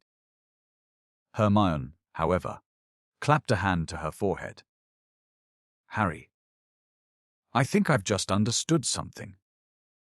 I've got to go to the library. And she sprinted away up the stairs. What does she understand? Said Harry distractedly, still looking around, trying to tell where the voice had come from. Loads more than I do, said Ron, shaking his head. But why's she got to go to the library? Because that's what Hermione does, said Ron, shrugging. When in doubt, go to the library. Harry stood, irresolute, trying to catch the voice again. But people were now emerging from the great hall behind him, talking loudly, exiting through the front doors on their way to the Quidditch pitch. You'd better get moving, said Ron. It's nearly 11. The match. Harry raced up to Gryffindor Tower, collected his Nimbus 2000, and joined the large crowd swarming across the grounds. But his mind was still in the castle along with the bodiless voice. And as he pulled on his scarlet robes in the locker room, his only comfort was that everyone was now outside to watch the game. The teams walked onto the field to tumultuous applause. Oliver Wood took off for a warm-up flight around the goalposts. Madam Hooch released the balls. The Hufflepuffs, who played in canary yellow, were standing in a huddle, having a last-minute discussion of tactics. Harry was just mounting his broom when Professor McGonagall came half-marching, half-running across the pitch, carrying an enormous purple megaphone. Harry's heart dropped like a stone. This match has been cancelled. Professor McGonagall called through the megaphone, addressing the packed stadium. There were boos and shouts. Oliver Wood, looking devastated, landed and ran toward Professor McGonagall without getting off his broomstick. But, Professor, he shouted, we've got to play the cup. Gryffindor. Professor McGonagall ignored him and continued to shout through her megaphone. All students are to make their way back to the house common rooms, where their heads of houses will give them further information. As quickly as you can, please." Then she lowered the megaphone and beckoned Harry over to her. "Potter, I think you'd better come with me." Wondering how she could possibly suspect him this time, Harry saw Ron detach himself from the complaining crowd. He came running up to them as they set off toward the castle. To Harry's surprise, Professor McGonagall didn't object. "Yes, perhaps you'd better come too, Weasley." Some of the students swarming around them were grumbling about the match being cancelled. Others looked worried. Harry and Ron followed Professor McGonagall back into the school and up the marble staircase. But they weren't taken to anybody's office this time. "This will be a bit of a shock," said Professor McGonagall in a surprisingly gentle voice as they approached the infirmary. "There has been another attack. Another double attack." Harry's insides did a horrible somersault. Professor McGonagall pushed the door open, and he and Ron entered. Madame Pomfrey was bending over a sixth-year girl with long, curly hair. Harry recognized her as the Ravenclaw they'd accidentally asked for directions to the Slytherin common room. And on the bed next to her was Hermione. Ron groaned. Hermione lay utterly still, her eyes open and glassy. "They were found near the library," said Professor McGonagall. "I don't suppose either of you can explain this." It was on the floor next to them. She was holding up a small, circular mirror. Harry and Ron shook their heads, both staring at Hermione. "I will escort you back to Gryffindor Tower," said Professor McGonagall heavily. "I need to address the students in any case. All students will return to their house common rooms by 6 o'clock in the evening. No student is to leave the dormitories after that time. You will be escorted to each lesson by a teacher. No student is to use the bathroom unaccompanied by a teacher. All further Quidditch training and matches are to be postponed. There will be no more evening activities." The Gryffindors packed inside the common room listened to Professor McGonagall in silence. She rolled up the parchment from which she had been reading and said, in a somewhat choked voice, "I need hardly add that I have rarely been so distressed. It is likely that the school will be closed unless the culprit behind these attacks is caught. I would urge anyone who thinks they might know anything about them to come forward." She climbed, somewhat awkwardly, out of the portrait hole, and the Gryffindors began talking immediately. "That's 2 Gryffindors down, not counting a Gryffindor ghost, 1 Ravenclaw, and 1 Hufflepuff," said the Weasley twins, friendly Jordan, counting on his fingers. "Haven't any of the teachers noticed that the Slytherins are all safe? Isn't it obvious all this stuff's coming from Slytherin? The Heir of Slytherin, the monster of Slytherin. Why don't they just chuck all the Slytherins out?" He roared, to nods and scattered applause. Percy Weasley was sitting in a chair behind Lee. But for once he didn't seem keen to make his views heard. He was looking pale and stunned. "Percy's in shock," George told Harry quietly. "That Ravenclaw girl, Penelope Clearwater. She's a prefect. I don't think he thought the monster would dare attack a prefect." But Harry was only half listening he didn't seem to be able to get rid of the picture of Hermione, lying on the hospital bed, as though carved out of stone. And if the culprit wasn't caught soon, he was looking at a lifetime back with the Dursleys. Tom Riddle had turned Hagrid in because he was faced with the prospect of a Muggle orphanage if the school closed. Harry now knew exactly how he had felt. "What are we going to do?" said Ron quietly in Harry's ear. "Do you think they suspect Hagrid?" "We've got to go and talk to him," said Harry, making up his mind. "I can't believe it's him this time. But if he set the monster loose, last time he'll know to get inside the Chamber of Secrets. And that's a start." But McGonagall said, "We've got to stay in our tower unless we're in class." "I think," said Harry, more quietly still, "it's time to get my dad's old cloak out again." Harry had inherited just one thing from his father: a long and silvery invisibility cloak. It was their only chance of sneaking out of the school to visit Hagrid without anyone knowing about it.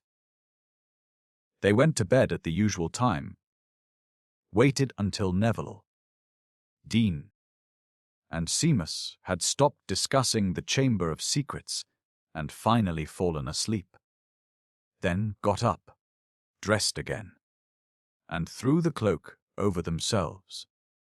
The journey through the dark and deserted castle corridors wasn't enjoyable. Harry, who had wandered the castle at night several times before, had never seen it so crowded after sunset. Teachers, prefects, and ghosts were marching the corridors in pairs, staring around for any unusual activity. Their invisibility cloak didn't stop them making any noise. And there was a particularly tense moment when Ron stubbed his 2 only yards from the spot where Snape stood standing guard. Thankfully, Snape sneezed at almost exactly the moment Ron swore. It was with relief that they reached the oak front doors and eased them open. It was a clear, starry night. They hurried toward the lit windows of Hagrid's house and pulled off the cloak, only when they were right outside his front door. Seconds after they had knocked, Hagrid flung it open. They found themselves face to face with him aiming a crossbow at them. Fang the boarhound barked loudly behind him. "Oh," he said, lowering the weapon and staring at them. "What are you two doing here?" "What's that for?" said Harry, pointing at the crossbow as they stepped inside. Nothing, Hagrid muttered. "I've been expecting. Doesn't matter." "Sit down. I'll make tea." He hardly seemed to know what he was doing. He nearly extinguished the fire, spilling water from the kettle on it, and then smashed the teapot with a nervous jerk of his massive hand. "Are you okay, Hagrid?" said Harry. "Did you hear about Hermione?" "Oh, I heard. All right," said Hagrid.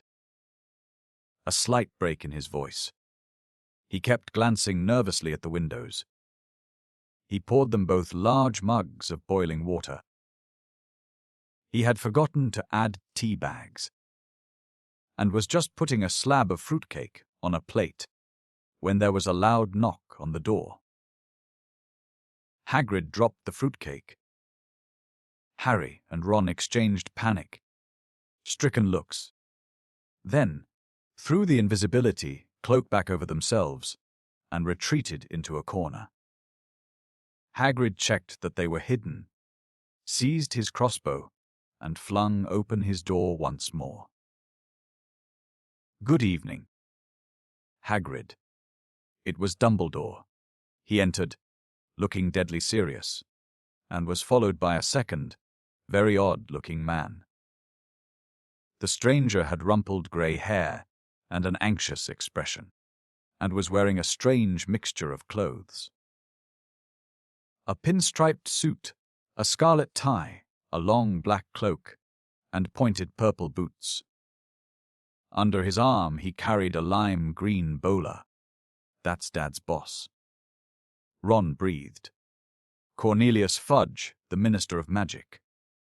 Harry elbowed Ron hard to make him shut up. Hagrid had gone pale and sweaty. He dropped into one of his chairs and looked from Dumbledore to Cornelius Fudge. "Bad business, Hagrid," said Fudge in rather clipped tones. "Very bad business. Had to come. 4 attacks on Muggle-borns. Things have gone far enough. Ministry's got to act." "I never," said Hagrid, looking imploringly at Dumbledore. "You know I never, Professor Dumbledore, sir." "I want it understood, Cornelius, that Hagrid has my full confidence," said Dumbledore, frowning at Fudge. "Look, Albus," said Fudge, uncomfortably. "Hagrid's record's against him. Ministry's got to do something. The school governors have been in touch." "Yet again, Cornelius, I tell you that taking Hagrid away will not help in the slightest," said Dumbledore. His blue eyes were full of a fire Harry had never seen before. "Look at it from my point of view," said Fudge, fidgeting with his bowler. "I'm under a lot of pressure. Got to be seen to be doing something. If it turns out it wasn't Hagrid, he'll be back and no more said. But I've got to take him. Got to. Wouldn't be doing my duty." "Take me," said Hagrid, who was trembling. "Take me where?" "For a short stretch only," said Fudge, not meeting Hagrid's eyes. "Not a punishment, Hagrid, more a precaution. If someone else is caught, you'll be let out with a full apology." "Not Azkaban," croaked Hagrid. Before Fudge could answer, there was another loud rap on the door. Dumbledore answered it. It was Harry's turn for an elbow in the ribs. He'd let out an audible gasp. Mr. Lucius Malfoy strode into Hagrid's hut, swathed in a long black travelling cloak, smiling a cold and satisfied smile. Fang started to growl. "Already here, Fudge," he said approvingly. "Good, good. What are you doing here?" said Hagrid furiously. "Get out of my house." "My dear man, please believe me. I have no pleasure at all in being inside your—" Do you call this a house?" said Lucius Malfoy, sneering as he looked around the small cabin. "I simply called at the school and was told that the headmaster was here." "And what exactly did you want with me, Lucius?" said Dumbledore. He spoke politely, but the fire was still blazing in his blue eyes. "Dreadful thing, Dumbledore," said Malfoy lazily, taking out a long roll of parchment. "But the governors feel it's time for you to step aside. This is an order of suspension. You'll find all 12 signatures on it. I'm afraid we feel you're losing your touch. How many attacks have there been now?" "2 more this afternoon, wasn't it? At this rate, there'll be no Muggle-borns left at Hogwarts, and we all know what an awful loss that would be to the school." "Oh, now, see here, Lucius," said Fudge. Looking alarmed, Dumbledore suspended. "No, no. Last thing we want just now. The appointment, or suspension, of the headmaster is a matter for the governors, Fudge," said Mr. Malfoy smoothly.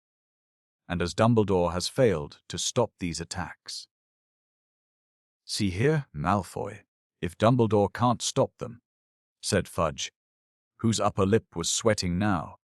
I mean to say, who can? That remains to be seen, said Mr. Malfoy with a nasty smile. But as all 12 of us have voted.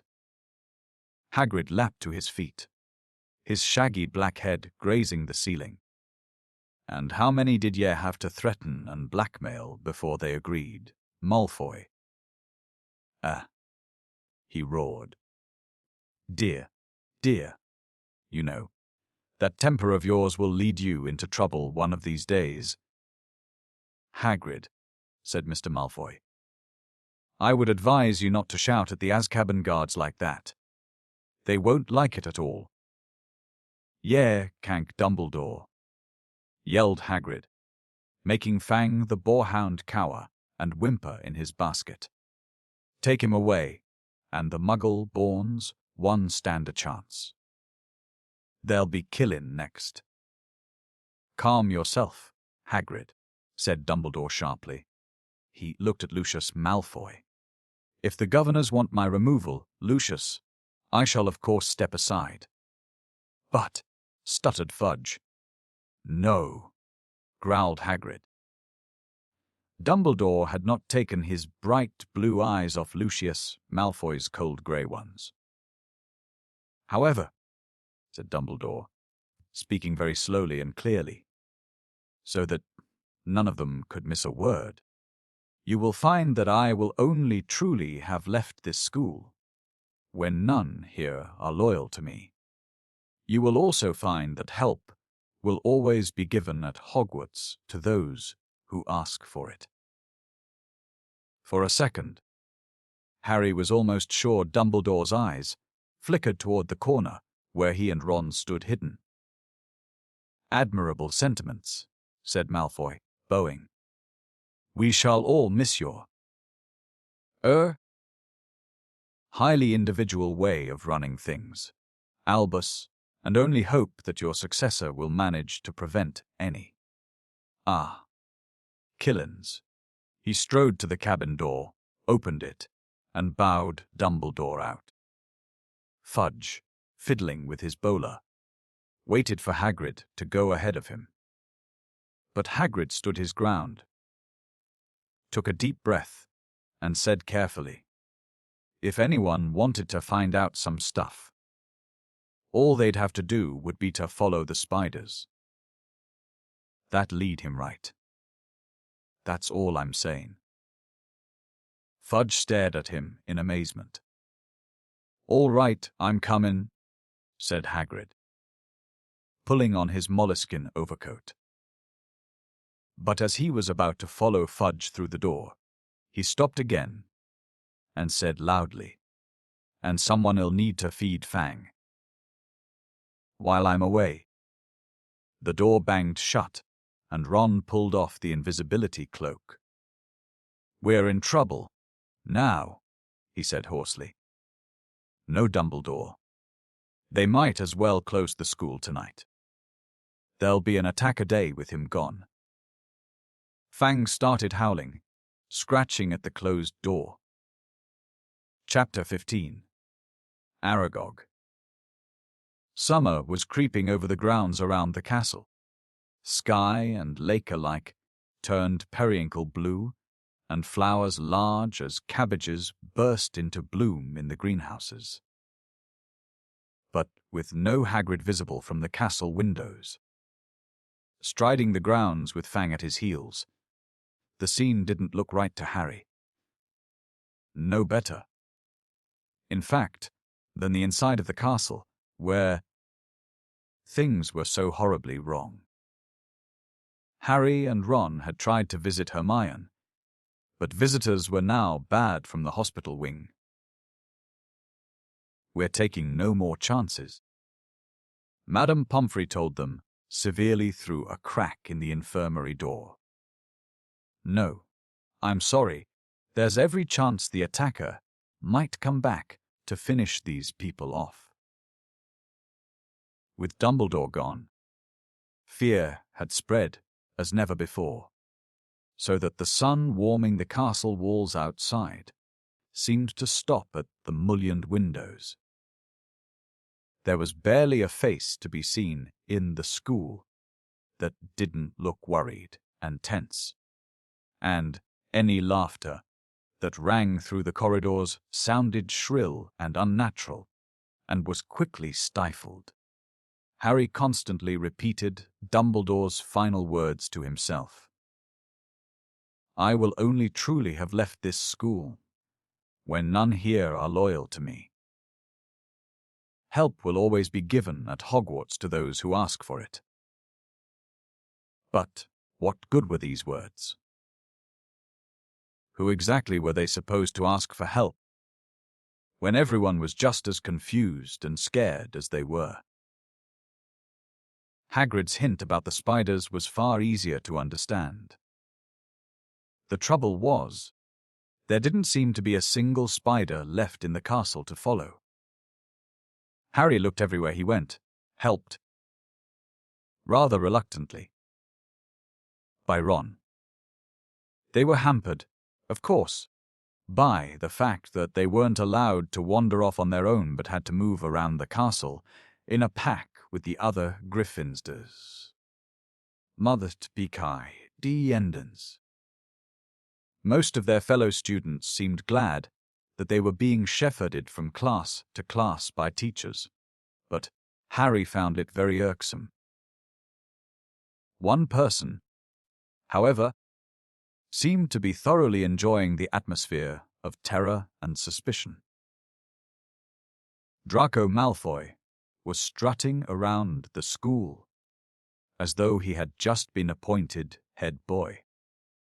Harry didn't realize what he was so pleased about until the potions lesson about 2 weeks after Dumbledore and Hagrid had left, when, sitting right behind Malfoy, Harry overheard him gloating to Crabbe and Goyle.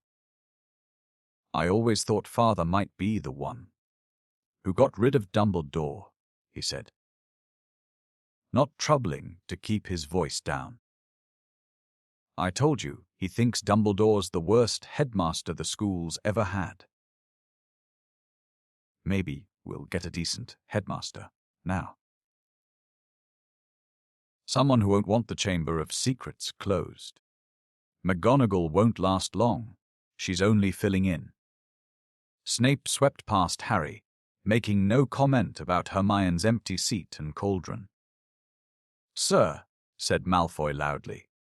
"Sir, why don't you apply for the headmaster's job?" Now, Malfoy," said Snape, though he couldn't suppress a thin-lipped smile. "Professor Dumbledore has only been suspended by the governors. I dare say he'll be back with us soon enough." "Right," said Malfoy, smirking. "I expect you'd have Father's vote, sir, if you wanted to apply for the job. I'll tell Father you're the best teacher here, sir." Snape smirked as he swept off around the dungeon, fortunately not spotting Seamus Finnegan, who was pretending to vomit into his cauldron. "I'm quite surprised the mudbloods haven't all packed their bags by now," Malfoy went on. "Bet you 5 galleons the next one dies. The pity it wasn't Granger." The bell rang at that moment, which was lucky. At Malfoy's last words, Ron had leaped off his stool, and in the scramble to collect bags and books, his attempts to reach Malfoy went unnoticed. "Let me at him," Ron growled as Harry and Dean hung onto his arms. "I don't care. I don't need my wand. I'm going to kill him with my bare hands." "Hurry up. I've got to take you all to herbology," barked Snape over the class's heads, and off they marched, with Harry, Ron, and Dean bringing up the rear, Ron still trying to get loose. It was only safe to let go of him when Snape had seen them out of the castle, and they were making their way across the vegetable patch toward the greenhouses. The herbology class was very subdued. There were now 2 missing from their number, Justin and Hermione. Professor Sprout set them all to work pruning the Abyssinian shrivel figs. Harry went to tip an armful of withered stalks onto the compost heap and found himself face to face with Ernie Macmillan. Ernie took a deep breath and said, very formally, "I just want to say, Harry, that I'm sorry I ever suspected you. I know you'd never attack Hermione Granger, and I apologize for all the stuff I said. We're all in the same boat now, and, well," he held out a pudgy hand, and Harry shook it.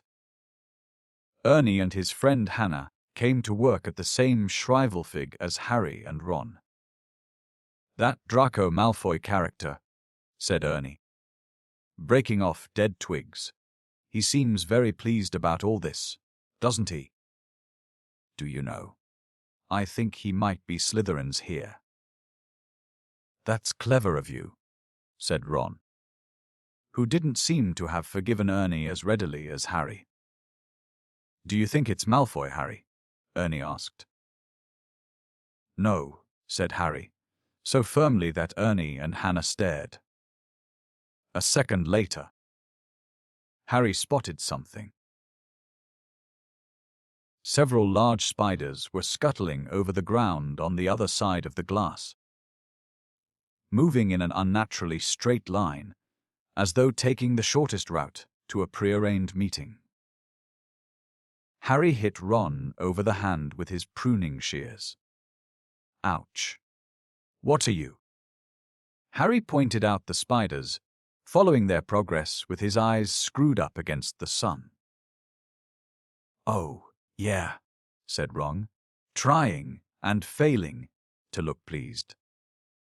"But we can't follow them now."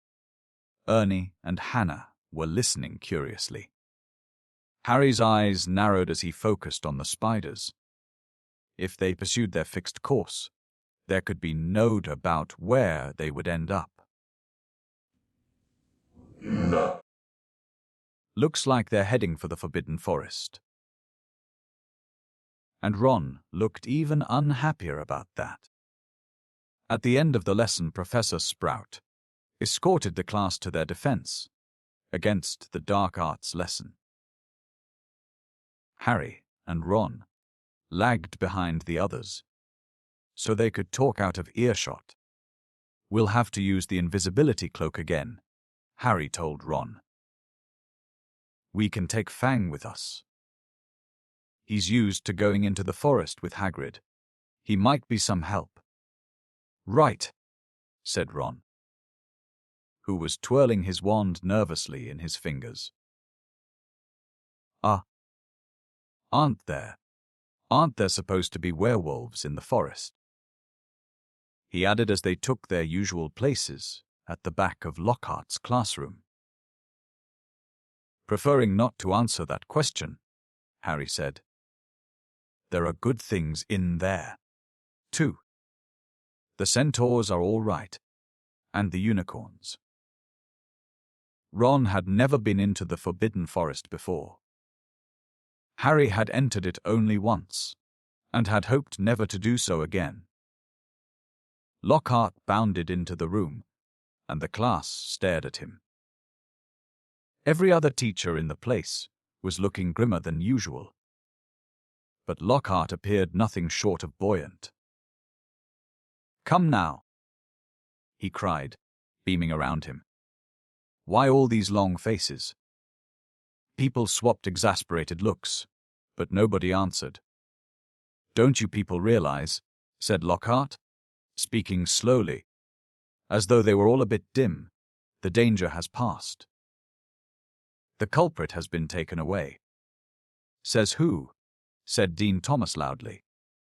"My dear young man, the Minister of Magic wouldn't have taken Hagrid if he hadn't been 100% sure that he was guilty, said Lockhart, in the tone of someone explaining that 1 and 1 made 2.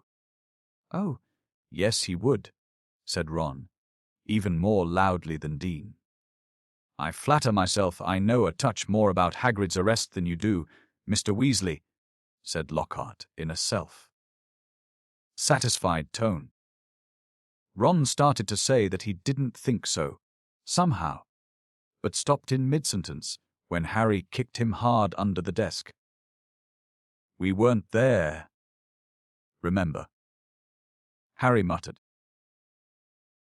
But Lockhart's disgusting cherryness, his hints that he had always thought Hagrid was no good, his confidence that the whole business was now at an end, irritated Harry so much that he yearned to throw gadding with goals right in Lockhart's stupid face.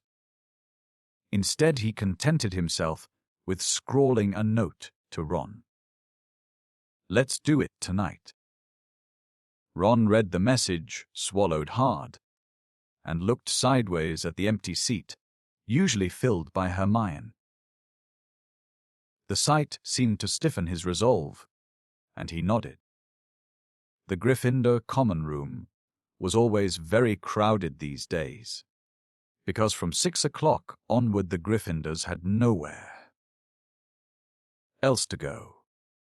They also had plenty to talk about, with the result that the common room often didn't empty until past midnight. Harry went to get the invisibility cloak out of his trunk right after dinner, and spent the evening sitting on it, waiting for the room to clear. Fred and George challenged Harry and Ron to a few games of exploding snap, and Ginny sat watching them, very subdued in Hermione's usual chair. Harry and Ron kept losing on purpose, trying to finish the games quickly, but even so, it was well past midnight when Fred, George, and Ginny finally went to bed. Harry and Ron waited for the distant sounds of 2 dormitory doors closing before seizing the cloak, throwing it over themselves, and climbing through the portrait hole. It was another difficult journey through the castle, dodging all the teachers. At last they reached the entrance hall, slid back the lock on the oak front doors, squeezed between them, trying to stop any creaking, and stepped out into the moonlit grounds. The course, said Ron abruptly as they strode across the black grass.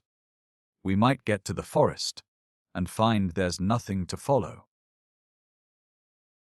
Those spiders might not have been going there at all. I know it looked like they were moving in that sort of general direction, but... His voice trailed away hopefully.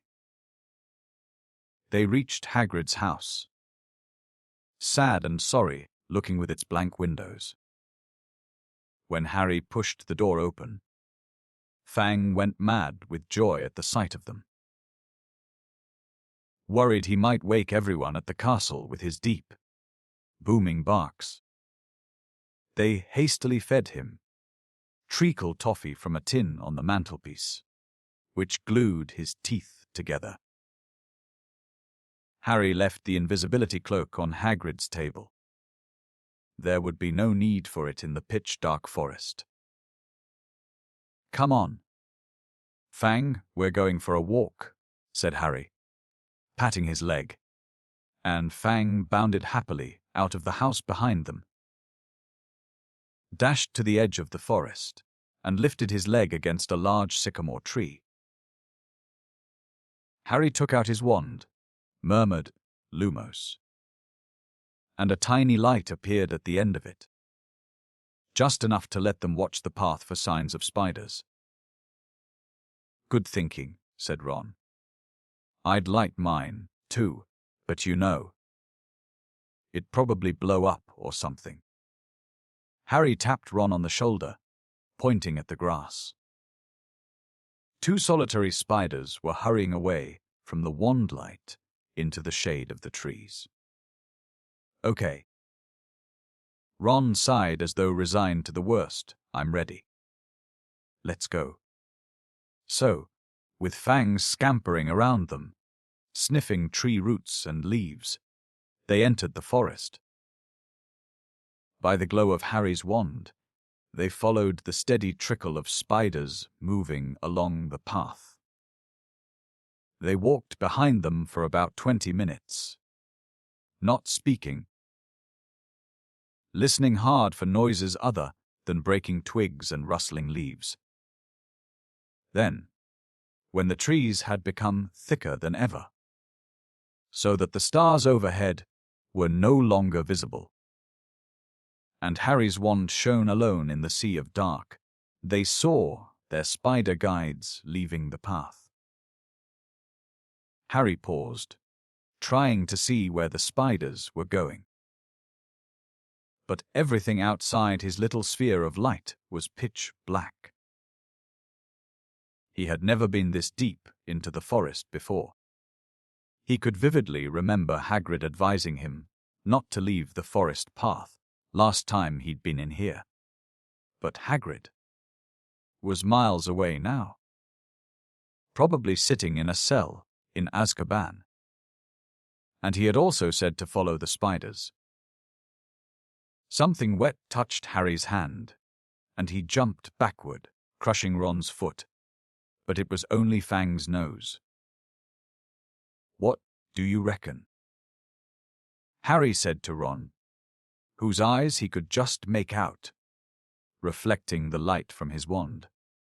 We've come this far, said Ron. So, they followed the darting shadows of the spiders into the trees. They couldn't move very quickly now.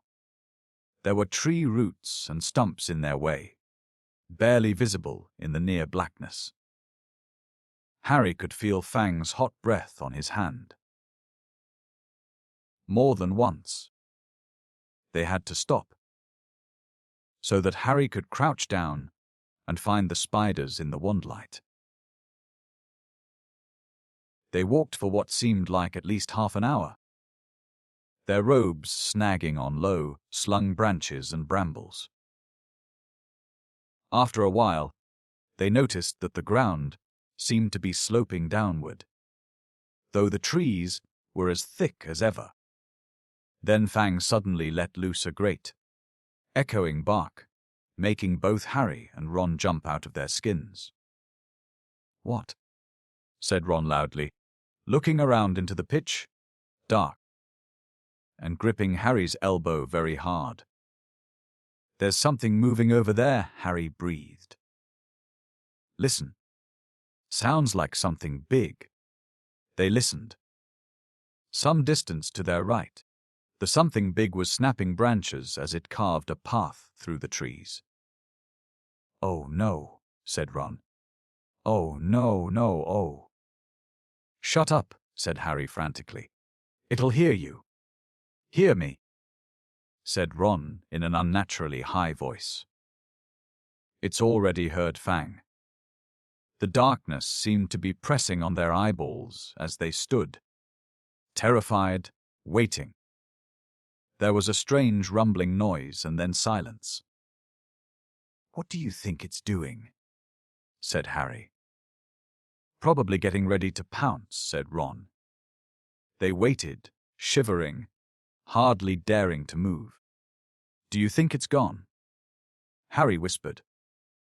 Dunno. To their right came a sudden blaze of light, so bright in the darkness that both of them flung up their hands to shield their eyes. Fang yelped and tried to run, but got lodged in a tangle of thorns and yelped even louder. Harry! Ron shouted, his voice breaking with relief. Harry, it's our car. What? Come on. Harry blundered after Ron toward the light, stumbling and tripping, and a moment later they had emerged into a clearing. Mr. Weasley's car was standing, empty, in the middle of a circle of thick trees, under a roof of dense branches, its headlights ablaze. As Ron walked, open-mouthed, toward it, it moved slowly toward him, exactly like a large, turquoise dog greeting its owner. "It's been here all the time," said Ron delightedly, walking around the car. "Look at it." The forests turned it wild. The sides of the car were scratched and smeared with mud. Apparently, it had taken to trundling around the forest on its own. Fang didn't seem at all keen on it. He kept close to Harry, who could feel him quivering. His breathing slowing down again, Harry stuffed his wand back into his robes. "And we thought it was going to attack us," said Ron, leaning against the car and patting it. "I wondered where it had gone." Harry squinted around on the floodlit ground for signs of more spiders, but they had all scuttled away from the glare of the headlights. "We've lost the trail," he said. "Come on, let's go and find them." Ron didn't speak. He didn't move. His eyes were fixed on a point some 10 feet above the forest floor, right behind Harry. His face was livid with terror. Harry didn't even have time to turn around. There was a loud, clicking noise, and suddenly he felt something long and hairy seize him around the middle and lift him off the ground, so that he was hanging face down. Struggling, terrified, he heard more clicking, and saw Ron's legs leave the ground, too, heard Fang whimpering and howling. Next moment, he was being swept away into the dark trees. Head hanging, Harry saw that what had hold of him was marching on 6 immensely long, hairy legs, the front 2 clutching him tightly below a pair of shining black pincers. Behind him, he could hear another of the creatures, no doubt carrying Ron. They were moving into the very heart of the forest. Harry could hear Fang fighting to free himself from a third monster, whining loudly, but Harry couldn't have yelled even if he had wanted to. He seemed to have left his voice back with the car in the clearing. Then, he never knew how long he was in the creature's clutches. He only knew that the darkness suddenly lifted enough for him to see that the leaves now strewn ground was swarming with spiders, doers. And spitted. Craning his neck sideways, he realized that they had reached the ridge of a vast hollow. A hollow that had been cleared of trees, so that the stars shone brightly onto the worst scene he had ever laid eyes on: spiders. Not tiny spiders like those surging over the leaves below. Spiders the size of cart horses, 8-eyed, legged, black, hairy, gigantic. The massive specimen that was carrying Harry made its way down the steep slope toward a misty, domed web in the very center of the hollow, while its fellows closed in all around it, clicking their pincers excitedly at the sight of its load. Harry fell to the ground on all fours as the spider released him. Ron and Fang thudded down next to him. Fang wasn't howling anymore, but cowering silently on the spot. Ron looked exactly like Harry felt. His mouth was stretched wide in a kind of silent scream, and his eyes were popping. Harry suddenly realized that the spider that had dropped him was saying something. It had been hard to tell. because he clicked his pincers with every word he spoke. Aragog. It called Aragog. And from the middle of the misty, domed web, a spider the size of a small elephant emerged, very slowly. There was grey in the black of his body and legs, and each of the eyes on his ugly, pincered head was milky white. He was blind. "What is it?" he said, clicking his pincers rapidly. "Men," clicked the spider who had caught Harry. "Is it Hagrid?" said Aragog, moving closer, his 8 milky eyes wandering vaguely. "Strangers," clicked the spider who had brought Ron. "Kill them," clicked Aragog fretfully. I was sleeping. "We're friends of Hagrid's," Harry shouted. His heart seemed to have left his chest to pound in his throat. Click, click, click went the pincers of the spiders all around the hollow. Aragog paused. "Hagrid has never sent men into our hollow before," he said slowly. "Hagrid's in trouble," said Harry, breathing very fast. "That's why we've come." "In trouble," said the aged spider, and Harry thought he heard concern beneath the clicking pincers. "But why has he sent you?" Harry thought of getting to his feet, but decided against it. He didn't think his legs would support him. So he spoke from the ground, as calmly as he could. "They think, up at the school, that Hagrid's been setting a something on students. They've taken him to Azkaban." Aragog clicked his pincers furiously. And all around the hollow the sound was echoed by the crowd of spiders. It was like applause, except applause didn't usually make Harry feel sick with fear. "But that was years ago," said Aragog fretfully. "Years and years ago. I remember it well. That's why they made him leave the school. They believed that I was the monster that dwells in what they call the Chamber of Secrets. They thought that Hagrid had opened the chamber and set me free.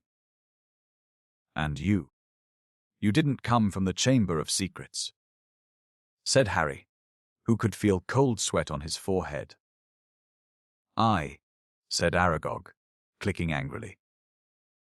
"I was not born in the castle. I come from a distant land. A traveler gave me to Hagrid when I was an egg. Hagrid was only a boy, but he cared for me, hidden in a cupboard in the castle, feeding me on scraps from the table. Hagrid is my good friend and a good man. When I was discovered and blamed for the death of a girl, he protected me. I have lived here in the forest ever since, where Hagrid still visits me. He even found me a wife, Mosag, and you see how our family has grown. All through Hagrid's goodness." Harry summoned what remained of his courage. "So you never attacked anyone?" "Never," croaked the old spider. "It would have been my instinct, but out of respect for Hagrid, I never harmed a human. The body of the girl who was killed was discovered in a bathroom. I never saw any part of the castle, but the cupboard in which I grew up. Our kind like the dark and the quiet. But then—" "Do you know what did kill that girl?" said Harry. "Because whatever it is, it's back and attacking people again." His words were drowned by a loud outbreak of clicking, and the rustling of many long legs, shifting angrily. Large black shapes shifted all around him. "The thing that lives in the castle," said Aragog, "is an ancient creature we spiders fear above all others." Well do I remember how I pleaded with Hagrid to let me go, when I sensed the beast moving about the school. What is it? Said Harry urgently. More loud clicking, more rustling. The spiders seem to be closing in. We do not speak of it, said Aragog fiercely. We do not name it. I never even told Hagrid the name of that dread creature, though he asked me. Many times. Harry didn't want to press the subject, not with the spiders pressing closer on all sides. Aragog seemed to be tired of talking. He was backing slowly into his domed web, but his fellow spiders continued to inch slowly toward Harry and Ron. We'll just go. Then, Harry called desperately to Aragog, hearing leaves rustling behind him. Go, said Aragog slowly. I think not. But my sons and daughters do not harm Hagrid on my command. But I cannot deny them fresh meat when it wanders so willingly into our midst. Goodbye, friend of Hagrid. Harry spun around. Feet away, towering above him, was a solid wall of spiders. Clicking, their many eyes gleaming in their ugly black heads. Even as he reached for his wand, Harry knew it was no good. There were too many of them. But as he tried to stand, ready to die fighting, a loud, long note sounded, and a blaze of light flamed through the hollow. Mr. Weasley's car was thundering down the slope, headlights glaring, its horn screeching. Knocking spiders aside, several were thrown onto their backs, their endless legs waving in the air. The car screeched to a halt in front of Harry and Ron, and the doors flew open. Get Fang, Harry yelled, diving into the front seat. Ron seized the boarhound around the middle and threw him, being into the back of the car. The doors slammed shut. Ron didn't touch the accelerator, but the car didn't need him. The engine roared, and they were off, hitting more spiders. They sped up the slope, out of the hollow, and they were soon crashing through the forest, branches whipping the windows as the car, its wound, cleverly through the widest gaps, following a path it obviously knew. Harry looked sideways at Ron. His mouth was still open in the silent scream, but his eyes weren't popping anymore. Are you okay? Ron stared straight ahead, unable to speak. They smashed their way through the undergrowth, Fang howling loudly in the back seat, and Harry saw the side mirror snap off as they squeezed past a large oak. After 10 noisy, rocky minutes, the trees thinned, and Harry could again see patches of sky. The car stopped so suddenly that they were nearly thrown into the windshield. They had reached the edge of the forest. Fang flung himself at the window in his anxiety to get out, and when Harry opened the door, he shot off through the trees to Hagrid's house, tail between his legs. Harry got out too, and after a minute or so, Ron seemed to regain the feeling in his limbs and followed, still stiff, necked and staring. Harry gave the car a grateful pat as it reversed back into the forest and disappeared from view. Harry went back into Hagrid's cabin to get the invisibility cloak. Fang was trembling under a blanket in his basket. When Harry got outside again, he found Ron being violently sick in the pumpkin patch. Follow the spiders? Said Ron weakly, wiping his mouth on his sleeve. I'll never forgive Hagrid. We're lucky to be alive. I bet he thought Aragog wouldn't hurt friends of his, said Harry. And that's exactly Hagrid's problem, said Ron, thumping the wall of the cabin. He always thinks monsters aren't as bad as they're made out. And look where it's got him. A cell in Azkaban. He was shivering uncontrollably now. What was the point of sending us in there? What have we found out? I'd like to know. That Hagrid never opened the Chamber of Secrets, said Harry, throwing the cloak over Ron and prodding him in the arm to make him walk. He was innocent. Ron gave a loud snort. Evidently. Hatching Aragog in a cupboard wasn't his idea of being innocent. As the castle loomed nearer, Harry twitched the cloak to make sure their feet were hidden, then pushed the creaking front doors ajar. They walked carefully back across the entrance hall and up the marble staircase, holding their breath as they passed corridors where watchful sentries were walking. At last they reached the safety of the Gryffindor common room, where the fire had burned itself into glowing ash. They took off the cloak and climbed the winding stair to their dormitory. Ron fell onto his bed without bothering to get undressed. Harry, however, didn't feel very sleepy. He sat on the edge of his four-poster, thinking hard about everything Aragog had said.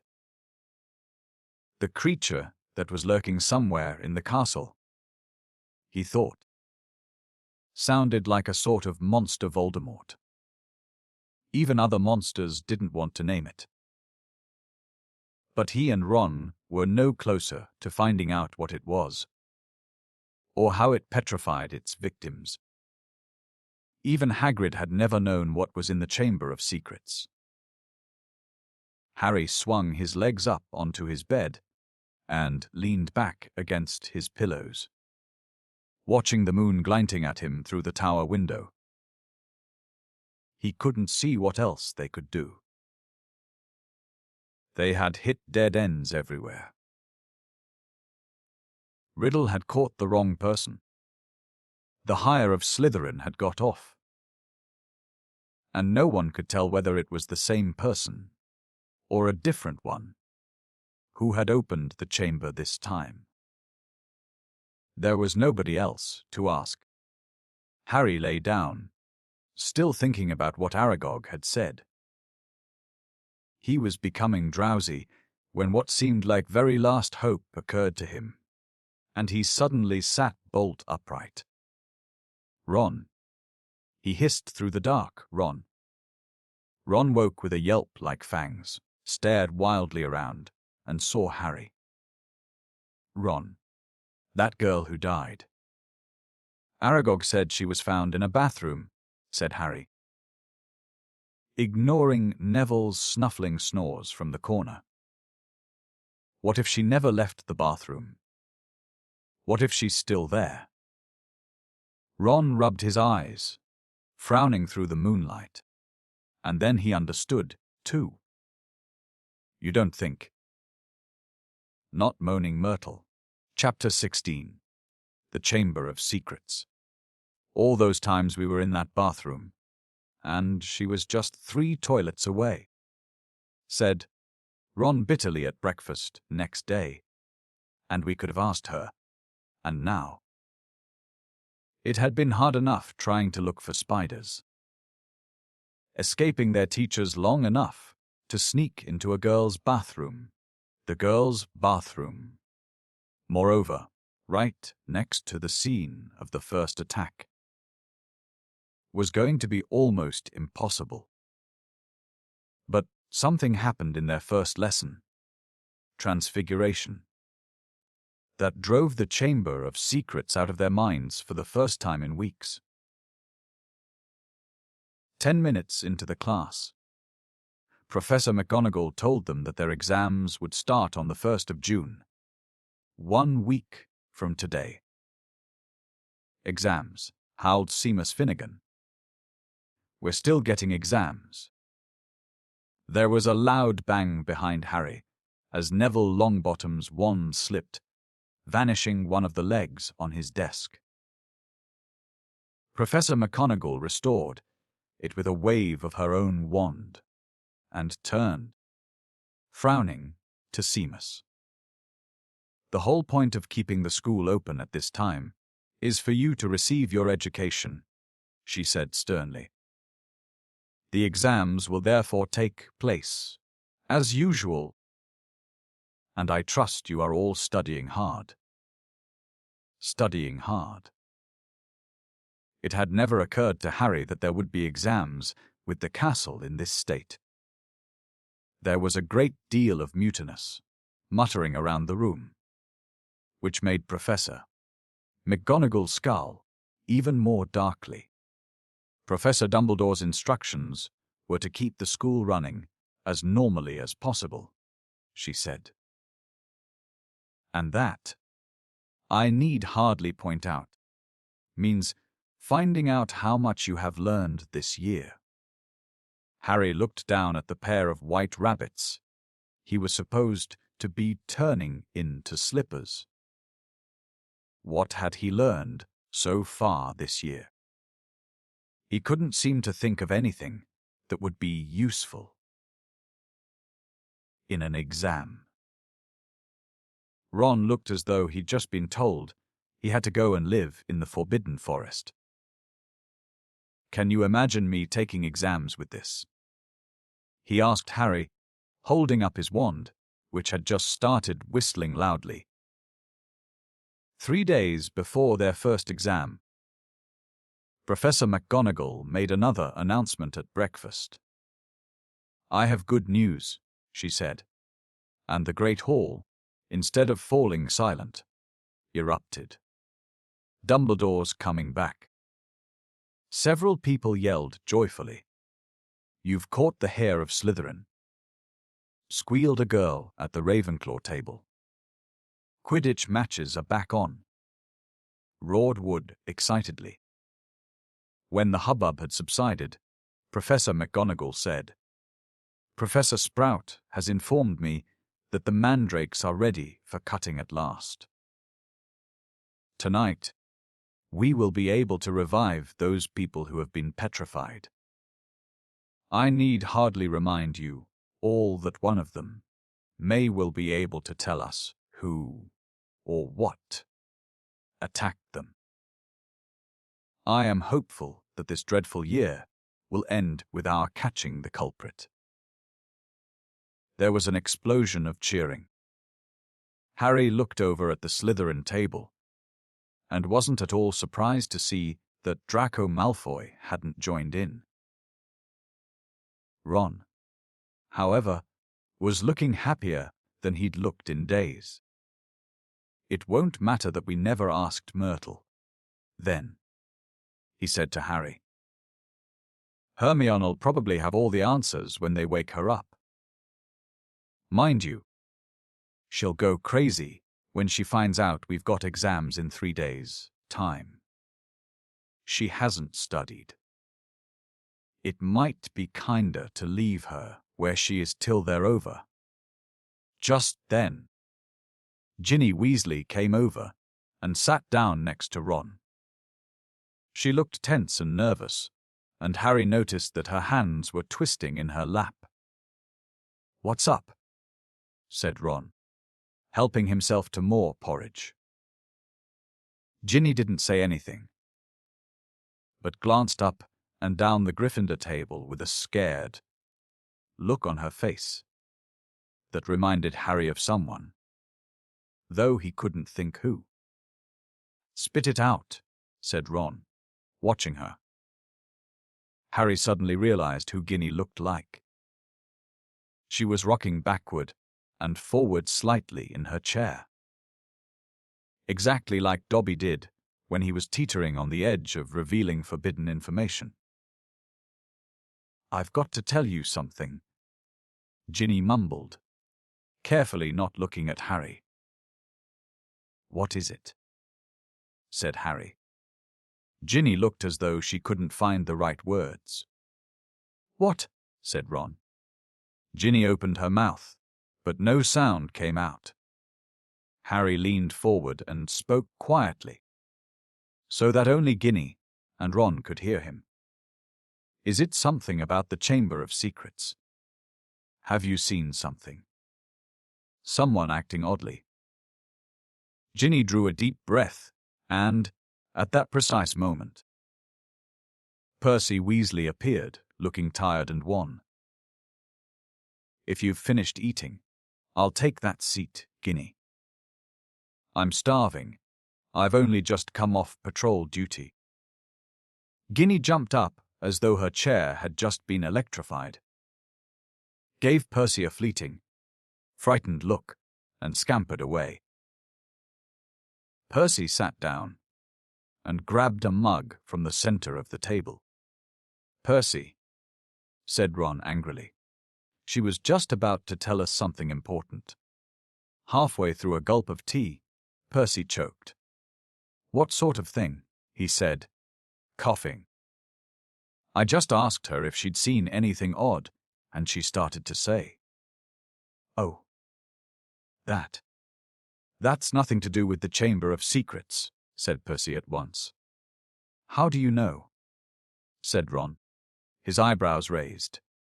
"Well, if you must know, Ginny walked in on me the other day when I was, well, never mind. The point is, she spotted me doing something and I asked her not to mention it to anybody. I must say, I did think she'd keep her word. It's nothing, really, I'd just rather." Harry had never seen Percy look so uncomfortable. "What were you doing, Percy?" said Ron, grinning. "Go on, tell us, we won't laugh." Percy didn't smile back. "Pass me those rolls, Harry. I'm starving." Harry knew the whole mystery might be solved tomorrow without their help. But he wasn't about to pass up a chance to speak to Myrtle if it turned up. And to his delight it did. Mid-morning, when they were being led to History of Magic by Gilderoy Lockhart. Lockhart, who had so often assured them that all danger had passed, only to be proved wrong right away, was now wholeheartedly convinced that it was hardly worth the trouble to see them safely down the corridors. Some silly jaws. His hair wasn't as usual. It seemed he had been up most of the night, patrolling the 4th floor. "Mark my words," he said, ushering them around a corner. "The first words out of those poor petrified people's mouths will be it was Hagrid. Frankly, I'm astounded Professor McGonagall thinks all these security measures are necessary." "I agree, sir," said Harry, making Ron drop his books in surprise.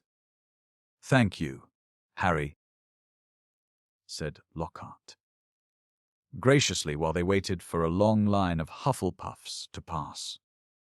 "I mean, we teachers have quite enough to be getting on with without walking students to classes and standing guard all night."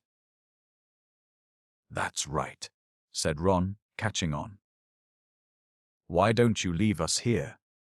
Sir, we've only got one more corridor to go."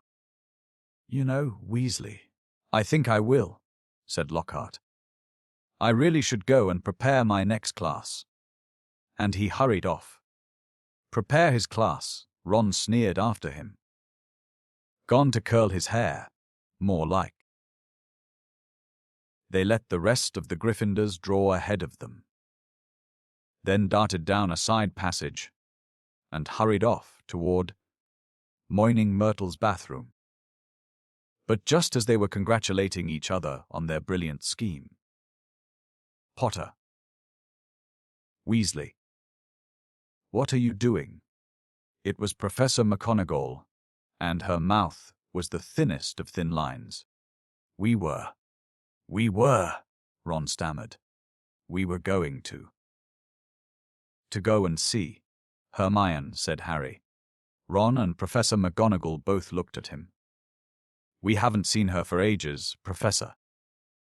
Harry went on hurriedly, treading on Ron's foot, and we thought we'd sneak into the hospital wing, you know, and tell her the mandrakes are nearly ready, and not to worry.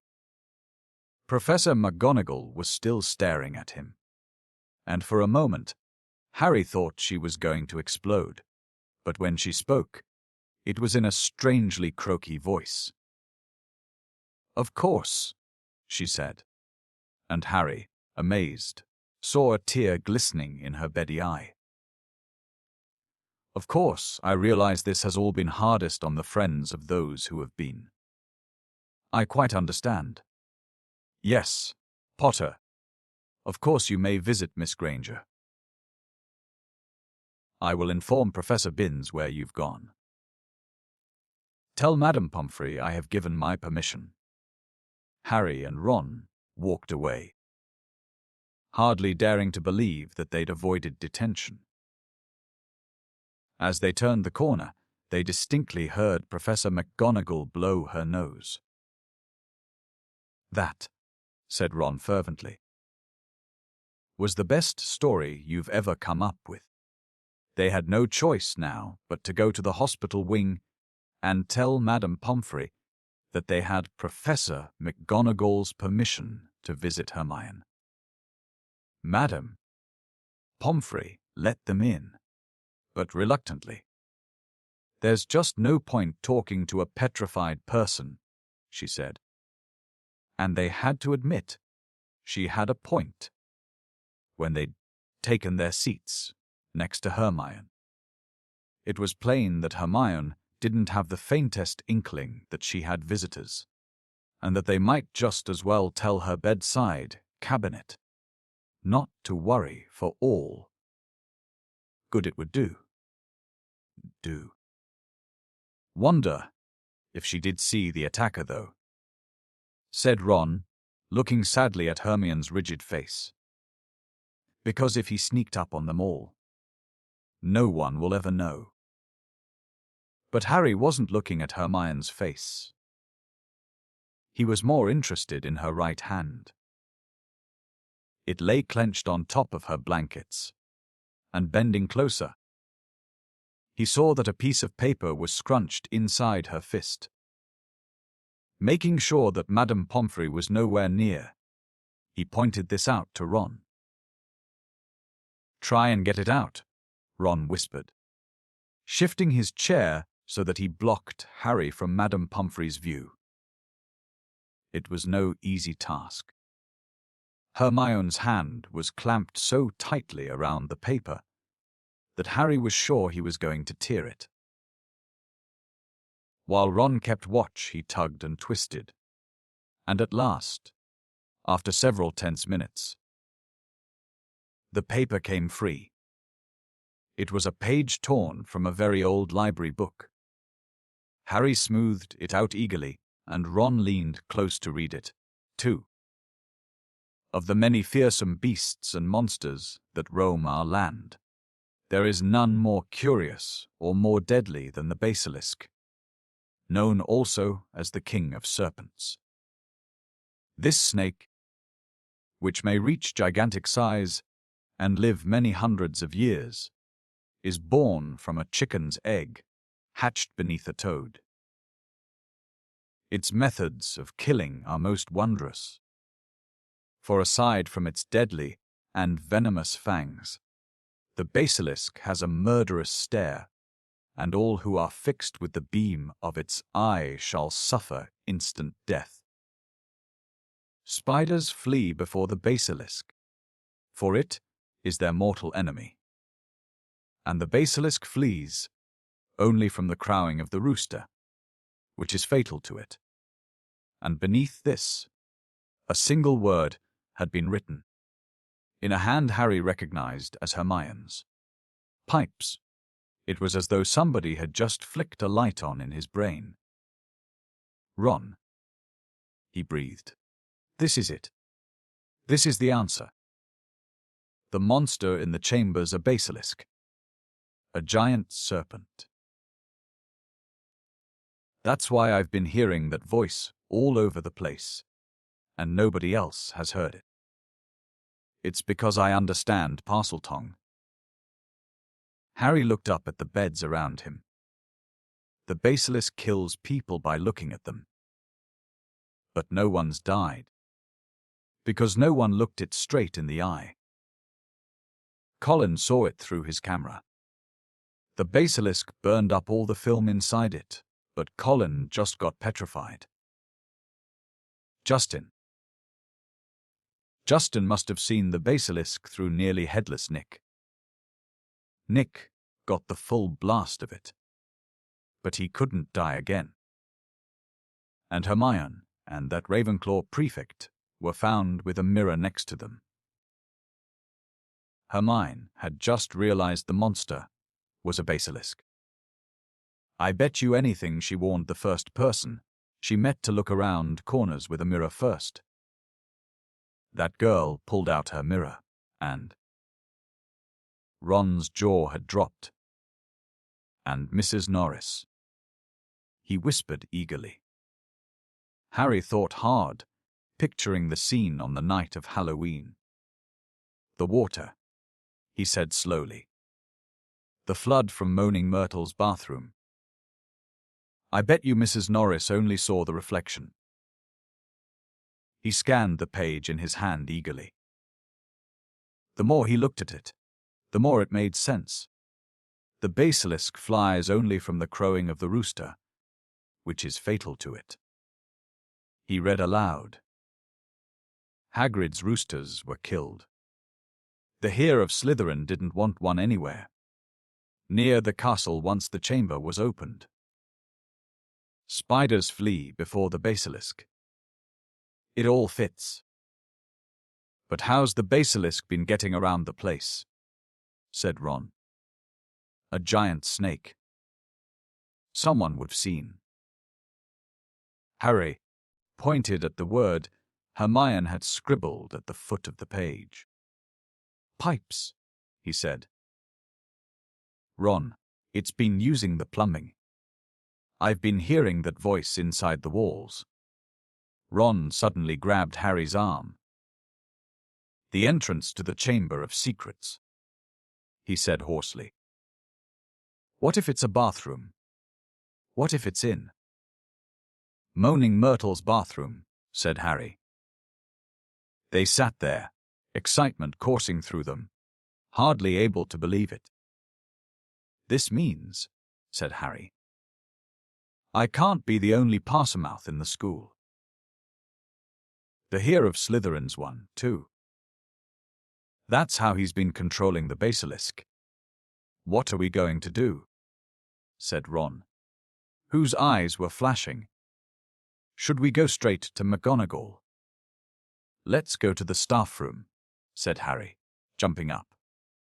She'll be there in 10 minutes. It's nearly break. They ran downstairs, not wanting to be discovered hanging around in another corridor. They went straight into the deserted staff room. It was a large, paneled room full of dark, wooden chairs.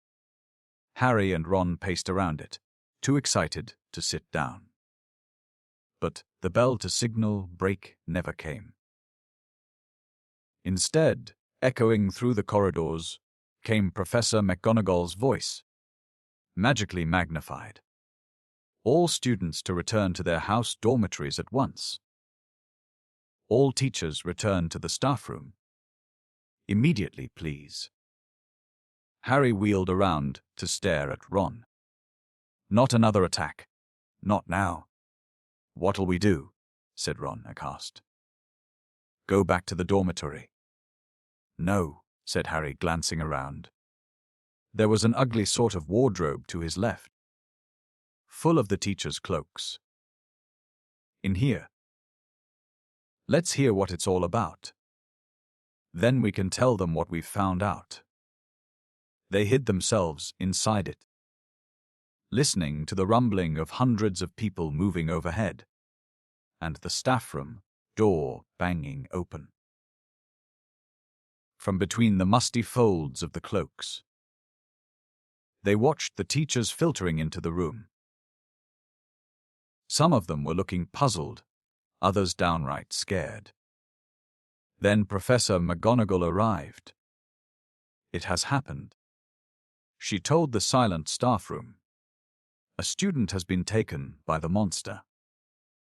Right into the chamber itself. Professor Flitwick let out a squeal. Professor Sprout clapped her hands over her mouth. Snape gripped the back of a chair very hard and said, "How can you be sure?" "The Heir of Slytherin," said Professor McGonagall, who was very white, left another message, right underneath the first one. "Her skeleton will lie in the chamber forever." Professor Flitwick burst into tears. "Who is it?" said Madam Hooch, who had sunk, weak-kneed, into a chair. "Which student?" "Ginny Weasley," said Professor McGonagall. Harry felt Ron slide silently down onto the wardrobe floor beside him. "We shall have to send all the students home tomorrow," said Professor McGonagall. "This is the end of Hogwarts." Dumbledore always said. The staff room door banged open again. For one wild moment, Harry was sure it would be Dumbledore. But it was Lockhart, and he was beaming. "So sorry. Dozed off. What have I missed?" He didn't seem to notice that the other teachers were looking at him with something remarkably like hatred. Snape stepped forward. "Just the man," he said. "The very man. A girl has been snatched by the monster, Lockhart. Taken into the Chamber of Secrets itself. Your moment has come at last." Lockhart blanched. "That's right, Gilderoy chipped in Professor Sprout. "Weren't you saying, just last night, that you've known all along where the entrance to the Chamber of Secrets is?" "Aye. Well, aye," sputtered Lockhart. "Yes, didn't you tell me you were sure you knew what was inside it?" piped up Professor Flitwick. "Did I? I don't recall. I certainly remember you saying you were sorry you hadn't had a crack at the monster before Hagrid was arrested," said Snape. "Didn't you say that the whole affair had been bungled, and that you should have been given a free rein from the first?" Lockhart stared around at his stony-faced colleagues. I really never. You may have misunderstood. We'll leave it to you." "Then, Gilderoy," said Professor McGonagall, "tonight will be an excellent time to do it. We'll make sure everyone's out of your way. You'll be able to tackle the monster all by yourself. A free rein at last." Lockhart gazed desperately around him, but nobody came to the rescue. He didn't look remotely handsome anymore. His lip was trembling, and in the absence of his usually toothy grin, he looked weak-chinned and feeble. "Very well," he said. I'll be in my office, getting ready." And he left the room. "Right," said Professor McGonagall, whose nostrils were flared. "That's got him out from under our feet. The heads of houses should go and inform their students what has happened. Tell them the Hogwarts Express will take them home first thing tomorrow. Will the rest of you please make sure no students have been left outside their dormitories?" The teachers rose and left, one by one. It was probably the worst day of Harry's entire life. Ron, Fred, and George sat together in a corner of the Gryffindor common room, unable to say anything to each other. Percy wasn't there. He had gone to send an owl to Mr. and Mrs. Weasley, then shut himself up in his dormitory. No afternoon ever lasted as long as that one, nor had Gryffindor Tower ever been so crowded, yet so quiet. Near sunset, Fred and George went up to bed, unable to sit there any longer. "She knew something, Harry," said Ron, speaking for the first time since they had entered the wardrobe in the staff room. That's why she was taken. It wasn't some stupid thing about Percy at all. She'd found out something about the Chamber of Secrets. That must be why she was. Ron rubbed his eyes frantically. I mean, she was a pureblood. There can't be any other reason. Harry could see the sun sinking, blood red, below the skyline. This was the worst he had ever felt. If only there was something they could do. Anything. Harry, said Ron. Do you think there's any chance at all she's not? You know. Harry didn't know what to say. He couldn't see how Ginny could still be alive. Do you know what? Said Ron. I think we should go and see Lockhart. Tell him what we know. He's going to try and get into the chamber. We can tell him where we think it is, and tell him it's a basilisk in there. Because Harry couldn't think of anything else to do. And because he wanted to be doing something, he agreed. The Gryffindors around them were so miserable, and felt so sorry for the Weasleys, that nobody tried to stop them as they got up, crossed the room, and left through the portrait hole. Darkness was falling as they walked down to Lockhart's office. There seemed to be a lot of activity going on inside it. They could hear scraping, thumps, and hurried footsteps. Harry knocked, and there was a sudden silence from inside. Then the door opened the tiniest crack, and they saw one of Lockhart's eyes peering through it. Oh, Mr. Potter. Mr. Weasley, he said, opening the door a bit wider. I'm rather busy at the moment. If you would be quick.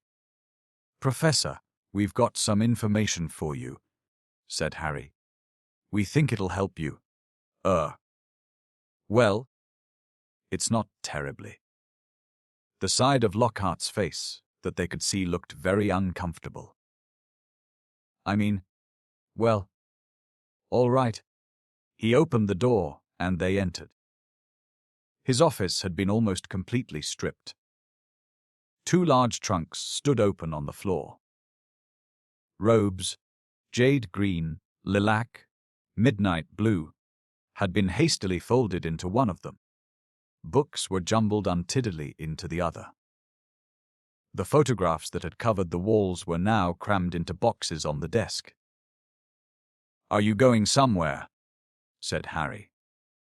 Well, yes, said Lockhart, ripping a life-size poster of himself from the back of the door as he spoke and starting to roll it up.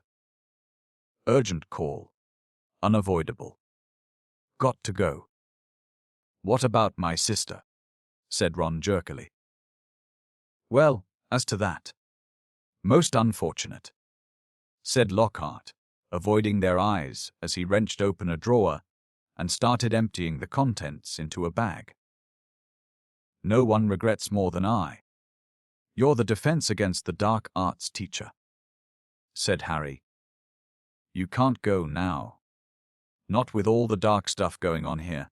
Well, I must say, when I took the job, Lockhart muttered, now piling socks on top of his robes. Nothing in the job description. Didn't expect. You mean you're running away?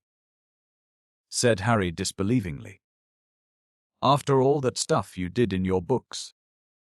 Books can be misleading, said Lockhart delicately. You wrote them, Harry shouted. My dear boy, said Lockhart, straightening up and frowning at Harry. Do use your common sense. My books wouldn't have sold half as well if people didn't think I'd done all those things. No one wants to read about some ugly old Armenian warlock, even if he did save a village from werewolves. He'd look dreadful on the front cover. No dress sense at all. And the witch who banished the Bandan Banshee had a hairy chin. I mean, come on. So you've just been taking credit for what a load of other people have done, said Harry incredulously. Harry, said Lockhart, shaking his head impatiently. It's not nearly as simple as that.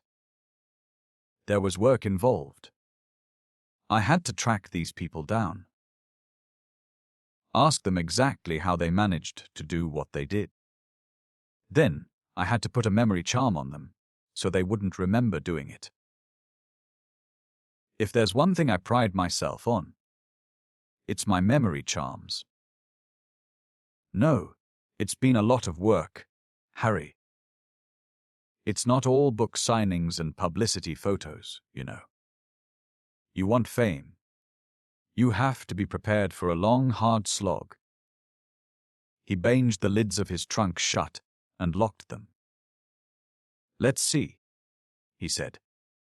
I think that's everything. Yes, only one thing left. He pulled out his wand and turned to them. Awfully sorry, boys, but I'll have to put a memory charm on you now. Can't have you blabbing my secrets all over the place. I'd never sell another book. Harry reached his wand just in time. Lockhart had barely raised his when Harry bellowed, Expelliarmus. Lockhart was blasted backward, falling over his trunk. His wand flew high into the air. Ron caught it and flung it out of the open window. Shouldn't have let Professor Snape teach us that one, said Harry furiously, kicking Lockhart's trunk aside. Lockhart was looking up at him, feeble once more. Harry was still pointing his wand at him. What do you want me to do? Said Lockhart weakly. I don't know where the Chamber of Secrets is. There's nothing I can do. You're in luck, said Harry, forcing Lockhart to his feet at wand point. We think we know where it is. And what's inside it. Let's go. They marched Lockhart out of his office and down the nearest stairs, along the dark corridor where the messages shone on the wall, to the door of Moaning Myrtle's bathroom. They sent Lockhart in first. Harry was pleased to see that he was shaking. Moaning Myrtle was sitting on the tank of the end toilet. Oh, it's you, she said when she saw Harry. What do you want this time? To ask you how you died, said Harry. Myrtle's whole aspect changed at once. She looked as though she had never been asked such a flattering question. Ooh, it was dreadful, she said with relish. It happened right in here. I died in this very stall. I remember it so well. I'd hidden because Olive Hornby was teasing me about my glasses. The door was locked, and I was crying. And then I heard somebody come in. They said something funny. A different language, I think it must have been. Anyway, what really got me was that it was a boy speaking. So I unlocked the door to tell him to go and use his own toilet, and then Myrtle swelled importantly, her face shining. I died. How? said Harry. No idea, said Myrtle in hushed tones. I just remember seeing a pair of great, big, yellow eyes. My whole body sort of seized up, and then I was floating away.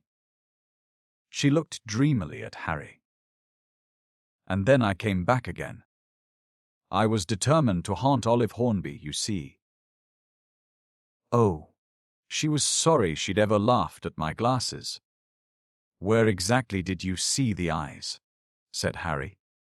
Somewhere there, said Myrtle, pointing vaguely toward the sink in front of her toilet.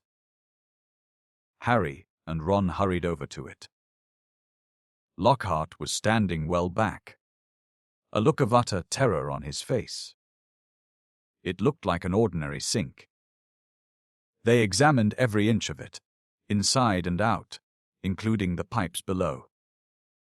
And then Harry saw it. Scratched on the side of one of the copper taps was a tiny snake. That tap's never worked, said Myrtle brightly as he tried to turn it. Harry, said Ron. Say something. Something in Parcel tongue. But Harry thought hard. The only times he'd ever managed to speak Parcel tongue were when he'd been faced with a real snake. He stared hard at the tiny engraving, trying to imagine it was real. Open up, he said. He looked at Ron, who shook his head. English, he said. Harry looked back at the snake, willing himself to believe it was alive. If he moved his head, the candlelight made it look as though it were moving. Open up, he said. Except that the words weren't what he heard. A strange hissing had escaped him, and at once the tap glowed with a brilliant white light and began to spin. Next second, the sink began to move.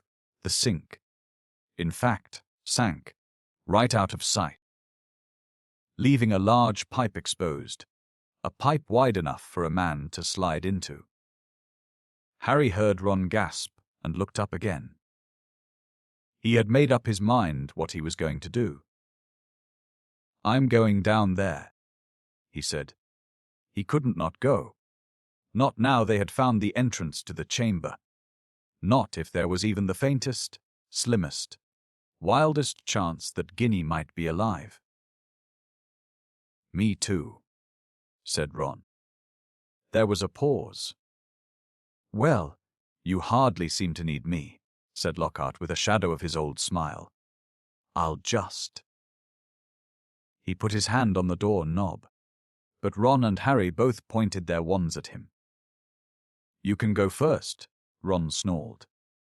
White-faced and wandless, Lockhart approached the opening. Boys, he said, his voice feeble. Boys. What good will it do? Harry jabbed him in the back with his wand. Lockhart slid his legs into the pipe. I really don't think. He started to say, but Ron gave him a push, and he slid out of sight. Harry followed quickly. He lowered himself slowly into the pipe, then let go. It was like rushing down an endless, slimy, dark slide. He could see more pipes branching off in all directions, but none as large as theirs, which twisted and turned, sloping steeply downward. And he knew that he was falling deeper below the school than even the dungeons. Behind him he could hear Ron, thudding slightly at the curves. And then, just as he had begun to worry about what would happen when he hit the ground, the pipe leveled out, and he shot out of the end. With a wet thud, landing on the damp floor of a dark stone tunnel, large enough to stand in. Lockhart was getting to his feet a little ways away, covered in slime and white as a ghost. Harry stood aside as Ron came whizzing out of the pipe, too. We must be miles under the school, said Harry, his voice echoing in the black tunnel. Under the lake, probably, said Ron, squinting around at the dark, slimy walls. All three of them turned to stare into the darkness ahead. Lumos. Harry muttered to his wand, and it lit again. Come on, he said to Ron and Lockhart. And off they went, their footsteps slapping loudly on the wet floor. The tunnel was so dark that they could only see a little distance ahead. Their shadows on the wet walls looked monstrous in the wandlight. Remember, Harry said, quietly as they walked cautiously forward. Any sign of movement. Close your eyes right away. But the tunnel was quiet as the grave, and the first unexpected sound they heard was a loud crunch as Ron stepped on what turned out to be a rat's skull. Harry lowered his wand to look at the floor and saw that it was littered with small animal bones. Trying very hard not to imagine what Ginny might look like if they found her, Harry led the way forward, around a dark bend in the tunnel. Harry. There's something up there, said Ron hoarsely, grabbing Harry's shoulder. They froze, watching. Harry could just see the outline of something huge and curved, lying right across the tunnel. It wasn't moving. Maybe it's asleep, he breathed, glancing back at the other two. Lockhart's hands were pressed over his eyes. Harry turned back to look at the thing, his heart beating so fast it hurt. Very slowly, his eyes as narrow as he could make them, and still see, Harry edged forward, his wand held high. The light slid over a gigantic snake skin of a vivid, poisonous green, lying curled and empty across the tunnel floor. The creature that had shed it must have been 20 feet long at least. Blimey, said Ron weakly. There was a sudden movement behind them. Gilderoy Lockhart's knees had given way. Get up, said Ron sharply, pointing his wand at Lockhart. Lockhart got to his feet. Then he dived at Ron, knocking him to the ground. Harry jumped forward, but too late. Lockhart was straightening up.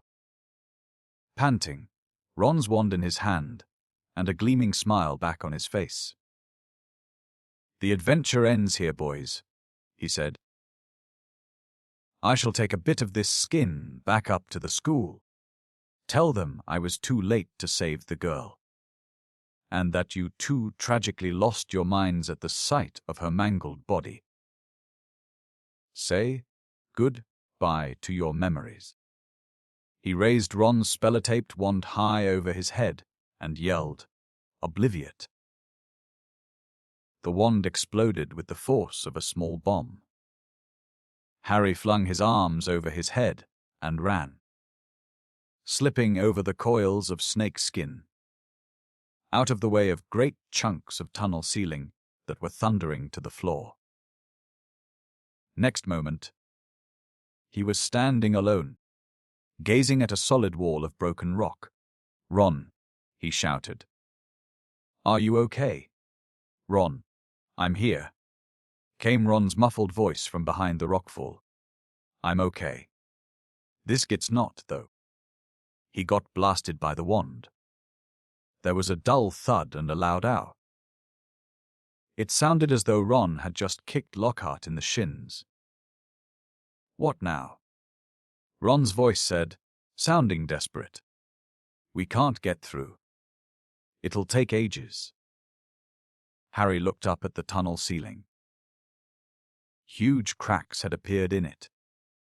He had never tried to break apart anything as large as these rocks by magic, and now didn't seem a good moment to try.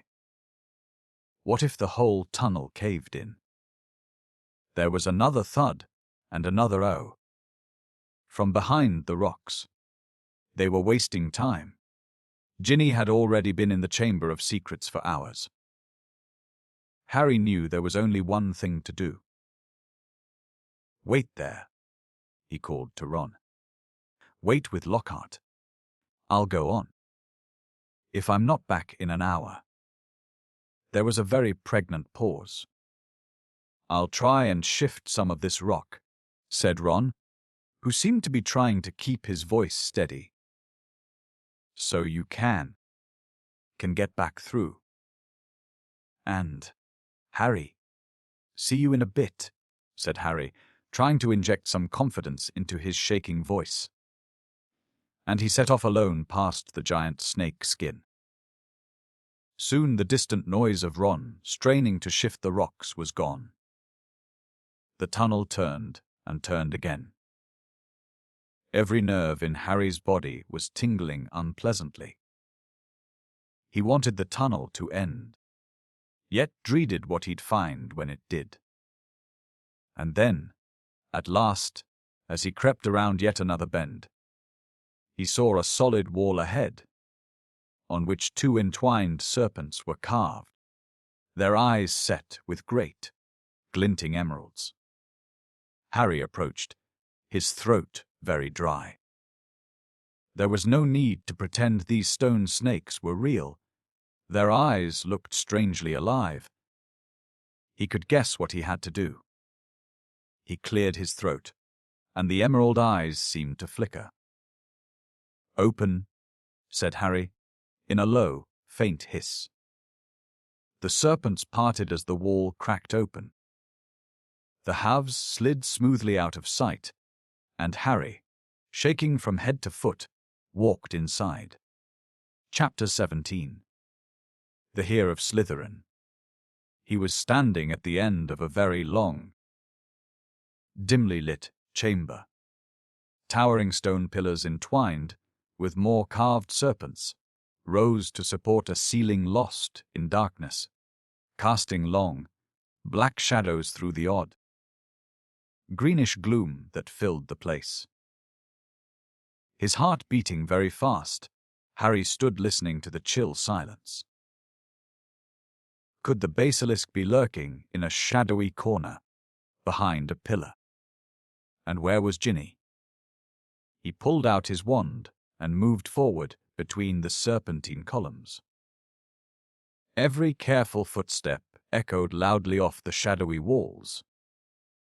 He kept his eyes narrowed, ready to clamp them shut at the smallest sign of movement. The hollow eye sockets of the stone snakes seemed to be following him. More than once, with a jolt of the stomach, he thought he saw one stir. Then, as he drew level with the last pair of pillars, a statue high, as the chamber itself loomed into view, standing against the back wall, Harry had to crane his neck to look up into the giant, face above. It was ancient and monkey-ish, with a long beard that fell almost to the bottom of the wizard's sweeping stone robes. Where two enormous grey feet stood on the smooth chamber floor, and between the feet, face down, lay a small, black-robed figure with flaming red hair. "Ginny," Harry muttered, sprinting to her and dropping to his knees. "Ginny, don't be dead. Please don't be dead." He flung his wand aside, grabbed Ginny's shoulders, and turned her over. Her face was white as marble, and as cold, yet her eyes were closed, so she wasn't petrified. But then she must be. "Ginny, please wake up," Harry muttered desperately, shaking her. Ginny's head lolled hopelessly from side to side. "She won't wake," said a soft voice. Harry jumped and spun around on his knees. A tall, black-haired boy was leaning against the nearest pillar, watching. He was strangely blurred around the edges as though Harry were looking at him through a misted window. But there was no mistaking him. Tom. Tom Riddle? Riddle nodded, not taking his eyes off Harry's face. What do you mean, she won't wake? Harry said desperately. She's not. She's not. She's still alive, said Riddle. But only just. Harry stared at him. Tom Riddle had been at Hogwarts 50 years ago. Yet here he stood, a weird, misty light shining about him. Not a day older than 16.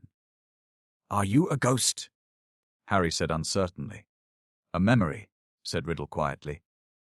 Preserved in a diary for 50 years. He pointed toward the floor, near the statue's giant toes.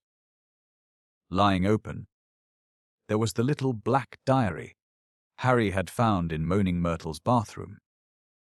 For a second, Harry wondered how it had got there.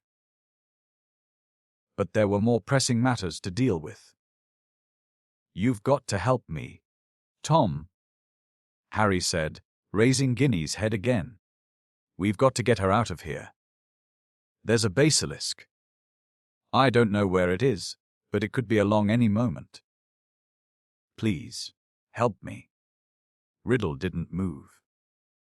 Harry, sweating, managed to hoist Ginny half off the floor and bent to pick up his wand again. But his wand had gone. Did you see? He looked up. Riddle was still watching him, twirling Harry's wand between his long fingers. Thanks, said Harry, stretching out his hand for it. A smile curled the corners of Riddle's mouth. He continued to stare at Harry, twirling the wand idly. Listen, said Harry urgently, his knees sagging with Ginny's dead weight. We've got to go. If the basilisk comes, it won't come until it is called, said Riddle calmly. Harry lowered Ginny back onto the floor, unable to hold her up any longer. What do you mean? He said. Look, give me my wand. I might need it. Riddle's smile broadened. You won't be needing it, he said. Harry stared at him. What do you mean? I won't be. I've waited a long time for this, Harry Potter, said Riddle. For the chance to see you, to speak to you. Look, said Harry, losing patience, I don't think you get it. We're in the Chamber of Secrets. We can talk later. We're going to talk now, said Riddle, still smiling broadly, and he pocketed Harry's wand. Harry stared at him. There was something very funny going on here. How did Ginny get like this? He asked slowly. Well, that's an interesting question, said Riddle pleasantly. And quite a long story. I suppose the real reason Ginny Weasley's like this is because she opened her heart and spilled all her secrets to an invisible stranger. What are you talking about? Said Harry. Harry. The diary, said Riddle. My diary. Little Ginny's been writing in it for months and months, telling me all her pitiful worries and woes. How her brothers tease her. How she had to come to school with second-hand robes and books. How? Riddle's eyes glinted. How she didn't think famous, good, great Harry Potter would ever like her. All the time he spoke, Riddle's eyes never left Harry's face. There was an almost hungry look in them. It's very boring, having to listen to the silly little troubles of an 11-year-old girl, he went on. But I was patient. I wrote back. I was sympathetic, I was kind. Ginny simply loved me. No one's ever understood me like you. Tom. I'm so glad I've got this diary to confide in. It's like having a friend I can carry around in my pocket. Riddle laughed, a high, cold laugh that didn't suit him. It made the hairs stand up on the back of Harry's neck. If I say it myself, Harry, I've always been able to charm the people I needed. So Ginny poured out her soul to me, and her soul happened to be exactly what I wanted. I grew stronger and stronger on a diet of her deepest fears, her darkest secrets. I grew powerful, far more powerful than little Miss Weasley. Powerful enough to start feeding Miss Weasley a few of my secrets, to start pouring a little of my soul back into her. What do you mean? Said Harry, whose mouth had gone very dry. Haven't you guessed yet, Harry Potter? Said Riddle softly.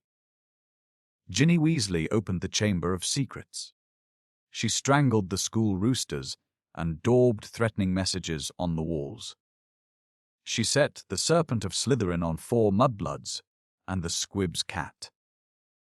No, Harry whispered. Yes, said Riddle calmly. Of course, she didn't know what she was doing at first. It was very amusing. I wish you could have seen her new diary entries. Far more interesting they became. Dear Tom, he recited, watching Harry's horrified face. I think I'm losing my memory. There are rooster feathers all over my robes, and I don't know how they got there. Dear Tom, I can't remember what I did on the night of Halloween, but a cat was attacked, and I've got paint all down my front. Dear Tom, Percy keeps telling me a pale.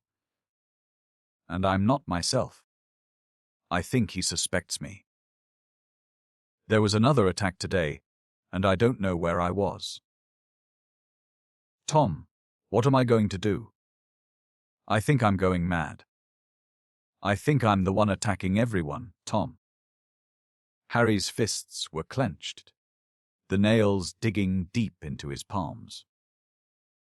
It took a very long time for stupid little Ginny to stop trusting her diary, said Riddle. But she finally became suspicious and tried to dispose of it. And that's where you came in, Harry.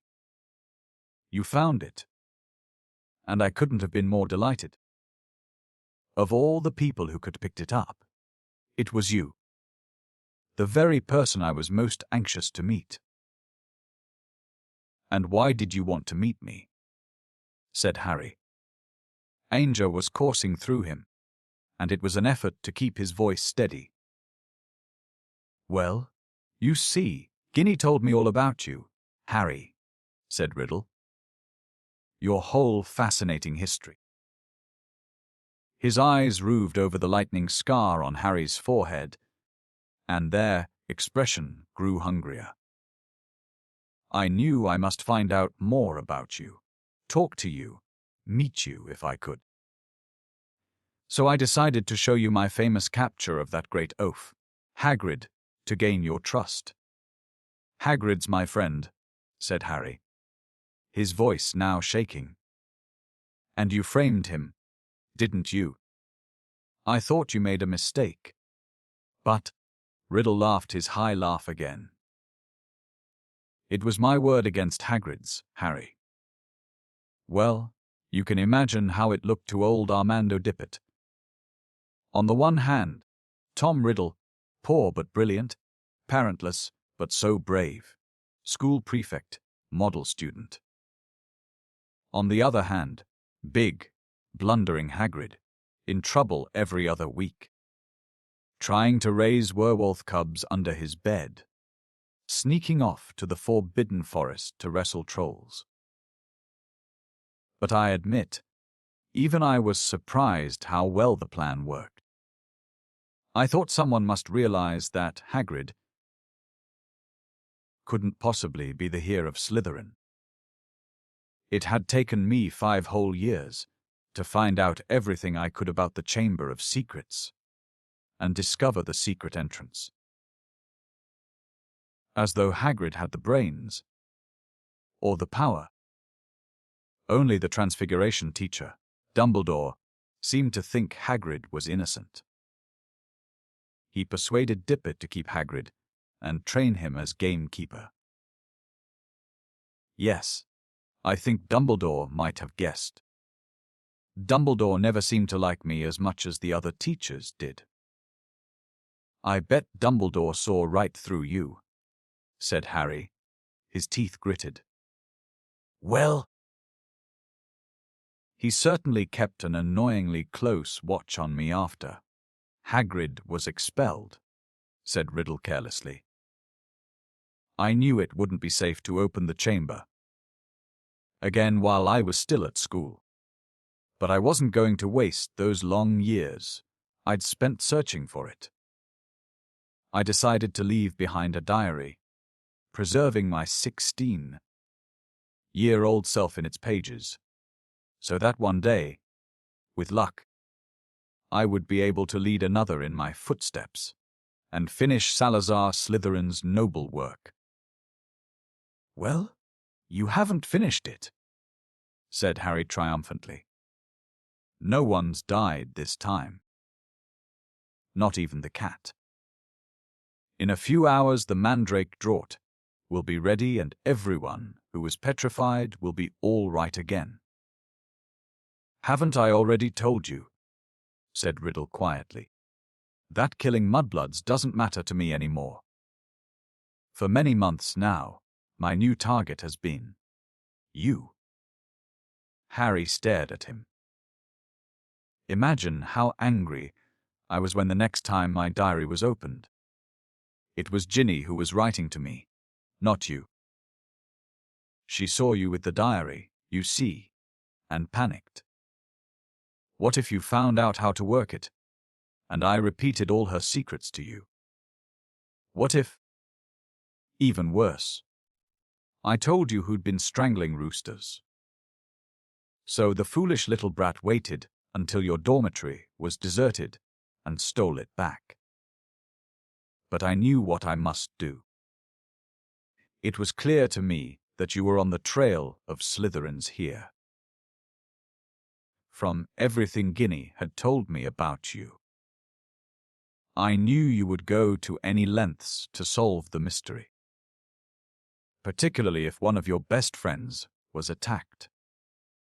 And Ginny had told me the whole school was buzzing, because you could speak Parseltongue. So I made Ginny write her own farewell on the wall and come down here to wait. She struggled and cried and became very boring. But there isn't much life left in her. She put too much into the diary, into me. Enough to let me leave its pages at last. I have been waiting for you to appear since we arrived here. I knew you'd come. I have many questions for you, Harry Potter. Like what? Harry spat, fist still clenched. Well, said Riddle, smiling pleasantly, how is it that you, a skinny boy with no extraordinary magical talent, managed to defeat the greatest wizard of all time? How did you escape with nothing but a scar, while Lord Voldemort's powers were destroyed? There was an odd red gleam in his hungry eyes now. Why do you care how I escaped? Said Harry slowly. Voldemort was after your time. Voldemort, said Riddle softly, is my past, present, and future, Harry Potter. He pulled Harry's wand from his pocket and began to trace it through the air, writing 3 shimmering words. Tom Marvolo Riddle.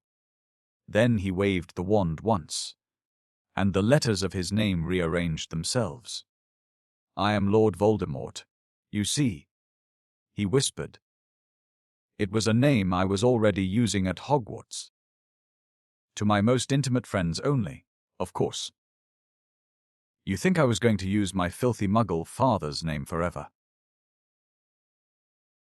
I, in whose veins runs the blood of Salazar Slytherin himself. Through my mother's side, I keep the name of a fool, common muggle, who abandoned me even before I was born, just because he found out his wife was a witch.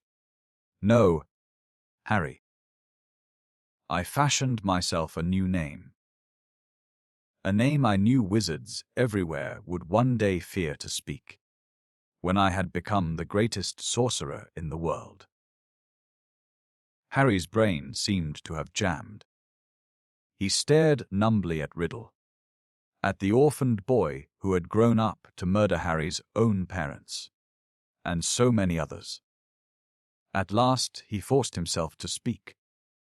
"You're not," he said, his quiet voice full of hatred. "Not what?" snapped Riddle.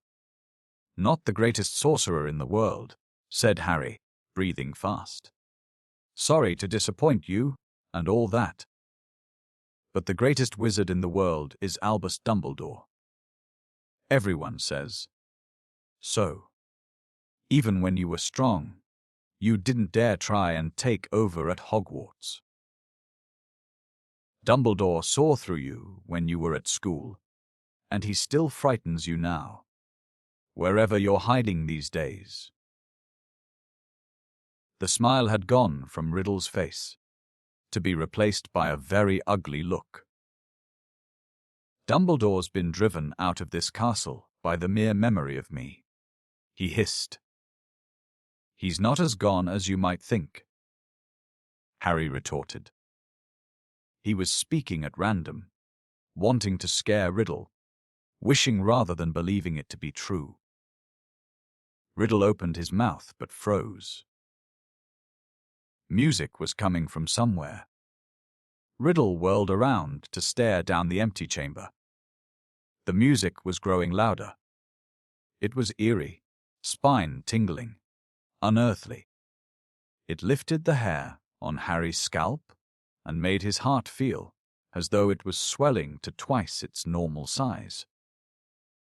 Then, as the music reached such a pitch that Harry felt it vibrating inside his own ribs, flames erupted at the top of the nearest pillar. A crimson bird the size of a swan had appeared, piping its weird music to the vaulted ceiling. It had a glittering golden tail as long as a peacock's and gleaming golden talons, which were gripping a ragged bundle. A second later, the bird was flying straight at Harry. It dropped the rag thing it was carrying at his feet, then landed heavily on his shoulder. As it folded its great wings, Harry looked up and saw it had a long, sharp golden beak and a beady black eye. The bird stopped singing. It sat still and warm next to Harry's cheek, gazing steadily at Riddle. "That's a phoenix," said Riddle, staring shrewdly back at it. "Fawkes," Harry breathed, and he felt the bird's golden claws squeeze his shoulder gently. "And that," said Riddle, now eyeing the ragged thing that Fawkes had dropped, "that's the old-school sorting hat." So it was. Patched, frayed, and dirty, the hat lay motionless at Harry's feet. Riddle began to laugh again. He laughed so hard that the dark chamber rang with it, as though 10 riddles were laughing at once. This is what Dumbledore sends his defender: a songbird and an old hat. Do you feel brave, Harry Potter? Do you feel safe? Now, Harry didn't answer. He might not see what use Fawkes or the sorting hat were, but he was no longer alone, and he waited for Riddle to stop laughing with his courage mounting. "To business, Harry," said Riddle, still smiling broadly. "Twice. In your past, in my future. We have met. and twice I failed to kill you. How did you survive? Tell me everything. The longer you talk, he added softly, the longer you stay alive. Harry was thinking fast, weighing his chances. Riddle had the wand. Harry had Fawkes and the sorting hat, neither of which would be much good in a deal. It looked bad, all right. But the longer Riddle stood there, the more life was dwindling out of Ginny. And in the meantime, Harry noticed suddenly, Riddle's outline was becoming clearer, more solid. If it had to be a fight between him and Riddle, better sooner than later. No one knows why you lost your powers when you attacked me, said Harry abruptly. I don't know myself. But I know why you couldn't kill me. Because my mother died to save me. My common Muggle-born mother, he added, shaking with suppressed rage. She stopped you killing me. And I've seen the real you. I saw you last year. You're a wreck. You're barely alive. That's where all your power got you. You're in hiding. You're ugly. You're foil. Riddle's face contorted. Then he forced it into an awful smile. So, your mother died to save you. Yes, that's a powerful counter-charm. I can see now. There is nothing special about you, after all. I wondered. You see. Because there are strange likenesses between us, Harry Potter. Even you must have noticed. Both half-bloods, orphans, raised by Muggles. Probably the only two Parselmouths to come to Hogwarts since the great Slytherin himself. We even look something alike. But, after all, it was merely a lucky chance that saved you from me. That's all I wanted to know. Harry stood, tense, waiting for Riddle to raise his wand. But Riddle's twisted smile was widening again. Now, Harry, I'm going to teach you a little lesson. Let's match the powers of Lord Voldemort, here of Salazar Slytherin, against famous Harry Potter, and best weapons Dumbledore can give him. He cast an amused eye over Fawkes and the sorting hat, then walked away. Harry, fear spreading up his numbed legs, watched Riddle stop between the high pillars and look up into the stone face of Slytherin, high above him in the half-darkness. Riddle opened his mouth wide and hissed. But Harry understood what he was saying. Speak to me, Slytherin, greatest of the Hogwarts Four. Harry wheeled around to look up at the statue, Fawkes swaying on his shoulder. Slytherin's gigantic stone face was moving. Horror-struck, Harry saw his mouth opening, wider and wider, to make a huge black hole. And something was stirring inside the statue's mouth. Something was slithering up from its depths. Harry backed away until he hit the dark chamber wall. And as he shut his eyes tight, he felt Fawkes' wings sweep his cheek as he took flight. Harry wanted to shout, "Don't leave me." But what chance did a phoenix have against the King of Serpents? Something huge hit the stone floor of the chamber. Harry felt it shudder. He knew what was happening, he could sense it, could almost see the giant serpent uncoiling itself from Slytherin's mouth. Then he heard Riddle's hissing voice.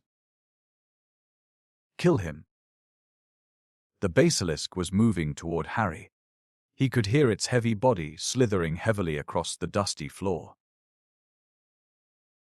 Eyes still tightly shut, Harry began to run blindly sideways, his hands outstretched, feeling his way. Voldemort was laughing. Harry tripped. He fell hard onto the stone and tasted blood. The serpent was barely feet from him. He could hear it coming. There was a loud, explosive spitting sound right above him. And then something heavy hit Harry so hard that he was smashed into the wall, waiting for fangs to sink through his body. He heard more mad hissing, something thrashing wildly off the pillars. He couldn't help it. He opened his eyes wide enough to squint at what was going on. The enormous serpent, bright, poisonous green, thick as an oak trunk, had raised itself high in the air, and its great blunt head was weaving drunkenly between the pillars. As Harry trembled, ready to close his eyes if it turned, he saw what had distracted the snake. Fawkes was soaring around its head, and the basilisk was snapping furiously at him with fangs long and thin as sabers. Fawkes dived. His long golden beak sank out of sight, and a sudden shower of dark blood spattered the floor. The snake's tail thrashed, narrowly missing Harry, and before Harry could shut his eyes, it turned. Harry looked straight into its face and saw that its eyes, both its great, bulbous yellow eyes, had been punctured by the phonics. Blood was streaming to the floor, and the snake was spitting in agony. No. Harry heard Riddle screaming. "Leave the bird. Leave the bird. The boy is behind you. You can still smell him. Kill him." The blinded serpent swayed, confused, still deadly. Fawkes was circling its head, piping his airy song, jabbing here and there at its scaly nose as the blood poured from its ruined eyes. "Help me! Help me!" Harry muttered wildly. "Someone. Anyone." The snake's tail whipped across the floor again. Harry ducked. Something soft hit his face. The basilisk had swept the sorting hat into Harry's arms. Harry seized it. It was all he had left, his only chance. He rammed it onto his head and threw himself flat onto the floor as the basilisk's tail swung over him again. "Help me! Help me!" Harry thought, his eyes screwed tight under the hat. "Please help me." There was no answering voice. Instead, the hat contracted, as though an invisible hand was squeezing it very tightly. Something very hard and heavy thudded onto the top of Harry's head, almost knocking him out. Stars winking in front of his eyes. He grabbed the top of the hat to pull it off and felt something long and hard beneath it. A gleaming silver sword had appeared inside the hat, its handle glittering with rubies the size of eggs. "Kill the boy. Leave the bird. The boy is behind you. Sniff. Smell him." Harry was on his feet, ready. The basilisk's head was falling, its body coiling around, hitting pillars as it twisted to face him. He could see the vast, bloody eye sockets, see the mouth stretching wide enough to swallow him whole. Lined with fangs long as his sword, thin, glittering, venomous. It lunged blindly. Harry dodged and it hit the chamber wall. It lunged again, and its forked tongue lashed Harry's side. He raised the sword in both his hands. The basilisk lunged again, and this time its aim was true. Harry threw his whole weight behind the sword and drove it to the hilt into the roof of the serpent's mouth. But, as warm blood drenched Harry's arms, he felt a searing pain just above his elbow. One long, poisonous fang was sinking deeper and deeper into his arm, and it splintered as the basilisk keeled over sideways and fell, twitching, to the floor. Harry slid down the wall. He gripped the fang that was spreading poison through his body and wrenched it out of his arm. But he knew it was too late. White-hot pain was spreading slowly and steadily from the wound. Even as he dropped the fang and watched his own blood soaking his robes, his vision went foggy. The chamber was dissolving in a whirl of dull color. A patch of scarlet swam past, and Harry heard a soft clatter of claws beside him. "Fawkes," said Harry thickly. "You were fantastic, Fawkes."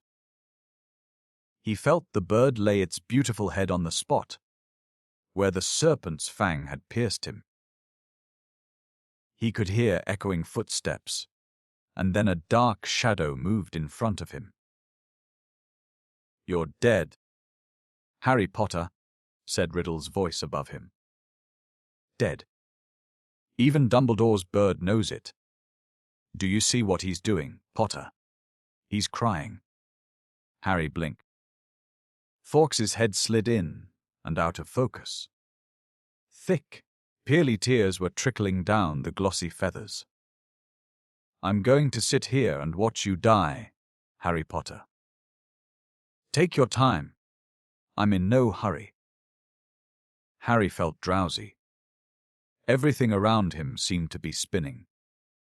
"So ends the famous Harry Potter," said Riddle's distant voice. Alone in the Chamber of Secrets, forsaken by his friends, defeated at last by the Dark Lord he so unwisely challenged. "You'll be back with your dear mudblood mother soon, Harry. She bought you 12 years of borrowed time. But Lord Voldemort got you in the end, as you knew he must." "If this is dying," thought Harry, "it's not so bad." Even the pain was leaving him. But was this dying? Instead of going black, the chamber seemed to be coming back into focus. Harry gave his head a little shake, and there was Fawkes, still resting his head on Harry's arm. A pearly patch of tears was shining all around the wound, except that there was no wound. "Get away, bird," said Riddle's voice suddenly. "Get away from him," I said. "Get away." Harry raised his head. Riddle was pointing Harry's wand at Fawkes. There was a bang like a gun, and Fawkes took flight again in a whirl of gold and scarlet.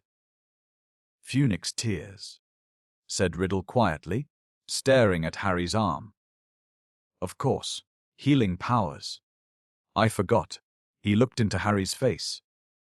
"But it makes no difference. In fact, I prefer it this way. Just you and me, Harry Potter. You and me." He raised the wand. Then, in a rush of wings, Fawkes had soared back overhead, and something fell into Harry's lap. The diary. For a split second, both Harry and Riddle, wand still raised, stared at it.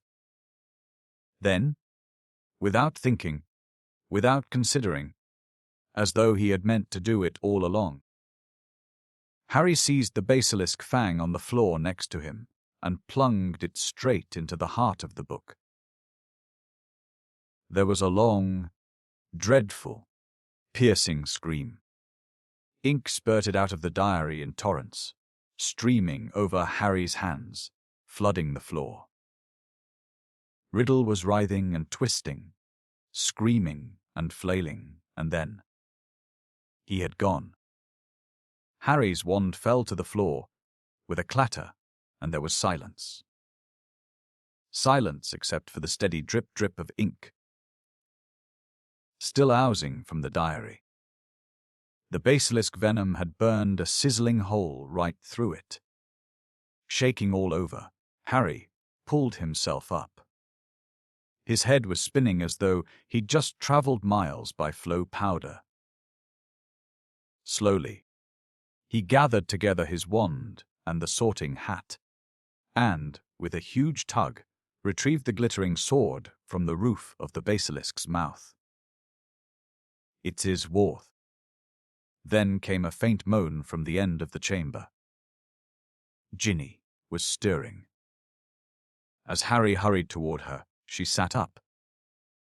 Her bemused eyes traveled from the huge form of the dead basilisk, over Harry, in his blood-soaked robes, then to the diary in his hand. She drew a great, shuddering gasp, and tears began to pour down her face. "Harry. Harry. I tried to tell you at breakfast, but I couldn't say it in front of Percy. It was me, Harry. But I swear I didn't mean to. Our Riddle made me. He took me over. And how did you kill that thing?" Where's Riddle? "The last thing I remember is him coming out of the diary." "It's all right," said Harry, holding up the diary and showing Ginny the fang hole. "Riddle's finished. Look. Him and the basilisk. Come on, Ginny. Let's get out of here. I'm going to be expelled." Ginny wept as Harry helped her awkwardly to her feet. "I've looked forward to coming to Hogwarts ever since Bill came and N. Now I'll have to leave and... What'll Mum and Dad say?" Fawkes was waiting for them, hovering in the chamber entrance. Harry urged Ginny forward. They stepped over the motionless coils of the dead basilisk, through the echoing gloom, and back into the tunnel. Harry heard the stone doors close behind them with a soft hiss. After a few minutes' progress up the dark tunnel, a distant sound of slowly shifting rock reached Harry's ears. "Ron!" Harry yelled, speeding up. "Ginny's okay. I've got her." He heard Ron give a strangled cheer, and they turned the next bend to see his eager face staring through the sizable gap he had managed to make in the rockfall. "Ginny." Ron thrust an arm through the gap in the rock to pull her through first. "You're alive." "I don't believe it. What happened? How? What? Where did that bird come from?" Fawkes had swooped through the gap after Ginny. "He's Dumbledore's," said Harry, squeezing through himself. "How come you've got a sword?" said Ron, gaping at the glittering weapon in Harry's hand. "I'll explain when we get out of here," said Harry with a sideways glance at Ginny, who was crying harder than ever. "But later," Harry said shortly. He didn't think it was a good idea to tell Ron yet who'd been opening the chamber. Not in front of Ginny, anyway. "Where's Lockhart?" "Back there," said Ron, still looking puzzled, but jerking his head up the tunnel toward the pipe. "He's in a bad way. Come and see." Led by Fawkes, whose wide scarlet wings emitted a soft golden glow in the darkness. They walked all the way back to the mouth of the pipe. Gilderoy Lockhart was sitting there, humming placidly to himself. "His memory's gone," said Ron. "The memory charm backfired. Hit him instead of us. Hasn't got a clue who he is, or where he is, or who we are. I told him to come and wait here. He's a danger to himself." Lockhart peered good-naturedly up at them all. "Hello," he said. "Odd sort of place, this, isn't it? Do you live here?" "No," said Ron, raising his eyebrows at Harry. Harry bent down and looked up the long, dark pipe. Have you thought how we're going to get back up this? He said to Ron. Ron shook his head. But Fawkes the Phoenix had swooped past Harry and was now fluttering in front of him, his beady eyes bright in the dark. He was waving his long golden tail feathers. Harry looked uncertainly at him. He looks like he wants you to grab hold, said Ron, looking perplexed. But you're much too heavy for a bird to pull up there. Fawkes, said Harry, isn't an ordinary bird. He turned quickly to the others. We've got to hold on to each other. Ginny, grab Ron's hand. Professor Lockhart. He means you, said Ron sharply to Lockhart. You hold Ginny's other hand. Harry tucked the sword and the sorting hat into his belt. Ron took hold of the back of Harry's robes, and Harry reached out and took hold of Fawkes's strangely hot tail feathers. An extraordinary lightness seemed to spread through his whole body, and the next second, in a rush of wings, they were flying upward through the pipe. Harry could hear Lockhart dangling below him, saying, "Amazing. Amazing. This is just like magic." The chill air was whipping through Harry's hair, and, before he'd stopped enjoying the ride, it was over. All four of them were hitting the wet floor of Moaning, Myrtle's bathroom, and as Lockhart straightened his hat, the sink that hid the pipe was sliding back into place. Myrtle goggled at them. "You're alive," she said blankly to Harry. "There's no need to sound so disappointed," he said, grimly, wiping flecks of blood and slime off his glasses. "Oh, well. I'd just been thinking. If you had died, you'd have been welcome to share my toilet," said Myrtle, blushing silver. "Irv," said Ron as they left the bathroom for the dark, deserted corridor outside. "Harry, I think Myrtle's grown fond of you. You've got competition, Ginny."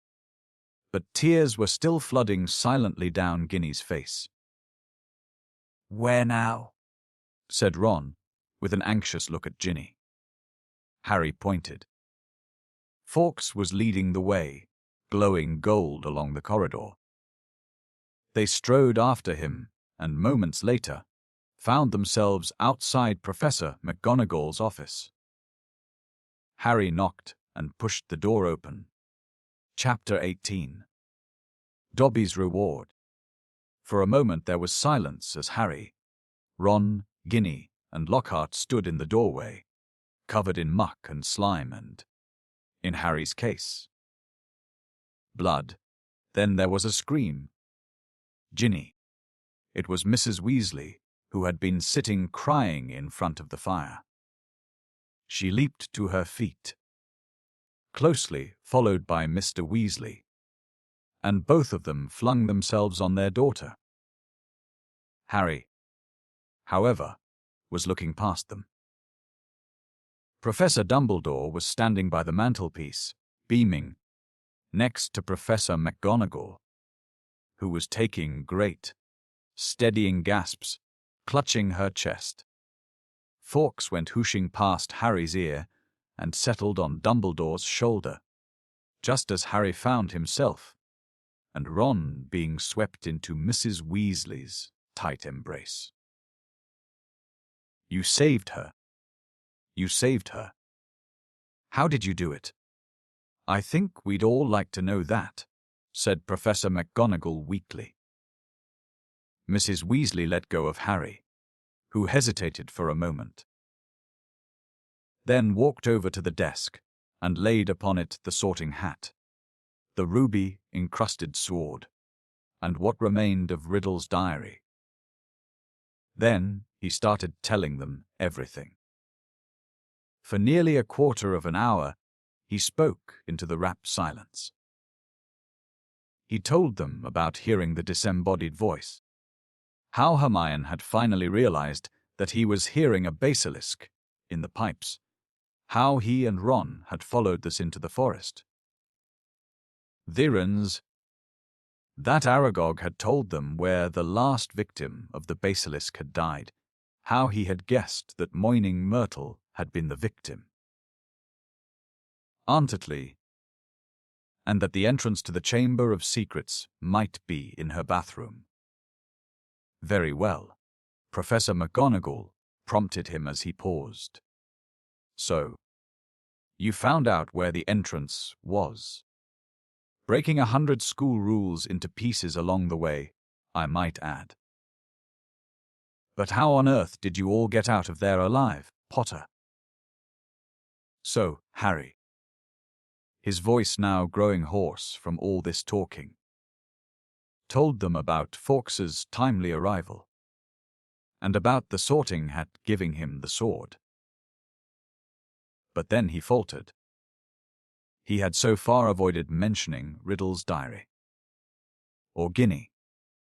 She was standing with her head against Mrs. Weasley's shoulder, and tears were still coursing silently down her cheeks. What if they expelled her? Harry thought in panic. Riddle's diary didn't work anymore.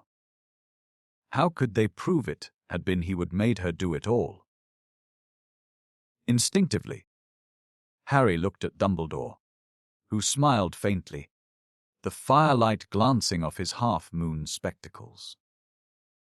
What interests me most, said Dumbledore gently, is how Lord Voldemort managed to enchant Ginny, when my sources tell me he is currently in hiding in the forests of Albania. Relief. Warm, sweeping, glorious relief. Swept over Harry. What's that? Said Mr. Weasley in a stunned voice. You know who? An ancient Ginny. But Ginny's not. Ginny hasn't been. Has she? It was this diary, said Harry quickly, picking it up and showing it to Dumbledore. Riddle wrote it when he was 16. Dumbledore took the diary from Harry and peered keenly down his long, crooked nose at its burnt and soggy pages. Brilliant, he said softly. Of course, he was probably the most brilliant student Hogwarts has ever seen. He turned around to the Weasleys, who were looking utterly bewildered. Very few people know that Lord Voldemort was once called Tom Riddle. I taught him myself, 50 years ago, at Hogwarts. He disappeared after leaving the school. Travelled far and wide. Sank so deeply into the dark arts, consorted with the very worst of our kind, underwent so many dangerous, magical transformations, that when he resurfaced as Lord Voldemort, he was barely recognizable. Hardly anyone connected Lord Voldemort with the clever, handsome boy who was once head boy here. But, Ginny, said Mrs. Weasley. What's our Ginny got to do with him, his diary? Ginny sobbed.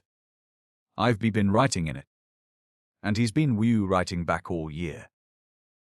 Ginny, said Mr. Weasley, flabbergasted. Haven't I taught you anything? What have I always told you? Never trust anything that can think for itself if you can't see where it keeps its brain. Why didn't you show the diary to me or your mother? A suspicious object like that. It was clearly full of dark magic. I didn't know, sobbed Ginny. I found it inside one of the books Mum got me. Either thought someone had just left it in there and forgotten about it. Miss Weasley should go up to the hospital wing right away. Dumbledore interrupted in a firm voice. This has been a terrible ordeal for her. There will be no punishment. older and wiser wizards than she have been hoodwinked by Lord Voldemort.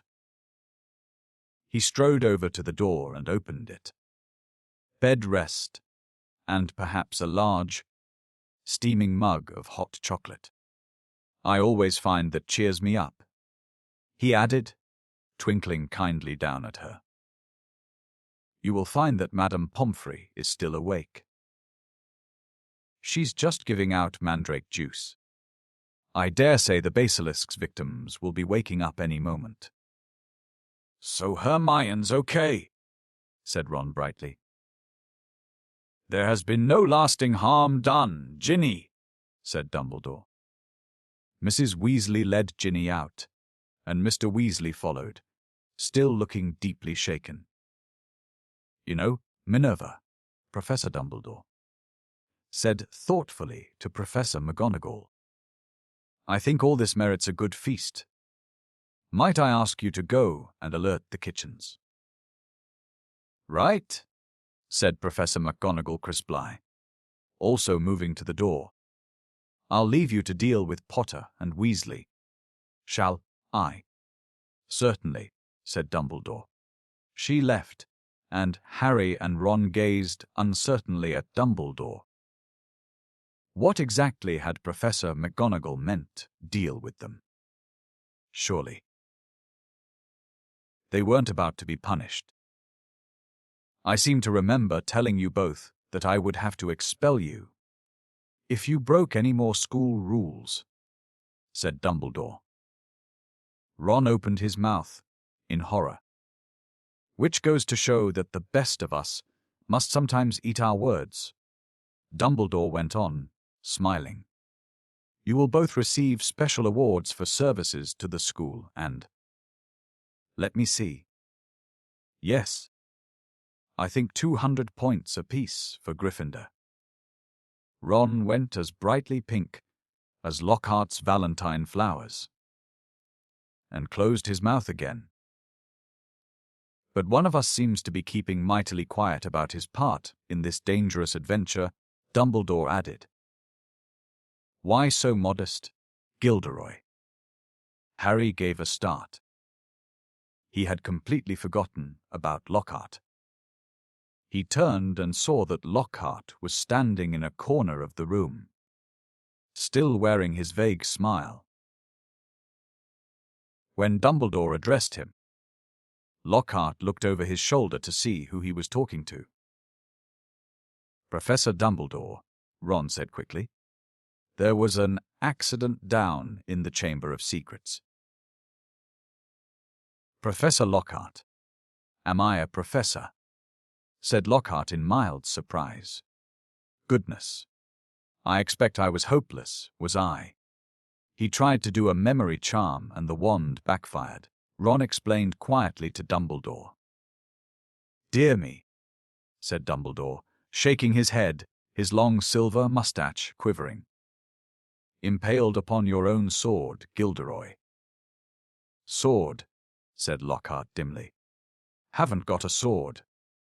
That boy has, though. He pointed at Harry. He'll lend you one.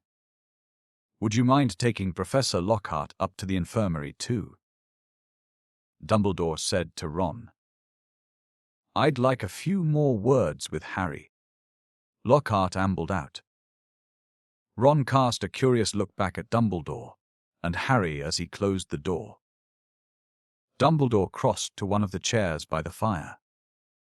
Sit down, Harry, he said, and Harry sat, feeling unaccountably nervous.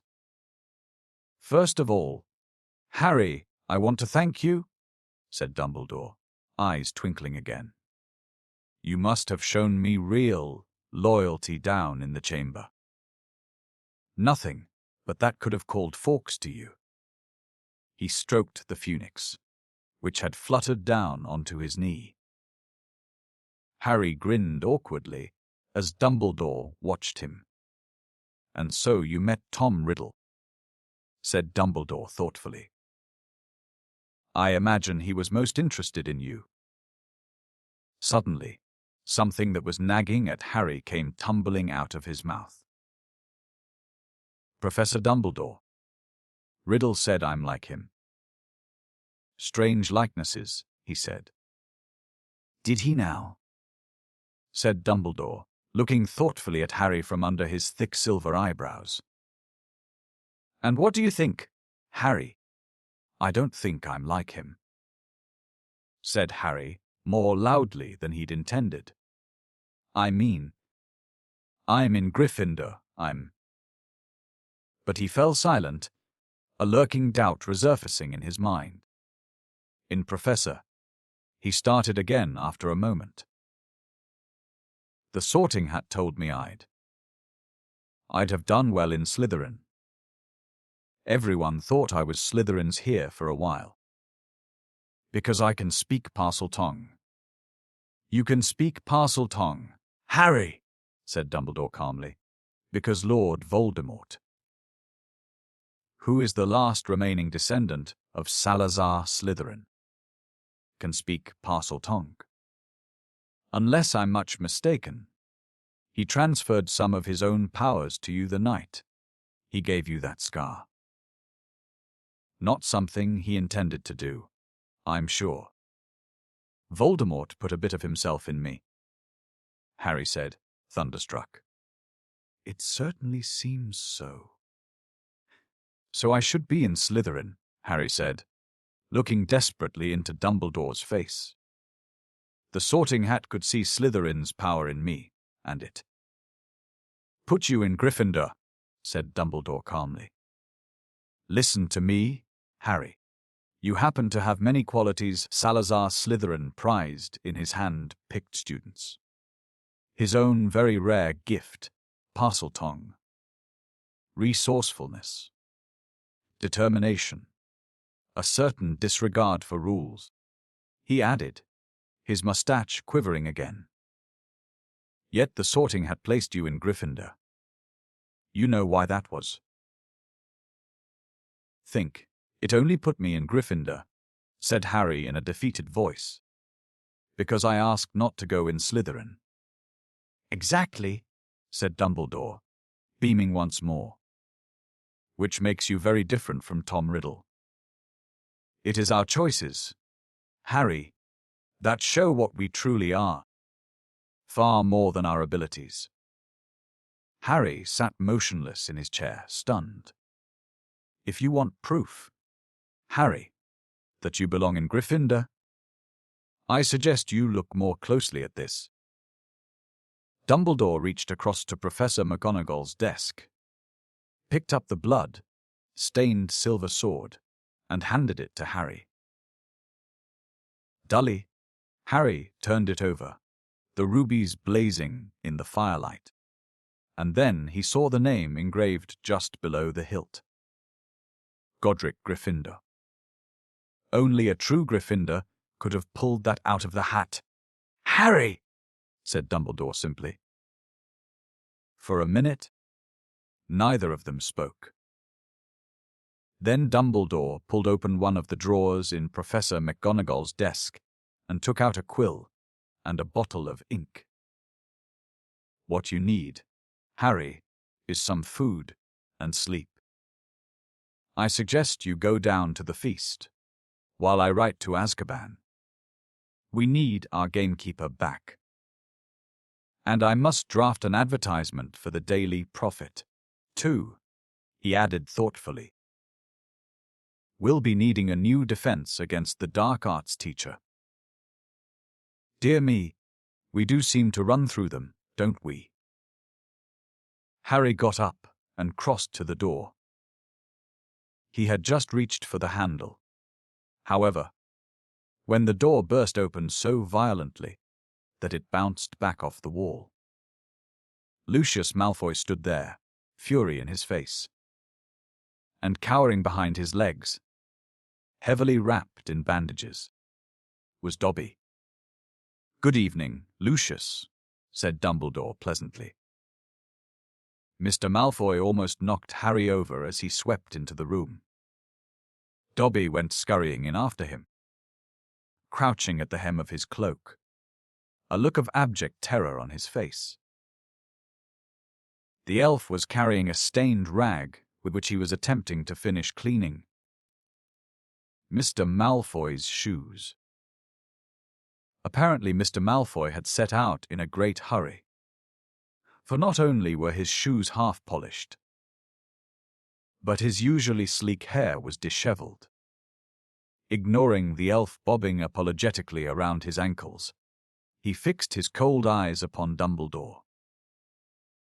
"So," he said, "you've come back. The governor's suspended you, but you still saw fit to return to Hogwarts." "Well, you see, Lucius," said Dumbledore, smiling serenely, "the other 11 governors contacted me today. It was something like being caught in a hailstorm of owls. To tell the truth, they'd heard that Arthur Weasley's daughter had been killed and wanted me back here at once.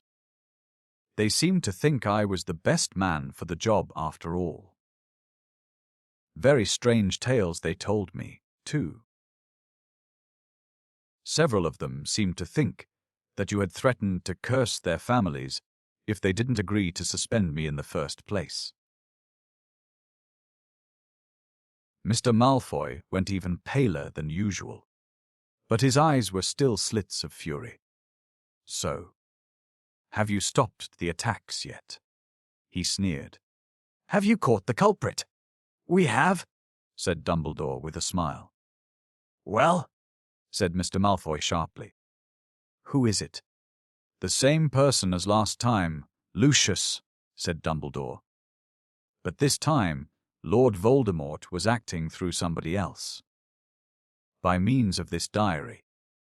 He held up the small black book with the large hole through the center, watching Mr. Malfoy closely. Harry, however, was watching Dobby. The elf was doing something very odd. His great eyes fixed meaningfully on Harry. He kept pointing at the diary, then at Mr. Malfoy, and then hitting himself hard on the head with his fist. "I see," said Mr. Malfoy slowly to Dumbledore. "A clever plan," said Dumbledore in a level voice, still staring Mr. Malfoy straight in the eye. "Because if Harry here—" Mr. Malfoy shot Harry a swift, sharp look. And his friend Ron hadn't discovered this book. Why? Ginny Weasley might have taken all the blame. No one would ever have been able to prove she hadn't acted of her own free will. Mr. Malfoy said nothing. His face was suddenly mask-like. "And imagine," Dumbledore went on, "what might have happened then. The Weasleys are one of our most prominent pure blood families. Imagine the effect on Arthur Weasley and his Muggle Protection Act. If his own daughter was discovered attacking and killing Muggle-borns. Very fortunate the diary was discovered, and Riddle's memories wiped from it. Who knows what the consequences might have been otherwise?" Mr. Malfoy forced himself to speak. "Very fortunate," he said stiffly. And still, behind his back, Dobby was pointing.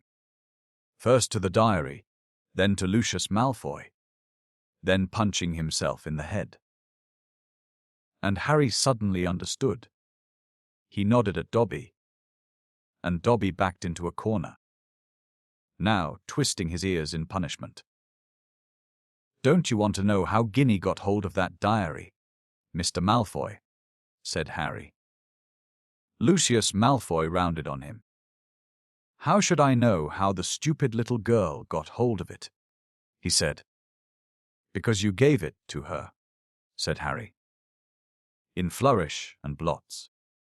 You picked up her old Transfiguration book and slipped the diary inside it, didn't you?" He saw Mr. Malfoy's white hands clench and unclench. "Prove it." He hissed. "Oh. No one will be able to do that," said Dumbledore, smiling at Harry. "Not now that Riddle has vanished from the book." On the other hand, I would advise you, Lucius, not to go giving out any more of Lord Voldemort's old school things.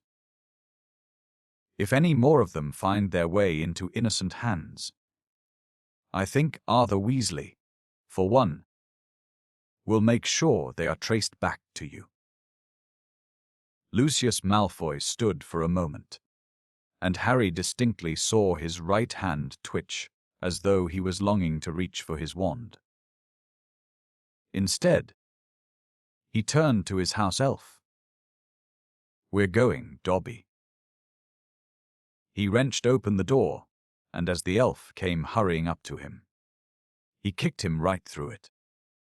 They could hear Dobby squealing with pain all the way along the corridor. Harry stood for a moment, thinking hard. Then it came to him. "Professor Dumbledore," he said hurriedly, "can I give that diary back to Mr. Malfoy, please?" "Certainly," Harry said Dumbledore calmly. "But hurry. The feast, remember." Harry grabbed the diary and dashed out of the office. He could hear Dobby's squeals of pain receding around the corner. Quickly, wondering if this plan could possibly work, Harry took off one of his shoes, pulled off his slimy, filthy sock, and stuffed the diary into it. Then he ran down the dark corridor. He caught up them at the top of the stairs. "Mr. Malfoy," he gasped, skidding to a halt. "I've got something for you." And he forced the smelly sock into Lucius Malfoy's hand. "What the?" Mr. Malfoy ripped the sock off the diary, threw it aside, then looked furiously from the ruined book to Harry. "You'll meet the same sticky end as your parents one of these days, Harry Potter," he said softly. "They were meddlesome fools, too." He turned to go. "Come, Dobby," I said. "Come." But Dobby didn't move. He was holding up Harry's disgusting, slimy sock and looking at it as though it were a priceless treasure. "Master has given a sock," said the elf in wonderment. Master gave it to Dobby. What's that? Spat Mr. Malfoy. What did you say?" "Got a sock," said Dobby in disbelief. Master threw it, and Dobby caught it, and Dobby is free. Lucius Malfoy stood frozen, staring at the elf. Then he lunged at Harry. "You've lost me, my servant, boy." But Dobby shouted, "You shall not harm Harry Potter." There was a loud bang, and Mr. Malfoy was thrown backward. He crashed down the stairs, 3 at a time, landing in a crumpled heap on the landing below. He got up, his face livid, and pulled out his wand, but Dobby raised a long, threatening finger. "You shall go now," he said fiercely, pointing down at Mr. Malfoy. "You shall not touch Harry Potter. You shall go now." Lucius Malfoy had no choice. With a last, incensed stare at the pair of them, he swung his cloak around him and hurried out of sight. "Harry Potter freed Dobby," said the elf shrilly, gazing up at Harry. Moonlight from the nearest window reflected in his orb-like eyes. "Harry Potter set Dobby free." "Least I could do, Dobby," said Harry, grinning. "Just promise never to try and save my life again." The elf's ugly brown face split suddenly into a wide, toothy smile. "I've just got one question, Dobby," said Harry as Dobby pulled on Harry's sock with shaking hands. "You told me all this had nothing to do with he who must not be named, remember?" "Well, it was a clue, sir," said Dobby, his eyes widening, as though this was obvious. "Was giving you a clue. The Dark Lord, before he changed his name, could be freely named, you see. Right, said Harry weakly. Well, I'd better go. There's a feast, and my friend Hermione should be awake by now. Dobby threw his arms around Harry's middle and hugged him. Harry Potter is greater by far than Dobby knew. He sobbed. Farewell, Harry Potter. And with a final loud crack, Dobby disappeared. Harry had been to several Hogwarts feasts, but never one quite like this. Everybody was in their pajamas, and the celebration lasted all night. Harry didn't know whether the best bit was Hermione running toward him, screaming, "You solved it! You solved it!" or Justin hurrying over from the Hufflepuff table to wring his hand and apologize endlessly for suspecting him, or Hagrid turning up at 3:30, cuffing Harry and Ron so hard on the shoulders that they were knocked into their plates of trifle, or his and Ron's 400 points for Gryffindor, securing the House Cup for the second year. Running. Or Professor McGonagall standing up to tell them all that the exams had been cancelled as a school treat. "Oh, no," said Hermione. Or Dumbledore announcing that, unfortunately, Professor Lockhart would be unable to return next year, owing to the fact that he needed to go away and get his memory back. Quite a few of the teachers joined in the cheering that greeted this news. "Shame," said Ron, helping himself to a jam nut. He was starting to grow on me. The rest of the final term passed in a haze of blazing sunshine. Hogwarts was back to normal with only a few small differences. Defense against the dark arts. Classes were cancelled. But we've had plenty of practice at that anyway, Ron told a disgruntled Hermione. And Lucius Malfoy had been sacked as a school governor. Draco was no longer strutting around the school as though he owned the place. On the contrary, he looked resentful and sulky. On the other hand, Ginny Weasley was perfectly happy again. Too soon, it was time for the journey home on the Hogwarts Express. Harry, Ron, Hermione, Fred, George, and Ginny got a compartment to themselves. They made the most of the last few hours in which they were allowed to do magic before the holidays.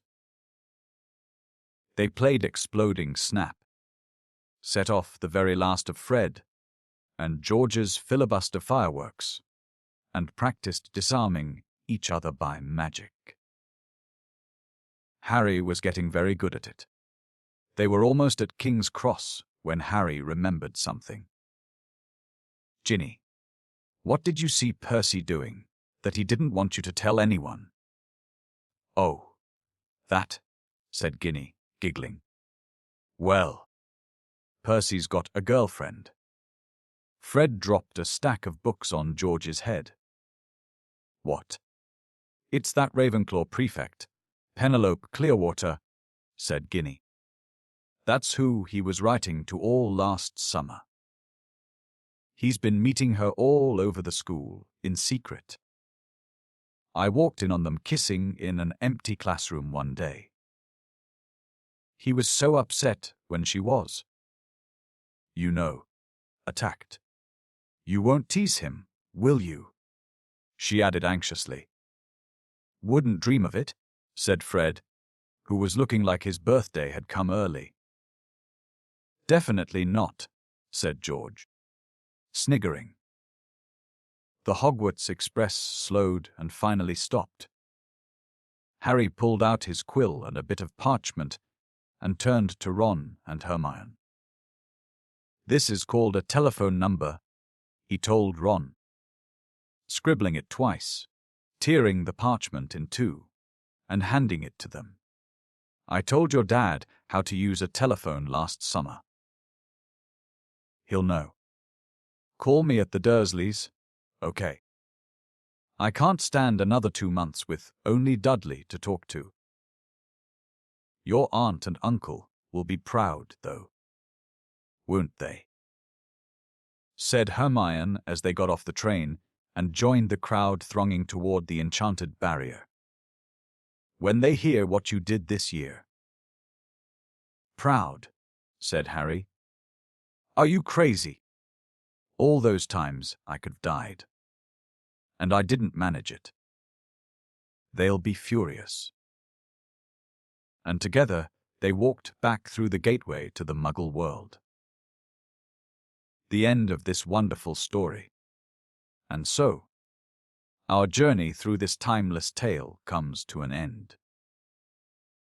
If you enjoyed this audiobook, please consider liking the video and subscribing to our channel.